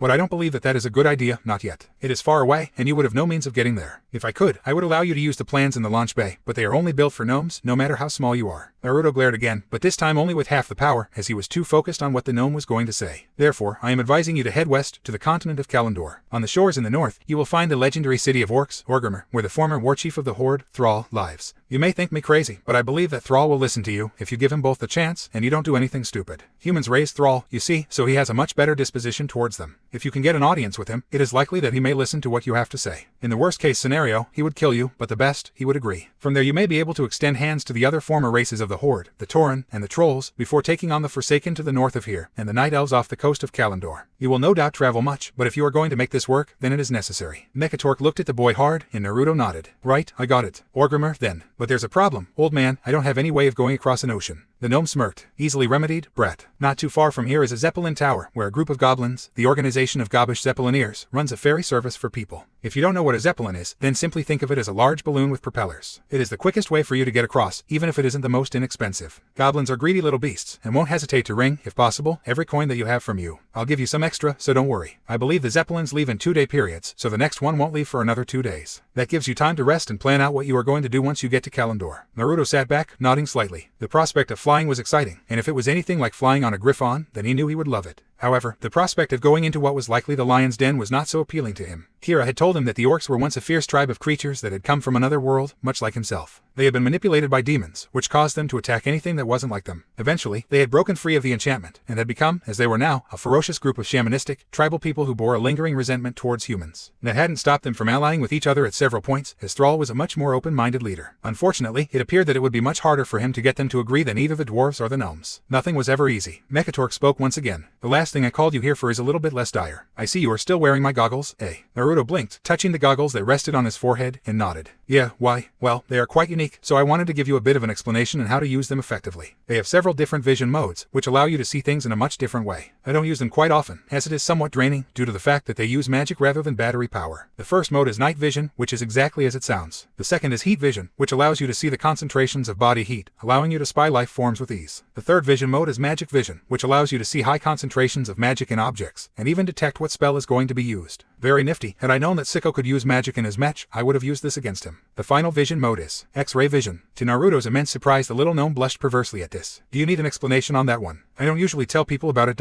Use it well. Naruto looked up at the goggles, feeling the heat rise in his face. Damn it, I'm surrounded by perverts. In flashback, during the 2 days that he had remained, he had spent a lot of time with Linkazil and Rurizil. The two brothers had already sent a letter to Furnazil back in Ironforge, telling him that they were all right. Finally, on the last day, Naruto had stood in front of the horde of gnomes, his backpack freshly packed with food, water, and various gifts that he had received from the thankful gnomes. Mekatork had stood in front of him, smirking. You will always have a place here, brat. Don't forget that. Naruto nodded and grinned. Linkazil and Rurizil were crying theatrically, hugging the boy's legs in an attempt to stop him from going. It was a nice feeling, he decided, to be wanted. See ya, shorties. Hope I see you again. He pulled away from the Rizzle brothers' grip, and amidst the squawks of anger and disapproval, he ran off into the trees, not looking back, so that they couldn't see the tears that were streaming down his face. And so he was here, having followed Mekatork's directions to the Zeppelin house. He had had a long argument with the little creature that sold tickets. He had boarded the huge Zeppelin, which was a dull brown color. Above a ship-like deck, a huge, oval-shaped balloon had been strapped on. It held the deck from falling, and on either side of the deck were large propellers that would propel it forwards through the air. He made do on his promise to Gamabunta as well, summoning Gamakichi as soon as they had taken off, and delivered to the little toad exactly what he had been doing in the past few weeks. He also gave the miniature toad a message for Tsunade and Jiraiya, Kakashi, and finally Sakura. He sat back, finally, and closed his eyes. It would be a long time before he arrived at Kalimdor, so he decided to make the best by sleeping. As he drifted off, he hoped that Sakura got his message. All right, spit it out, Jiraiya. What's this important news you've got? The one you said was about Naruto. Don't get your panties in a twist, woman. I'll tell you now that everyone is here. The goddamn Hokage of the hidden village of the Leaf sat at her desk, glaring at the tall, white-haired man that had entered several hours earlier, claiming he knew where Naruto was. Rather than just tell her, he had demanded that she get Sakura, who was at home on a day off, and Kakashi, who was most likely standing at the memorial once more. Kakashi had just walked in, late as usual, seemingly nonchalant that one of his missing students had been located. Jiraiya smirked at the woman's anger, but seeing as how the girl, Sakura, was now glaring at him as well, and knowing that she had inherited at least some of her master's strength in the time she had trained, spoke. Okay,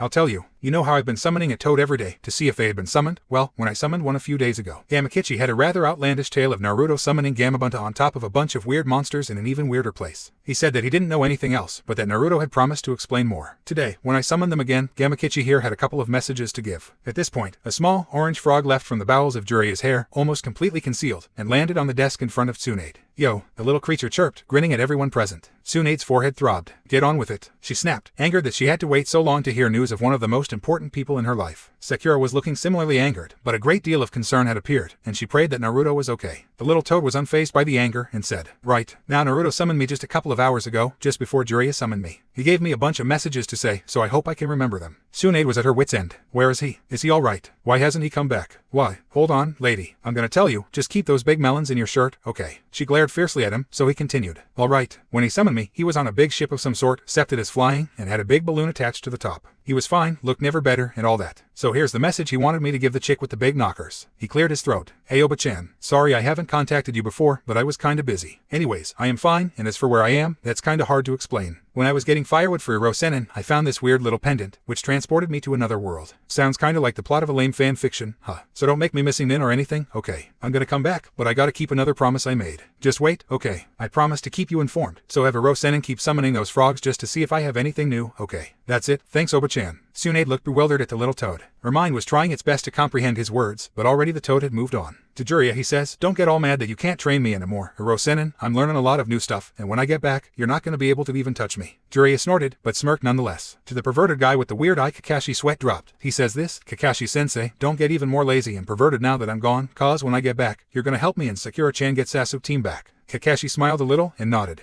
Well, I suppose I will have to start training more. I can't let my students get an edge on me. Yamakichi turned finally to Sakura and said, to his, he held up his pinky, smirking as he did, he says this, Sakura-chan, work hard, and be strong. I'm gonna come back, and if you aren't stronger, I'm not taking you to get Sasuke back with me. I won't break my promise to you, okay? That's not how I work. So just get stronger, and then when I return, we're gonna get Sasuke back. Sakura smiled, blushing a bit as she did. I won't be left behind, Naruto. Get back quick, and you get strong too, okay? We'll get Sasuke back together. Yamakichi then continued. He didn't really say this, but I read between the lines, so here goes. I love you, Sakura-chan. I want you to bear my children. With that, the little toad disappeared, while Sakura stared at the puff of smoke in shock, her face reddening with embarrassment, which quickly blossomed into anger. Boy, human, wake up. What's going on? Mumbled Naruto, jerking out of a rather pleasant dream involving himself and lots of ramen. The blonde blinked the sleep from his eyes as he took note of the small, green creature to his right glaring at him. The goblin's face was split by a condescending sneer, something Naruto was familiar with, and he was tapping his foot impatiently. I said wake up. We've almost arrived, and if you don't get up soon, we'll dump you off with the rest of the garbage. The goblin snapped. It was clear that despite the rather large sum of money that they had weaseled out of Naruto, they weren't very tolerant of his presence aboard the Zeppelin. Naruto shook the last vestiges of sleep from his head and stood up, stretching. A few of the goblins gave mock cat calls, which caused Naruto to bristle with annoyance. Geez, I hope this is the last time I meet these dumbasses, the blonde thought irritably. He shot an annoyed look at the goblin, who was still tapping his foot and glaring. The goblin gave him another sneer, before turning and walking towards the stern of the Zeppelin. Naruto followed, and when they reached the back, where a goblin dressed in incredibly outlandish clothes, heavily embroidered purple tunic, cape, pants and hat, was attending to the helm, and looking off into the horizon. He shot a look in Naruto's direction as the boy reached the helm. We're almost there. You'll be able to see it in a few minutes, human, he said, sneering slightly. Naruto ignored the look and looked forwards, into the rising sun. It had taken the Zeppelin nearly a day to cross the Great Sea, and during that time Naruto hadn't done much other than slept and admired the view. He hadn't trained, as he hadn't thought that the goblins would have appreciated him interrupting their work, and he didn't want to give them more of a reason to hate him. The view, however, had been amazing.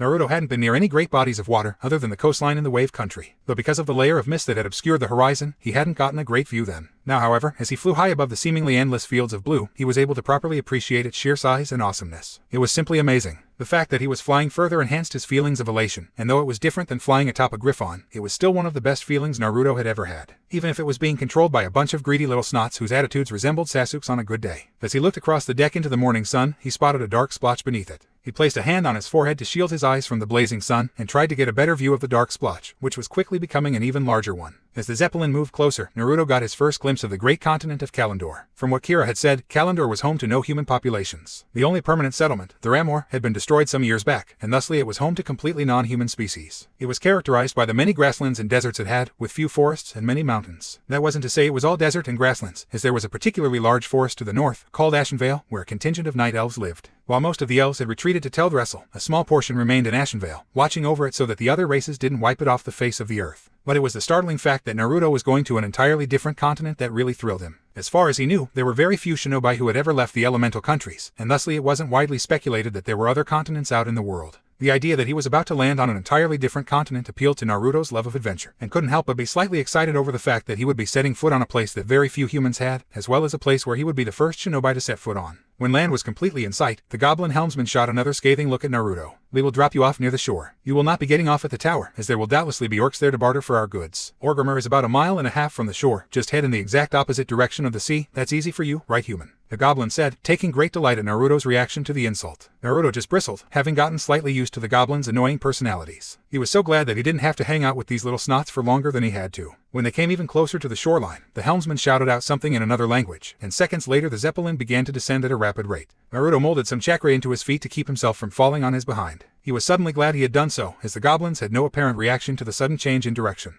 The rapid descent was halted suddenly, and Naruto once again had to keep his balance. A pair of goblins carrying a length of rope walked towards the entrance to the basket, and after securing the rope on the side, opened the gate and tossed the rope out. The helmsman then turned to Naruto. Well, human, here we are. You're getting out that way, he said, pointing to the aforementioned rope. Naruto nodded, and though he was a little sad that he'd have to get off the wondrous machine, he was even gladder that he'd be getting away from the snide little goblins that ran it. He walked towards the entrance, and instead of simply grabbing the rope and sliding down, he jumped. The fall wasn't far, merely 20 or so feet, and with his shinobi leg strength, it wasn't bad. He landed softly on the reddish, coarse sand below, and then looked back up at the Zeppelin. But they had already pulled up the rope and had begun to rise once more. Naruto's sweat dropped. Bastards. After dusting himself off, and checking that he had everything that he had boarded with, he looked around, his deep blue eyes taking in everything that they could of this new land. The entire area was filled with outcroppings of rock, sometimes large pillars of the stuff, when in other cases it was large boulders or flat sheet rock. All the rock was the same reddish color as the sand beneath him, and aside from a few shrubs, there was no signs of life. He took a large whiff of the air, noting that the salty smell of the sea was mixed in with a dustier, burnt smell, which he guessed was the land before him. Accompanying these smells, there were others, some familiar, others not so. There were a few musky, animal smells, and even stranger, smells that reminded Naruto of what bugs usually smelled like, except a whole lot bigger. To his right there was a massive wall of red rock, with many jagged outcroppings. What was mystifying was that the outcroppings appeared somewhat manufactured. Some of them were far too sharp for it to be totally natural, and others far too straight. Another smell, one he had not smelt before, emanated from that direction as well. Letting his eyes drift a little longer, Naruto then started up the red sand beach, towards the more rugged and stony ground that made up the majority of the area. The goblin had said that Orgrimmar, or the entrance at least, was about 1.5 miles from his current position. What he planned to do there, however, was still up in the air, as far as he was concerned. He walked a slow pace, with no trees to hop from, and the fact that the sun was beating down on him with an intensity that rivaled Guy's speech about the springtime of youth, he didn't want to overexert himself. He kept his eyes open, however, in case he saw something that posed a threat. It didn't take long for that something to appear, either. After several minutes of walking, Naruto was alerted to a strange clicking sound. The sound was accompanied by an insectine smell, which got steadily stronger and the sound steadily louder as Naruto walked. He encountered the creature that both the sound and smell belonged to mere seconds later, as he leapt on top of a large rock that was impeding his path. He nearly fell over when he saw it, too, as it scuttled along the ground in front of the rock he was on. It was huge, probably the size of a dog, maybe bigger. It was covered in an armor-like shell, and had 8 spindly, jointed legs that stuck out from the sides of its elongated body. Springing forth from its front were 2 large pincers. Behind it a large, upwards curving tail sprouted, the end of which had a wicked-looking, curved point that reeked of poison. It was a scorpion. A very large one, at that. The creature appeared not to have noticed him, and continued scuttling slowly along, not doing apparently anything. He screwed his face up in disgust at the sight of the monstrous scorpion, but couldn't help but think that Shino would have loved seeing it. He then shrugged, and leapt off the boulder, over the scorpion, and continued on his way. As much as he wanted to try his skills out against the creature, he needed to be somewhere else. He walked for what seemed to be hours as the sun rained its extreme heat and unhealthy ultraviolet rays upon his body, before he finally got a hint of civilization. The smell of cooking and cleaning wafted across his nose, along with another smell that Naruto had smelt just before, coming from the jagged wall that still existed on his right.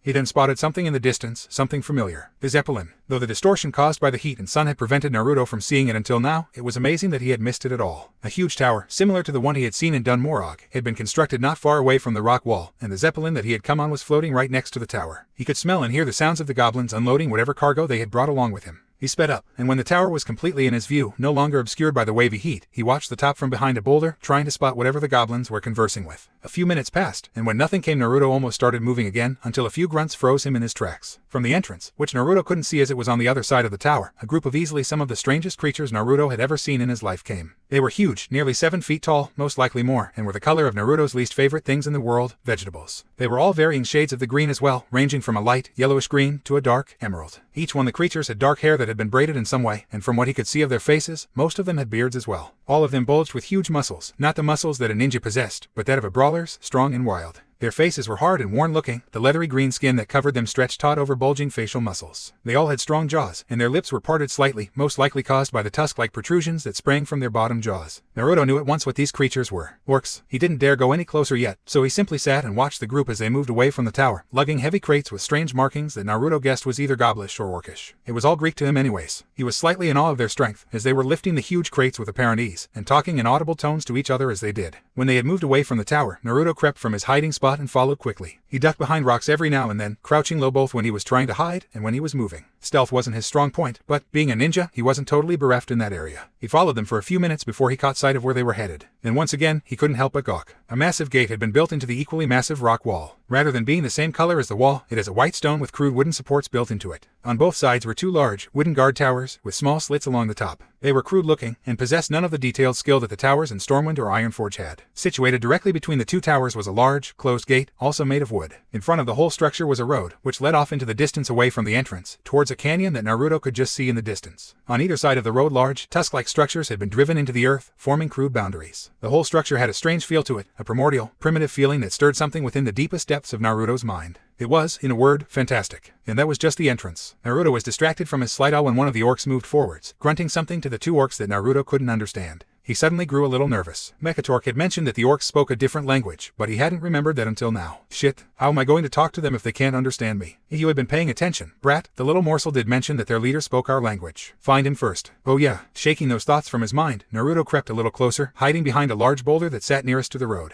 He watched the orcs converse, before one of the ones behind the gate pulled a lever and the gate began to rise up. Naruto realized that if he didn't get in at this point, he probably wouldn't get another chance. He stood up straight and formed a seal, muttering under his breath, "Henge no jutsu." In a puff of smoke and slight popping sound, Naruto was suddenly an orc. He was one of the darker colored ones, with dark red hair that had been braided into a top knot. He wore leather pants and a leather jerkin with black leather boots. It was slightly awkward, and it took Naruto a few seconds to adjust himself to the new body structure. By this time, the gate had fully opened, and the orcs were passing through steadily, hauling the huge grates with them. Naruto quickly sprang from behind the boulder and jogged towards the entrance, moving as fast as he could without appearing threatening. He slowed down when he neared the gate, and gave what he hoped to be a friendly grin to the guards. One of them raised an eyebrow and muttered something to his partner. Naruto had no idea what he said, but from the expression the other one was sporting, one of barely contained laughter, Naruto guessed it was a joke at his expense. He grinned good-naturedly again and moved past them. They didn't attempt to stop him at all, which relieved Naruto slightly. As soon as he had passed the gate, one of the guards pulled the lever back, lowering the gate behind the transformed blonde. The hallway that Naruto had entered carried the same primordial and primitive feel that the outside did. The ceiling was supported by a series of buttresses, and the walls were adorned with ornate carvings of different sorts. Torches burned bright from their positions on the walls, lighting the carvings and casting shadows upon the dimly lit ground. He followed the hallway, turning several times before he spotted the exit. He emerged from the darkened hallway, and this time, his breath caught in his throat, and he was struck dumb. Every place he had visited so far had possessed its own beauty. Stormwind had a majestic beauty, with its white stone streets and walls, and the large castle in the middle. Ironforge had possessed a more crafted beauty, like that of a stone statue that a master carver had just finished. Even Gnomeregan, despite the toxic waste-filled air and numerous bloodthirsty trogs, had possessed a cryptic beauty, one that boggled the mind and appealed to a person's imagination. But Orgrimmar was simply amazing. From his position at the entrance, Naruto could see almost the entire city. It dipped downwards into a valley, where a sea of houses, dotted with several large towers and other structures, had been built. The road diverged almost immediately, splitting off into many smaller sections that weaved between the houses and shops. To his right, a set of winding paths had been built into the wall, and more houses had been built above him, into the huge red stone that protected the city. But that was just the beginning. He saw smoke rising from multiple houses where orcs were likely cooking meals. He saw small orcish children running and weaving through the legs of adult orcs, making funny faces at each other or simply bothering the adults they passed. He saw orcish guards walking through the streets, stopping occasionally to speak with the passers-by before moving on. Naruto could see hordes of other orcs traveling through the streets, laughing, talking, shopping, and doing things that one could see humans doing in Konoha or Stormwind.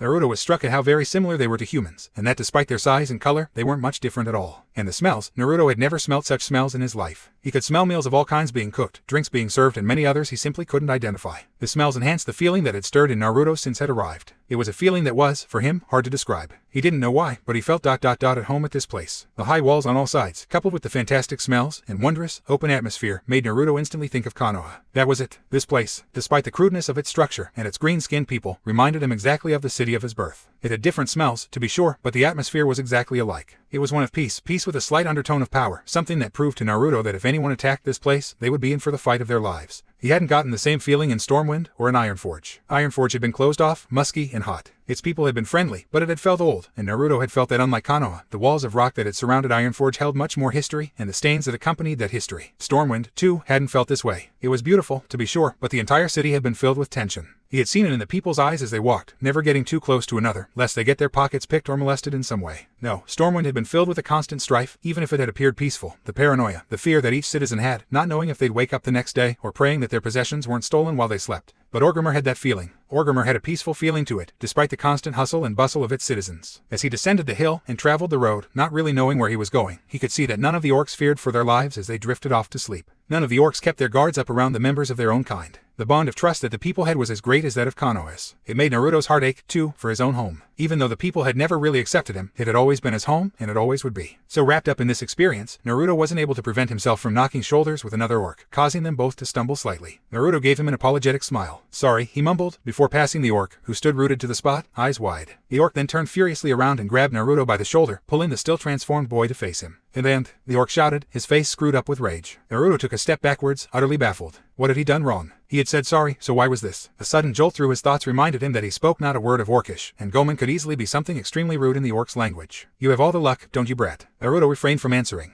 The orc still hadn't let go of the boy, and was glaring at him expectantly, most likely waiting for an apology of some sort. Panicking, Naruto flailed his arms about, stammering half apologies before his brain kicked in and stopped him from making the situation even worse. The orc, guessing that Naruto wasn't going to apologize, hauled off and without warning, punched Naruto in the face. Hard, so hard in fact, that Naruto was launched off his feet, and slammed hard into the wall of a nearby building. He groaned, and lifted himself to his feet, his wounds already healing, and glared at the orc full force. Sure, he may have insulted the orc in some way, but that didn't give the guy the right to slug him that hard. He was about to ready himself to counterattack, when he noticed that the orc was staring at him, not with anger, but with sheer astonishment. He wasn't the only one, either. Nearly everyone in Naruto's range vision had stopped, and was staring at the boy with wide, shocked eyes. He briefly wondered why for a second, before he noticed that his hands weren't green anymore. He looked down, and spotted his black and orange jacket, pants and boots, the ones that his human appearance wore. Oh crap. He slowly turned around, hoping that they'd stay shocked so that he could begin running. Alas, they would not be. The Orky that he had insulted recovered first, and bellowed something out in Orcish, which broke the others out of their shock as well. He rushed towards Naruto, and threw a punch at the blonde, who dodged expertly and leapt over the orc. The orc swiveled to meet Naruto, who this time ducked under the punch, and attacked with his own fists. He quickly deduced that that was a bad idea, seeing as how they caused very little damage to the overly muscular orc. He dodged another punch and this time poured his chakra into his fist, smashing it into the orc's face. The orc stumbled and fell, unconscious, into the crowd, which had begun to amass around the blonde. He raised his hands and formed a seal, but before he could completely execute the jutsu,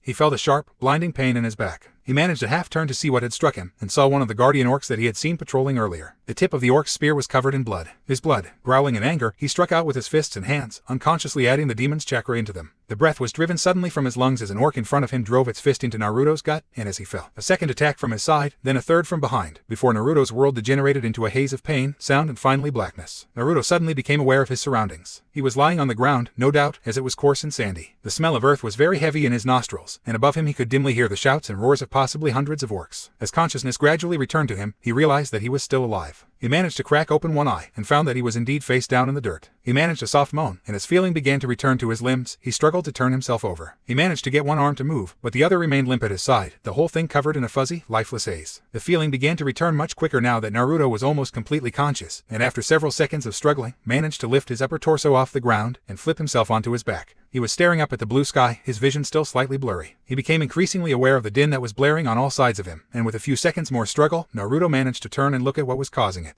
He wished he hadn't. To his right as well as to his left, in front, and he guessed behind were rows upon rows of orcs. They sat on rows of benches that had been raised up a good dozen or so feet, and the rows went back for many yards, gradually ascending upwards as they did. Inhabiting nearly every one of the seats were orcs of all colors, sizes, ages, and genders. Some were watching in amusement, conversing with the orcs on either side, while others were howling into the air, slightly crazed looks on their faces. By now, feeling had crept back into every part of Naruto's body, and he began to ache slightly. He was definitely healing, but he judged it had taken a long time for him to heal from the damage that the orcs had done to him earlier. Speaking of which, why did they leave me alive? I have a feeling you are about to find out. Indeed, as Naruto lifted himself to his feet, he looked completely around him, observing the many hundreds of orcs that populated the seats of the stadium-like structure. He saw that there were 4 closed gates on all 4 sides of him, and hoped that he wouldn't have to face what was behind them. He suddenly got a vague feeling of déjà vu. Suddenly, they were silent. The rather unexpected silence unnerved Naruto, until a voice pierced the air, causing Naruto to whip around to face whatever it was. "You are finally awake, boy." A massive orc had spoken this, high on a balcony that had been raised above one of the gates. The orc was huge, and covered in armor of black and gold. He had a jet black beard, and hair that had been braided so that it hung down in the front. His skin was a simple green, and his face was composed, not betraying anger, hate, or disgust. The orc spoke calmly and didn't need to shout. That reason alone alerted Naruto to the fact that this orc was no doubt the leader. This was Thrall. The former war chief of the Horde watched Naruto, light blue eyes staring hard into more defiant, deeper ones. "Why have you come here, boy? What possible reasons could a human child have for entering my city and attacking my people? I will not give you another chance to speak, so do so now." He spoke with such power and force that Naruto flinched slightly at his tone before he answered. "I came here to see you, if you're Thrall, the war chief that is. I need to talk to you," he said, watching the orc leader warily. Thrall raised an eyebrow. "I am he. What to talk? You disguised yourself using magic to enter my city, you insult one of my people, and then attack him as well. And you think that I would simply listen to you. You are very naive, boy, if you think that you can gain an audience by simply forcing your way in. It wasn't like that. I didn't know that I insulted him cause I have no idea how to speak your language. If I did, I would have asked the guards at the gate if I could see you, but I had no choice. And I was only defending myself. They attacked me first." Naruto shouted back angrily. Thrall watched the boy for a time, his electric blue eyes not leaving Naruto's. "Perhaps not ... but I cannot allow such a breach of my security go unpunished. You will fight the one that you offended and attacked, and if you win, then you will leave, alive and free. But you will not return, ever. If you lose, then you are at the mercy of the one who defeats you," he said softly, causing Naruto to start visibly. "You can't do this," he cried furiously. "I can, boy. You are on our soil, and thusly you will obey our laws. I don't take kindly to those who harm my people. If you are strong, then you will redeem yourself by fighting, and clearing your name in that respect," he said. He then motioned with his hand, and the gate directly below him suddenly opened. From it, the very same orc from earlier, decked in armor and carrying a massive axe, walked towards the boy, his face a mask of rage. Naruto took a few steps back, and reached for his own weapons, before he realized that they were gone. "Hey, how come you took my weapons away, but you gave him back his?" he shouted at the war chief, who had settled down into a large throne. Thrall frowned a second, then nodded to one of the orcs on his side. Give him a weapon, he ordered. The orc nodded and withdrew a small knife from his belt and threw it across the arena. It embedded itself right in Naruto's feet, and the boy glared even harder. This is supposed to be fair. He picked the weapon up and almost wished he hadn't. It was quite heavy and he knew that it would be more of a burden than a blessing in the next fight, where he needed speed rather than brute strength. Begin, the war chief exclaimed, and once more the entire stadium was filled with noise, causing Naruto to wince slightly. The orc then charged. He first swiped down at Naruto with his axe, who dodged to the side, causing the axe to crash into the ground. The ground split with the force of the blow, and Naruto instantly realized that he'd be finished, healing factor or not, if he let the orc hit him. He leapt up and kicked the orc in the head, causing him to stumble. The orc quickly recovered, and slashed at Naruto with the axe again, pressing him backwards with a series of powerful cuts. Naruto narrowly dodged them, and was slightly amazed at the speed the orc had. He then planted his feet hard into the ground, pouring his chakra within. With the next attack, he bent backwards, avoiding the horizontal strike and then shot back up, smashing his fist into the orc's jaw. It hurt like hell, but the orc stumbled back, allowing Naruto to press the attack. He brought the heavy knife up and drove it into the handle of the axe, splitting it in two, and causing the axe to fall from the orc's grip. He then jumped and launched a few kicks at the orc's head, finally toppling him. Naruto landed deftly, breathing hard. The orc had fallen, but was not down for the count. Instead he had got up swiftly, and charged Naruto, his axe forgotten. He threw a series of punches at the blonde, who dodged all of them with ease. Naruto countered with a punch aimed at the orc's head. However, the orc swiftly grabbed the blonde's fist, and grinning wildly, lifted him up and threw him across the arena. Naruto smashed hard into the wall, which cracked and broke under the force with which he had struck it. Pain erupted through him, and he slid to the ground, groaning. He could taste coppery blood in his mouth as he struggled to get to his feet. Time to stop playing around. He formed a seal, Kage Bunshin no Jutsu. He cried, causing 4 clones to appear from thin air. The orc, who had begun to run towards the blonde, stopped, shocked. Up in the balcony, Thrall leaned forward slightly, his interest piqued. He knows the technique. Amazing. The 4 clones grinned simultaneously, as did Naruto himself. Without a word he charged, the 6 clones at his sides. The orc had recovered by now, and had charged as well, moving directly towards what he thought was the original. When he met the line, and struck out at the middle Naruto, but hit nothing but air. The clone had ducked underneath his punch, and now inside his guard, let loose a powerful kick to the orc's face, launching him backwards. Phew. Naruto himself leapt off the clone's back, high into the air, as the other clones converged around the orc. One slammed his foot hard into the still falling orc's gut at an upward angle from one side. Ziyu. Another drove his foot hard into the orc's chest with as much force as the first, and at the same angle from the front. Muh. The final clone kicked right in between the other 2 from the other side, launching the orc skywards. Kai. The last thing the airborne orc saw was a black and orange blur, streaking down towards him from above. Naruto Renden. Naruto's orange glowing foot slammed with bone-shattering force into the orc's face, blasting him downwards. He struck the ground with enough force to shatter the earth beneath him, causing dust and debris to fly up all around. Huge cracks blossomed out from where the orc struck, causing the whole arena to shake with the tremendous force caused by the massive orc's collision. This time, he did not get up. Naruto landed unevenly, nearly falling over as he did. His left leg was completely numb from the kick. That hurt. The noise gradually tapered off, the audience stunned by the events. The human NO the human child had defeated one of their own. It was unbelievable. Thrall did not share the shock that his people did, for he had seen many humans who were strong. He was nonetheless impressed. An attack like that, so coordinated and powerful, was most certainly a testament to the blonde's skill. Thrall stood, and was about to speak when Naruto interrupted him. Hey, War Chief, I got a proposition for you. Naruto shouted, grinning as he stood up straight. Thrall raised an eyebrow again. What proposition is that, human? He said, his voice carrying throughout the whole stadium. Naruto smirked. If I beat some more of those guys, say 2 more, then you have to listen to what I came here to say. I didn't travel halfway around the world to just leave after I've gone through all the trouble. So what do you say? He said, grinning arrogantly. Thrall was silent. Then, you have a deal, child. If you defeat 2 more of my warriors, I will listen to what you came here to do. If you lose, however, you will be at my mercy, and it will be up to me to decide your fate, he said solemnly, then made a hand motion to one of the guards next to him, the very same one whom had given up his knife. The guard nodded, and without a second's pause, leapt into the arena, landing with a resounding boom. Thrall smirked slightly. This boy is interesting. Naruto nodded, lowering himself into an attack stance. His wounds had already healed for the most part, and he was quickly getting his second wind. The guard drew a huge, curved blade from across his back, and then charged the blonde shinobi. Naruto summoned 2 more clones, and almost immediately after he formed a second seal. Henge no Jutsu, he cried, causing both clones to disappear in puffs of smoke, and be replaced by huge, wicked-looking Fuma shuriken. The blonde unfolded one, and hurled it at the approaching orc. It sliced through the air, moving incredibly quickly. The guard took it on his blade, pushing it to the side, before continuing his charge. When he got close enough, he slashed at Naruto's head, but the blonde stepped backwards, avoiding the strike. However, instead of pulling back and readying another attack, the guard charged, ramming his shoulder hard into Naruto's chest. The attack knocked Naruto back, causing him to almost lose grip on the transformed clone shuriken. The guard pressed on, this time delivering a sharp, powerful blow with the flat of the blade to Naruto's side. Naruto flew, landing hard on the ground a few yards away, skidding to a stop near the wall. He managed to hold onto the shuriken, however. Grunting, Naruto stood up, but smirked arrogantly again. The guard raised an eyebrow at the boy's boldness, but didn't bother saying anything, and charged towards the blonde, his blade held high. This time, however, he didn't make it to the blonde. Instead, his raised weapon was suddenly removed from his grip, and the orc found himself floundering around, unsteady from the loss of the weight. He turned, and saw that a clone was clutching the curved blade, sticking its tongue out at the guard. The clone, which had once been the first shuriken Naruto had thrown, hadn't been dispelled after being knocked aside. The guard made a grab for the weapon, but the clone danced away out of his reach. He made to move after it, but a whistling sound from behind alerted him to the presence of the second shuriken, which was cutting through the air towards him. The guard met the attack by grabbing the blade out of the air and prepared to return it. This was a problem, however, seeing as it suddenly turned back into the clone that it had started out as. The clone grabbed the orc's arm and bit down hard. The guard yelped slightly in pain, letting go of the clone, which leapt back, moving alongside the clone that had relieved him of his weapon. Above, Thrall watched the fight with growing amusement. The boy was incredibly skilled, a bit crude, and lacking in experience, but skilled nonetheless. He thought quickly on his feet, and attacked without any regard for his own safety, and from what it looked like, never even considered the consequences of his attacks. He was amusing, to say the least. An interesting lad, don't you think, my friend? Rumbled a deep, throaty voice from behind. Thrall didn't show any signs of surprise, having felt the presence long before. I didn't know that you had returned. And yes, he is interesting. Thrall returned, not taking his eyes off the fight. He fights with a tenacity that reminds me of you. I would like to try my hand at him, if you permit it, the voice said softly. Thrall considered the figure's words. I could not stop you, if you did. He will most certainly lose if you do, however, he said. All the better, the voice intoned. Thrall nodded, smiling a little, and then turned his full attention back to the fight. The guard, now bereft of weapons, moved to engage the real Naruto, who was still standing against the wall. The clones moved swiftly as the guard charged, coming up behind him. The one wielding his weapon drove the heavy blade forwards, aiming low for his legs. The second clone leapt up and threw a kick at the guard's exposed neck. The guard avoided the first strike by moving to the side, and then caught the clone that had jumped before his leg connected. He threw the second clone into the first, and both flew backwards, exploding into smoke. The guard caught the blade that had fallen from the clone's grip and lifted it up once more, brandishing it menacingly at the blonde. Naruto's mind flew at a mile a minute, trying desperately to come up with a way to defeat the guard.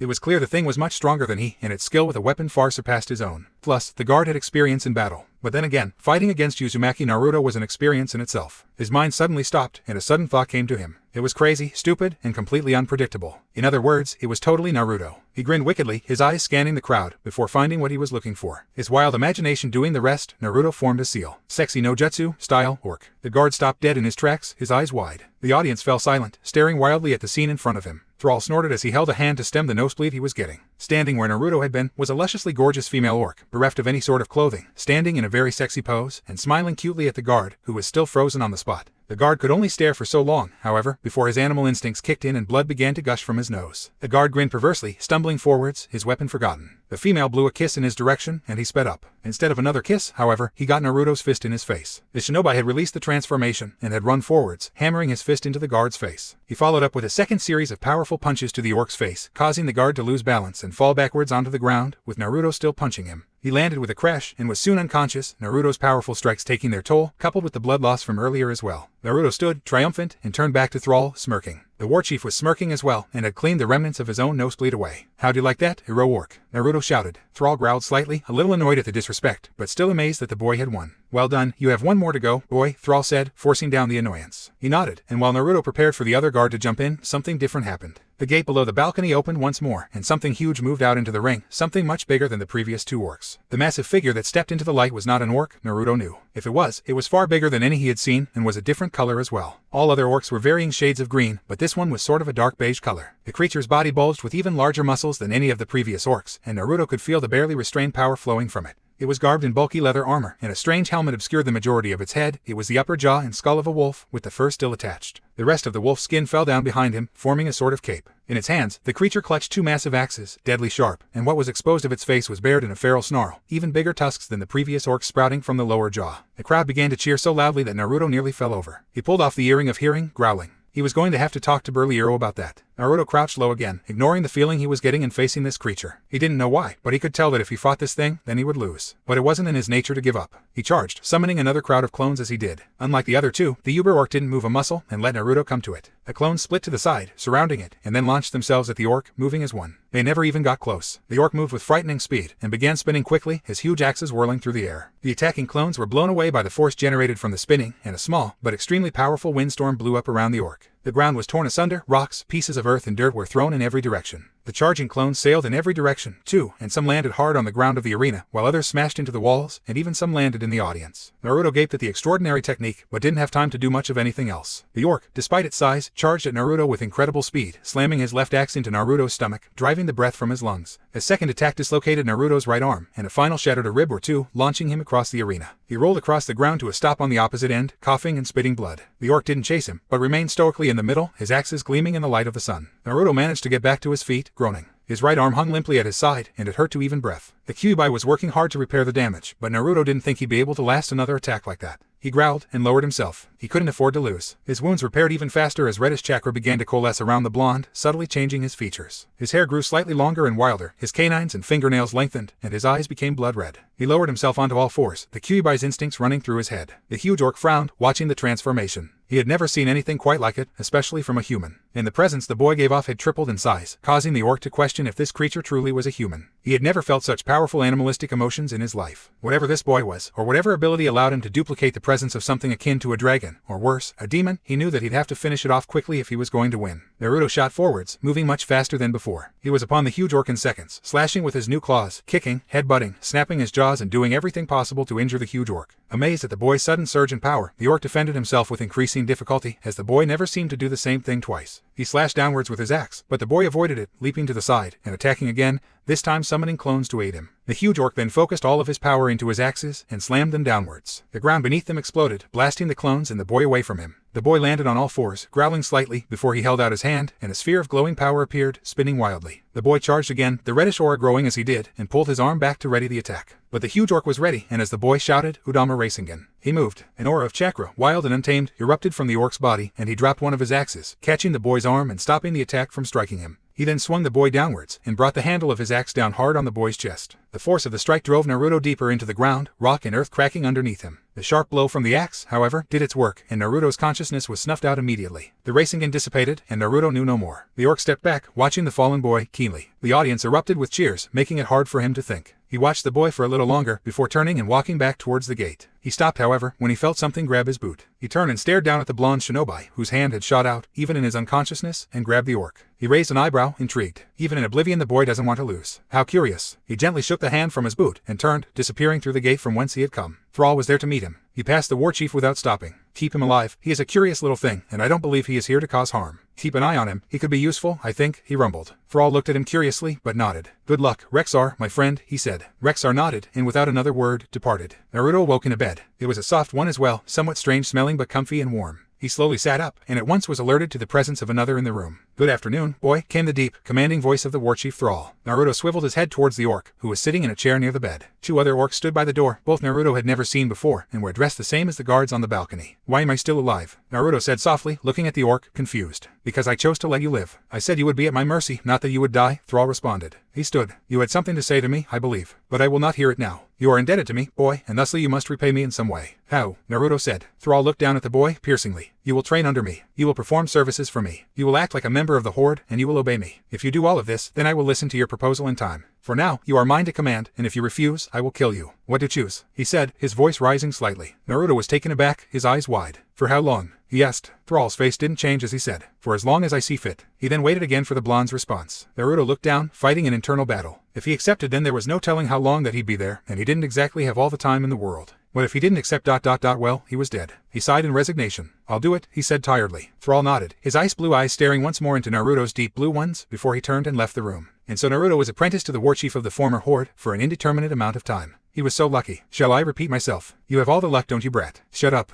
Watch where you're going, human. Don't touch me, you stupid little monkey. Get out of my way, human, or I shall make you. Naruto sighed and dodged around another massive orc before continuing on his way down the road. It was around noon, and the heat was nearly unbearable. He wiped some sweat from his brow, panting and feeling utterly miserable. Sure, the heat had something to do with it, but it was more from the fact that wherever he turned, he received not a single kind word or look. But then again, he was kind of used to it. However, right now, it seemed even more unbearable than before. Perhaps it was because in his journeys to the other cities in this world, places where he was either simply ignored, such as Stormwind, or he was accepted as a member, like Ironforge. Since he had left Konoha, he hadn't been subjected to a single cold, disgusted or subtly angry look. Until now, that is. He didn't know why he felt so down about it, either. He didn't think that it would have affected him this much, considering he had been subjected to something similar to it ever since he could remember. True, it hadn't been that bad recently, not since the Chunin exams and his defeat of Neji in front of almost all of the prominent ninja in the village. Since he had gotten friends, too, it had lessened to a point where he completely ignored the scornful looks that he received daily, and he began to feel that his place in Konoha had finally been made. Now, Naruto couldn't help but realize how similar the week he had spent in this city and the years of his childhood in Konoha were. There was a difference, however. Back then, he hadn't had anything to compare it to. He had always been alone, and until Iruka-sensei, then Sakura, Sasuke and Kakashi, then the rest of the Rookie Nine, Jiraiya, Tsunade and Shizune, John, Kira, Burlyro, Fernazel and his brothers, Undrig, Magni, and finally Mekatork, he had never experienced what it had been like to have people who actually cared for him.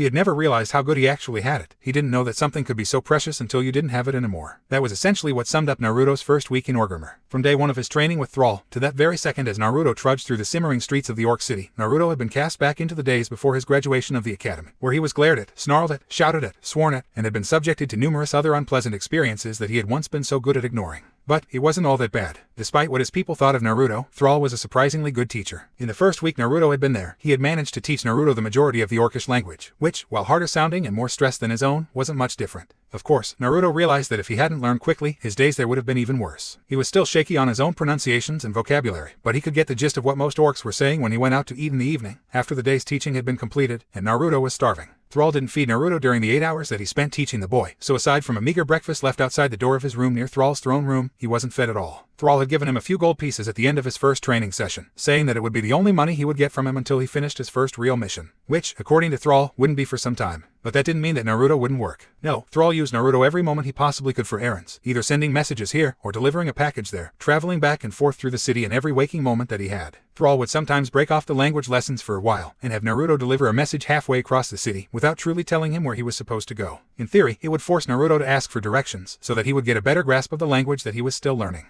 Naruto wondered if all teachers were either blind or simply cruel. For the first few times, Naruto had asked, but soon after, he had learned not to. Not only did he never get an answer, even if he was sure he had said the words correctly, but he was occasionally snapped at, and more often than not, simply ignored. This made finding the people that he needed rather troublesome, so he had been forced to do something that he had never really been all that good at: listening. He would walk through the streets and keep his ears trained for the slightest mention of what the person he was looking for. It began to turn that itself into a training exercise, using what little stealth he had in trying to glean information from simply listening to conversation from the passerby. Thrall had forbidden him to assume the form of an orc again, saying that if he did, he would be sorely punished. While in most cases Naruto would have simply disobeyed him, he felt that he didn't want to get into even deeper shit than he already was. So he would listen. It was fortunate that most of the people that Naruto was delivering messages to were fairly important, because that meant that people talked about them and knew of them. So most of the time, he would be able to piece together snippets of conversations that mentioned whom he was looking for and then find the person. Sometimes it took him longer than needed, and by the time he had found the person, delivered the message, and returned to Grommash Hold, it was nightfall. Most of the time, Thrall was less than pleased with his tardiness, but let it pass after seeing the generally miserable look Naruto directed at him. Just like home.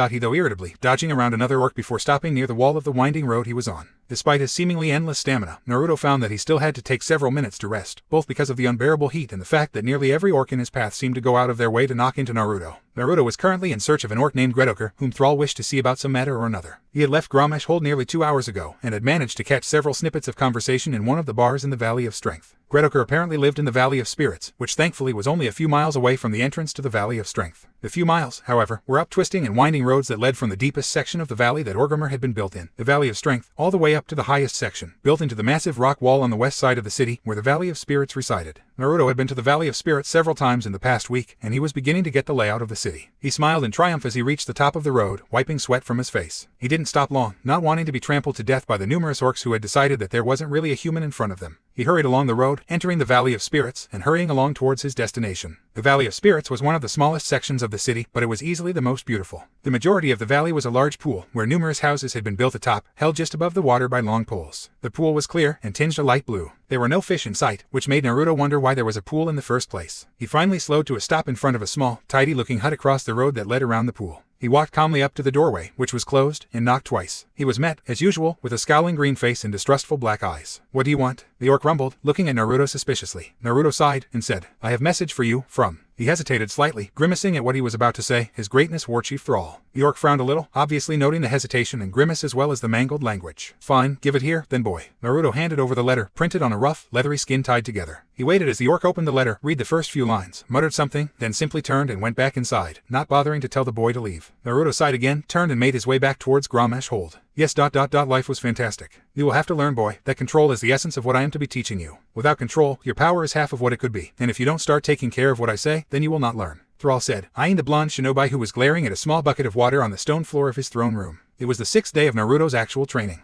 After nearly a week of learning Orcish and delivering messages for Thrall, the warchief had finally told Naruto that he would begin proper training in the next day. Naruto dimly wished Oro Sennin were back, already missing the Sennin's twisted training sessions. They were nothing compared to Thrall's. From just after Naruto woke and ate the meager meal he had, Thrall had subjected Naruto to a hellish sparring session that had lasted the good portion of the morning. Unlike Oro Sennin, Thrall worked in a brutally direct manner of teaching. He would beat Naruto to a pulp, using both speed and strength Naruto wouldn't have believed the orc capable of, before he pointed out Naruto's faults. He never insulted Naruto, not really, he simply pointed holes that were painfully obvious in Naruto's fighting style, but that in itself made Naruto feel like he had been subjected to one of Senen's taunts. It made him boil slightly with anger, get back up, and try again. Thrall was, in Naruto's opinion, probably the strongest person he had ever faced in battle. He disregarded the fact that he had faced villains like Orochimaru and Uchiha Itachi before, but neither had displayed the sheer power and skill that Thrall did. The warchief's attacks were frighteningly quick, but even more so were they strong. He didn't exactly know what it felt like to be subjected to one of Tsunade's full power punches, but he guessed that even they paled in comparison to the power behind Thrall's attacks. What's more, Naruto had never faced anyone who could take so much damage without even flinching. Naruto struck the orc with everything he had during his fights, as Thrall didn't set any sort of limits. He used Cage Bunshin, every elemental style jutsu he knew, even Rasengan. The frightening thing was that despite Thrall's size, he could move with a speed that made it almost impossible for the blonde to hit him. Naruto didn't think it was possible for someone with so much mass to move so quickly. He didn't always move this quickly, however, but when he didn't, punching him was like punching a wall of solid steel. Not a single one of his punches did any damage, so he had taken to using quantity over quality on his attacks. This didn't help much, because as soon as began to attack, Thrall would find a counter and employ it swiftly, ending Naruto's attack and more often than not his consciousness. Naruto hoped that he'd be able to learn whatever technique the orc was using. This sparring lasted for several hours each day, and afterwards, they worked on control. That was where Naruto needed the most help.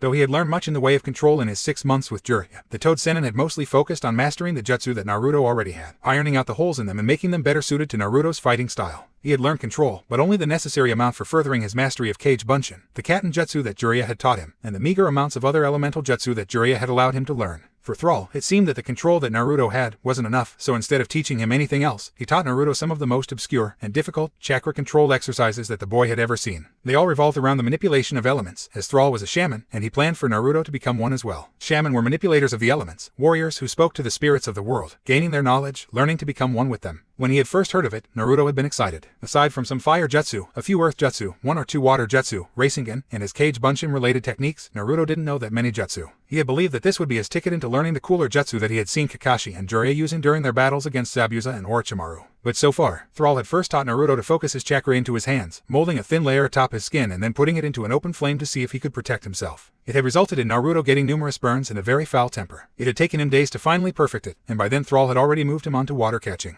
This involved making Naruto try to use his chakra to pick up balls of water and keep the water in his hands. It was even more difficult than the previous exercise, and twice as frustrating. Picking up the water was a challenge in itself, but keeping it from slipping through his fingers was another challenge entirely. He was close to mastering that exercise as well. He was glad that Thrall was so reasonable, because anyone else would have likely been fed up with the boy's ranting. Naruto guessed that was one of the reasons that he liked the orc. While Thrall never once gave Naruto a compliment, or even gave a faint look of approval, he sat patiently and watched the blonde work, never insulting, never looking condescending, but most of all, never ignoring Naruto in favor of something else. All of Naruto's previous teachers had ignored Naruto at one point or another in favor of something they believed to be more important. Whether it was Kakashi training Sasuke before the final round of the Chunin exams, or Jiraiya sneaking off to gather information during his training sessions both before and after Sasuke's defection, Naruto hadn't really had someone whom had given their full attention to him. It was nice, he decided, but also harder. Before, during the times when he had been forced to train by himself, he had made up training exercises or done the ones that he had been given in a different way, which achieved the same outcome, but suited his interests better. Here, he had to do everything that Thrall commanded him to. He had given his word during the battle tournament that he'd do whatever Thrall wanted of him, and he wasn't about to break his word again. For what seemed like the millionth time, Naruto began to mold chakra into his hands, and slowly he slid them into the water, scooping out a small handful of water and coaxing it into a globule. He held it aloft, in one hand, concentrating as much as he could. Thrall watched from a few feet away, his electric blue eyes never leaving Naruto's hands. Naruto held it out in front of him, breathing slowly, his face etched in a stony glare of determination. This, he decided, is going to be the last time I do this stupid technique. He ignored the knowledge that he had thought that very same phrase for every hour of every day since he had started the exercise, and continued concentrating.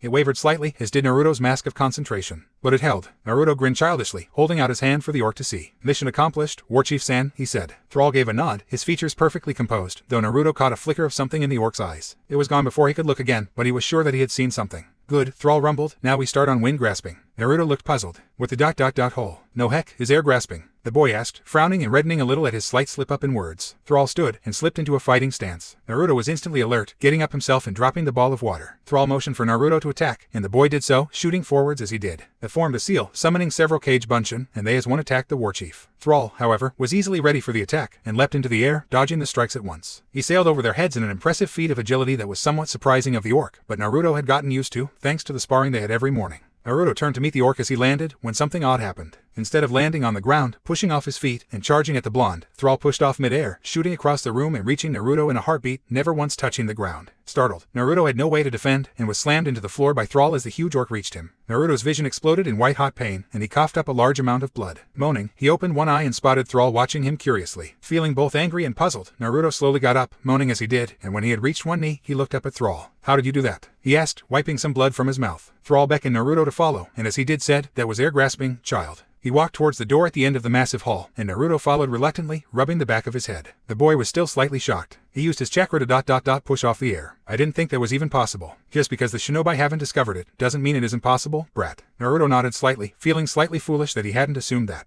Thrall cast an eye back on his young charge as they walked towards the entrance to the Valley of Spirits. The boy was interesting to say the least, and though he wouldn't tell Naruto himself, he was impressed with the boy's growth. It had only been 6 days since they had started truly training in the arts of the shaman, but the boy learned quickly. It was no doubt from a combination of the boy's previously learned talents and his determination to get through the training as quickly as possible that was causing the boy to progress so quickly. Normally, learning the control necessary to perform shaman techniques would take months of constant study and training, but the boy had progressed through 2 of the 4 necessary training exercises, and was unknowingly making progress in the 3rd. It was strange, Thrall realized, that the boy was so talented. He guessed that it wouldn't be long before he'd be able to give the boy missions as he intended. Upon reaching the Valley of Spirits, Thrall led Naruto away from the large pool that encompassed most of it, and towards the back entrance to the city, which led directly into the wilds of the Barrens. Instead of a huge gate that blocked intruders from getting in, the back entrance consisted of a huge suspension bridge that hung over a large canyon, at the bottom of which was a rushing river that ran all the way down to the ocean. The bridge was built from wood as well as the same tusks that he had seen out in front of the city. Naruto gasped slightly in surprise, marveling at the huge bridge that stretched across the canyon. Beyond it, a long path led along a rock wall into the distance, where the Barrens began. He looked away from the scene and saw Thrall standing by the edge of the bridge, watching Naruto. He suddenly had a sinking feeling in his stomach, and an even worse sense of déjà vu. He was getting that a lot lately, it seemed. "This is where you will be practicing, boy," Thrall said, his expression perfectly serious and composed. Naruto nearly fainted. "Are you crazy? You're going to get me killed. What's wrong with you?" Naruto cried, stepping away from the war chief. Thrall merely raised an eyebrow. "Are you scared, boy? It isn't that far a drop, and you seem to be quite durable." Naruto pushed down the flashbacks he was having of the time Jiraiya had pushed him down a canyon. "Your beans, I thought you wanted me alive so you could teach me. But now you're going to kill me," Naruto cried, eyes wide, so shocked that he didn't even bother to correct the poor word selection of his insults. Thrall's sweat dropped at the boy's reaction. He hadn't expected the boy to be so defiant. "You will do as you're told, boy. If you grasp the concept behind air grasping, then you will have no trouble. This is one of the only practical control techniques I'm going to teach you, so it would be in your best interests to learn it," he said calmly. Naruto calmed down a bit, the flashbacks going away. He had to admit it was a practical technique, but he knew that he'd most likely be taking a few spills into the water. He groaned. "I'll do it, bastard," he said, in common. Thrall smirked, nodded, and left him. "It seems that Rexar was right. This boy might be useful." "My first mission?" Naruto asked, looking surprised. "Yes, I think that you are ready. These past few weeks you have improved in control, and have begun learning the Tetra Element style. Your training will continue, however, you will now do missions for me as well," said Thrall. Naruto felt slightly excited. By all rights, he knew he shouldn't, but he couldn't help it. He would finally be able to set out into the world, and once again he felt the call of adventure flowing through his veins. It had been over 4 weeks since he had arrived in Orgrimmar, and though the addition of training into his schedule had kept him busy, Naruto's standing with the rest of the orcs was still as poor as it had been in the first week. He was still ignored, sneered at, and refused service. He felt slightly foolish for thinking they'd simply get over it and follow Thrall's advice of simply letting him be. He should have known better. But then again, it wasn't so bad. Naruto only saw other orcs in the evening when he sought out something to eat, because Thrall kept him up all day, training. Training had gotten better as well. Naruto had improved his control to the point where Thrall was satisfied. It had taken him nearly a week to master the air grasping. He had taken numerous spills into the river, and several times was very nearly bit in half by massive scaled beasts, with loads of dagger-sharp teeth, that lived in the river. He was finally able to do it, however, and was glad that Thrall had taught it to him. During that time, Thrall informed Naruto of the final control exercise, and Naruto realized that he was farther along in that area than he thought. The training involved using one's chakra to absorb damage from attacks. Thrall said that later in the training, he would further develop the technique, but for now he simply made Naruto work it to a point that he could take one of Thrall's punches without breaking anything.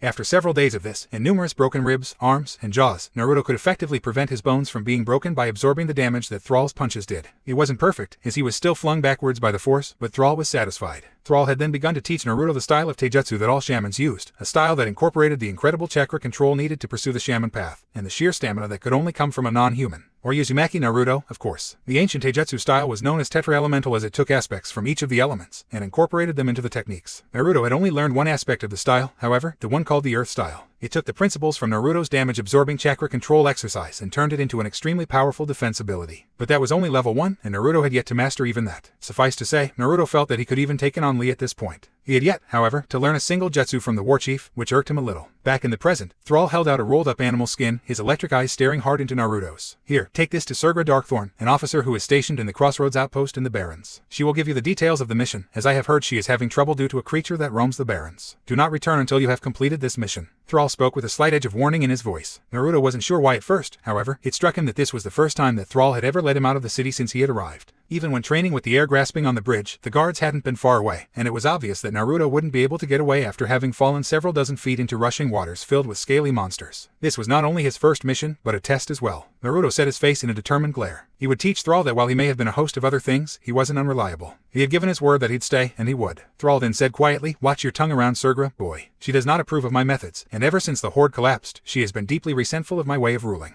Tread on eggshells near her, and do not say anything that could offend her." Thrall spoke again, "Take this, child." He dropped something into Naruto's hand, and the blonde stared curiously at it a moment. It was a circular pendant, made from a strange metal that depicted a reddish diamond, in the center of which was a vaguely horseshoe-shaped marking which had another diamond-shaped marking in the middle. It had been strung on a leather cord. Thrall continued, "This is the mark of the horde. Display it proudly upon yourself, and you will not be killed on sight by the guards at the crossroads." Naruto looked at it for a moment longer, then slipped it over his head, so that it hung directly next to the gleaming stone of the Shadai's necklace. He then looked at Thrall, but did not say anything. Thrall nodded once, and the boy departed. The orc looked amused after the boy had departed. His look ... is always one of defiance. He left Orgrimmar later that day, a satchel full of necessities, and his weapons returned. The dwarven short sword was in perfect condition, and Naruto was relieved to note that none of his other things had been touched. Even his forehead protector remained. After securing himself with everything he needed, he set out through the back of the city, trying his best not to look at the edge of the bridge. The day was hot and muggy, or in other words the same as every other day Naruto had been there. The sun was out, however, and shone down brightly, enhancing the reddish tinge of the rocks in the area. The slightest breeze kicked up the reddish dust and dirt that littered the ground of the path. Naruto walked along the path that had been cut into the wall of the canyon, leading steadily upwards into a flatter, more plains-like area. That was essentially what the Barrens were, miles upon miles of grass, dirt, and rocks. There were very few trees, and the ones that were there were weak-looking and dry. The path that Naruto was walking alone supposedly led all the way to the main road, which led to the Crossroads camp in the center of the Barrens. As he walked, he began to feel curious about what his mission was going to be. Thrall had mentioned that it would involve a creature that roamed the Barrens, but having absolutely no idea what creatures existed in the Barrens, it allowed Naruto's imagination to run a little wild. Maybe a dragon or something, he thought, picturing a colorful Chinese-like dragon in his mind. He quickly pushed it out of the way, however, as he decided that this just wasn't the setting for a place that a dragon would live. It'd probably die of heat stroke or something, he thought, smirking a little. Dragons are cold-blooded creatures, brat, so it is obvious that they would enjoy the heat. Naruto twitched at the Kyubai's voice, annoyed that it had decided to speak with him. "You never have anything nice to say, do you, Fox? It would too good to inflate your head even more, brat. Consider what I'm doing a favor. You think my head's big, Fox. Yours is the size of a house. Why, we are getting wittier. I must be having a good influence on you." Naruto pushed the Kyubai out of his mind, annoyed that no matter how he tried, he couldn't seem to get a rise out of the demon.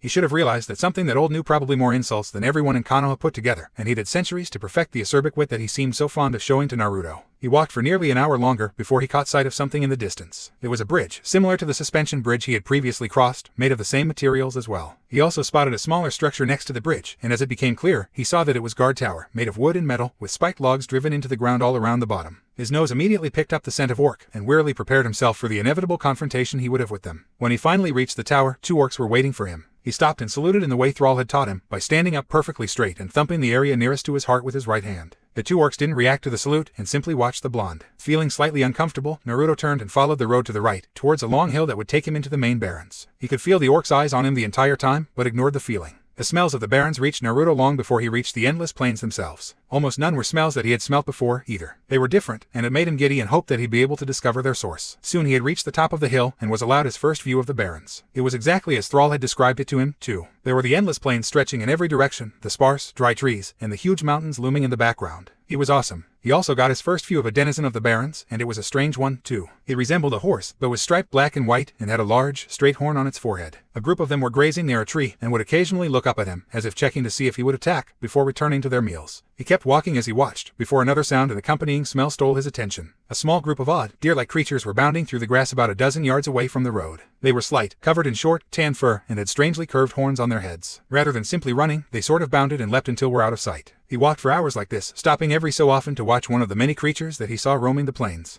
He saw the striped horses several more times as he walked, and he spotted what appeared to be a huge bird as well, drinking at a small pool near a deserted guard tower at an intersection in the road. A sign near the edge of the intersection had strange markings on it, causing Naruto to frown slightly. Thrall had taught him the spoken language of the orcs, but he was still shaky on the written language. So, instead of trying to piece out the lettering, he turned to his right and sniffed, trying his best to get a scent. There were some faint smells, but none were very orcish. So, turning in the other direction, to the left of the direction he had come in, and sniffed as well. Immediately he picked up the scent of orc, and began walking that direction, knowing that it would lead him to his destination. It was an hour more before he sighted his objective. The Crossroads had once been a pivotal trading post in the Barrens, where the orcs, the torrent of Mulgore and the trolls that had once inhabited Orgrimmar would be able to trade with each other, keeping the economy of the horde stable, as well as give the people of the Barrens a place to stay on their travels. It had also served as a guard post, holding troops during times of war, and keeping them fed, watered, and rested. Now, however, with the collapse of the horde, the Crossroads had fallen on hard times. In his information gathering to deliver his messages, Naruto had heard much about the outpost, how there were still torrent and trolls that lived and worked there, despite the obvious rift between themselves and the orcs. It relieved Naruto a little, and he hoped that it would be even the slightest bit easier to gain the help of these people. When the towering wooden walls and scowling guards were close, Naruto stopped, standing a few feet away from the entrance. Two heavily armored orcs stood on either side of the entrance, their eyes cold and hard. Both of them were clutching their weapons, huge swords, and it looked like they were itching for a reason to attack. Naruto met their stares squarely and saluted as he did. "I am here on orders from War Chief Thrall. I have come to see Serga Darkthorne." He spoke clearly and loudly, hiding nothing.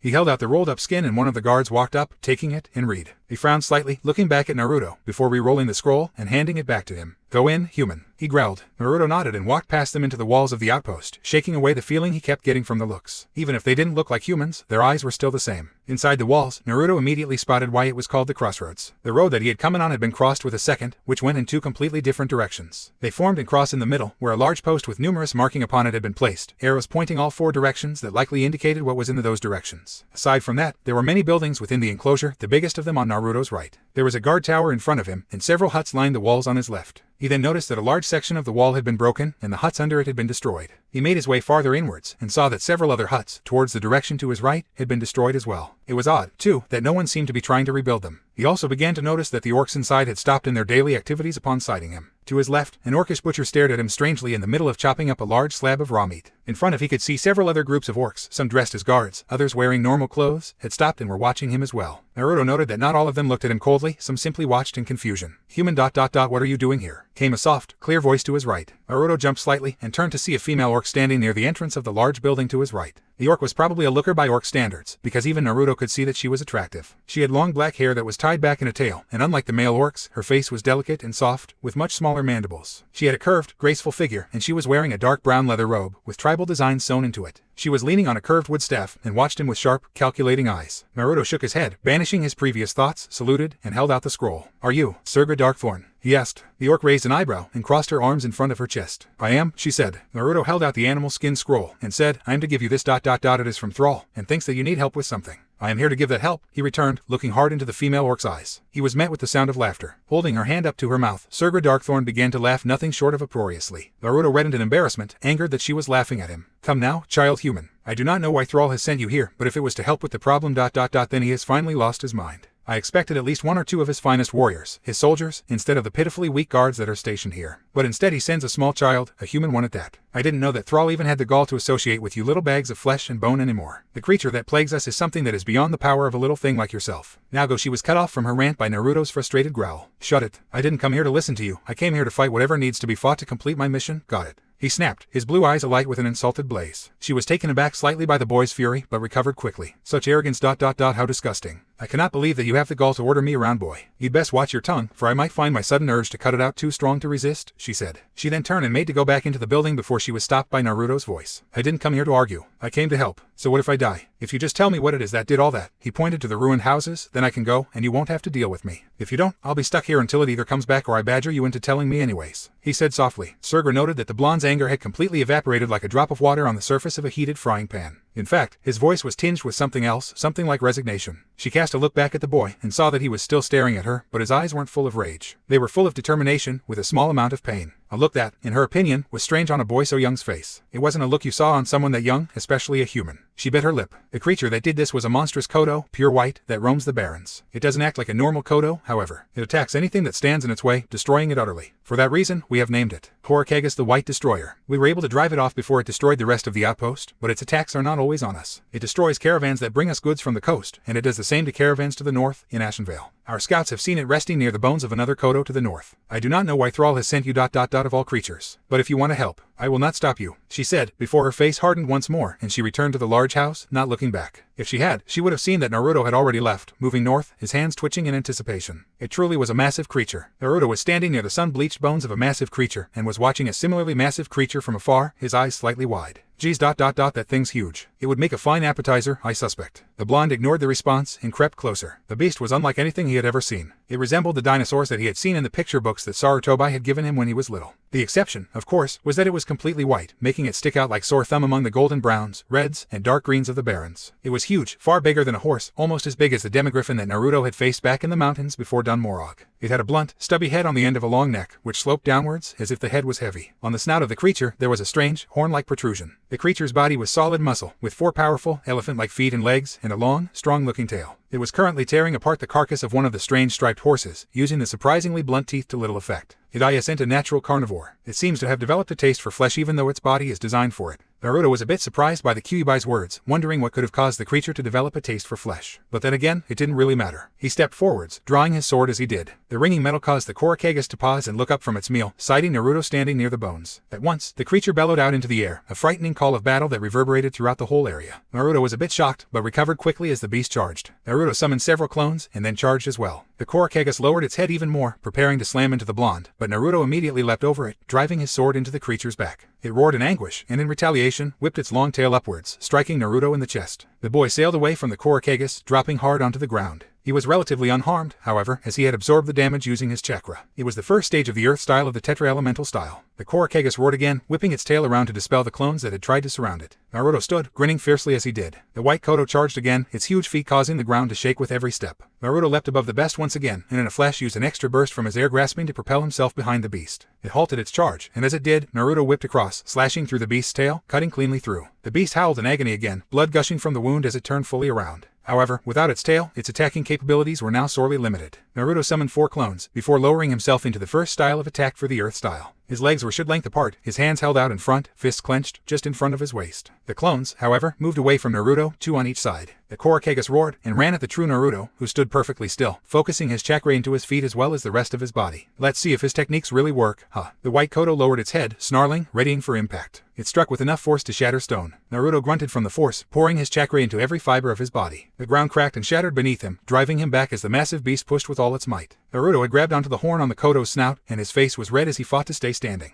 But he had bought his clones all the time they needed. From both sides, the clones charged, their blades drawn, as Naruto bellowed. Naruto Kadai Kuripa. The clones in unison drove their swords into the Korakagas' knees, before flicking their wrists and severing them completely. The creature dropped, its pained roars nearly deafening the blonde. With a second's hesitation, however, Naruto rammed the sword through the kodo's neck, ending its roars for good. Naruto stood, gasping for breath, letting go of his sword, and slumping to the ground. The force from the charge had knocked the wind out of him, and left his entire body almost numb. But he had done it, nevertheless. The boy finally managed to get to his feet, wobbling slightly as he did. He grinned as he recalled what he had done. A few more weeks of this ... and I'm set. I'll be able to keep my promise to both Sakura-chan and Kira-chan. He retrieved his sword, then turned and made to return the way he had come. He then realized that he'd probably need proof. He turned back to the creature and grimaced. How was he going to carry it? Serga Darkthorne looked on in disbelief along with the other members of the Crossroads. She honestly hadn't believed that such a thing was possible. The small, blonde human from the previous night had managed, all by himself, to drag the massive white kodo back from where he had killed it, which had to have been almost a mile away. If she weren't witnessing it, she would never have believed it. Naruto grunted as he and his clones dropped the kodo with a resounding boom, kicking up dust around the group that had gathered. He dispelled the clones, and then whipped sweat from his forehead, grinning at Serga as he did. He didn't say anything, instead opting to drop unconscious to the ground, causing the orcs to unfreeze. The ones who had previously shown confusion rushed to aid the boy, while the rest simply watched, amazed. Serga began to laugh again. You always prove me wrong ... don't you, Thrall? It seems that your methods are as wise as ever. She watched her people, the orcs, carry the blonde into the inn, and she felt slightly more at ease. Such a strange boy. Perhaps humans are not so bad after all.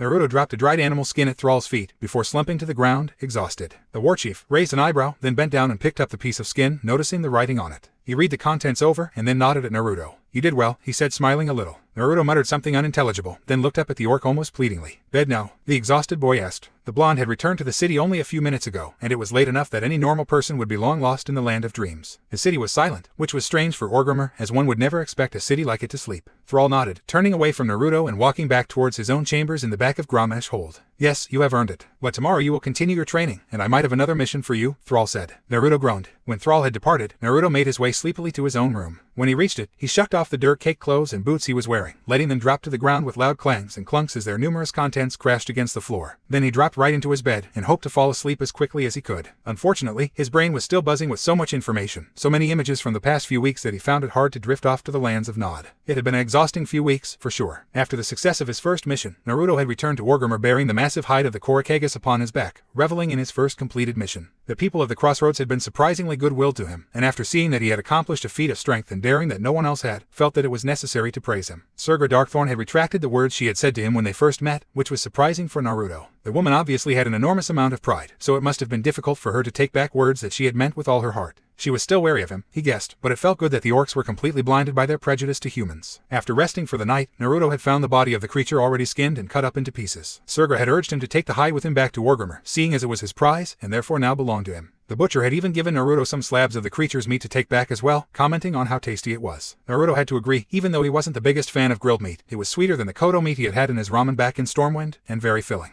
He had promised the butcher to give it to the inn in Orgrimmar, considering the orc was paying him several silver to do it. He had left soon after, with over a dozen pounds of meat and the Korokage's hide rolled up on his back. His trek back to Orgrimmar had been more or less the same, but he had noticed that the guards at the tower and at the entrance into Orgrimmar had scowled at him. They had ignored him, of course, but Naruto considered it a step up from being outright hated. Thrall had been pleased with Naruto's efforts, but because Naruto's mission had gone so well, it had prompted the warchief to consider giving him more. And so he had. The next week was filled completely to the brim with things for Naruto to do. He would still train almost every day under Thrall, who was still trying to perfect his use of the Earth style. He explained that it took more than simple reinforcement of chakra to bring out the full potential of the Earth style, as it required the user to be physically fit as well as controlled. So he began to subject Naruto to a painful training exercise that involved battering Naruto with various blunt objects for several hours, letting his body constantly heal itself and build up natural resistance to the attacks. Even while he was doing that, however, he began to teach Naruto what he had been waiting to learn since he had become the warchief's apprentice. Jutsu. Seeing as how Naruto was training in the Earth style, Thrall felt that it was prudent to teach him various Earth element jutsu. Though he had been taught Shinju Zanshu no Jutsu, Jiraiya hadn't taught Naruto any more than that, instead focusing on the ones he knew better, fire and water jutsu. Thrall, however, said that Earth Jutsu were some of the most effective of the shaman's trade.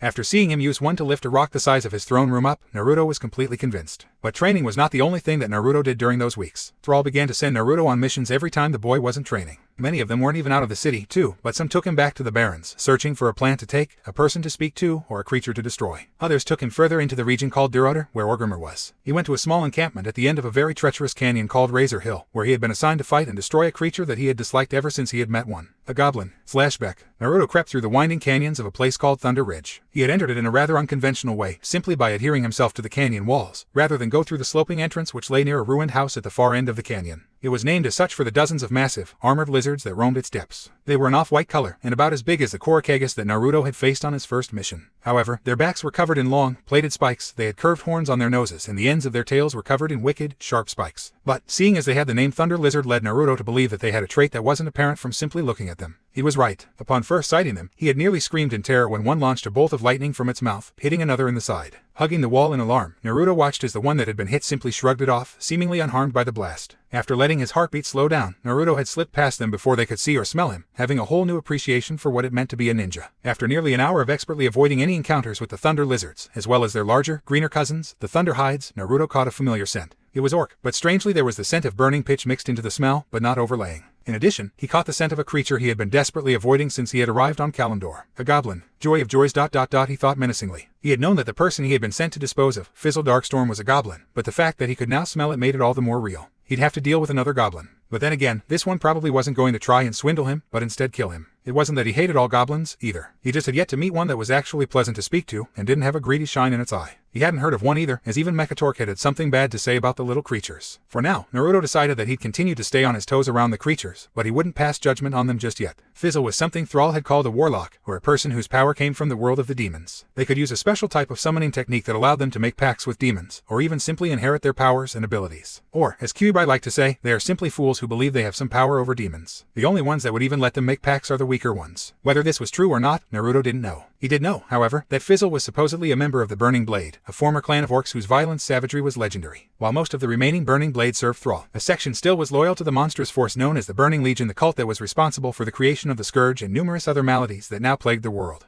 The Burning Legion had been almost utterly destroyed in the last war. Their leader, Archimonde, was obliterated by Night Elves upon the ancient world tree of the Elves, and the Burning Legion crept back into the darkness from whence it came. But, as interesting as that little history lesson was, Naruto was still hung up on the fact that he'd have to deal with another psychotic little money grubber, which this time would probably steal his money after it had killed him. He slunk through the small cracks in the canyon wall, moving as swiftly as he could without sacrificing stealth. It wasn't long before, after following the scent of burning orcs, that he reached a small gap in the wall where he could hear sounds. Not wanting to expose himself just yet, he lowered the goggles perched on his forehead, and activated the X-ray feature as Mekatork had taught him. Immediately his vision was glossed over with an orange sheen, and the wall in front of him seemed to disappear. He had used it several times before he had left the gnomes, so it wasn't new to him. Focusing his chakra again, the wall began to melt away, and he saw exactly what he wanted to. Through the small gap in the wall, Naruto could see a round clearing in the rock, completely natural looking, with large outcroppings above that obscured the series of tents and fires that lay below from the shining sun. Some were talking in low tones, others feasting on a variety of meats and guzzling down skins filled with a purplish liquid that Naruto suspected was wine. While most were male, there were 3 females that he could see. They didn't look so different from other orcs, either, save for the fact that they looked much more unkempt and savage than the orcs of Orgrimmar. Others were standing near the entrance to their tents, clutching their swords and smirking at each other. Some of the ones sitting down carried staves, and were dressed in dark robes, while the others were just in short leather tunics, pants, and boots. In the center, standing next to a small campfire, however, was Naruto's target. It set Naruto's teeth on edge just looking at the conniving little thing. He was no different from the goblins on the Zeppelin. This time, however, Naruto knew that he wouldn't have to deal with him for long. After all, if he, and all the orcs present, were part of the group that put the world in the state that it was currently in, then he wouldn't be able to feel bad about killing him. Turning off the goggles, Naruto readied himself. At this point, there were 2 things he could do. He could be himself, and charge in, totally unprepared, and fight tooth and nail until he had killed the goblin, before leaving in the same fashion as he had come. The second, of course, was to be himself in that he would do something totally unpredictable. But then again, sometimes the most unpredictable ways are the simplest and easiest to see. He dashed through the entrance into the Burning Blade camp, and upon reaching the end, flashed through a set of the new seals that he had learned: deer, bat, wolf, and then kodo. He then thrust his hand against the side of the wall, shouting, "Daten, Tsuchideki." An impulse of chakra, lightning fast, erupted from his hand, spreading out into the canyon wall. The entire wall shook and cracked apart, causing the outcroppings above to begin falling down. The orcs, caught completely by surprise, cried out as the rocks smashed down on top of them, crushing the life from their bodies. Naruto flinched at their cries slightly, but steeled himself. Some avoided the rocks, however, and rushed him, drawing their swords and looking menacing.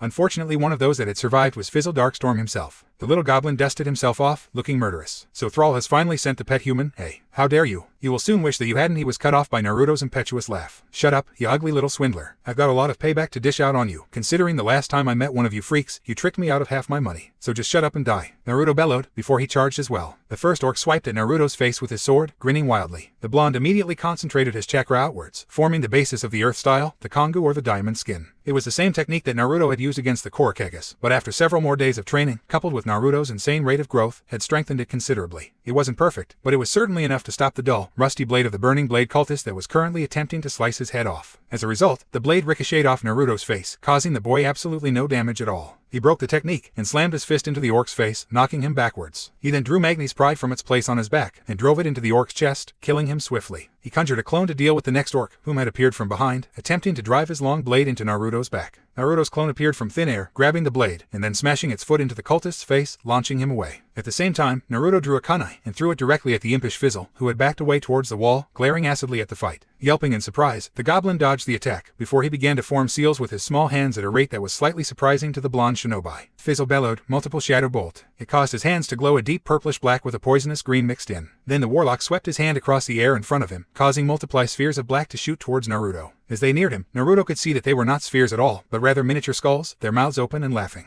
Not wanting to risk the effects of getting hit by one, he dodged under them, and then sprang at the goblin, who was already readying another jutsu. This time, Fizzle cried, after savagely biting his thumb, "Summon, imp." Naruto stopped in surprise as the goblin then slammed his hand into the ground, causing a bright purplish light to erupt from the ground. Then, in a puff of purple smoke, the summon appeared in all its glory. It had thin, bony limbs, a long snake-like tail, 2 bat-like wings protruding from its back, pointed, gobblish ears, and 2 luminous yellow eyes. However, the fact that it's shorter than Fizzle himself completely eliminated the threatening features that the creature possessed. Naruto's sweat dropped. "I'm supposed to fight that little pipsqueak," he muttered, his face twitching. The imp apparently heard Naruto, and growled in anger. "Little snot, you dare talk to the great Kablish like that? I'll teach you a lesson. The imp then raised a hand, and without forming anything resembling a seal, shot a ball of fire about the size of Naruto's head at the blonde. Yelping in surprise, Naruto leapt to the side, avoiding the blast. Cables, however, had already begun throwing others, grinning in a fashion much like the one that had summoned him was. Stupid demon. How can he use jutsu without seals? It is obvious, Brett. He does it because he is a demon. Do you think I had time to make seals when annihilating your village? Growling in anger, the blonde flashed through some seals. Katen, Gaokaku no Jutsu, he shouted. A massive ball of fire erupted from his mouth, causing both Fizzle and Cables to pale slightly. Huh, mine's bigger than yours, Naruto said, smirking. Fizzle yelped and leapt out of the way, while Cables did something fundamentally less intelligent. He began to throw balls of his own fire into the incoming blast, hoping to redirect it, or at least disperse it. Play with fire, you get burned, right? Cables screamed in agony as the fireball consumed him. It carried his scorched body through the air until it impacted the wall of the canyon, engulfing the area around it in flames. Fizzle got up, shaken and furious, and began form the seals for shadow bolts again. Naruto ducked beneath the bolts, and then flashed through more seals. He struck the ground with his fist, crying out, Daten, Jibe Kasui. The earth beneath Fizzle suddenly grew soft, like sand. It grasped his feet, negating his ability to move. Then, it erupted upwards, forming a long, brutally sharp spike, which promptly impaled the horrible goblin. Gurgling in horror, Fizzle twitched for a few seconds, before his body grew still and silent. Naruto flinched at the look on Fizzle's face, and the cruel manner in which he had killed him. I'm a ninja. Killing's just part of the job, he thought to himself. He shook it off, looked around for any signs of survivors, and then finding none, went to retrieve the goblin's claw. In flashback,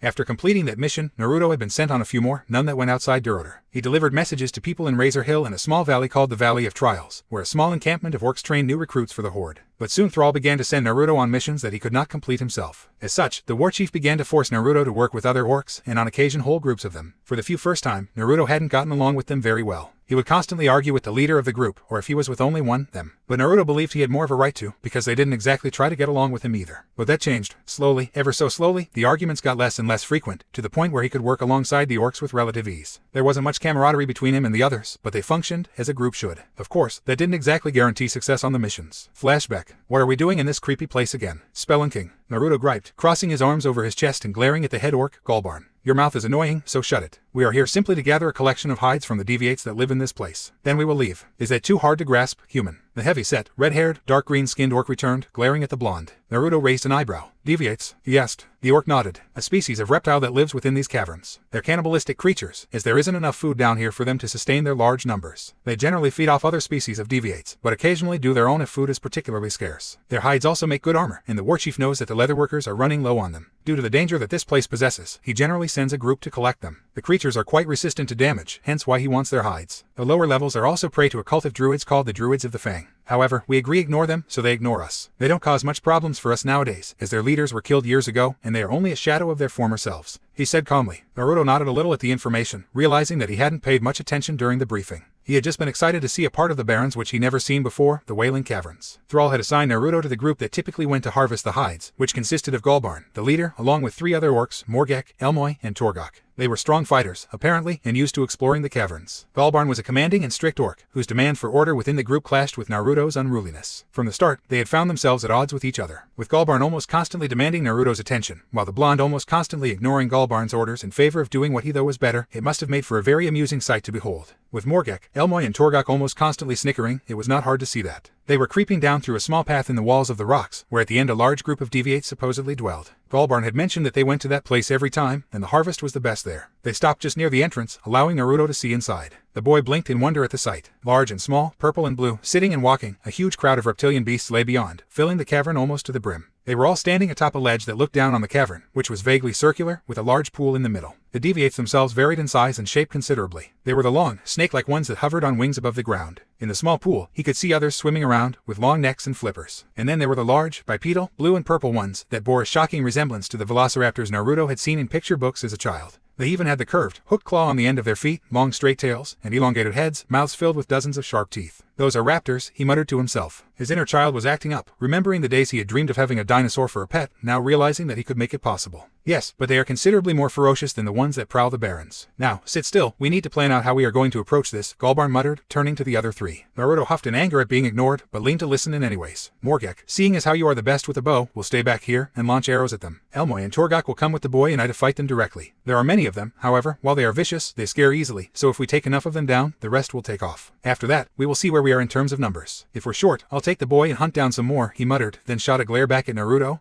who scowled back at him. Galbarn continued, "Now, before we get started, I want everyone to make sure that you are prepared to do this. Unlike last time, we cannot afford to be hasty in any decisions, so we must approach this in the best, most organized way possible. Morgek will begin, using his bow to startle them, and then Torgok will move in to clear out the initial set. I will follow, then Elmoy, then the boy, and we will." Suddenly, Elmoy, who had been sitting on the ground as he listened to Galbarn's orders, jumped up. "All right, let's do this. EELLMMMOOYYY.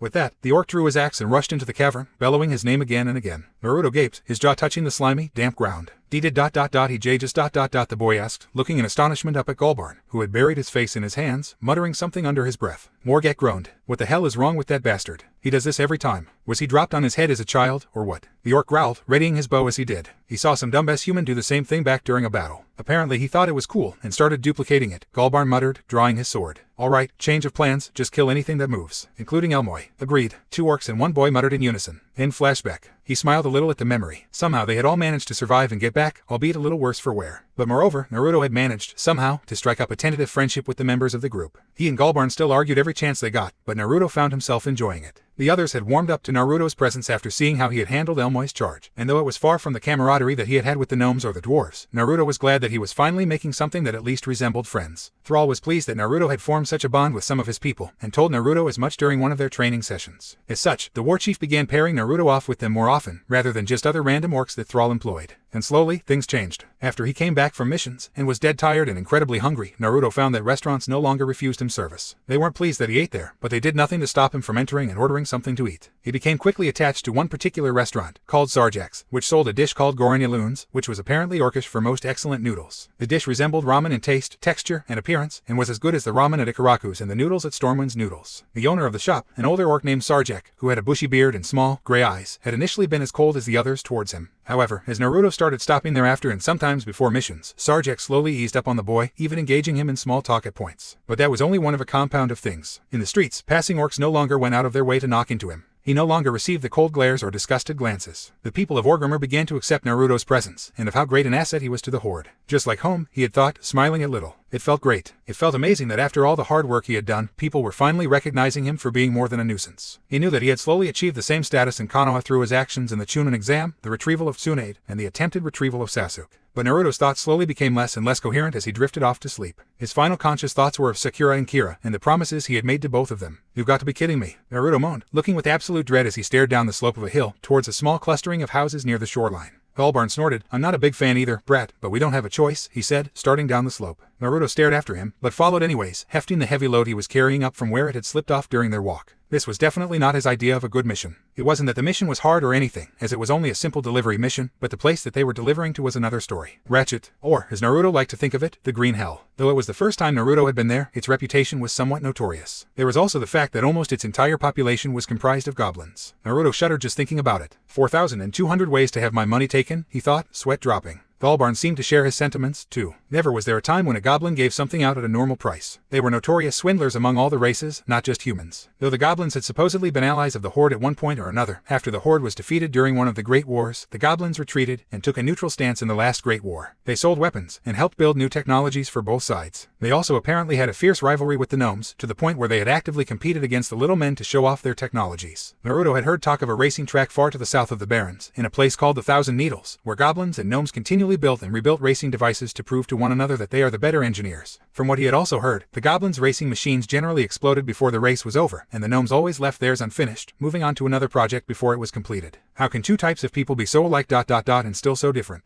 He thought. It applied not only to the goblins and the gnomes, but also to the orcs and the humans. Maybe it's like what Iruka-sensei used to say. Likes repel or something. Opposite attract. Something like that, I suppose. Keep up, brat. I want to get out of this place as fast as possible. It limits their chances to try and hook you onto their products, grunted Galbarn, glaring at Naruto. They had just entered Ratchet proper, which reminded Naruto slightly of the Wave Country, except all its denizens were a head shorter than him and poisonous green. In front of them were a series of buildings with signs hanging just above the doorways, advertising what they sold primarily. In front of them, long tables had been set up, displaying many goods of different sorts, with goblin merchants standing out in front, calling to the various passerby of the wares they sold. Naruto also noticed that Galbarn wasn't the only orc in the city, as he saw many walking down the streets, either avoiding getting too close to the little money grubbers, or listening intently to the merchant's explanation of what they had. Poor guys ... he thought, wincing as he heard one of the goblins rattle off a series of prices at a rate that no human could hope to manage, further confusing the hapless orcs that they had enthralled. Be on your guard, Brett. They move in quickly, and before you know it, they've got you. Galbarn muttered, looking around suspiciously. Naruto quickened his pace slightly, so that he now stood slightly in front of Galbarn. Big mistake. Out of nowhere, a greenish blur suddenly flashed out in front of him, causing him to immediately stop, nearly falling over as he did. He looked down, and saw a brilliant pair of white, pointed teeth set inside the grinning mouth of a goblin that wore purplish robes and a turban. Why hello, my dear possible customer. May it interest you in quite possibly the finest bags that you will ever find on this sun-baked rock. The goblin simpered, smiling broadly at him. Naruto took a few steps back, blinking rapidly. Why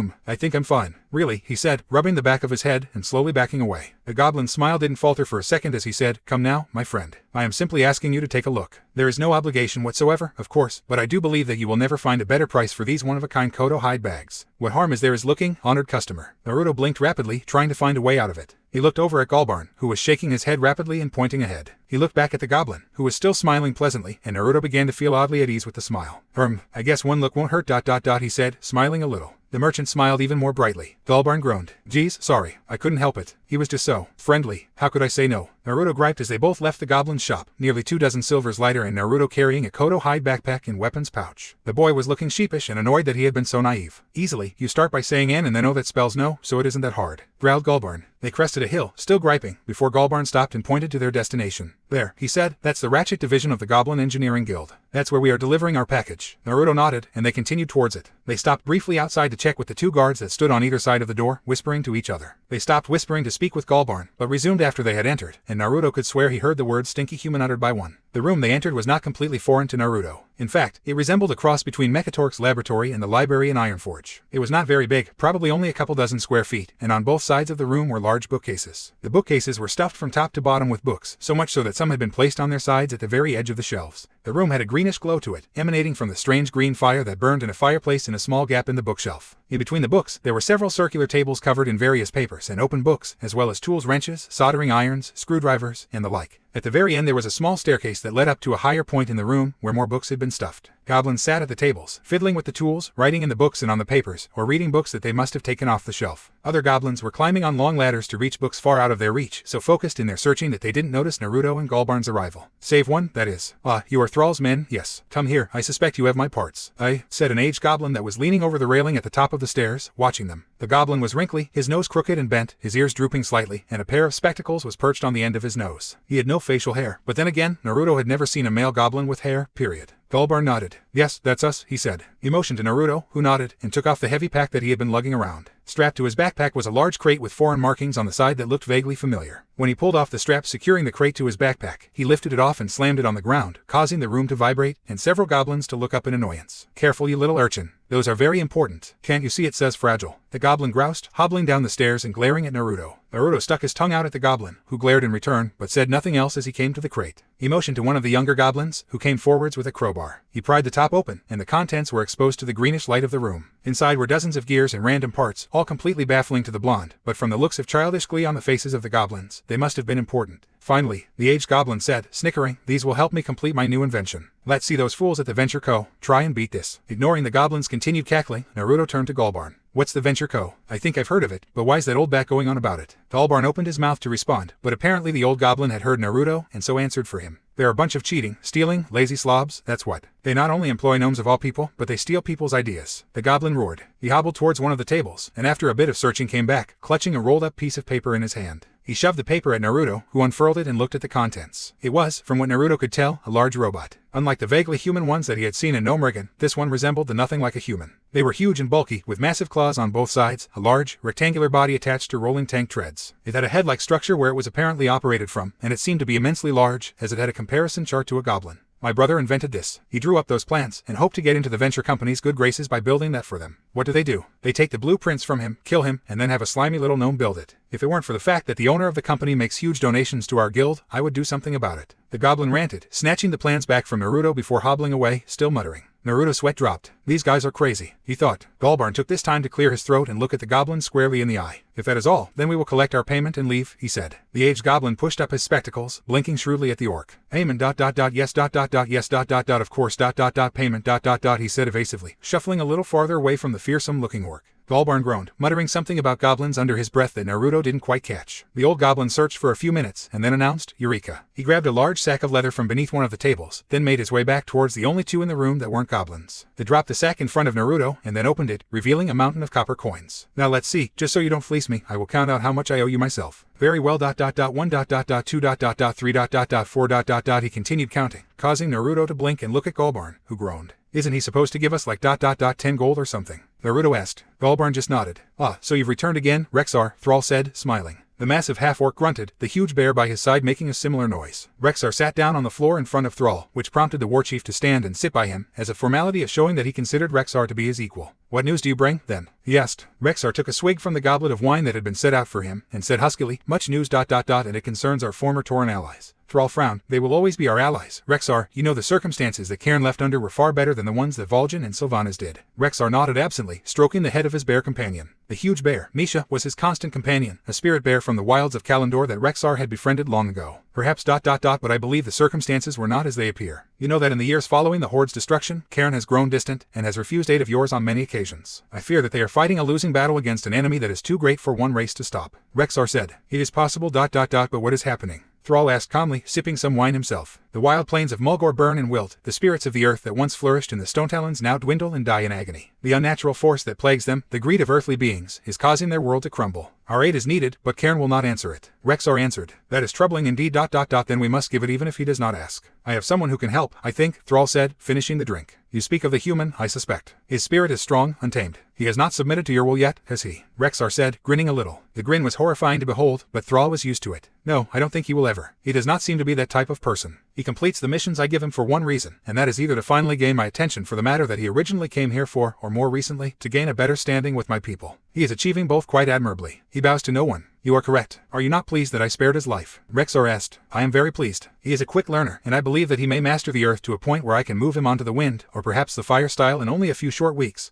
Thrall returned. The huge orc poured himself and his companion more wine, before Thrall spoke again. I have almost forgotten your true reason for being here. What information do you have on Black Hand's horde? The final two words were spoken low and menacingly, laced with barely restrained anger. Not much ... His forces continue to grow, and I believe that he threatens the remaining stability of the horde. Doubtless, as long as these things remain as they are, your people will grow unsatisfied with your ruling. The impostor will no doubt use this to his advantage, promising victory and power, things that cannot be given so easily. You must steel yourself. The world is in chaos, and you must take care not to fall prey to it as well. Everything, I believe, will right itself in time. Thrall sighed, and nodded at his friend's words. There wasn't really anything he could do at this point, so he would heed Rexar's words, and do what he could to ensure the safety of his people. I thank you, Rexar. These are troubling times, and I can only remain steadfast for so long. When he returns, I will brief him on this mission. The Tauren will once again become our allies, and soon, I hope, the horde may be repaired to the glory it once was, Thrall said tiredly, smiling at Rexar. Rexar nodded and stood, Misha doing so as well. It would be in your best interest to make it even greater than it was previously, my friend, for there will be much darkness before the light of dawn shines through. The half-orc turned, and lumbered from the room, leaving Thrall to ponder, his blue eyes staring intently after the champion of the horde. The wild plains of Mulgore were certainly a sight to behold. To a visitor, it was a welcome change to the boiling heat of the Barrens to the east, with a soft, cool breeze ruffling the delicate, green grass that covered the mighty plains. Though trees were almost as scarce as in the Barrens, they were stronger and taller, covered in thick layers of pine needles. The plains themselves were an endless sea of green that rippled in the wind, dotted occasionally with small lakes or ponds, the water clear and placid. In the ponds a variety of fish swam freely, unbothered by anything in the world above. The animals, too, were a sight to behold, from the elegant plain striders, to the fierce mountain lions and the huge, lumbering kodo. But that was just the tip of the iceberg of life in the fresh, climatic ecosystem that was Mulgore. Tucked away in a valley surrounded by huge mountains, it was no wonder that it was so drastically different from the scorched plains that were the Barrens. With a cooling wind blowing down on it almost constantly, the denizens enjoyed very little hot weather, but notoriously cold winters that froze the lakes and covered the area in mounds of snow. It was for that reason that many of the creatures were mammals, possessing thick fur to last the harsh winters, while others went into hibernation deep in the surrounding Stonetalon mountains. Mulgore was a place that most could only dream about, a place of peace and rest, where it would seem that one bore no obligations, and could live life to whatever standards wanted. However, if one looked closer, to the northern side of the valley, tucked in the rocks and boulders at the foot of the larger mountains, one would find that Mulgore was not so peaceful after all. Get moving, you annoying little ants. We need to double production in the next week before the boss gets here, so I don't want to see any Oya stopping until I say so. Several goblins and a handful of gnolls sped up at the booming of the voice, working harder to do whatever job they were assigned. A gargantuan shape moved among the scurrying lesser beings, standing entire body lengths taller than any goblin. Its skin was a dull tan color, thick and leathery, stretched taut over massive muscular arms and legs. The creature had a huge, egg-shaped head with a small white horn sticking out from the forehead. Its eyes were small and beady, and its mouth was open and constantly yelling at anything that was unfortunate to get in its path. You, move faster. Do you think money grows on trees? And you, keep sawing. We need all of those eyesore trees down and sectioned by tomorrow. Keep digging, you fool. Do you think that you will find iron just sitting on the grass? Huh. The ogre grinned triumphantly at his work. The entire team was working faster than ever, which meant that if all went well, the boss would be quite impressed when he came to check up on the work site next week. NaruxOC, the overseer, after nearly 10 years of digging or felling trees, had finally been promoted to a position that he had only dreamed of before. Head foreman of the northern Mulgore and southern Stonetalon mine and wood factory. He now ordered rather than followed orders, and it was incredibly invigorating to see the fear in the workers' eyes when he approached. He had built his reputation up to the point where he was sure that if he continued working as he did, the boss would have no choice but to promote him again, maybe to even an executive of the entire area. He drooled at the thought. The work site that he had been assigned was the largest in all of Mulgore. There were several other mines in the area, but as doubled as a mine in a tree-felling area. It had been established only 3 years ago, and because of the convenience that the site offered, as it was close to the Stonetalons, they had dug a tunnel through the mountain and established a second site on the other side. Having been part of the dig team, NaruxOC had obviously been recognized as one of the greater creatures, as the boss had given him the promotion just after the tunnel had been finished. He was sure that it didn't have anything to do with the fact that the previous foreman had died in a cave-in during the final days of the construction. He grinned again as he oversaw the work, before plopping down on a massive wooden chair that he had ordered built for himself. He picked up a haunch of meat that lay on a platter on the arm of the chair and tore into it hungrily. Ordering people around sure was hard work. He didn't notice the approach of another until they were right next to the chair, staring up at him with cold, amber eyes. You certainly are a natural at doing that, aren't you? The stranger spoke smoothly. NaruxOC glared down at the person, having already recognized the voice. Of course I am. There isn't anyone here that could do this job as well as I. He boomed, ripping off another chunk of meat. The stranger raised a disgusted eyebrow. Maybe ... but the boss isn't going to be pleased if he sees that you are so. Behind, the stranger commented, observing the work with a faux interest. NaruxOC snorted. You don't know a thing, fool. Your job isn't to tell me how to do mine, but to keep those stupid cows from doing anything about it. So go back to that cowpen and milk, or whatever you blasted cows do. The stranger said nothing at first, and then turned to leave. As he drifted back into the trees, he spoke once more. I was hired to keep you in line, pig. His Highness the Trade Prince isn't tolerant of those who disobey their superiors. When my superior arrives, I'll be sure to remember that, cow. The stranger scoffed, then turned, and disappeared into the remaining shadows of the dwindling number of trees. It was nearly sundown by the time Naruto and Galbarn got back, both sweating heavily and neither in the best of moods. It had taken an incalculable number of hours for the ancient goblin to count out the copper pieces, having had to restart several times due to him forgetting what number he was on. By the end, Naruto felt like he had fused with the chair he had been sitting on, and Galbarn had managed to plan out every possible encounter with nearly every type of creature that imaginable that wandered the Barrens. After that, they had to lug a huge bag full of copper coins back across the quickly darkening Barrens, as they had neither the time nor the will to stay in Ratchet for the night. For several more hours they then hiked across the Barrens, thankfully encountering very little resistance. That wasn't very mysterious, however, as they too were yelling up a storm that was louder than a female orc on her period, and the constant arguing had scared off anything that might have had the courage to venture too close. After hours of this, they had arrived at the gates of Orgrimmar, both seething, which caused the guards to hasten in their efforts to open the gates, allowing the warchief's apprentice and the other orc to enter unopposed. Naruto, both ferociously hungry and dead tired, had a small internal debate on whether he should drop off to sleep immediately or get some loons from Sarjax. That debate quickly ended, however, as the side for going to sleep was unable to organize their notes effectively and were crushed into the dust by the side for going to get food. There was a healthy bit of name-calling as well. Naruto said a brief, yawning goodbye to Galbarn, who responded with a grunt, before heading towards Sarjax, in the heart of the Valley of Strength. The small restaurant was still open, and Sarjax himself was attending the counter, where two other orcs were sitting, deeply engrossed in a conversation that Naruto didn't really care about. He took a seat at the counter, and Sarjax walked up to him. The older orc's gray eyes softened slightly upon seeing the boy's state of appearance, and so he decided to forego the usual barbs directed at the blonde. What'll it be, brat? He asked, calmly. Naruto rubbed his eyes, mumbling, bowl of giraffe loons please. Sarjax nodded, having suspected as much. He dropped the noodles in the heavy iron pot along with the spices necessary for it to be considered loons. He then added the meat of a freshly killed giraffe before he turned back to Naruto. Rough journey? He asked. Naruto nodded. Yeah ... didn't help with that bastard Galbarn bothering me the entire time. The boy said, rubbing his eyes again, making it quite clear that it was taking all he had to stay awake. Sarjax snorted, briefly turning his attention back to the noodles simmering in the pot, giving them a stir, then turning back to Naruto. You sure it wasn't the other way around? You're rather bothersome, in my opinion. Naruto scowled at him, not really in the mood for jokes. Thanks for your kind words, the boy said in an uncharacteristically sarcastic tone, sticking his tongue out at the old orc. Sarjax smirked a little in return, which surprised him a little, before he scooped the noodles out and into a bowl, along with the broth, handing it to Naruto. The boy wasted no time in diving in, using the provided chopsticks and eating with gusto. Sarjax turned back and reduced the heat of the stove, not intending to make much more loons that night. He didn't expect the boy to hang around long anyways, seeing as he was dead tired, and the bowls were quite large anyways. Naruto was thinking along much the same lines, and so he tried to eat as fast as he could. When he had first been allowed to eat at the restaurant, he had been ecstatic at how large the bowls were. Orcs were far larger than humans, and thusly they needed far more energy in order for their body to function properly. So, the amount of noodles that Naruto was served was akin to about 3 or 4 bowls of regular ramen back in Konoha. In short, it was perfect for the ramen-eating black hole that was Naruto's stomach. While Naruto was still eating, he heard Sarjek say something to him. "It is unfortunate that you came back so late, brat. Your old friend, Rexar, was here earlier today, speaking with the war chief. I imagine you would have had a few things to say to him, hey?" Naruto looked up, a little shocked. He was here. Damn it. I still gotta beat that bastard into the ground for kicking my ass and making my life a whole lot harder. The boy roared, his meal temporarily forgotten. During the first few days after his spectacular loss to Rexar, Naruto had still been rather raw about losing to the massive half-orc. The fact that Rexar hadn't been around for Naruto to hound also added to his annoyance of the champion. He had asked Thrall a few things about Rexar when he was still delivering messages for the war chief. Flashback. "I need to ask you something," Naruto said, looking up at Thrall, who was sitting upon his throne, reading over a message that Naruto had just returned with. The orc glanced up briefly, his piercing blue eyes staring calmly into Naruto's own. "Yes, ask what you need to," he returned, glancing back down at the message, even though he had long finished it. "Where the hell is that bastard who defeated me? Rexar, or something, that was his name, right?" the boy said. Thrall lowered the message, and looked fully at the blonde by this time. "Oh, indeed, his name is Rexar, champion of the Horde," Thrall said. "Who is he, and where did he go?" "He owes me a rematch." Thrall chuckled, and said, "You are ages away from being able to defeat him in combat, child.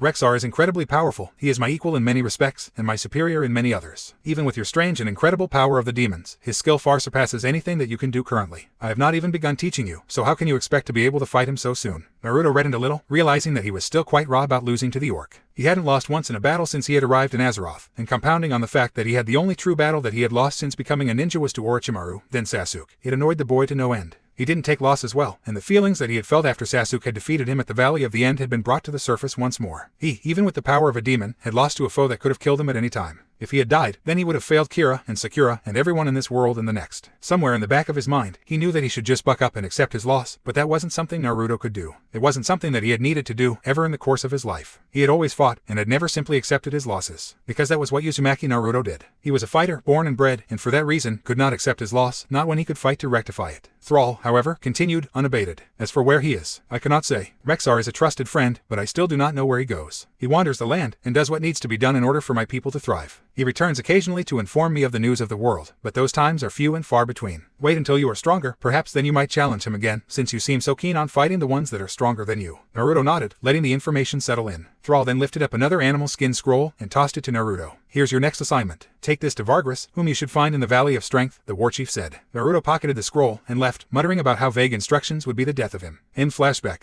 "Damn ... oh well. I'll get him next time," Naruto muttered, digging back into his noodles. Sarjek shook his head, smirking. He had to admit, this human brat was interesting. Since the Horde had fallen into disarray, Orgrimmar hadn't been the same. No longer did he see groups of trolls or Tauren wandering the streets, mixing with the sea of greenish faces that he usually saw. He didn't even see the occasional Forsaken anymore, though he had to admit, he didn't exactly miss them as much as the other two. But for the most part, Orgrimmar just wasn't. Orgrimmar without the other parts of the Horde. He looked again at the blonde, who was finishing the bowl, gulping down the broth in one continuous stream. This boy was interesting, indeed. He was technically the first human to have stayed in Orgrimmar at all, if you didn't include the multitude of prisoners that had been captured during the bloodier days of the war. There was something different about him, to be sure. He was the first human that Sarjek could effectively call his friend. He didn't know why, but the brat simply had that effect on people. Though the masses of Orgrimmar hadn't truly accepted him, and it was unlikely that he would ever gain favor with all of them, Sarjek could tell that it wouldn't be long before people started to view the boy in the same way he did. He fought for a group of people who treated him like the lowest form of dirt. He fought with all of his power, even if it might have been for other reasons than simply to help the Orcish people. That, in Sarjek's opinion, had to account for something. Besides, the boy was amusing to talk with, and that was good enough for the old chef. Upon finishing his noodles, Naruto set the large bowl down in front of him, then dropped a bunch of silver on the counter, before sliding off his seat. "Well, thanks old man. I'm gonna go to sleep. See ya," the blonde mumbled, gradually looking more tired as he spoke. Sarjek nodded, and waved the boy off. "Best get some rest, boy. I have a feeling that you're going to be in for quite a day tomorrow," the noodle chef answered, pocketing the silver. Naruto nodded wearily, then turned and walked off into the night, back towards Grommesh Hold. Indeed, as Sarjek predicted, Naruto would be in for quite the adventure in the following days, ones that would test him far more than any he had encountered thus far in his adventures within this strange world of Azeroth. That dirty bitch, Kira thought, grinding her teeth as she looked at the scene in front of her. She was sitting at her normal spot at the dinner table, just to the left of the head, where her father currently sat, joking and laughing with the occupant of the seat directly across from Kira. High Inquisitor Whitemane. She twitched in revulsion at the thought of the woman looking at her was almost unbearable. She had returned the previous week, along with an entourage of Scarlet Crusaders, and because of her father's hospitality, now had a room to stay in within the castle. That just happened to be right next to Kira's. So, in addition to seeing the shamefully lewd woman every mealtime, she had to sleep in the room next to her, fearing that she might be stabbed, beaten, or otherwise maimed or killed while she slept. All in all, it wasn't a pleasant experience. It had been almost 3 weeks since her father's outburst during the council meeting, and during that time, the Scarlet Crusade hadn't wasted any time in trying to convince the people of Stormwind that they were a benign force, there to help those in need. Their healers set up in the hospitals and infirmaries, healing and curing patients with the practiced ease that came from years of studying the healing arts, locked away in a secluded monastery in the mountains. Their soldiers were garrisoned in the barracks along with the guards of Stormwind, and they would go out into the forest daily, clearing the roads of anything that might pose a threat to travelers. Their mages spent days scouring the library, organizing it, copying or beginning reprints of older books, or inscribing and creating runes on the outer walls, reinforcing them against attack. The people of Stormwind were remarkable accepting of the Crusaders, something that made Kira ill to think about. Couldn't they see that it was all just a farce? Benedictus, however, didn't have the faith she had in the people. He believed that they'd even welcome the Syndicate with open arms if they appeared to have good intentions, regardless of the past grievances that they had inflicted. That was the problem, he believed, with Stormwind.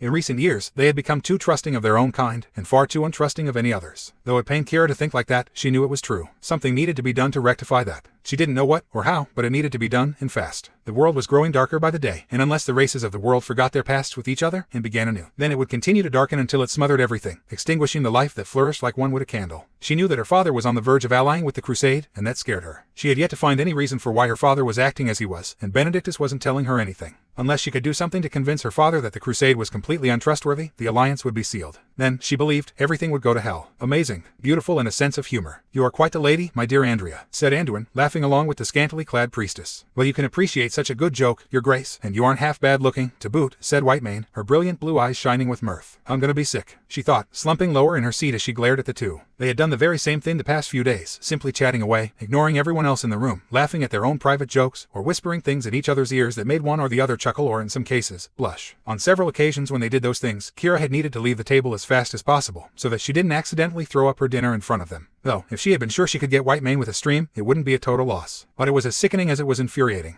For Kira, it felt like her father was completely forgetting her mother, in favor of a hussy who didn't feel like wearing trousers or at least to dress like most women. Though Kira hadn't known her mother for long, she still felt a sense of pride when people compared her to her mother. Her father, she knew, had been deeply in love with her mother, and when the news of her death, when Kira was still very young, he had been devastated. So after that, he had thrown himself into his ruling, using whatever means necessary to aid the alliance, and make the world safe for his people. During that time, he had managed to unite the divided human kingdoms in the area, something that hadn't been done for ages. He had made it his personal mission to ensure that his people would be able to live as safely and freely as possible. But when the gnomes had departed, then the night elves, and finally the dwarves, somewhere along the way, her father had changed. Whether it was because of the alliance's dissolution, or something else, the man that now sat flirting with the skanky leader of the Scarlet Monastery was not her father. The man who had said those things at the council weeks ago, too, was not her father. It was like there was another person inside of him, one that was released on periodic occasions that were growing more and more frequent. She saw less and less of her father these days, and far more of this strange man who looked and sounded like her father, but was not. She finished her breakfast quickly, not really wanting to stay any longer, listening to the pointless drivel that the two were engaging in. She had a lesson with Benedictus, in any case, and so she needed to leave anyways. She politely excused herself, which fell on her father's deaf ears, before quickly retreating from the room, making her way towards the chapel. She arrived moments later to find Benedictus poring over a few scrolls, muttering things under his breath. He looked up as she approached the altar, rolling up the scrolls as he did. "Hello, child. I can't imagine your day has been very good so far, so I won't ask," he said, setting the scrolls aside and motioning her to take a seat. She did so, glancing curiously at the scrolls as she did. "What are those, master?" she asked, leaning forwards to examine them closer. He slapped her hand away, however, and chastised her. "Look, my dear, but don't touch. They are very delicate old scrolls. As to what they contain, I am not sure myself, as they are written in a language that I am unfamiliar with. I think it may be some form of Elvish, but it lacks the prettiness that their language possesses, so it makes me think that is older than them, perhaps a very early form of Trollish," he explained, glancing at the scrolls again. Kira blinked, a little puzzled. What in the twisting nethers was her master doing with ancient Trollish scrolls? "Don't give me that look," he said, noticing her disbelieving stare. "These may contain some information that might be vital to you and me. When I have managed to properly translate it, which shouldn't be too long, I will tell you its contents, but for now, you must listen." He sat down in front of her and spoke softly, his golden eyes piercing into hers like arrows. "I am worried, Kira, very worried. The Scarlet Crusade's efforts to foster goodwill between themselves and the people of our city are going far better than I had hoped they would. To me, this seems as if they are planning something immense, something that will change the lives of our people and possibly the course of history. They are not doing this to help the king's decision to make the alliance, they are doing it for far different reasons, ones that are far more sinister. I am terrified because the people of Stormwind are too accepting, too gullible. They do not look past the sugar-coated layer that the Crusaders put up, the one that conceals their true intentions. The next few weeks, my dear, I believe will be the most trying in your life. You must be strong, and you must have faith. If you have those two things secured firmly within yourself, I believe that things may turn out all right in the end.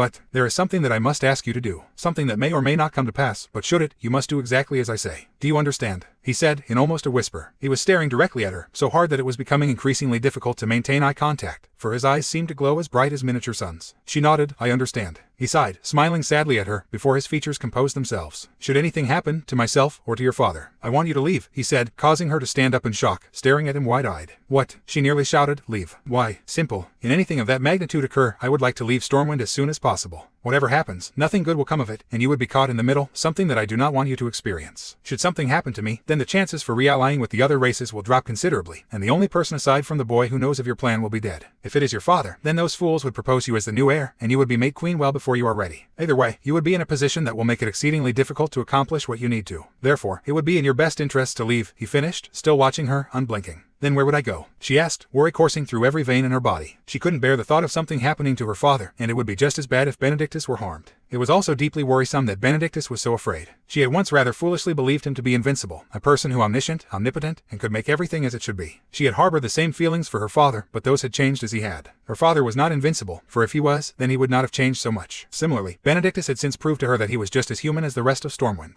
He couldn't do everything, he didn't know everything, and he couldn't help everyone. He didn't always know what was right. He didn't always know what to do. And that scared her. Benedictus was easily one of the most powerful men in the world. But he was still human. He was not perfect. He was not always unafraid. His uncertainty of the situation was troubling, and she knew that if he were at a loss of what to do, then she would be no better. But moreover, it was his frightening certainty that something would happen in the next few weeks, something big that would change her life, something that would change everyone's lives. And it was change that she feared most. Her father had changed. The world had changed, growing darker and darker. She was changing. Everything was continually growing, shrinking, aging, and dying. It was because of change that her father now acted like a perverted schoolboy. It was because of change that she no longer had a mother. It was because of change that the scourge continued to grow and fester, like a gangrenous wound on the face of the world. It was because of change that the elves and the dwarves and the gnomes no longer allied with them. Everything was changing, and she could do nothing to stop it. She didn't want things to change. She knew it was stupid and childish, and that it was pointless to even hope, but she didn't. Yes, it was change that she feared. And in the next few weeks, Benedictus was certain that an immense change would come. So he was preparing. And so should she. It does not matter where you go. Ironforge, Gnome Riggin, even perhaps to chase after your future husband. He allowed himself a small smile at her flush, before continuing.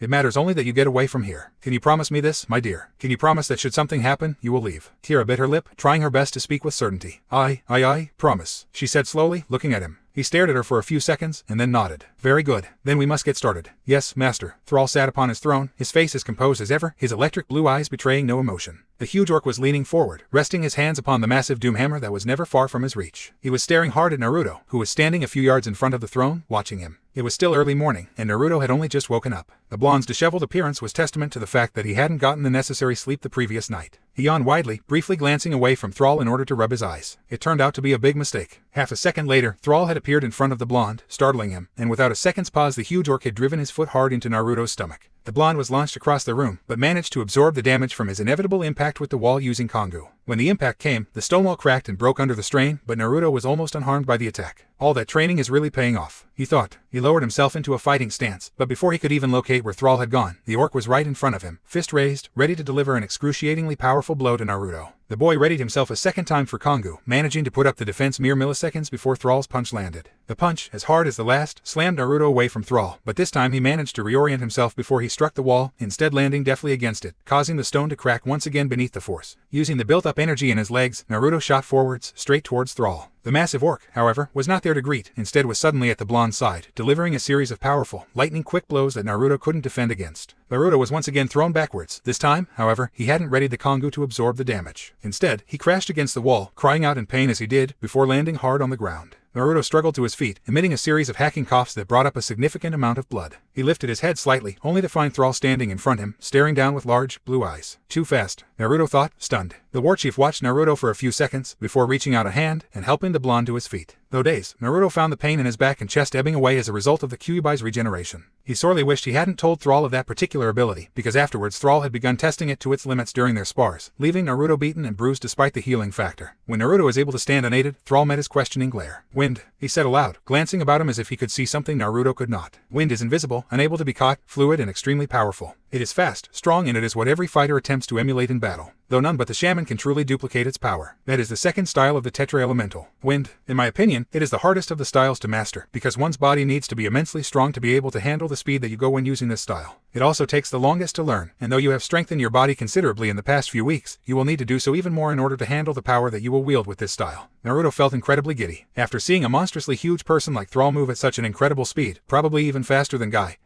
he couldn't wait to learn this technique. The advantages he'd have in battle would be staggering. And still 2 styles to go, he thought, feeling all the more like Jiraiya after having spotted an all-female nudist colony. Thrall's next words, however, cut through his excitement like a freshly sharpened sword. You will not have much time to learn it, seeing as you have to leave soon for your next mission. Naruto gaped. How could he do this? He reveals an extremely powerful, ultra-useful technique to Naruto, and then announces that he won't be able to learn it until after a stupid mission. It took all of Naruto's willpower to stop from screaming at the huge orc, and he even bit his lip so hard it bled to stop himself from emitting a particularly nasty swear word, one that had already gotten him into trouble before. Thrall seemed amused at the blonde's reaction, but spoke again, seeing Naruto had gotten himself under control. You will be taking Galbarn with you once more. Your mission is simple. Far across the Barrens, to the southwest, there is a place called Mulgore. Unlike the Barrens, Mulgore is a rich land, filled with water, grass, and trees. It is surrounded completely by mountains, which protect it from the heat streams that make the Barrens so deserted. It is a place that many of my kind went to in order to either retire, or to simply live away from the hustle and bustle of my city. It is also the native land of the Horde's former members, the Tauren. The Tauren have lived in Mulgore for generations, far longer than my race, the orcs, have even inhabited this realm. They are extremely peaceful. It was them who first suggested we ally with the humans against the demons of the Burning Legion. They abhor violence of all kinds, but are willing to use it in order to protect that which they hold dear. What they hold dear the most, however, is the very earth that we stand upon now. Naruto briefly glanced at his feet, before meeting the orc's eyes once more. It was their love for this earth, however, that I believe led them to leave the safety of the Horde.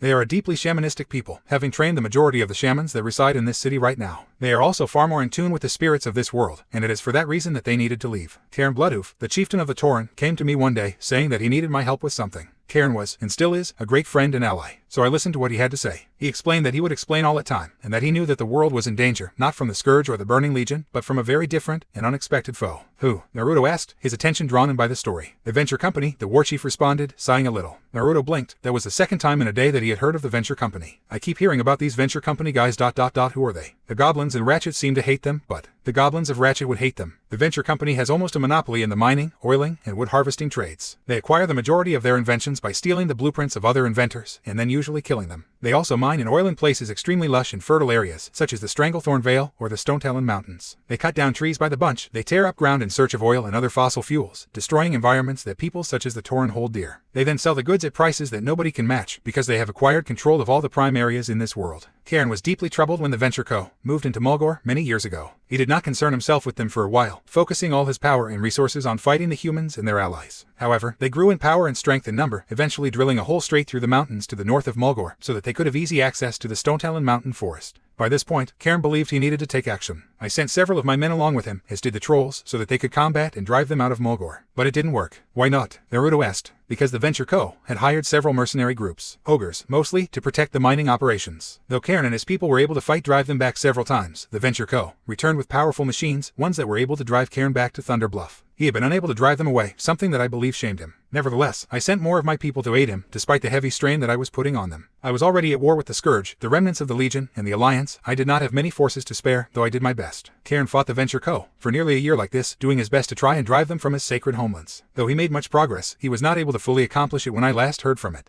And then he simply stopped. Naruto blinked, perplexed. What do you mean, stopped? He asked, staring with one eyebrow raised. Thrall was hunched over, resting his chin on the back of his hands, which were draped over the Doomhammer. His look was one of depression. He looked much older than he truly was, sitting like that. He simply stopped. He stopped fighting the Venture Co., and he sent what was left of my warriors back here. I sent numerous messengers to ask what was wrong, but each one returned with no answer. I even dared to go myself, but found that he would not speak to me, something that he had never done in our entire friendship. His people, devoted to him as they are, stayed with him in Thunder Bluff. I have not heard from him since, though many of his people continue to roam the Barrens and collaborate with me. They do not fight by the side of my orcs, instead staying cloistered within Mulgore, like monks in a monastery. I had no time to attempt to convince him otherwise, as I had many other things to deal with at the time. But now, I need their help. It seems that they need mine as well. That is the premise of your mission, Brett. You are to go to Thunder Bluff, and stay there until you can convince Cairn to re-ally with me. You are to offer him any help that he may require, and you will not return until this mission is completed. Do you understand? Naruto nodded, not single trace of hesitation in his actions. Yeah, I do. Get the Tauren back, die trying, got it. You better teach me the technique when I get back though, cause that'd be seriously useful in the future. Got it, the blonde said, staring up at Thrall with his eyes gleaming in anticipation. Thrall's sweat dropped. Of course, Brett. Naruto grinned cheerfully, before the cheer melted away, revealing the determined, slightly arrogant grin that had become Naruto's trademark. That settled then. I'll go get that bastard Gulbarn, and then I'll knock some sense into that old cow. I'm not gonna let any stupid goblins get in my way. With that, Naruto turned and strode confidently from the room, off the coast of the Stone Talon Mountain Forest. The blast from a massive horn shattered the tranquil silence of the seas, in much the same way that the equally massive ship that had emitted it carved through the calm waters off the coast of Kalimdor. The ship itself was far larger than any conventional fishing boat, or even a war galley. It was incredibly long, nearly 50 yards in length, half that at width. It had 2 skyscraping masts, each adorned with a crow's nest, at the top of which was a white flag bearing a black dragon that clutched a golden coin in its claws. The sails, which were rolled up, were black, and the dark wood of the vessel matched them perfectly. All along the sides, massive oars stuck from small holes in the side, and were constantly moving, back and forth, churning up gallons of water to propel the mighty ship forward. The figurehead of the ship was that of a beautiful mermaid clutching a large, real diamond in its hands. It was a ship fit for a king, one might say, or a prince. On the deck of the ship there were dozens of goblins, each of them dressed in elegant, finely sewn vestments, speaking lightly to each other, sometimes joking and snickering, but most of the time simply lounging about, acting like 70-year-old tourists on a cruise ship. One might notice that, with all of these goblins simply lounging about, there didn't appear to be anybody working. However, if one went below the deck, one could see that there were quite a few workers. But if one were sharp, they would notice that none of the workers were goblins, but all different sorts of beasts and beings. There were gnolls, the ugly, hyena-like beasts that inhabited Elwyn Forest. There were the brutish ogres, with their thick, base skin and overflowing body fat. Mixed into the majorities of gnolls and ogres were a scattering of forest trolls, tall, strong, pointy-eared, tusked beings that possessed only 3 fingers on each hand, and only 2 toes on each of their feet. But beneath them, even, tucked away in the back, was a most lavish space. Red carpet had been laid on the floor, the walls had been painted with lush scenes that depicted lands far off, with beautiful forests, gorgeous lagoons, birds of every type flying in view, flowers of every size and shape blooming. Upon the ceiling, a large, extravagant chandelier had been installed, with layers of hanging gems, cut to look like teardrops, of every color and size. At one end stood a door, on each side of which stood a forest troll, and the other, a large, ornate chair. The chair was wood, carved to look as if vines were growing up its legs, with small wooden flowers blooming at small points along the way. However, the flowers soon withered and burnt as they reached the top, where a massive, ornate dragon had been set, breathing flames down upon the life below. The dragon sat atop a pile of carved golden coins. Sitting upon the chair, however, was neither a dragon nor a flower. Dressed in the most outlandish, expensive-looking garbs one could ever see, a goblin sat, staring in disgust at another goblin who sat trembling in front of him. The goblin that was looking down in disgust was as bald as any other, and his skin was as green as the one at his feet, and his ears were as pointy. There, however, was where the similarities ended. He had many piercings in each ear, all either made of gold or bedecked with gems. His outlandish clothes, which consisted of a purple tunic, silky black pants, and fine leather boots, with a long fur coat, far too long for one of the goblin's stature, and silky leather gloves. His face was unblemished and smooth, his nose long and pointed, his eyes were a rich silver, and many of his teeth had been replaced with gold copies, making his mouth shine even with the look of disgust on his face. By contrast, the goblin that sat shaking at his feet was dressed in drab, plain clothes, and he wore no jewelry. One of his ears was half gone, and the other drooped down, as dogs would when it was depressed. He had more missing teeth than he had remaining, and his eyes were a dull, hollow black, almost gray. His face was slightly emaciated, as if he hadn't eaten for quite a while. The enthroned goblin spoke. Now do you recall what you did, Gerdingle? I would hate for you to have to return to the brig. Do you remember? The trembling goblin was silent for a time, but it was evident that he is trying to form words. Aye, he said, his voice raspy from lack of water. Aye, remember. M.I.L. Lord. The enthroned goblin smiled. There, now that wasn't so hard, was it? Now tell me what you did, and you can return to your cabin, and eat as much as you like. The other goblin swallowed, but seemed slightly relieved. He spoke again, this time a little louder, a little more confident. Aye, did it and not. Aye, was you unable to. P-pay the R required. The entry F-fee. He took a few breaths, then spoke again. Aye, I'm sorry. And my lord W was. W wrong of M me to deceive. Why you? The enthroned goblin gave a nod and a smile, and rose from his throne. There now, you see how much better you feel. It was rather foolish of you, in retrospect, to think you could get away with slacking off. Since you didn't pay the fee that all of my other guests did, you were forced to work. Since you didn't like to work, you decided to stop working, and just lounge about, as if you owned the place. But you see how much lighter you feel. You see how the very air you breathe is now cleaner. You grow stronger by the second, inhaling this new air, don't you? See how much better honesty is. I hope you remember this in the future, Gerdingle, because it is a valuable life lesson that must be taught to everyone. Gerdingle nodded, but, as the other goblin had suggested, felt slightly better. After being kept in a cell for nearly a week, with little water and no food, he was half dead of exhaustion and starvation. With the hope that he now could return and feast on what the workers were eating, which before he had spat out, as if it were slime, now seemed like a banquet to him. His lord was so kind. The enthroned goblin then looked up and nodded to the trolls that stood near the door at the other end of the room. Now, my friends, escort my new friend Gerdingle, who now knows that lying gets you nowhere, and take him to get some grub, okay? The hulking trolls nodded. One of them walked forwards, and lifted Gerdingle off his feet, hauling him towards the other troll, who was standing just outside the open door. Oh, and one last thing, the goblin said, smiling in the same way as before at the trolls, who had stopped just outside the door. I want you to cut off an inch of flesh for every silver that he owes me. You must learn that you can't cheat me out of anything. Erdingel's eyes widened in horror, and he began to scream, which was cut off as the two trolls dragged him away, both grinning fiercely. The entry fee that was required to join the Carousers above was over 50 gold. Over 500 silver. Sirashin T. Venture smiled coldly at the screams that now echoed his chamber. Minutes later, another goblin entered, dressed in fine green silks and clutching a spyglass in his hand. My lord ... we have nearly reached our destination. Are you ready to depart? Sirashin stood, looking disgusted once more. Any trace of joy that the previous event had brought him had been wiped from his face. I suppose. I detest these visits. Those cows are even worse than the trolls in Stranglethorn. The other goblin nodded, but looked a little unsure. My lord ... do you not possess there? Oh indeed, but I nonetheless hate visiting this wretched place every year, and I hope that this is the last. Once we drain that place dry, I won't have to deal with those cows again. The goblin nodded, and waited until his lord had passed, before following him from the room, closing the door behind him. I have shamed myself. I would commit seppuku on the spot, but unfortunately I don't have a second, and that would mean no more updates. I am terribly sorry about the wait and the shortness. I have had a lot of things going on in the past week, so I have been a little pressed for time. The reason I make such a big deal about this is because this is what happened just before the long, 4-month gap in updates. I fall behind, and then I just stop writing altogether. I hope that by next week, I can start pumping out chapters regularly again, considering it's only a little over a week until Christmas break. I also apologize for the crappiness of this chapter in general. The next few, I promise, will be awesome, action-packed, and all that. Okay, reviewer answers. Slimeman, may I ask what was confusing about the Venture Co. Overseer part? If you mean you didn't know what's going on, then that's okay, because you aren't supposed ... yet. As for the Naruto focus ... it is Naruto after all. But Kira was in this chapter, and if you can't see what's coming next ... well ... I won't comment. Myojin of Knight's Reach, yes, the trolls moved. To where? You will have to find out. Katana Heibani's half-orc, half-ogre. I think I included that in the bestiary, but that's okay. Lin Ketup, he is going to the Tauren next chapter, I believe. The Scarlet Crusade's goal is somewhat similar, but you need to keep reading to find out. You can count on the gifts. There will be plenty of romance between Naruto and Kira, and the part about him going back will be answered later. Thrust the legend a timeline ...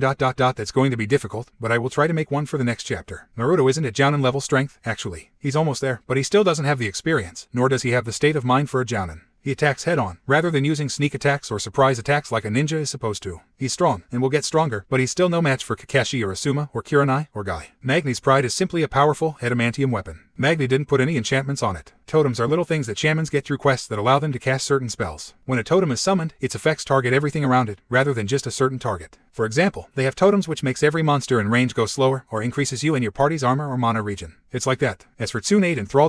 who knows? Let's see what happens. Well, that's everything, I think. Till next time, General Grievous. Next time, the Tauren. Really, I sweat it.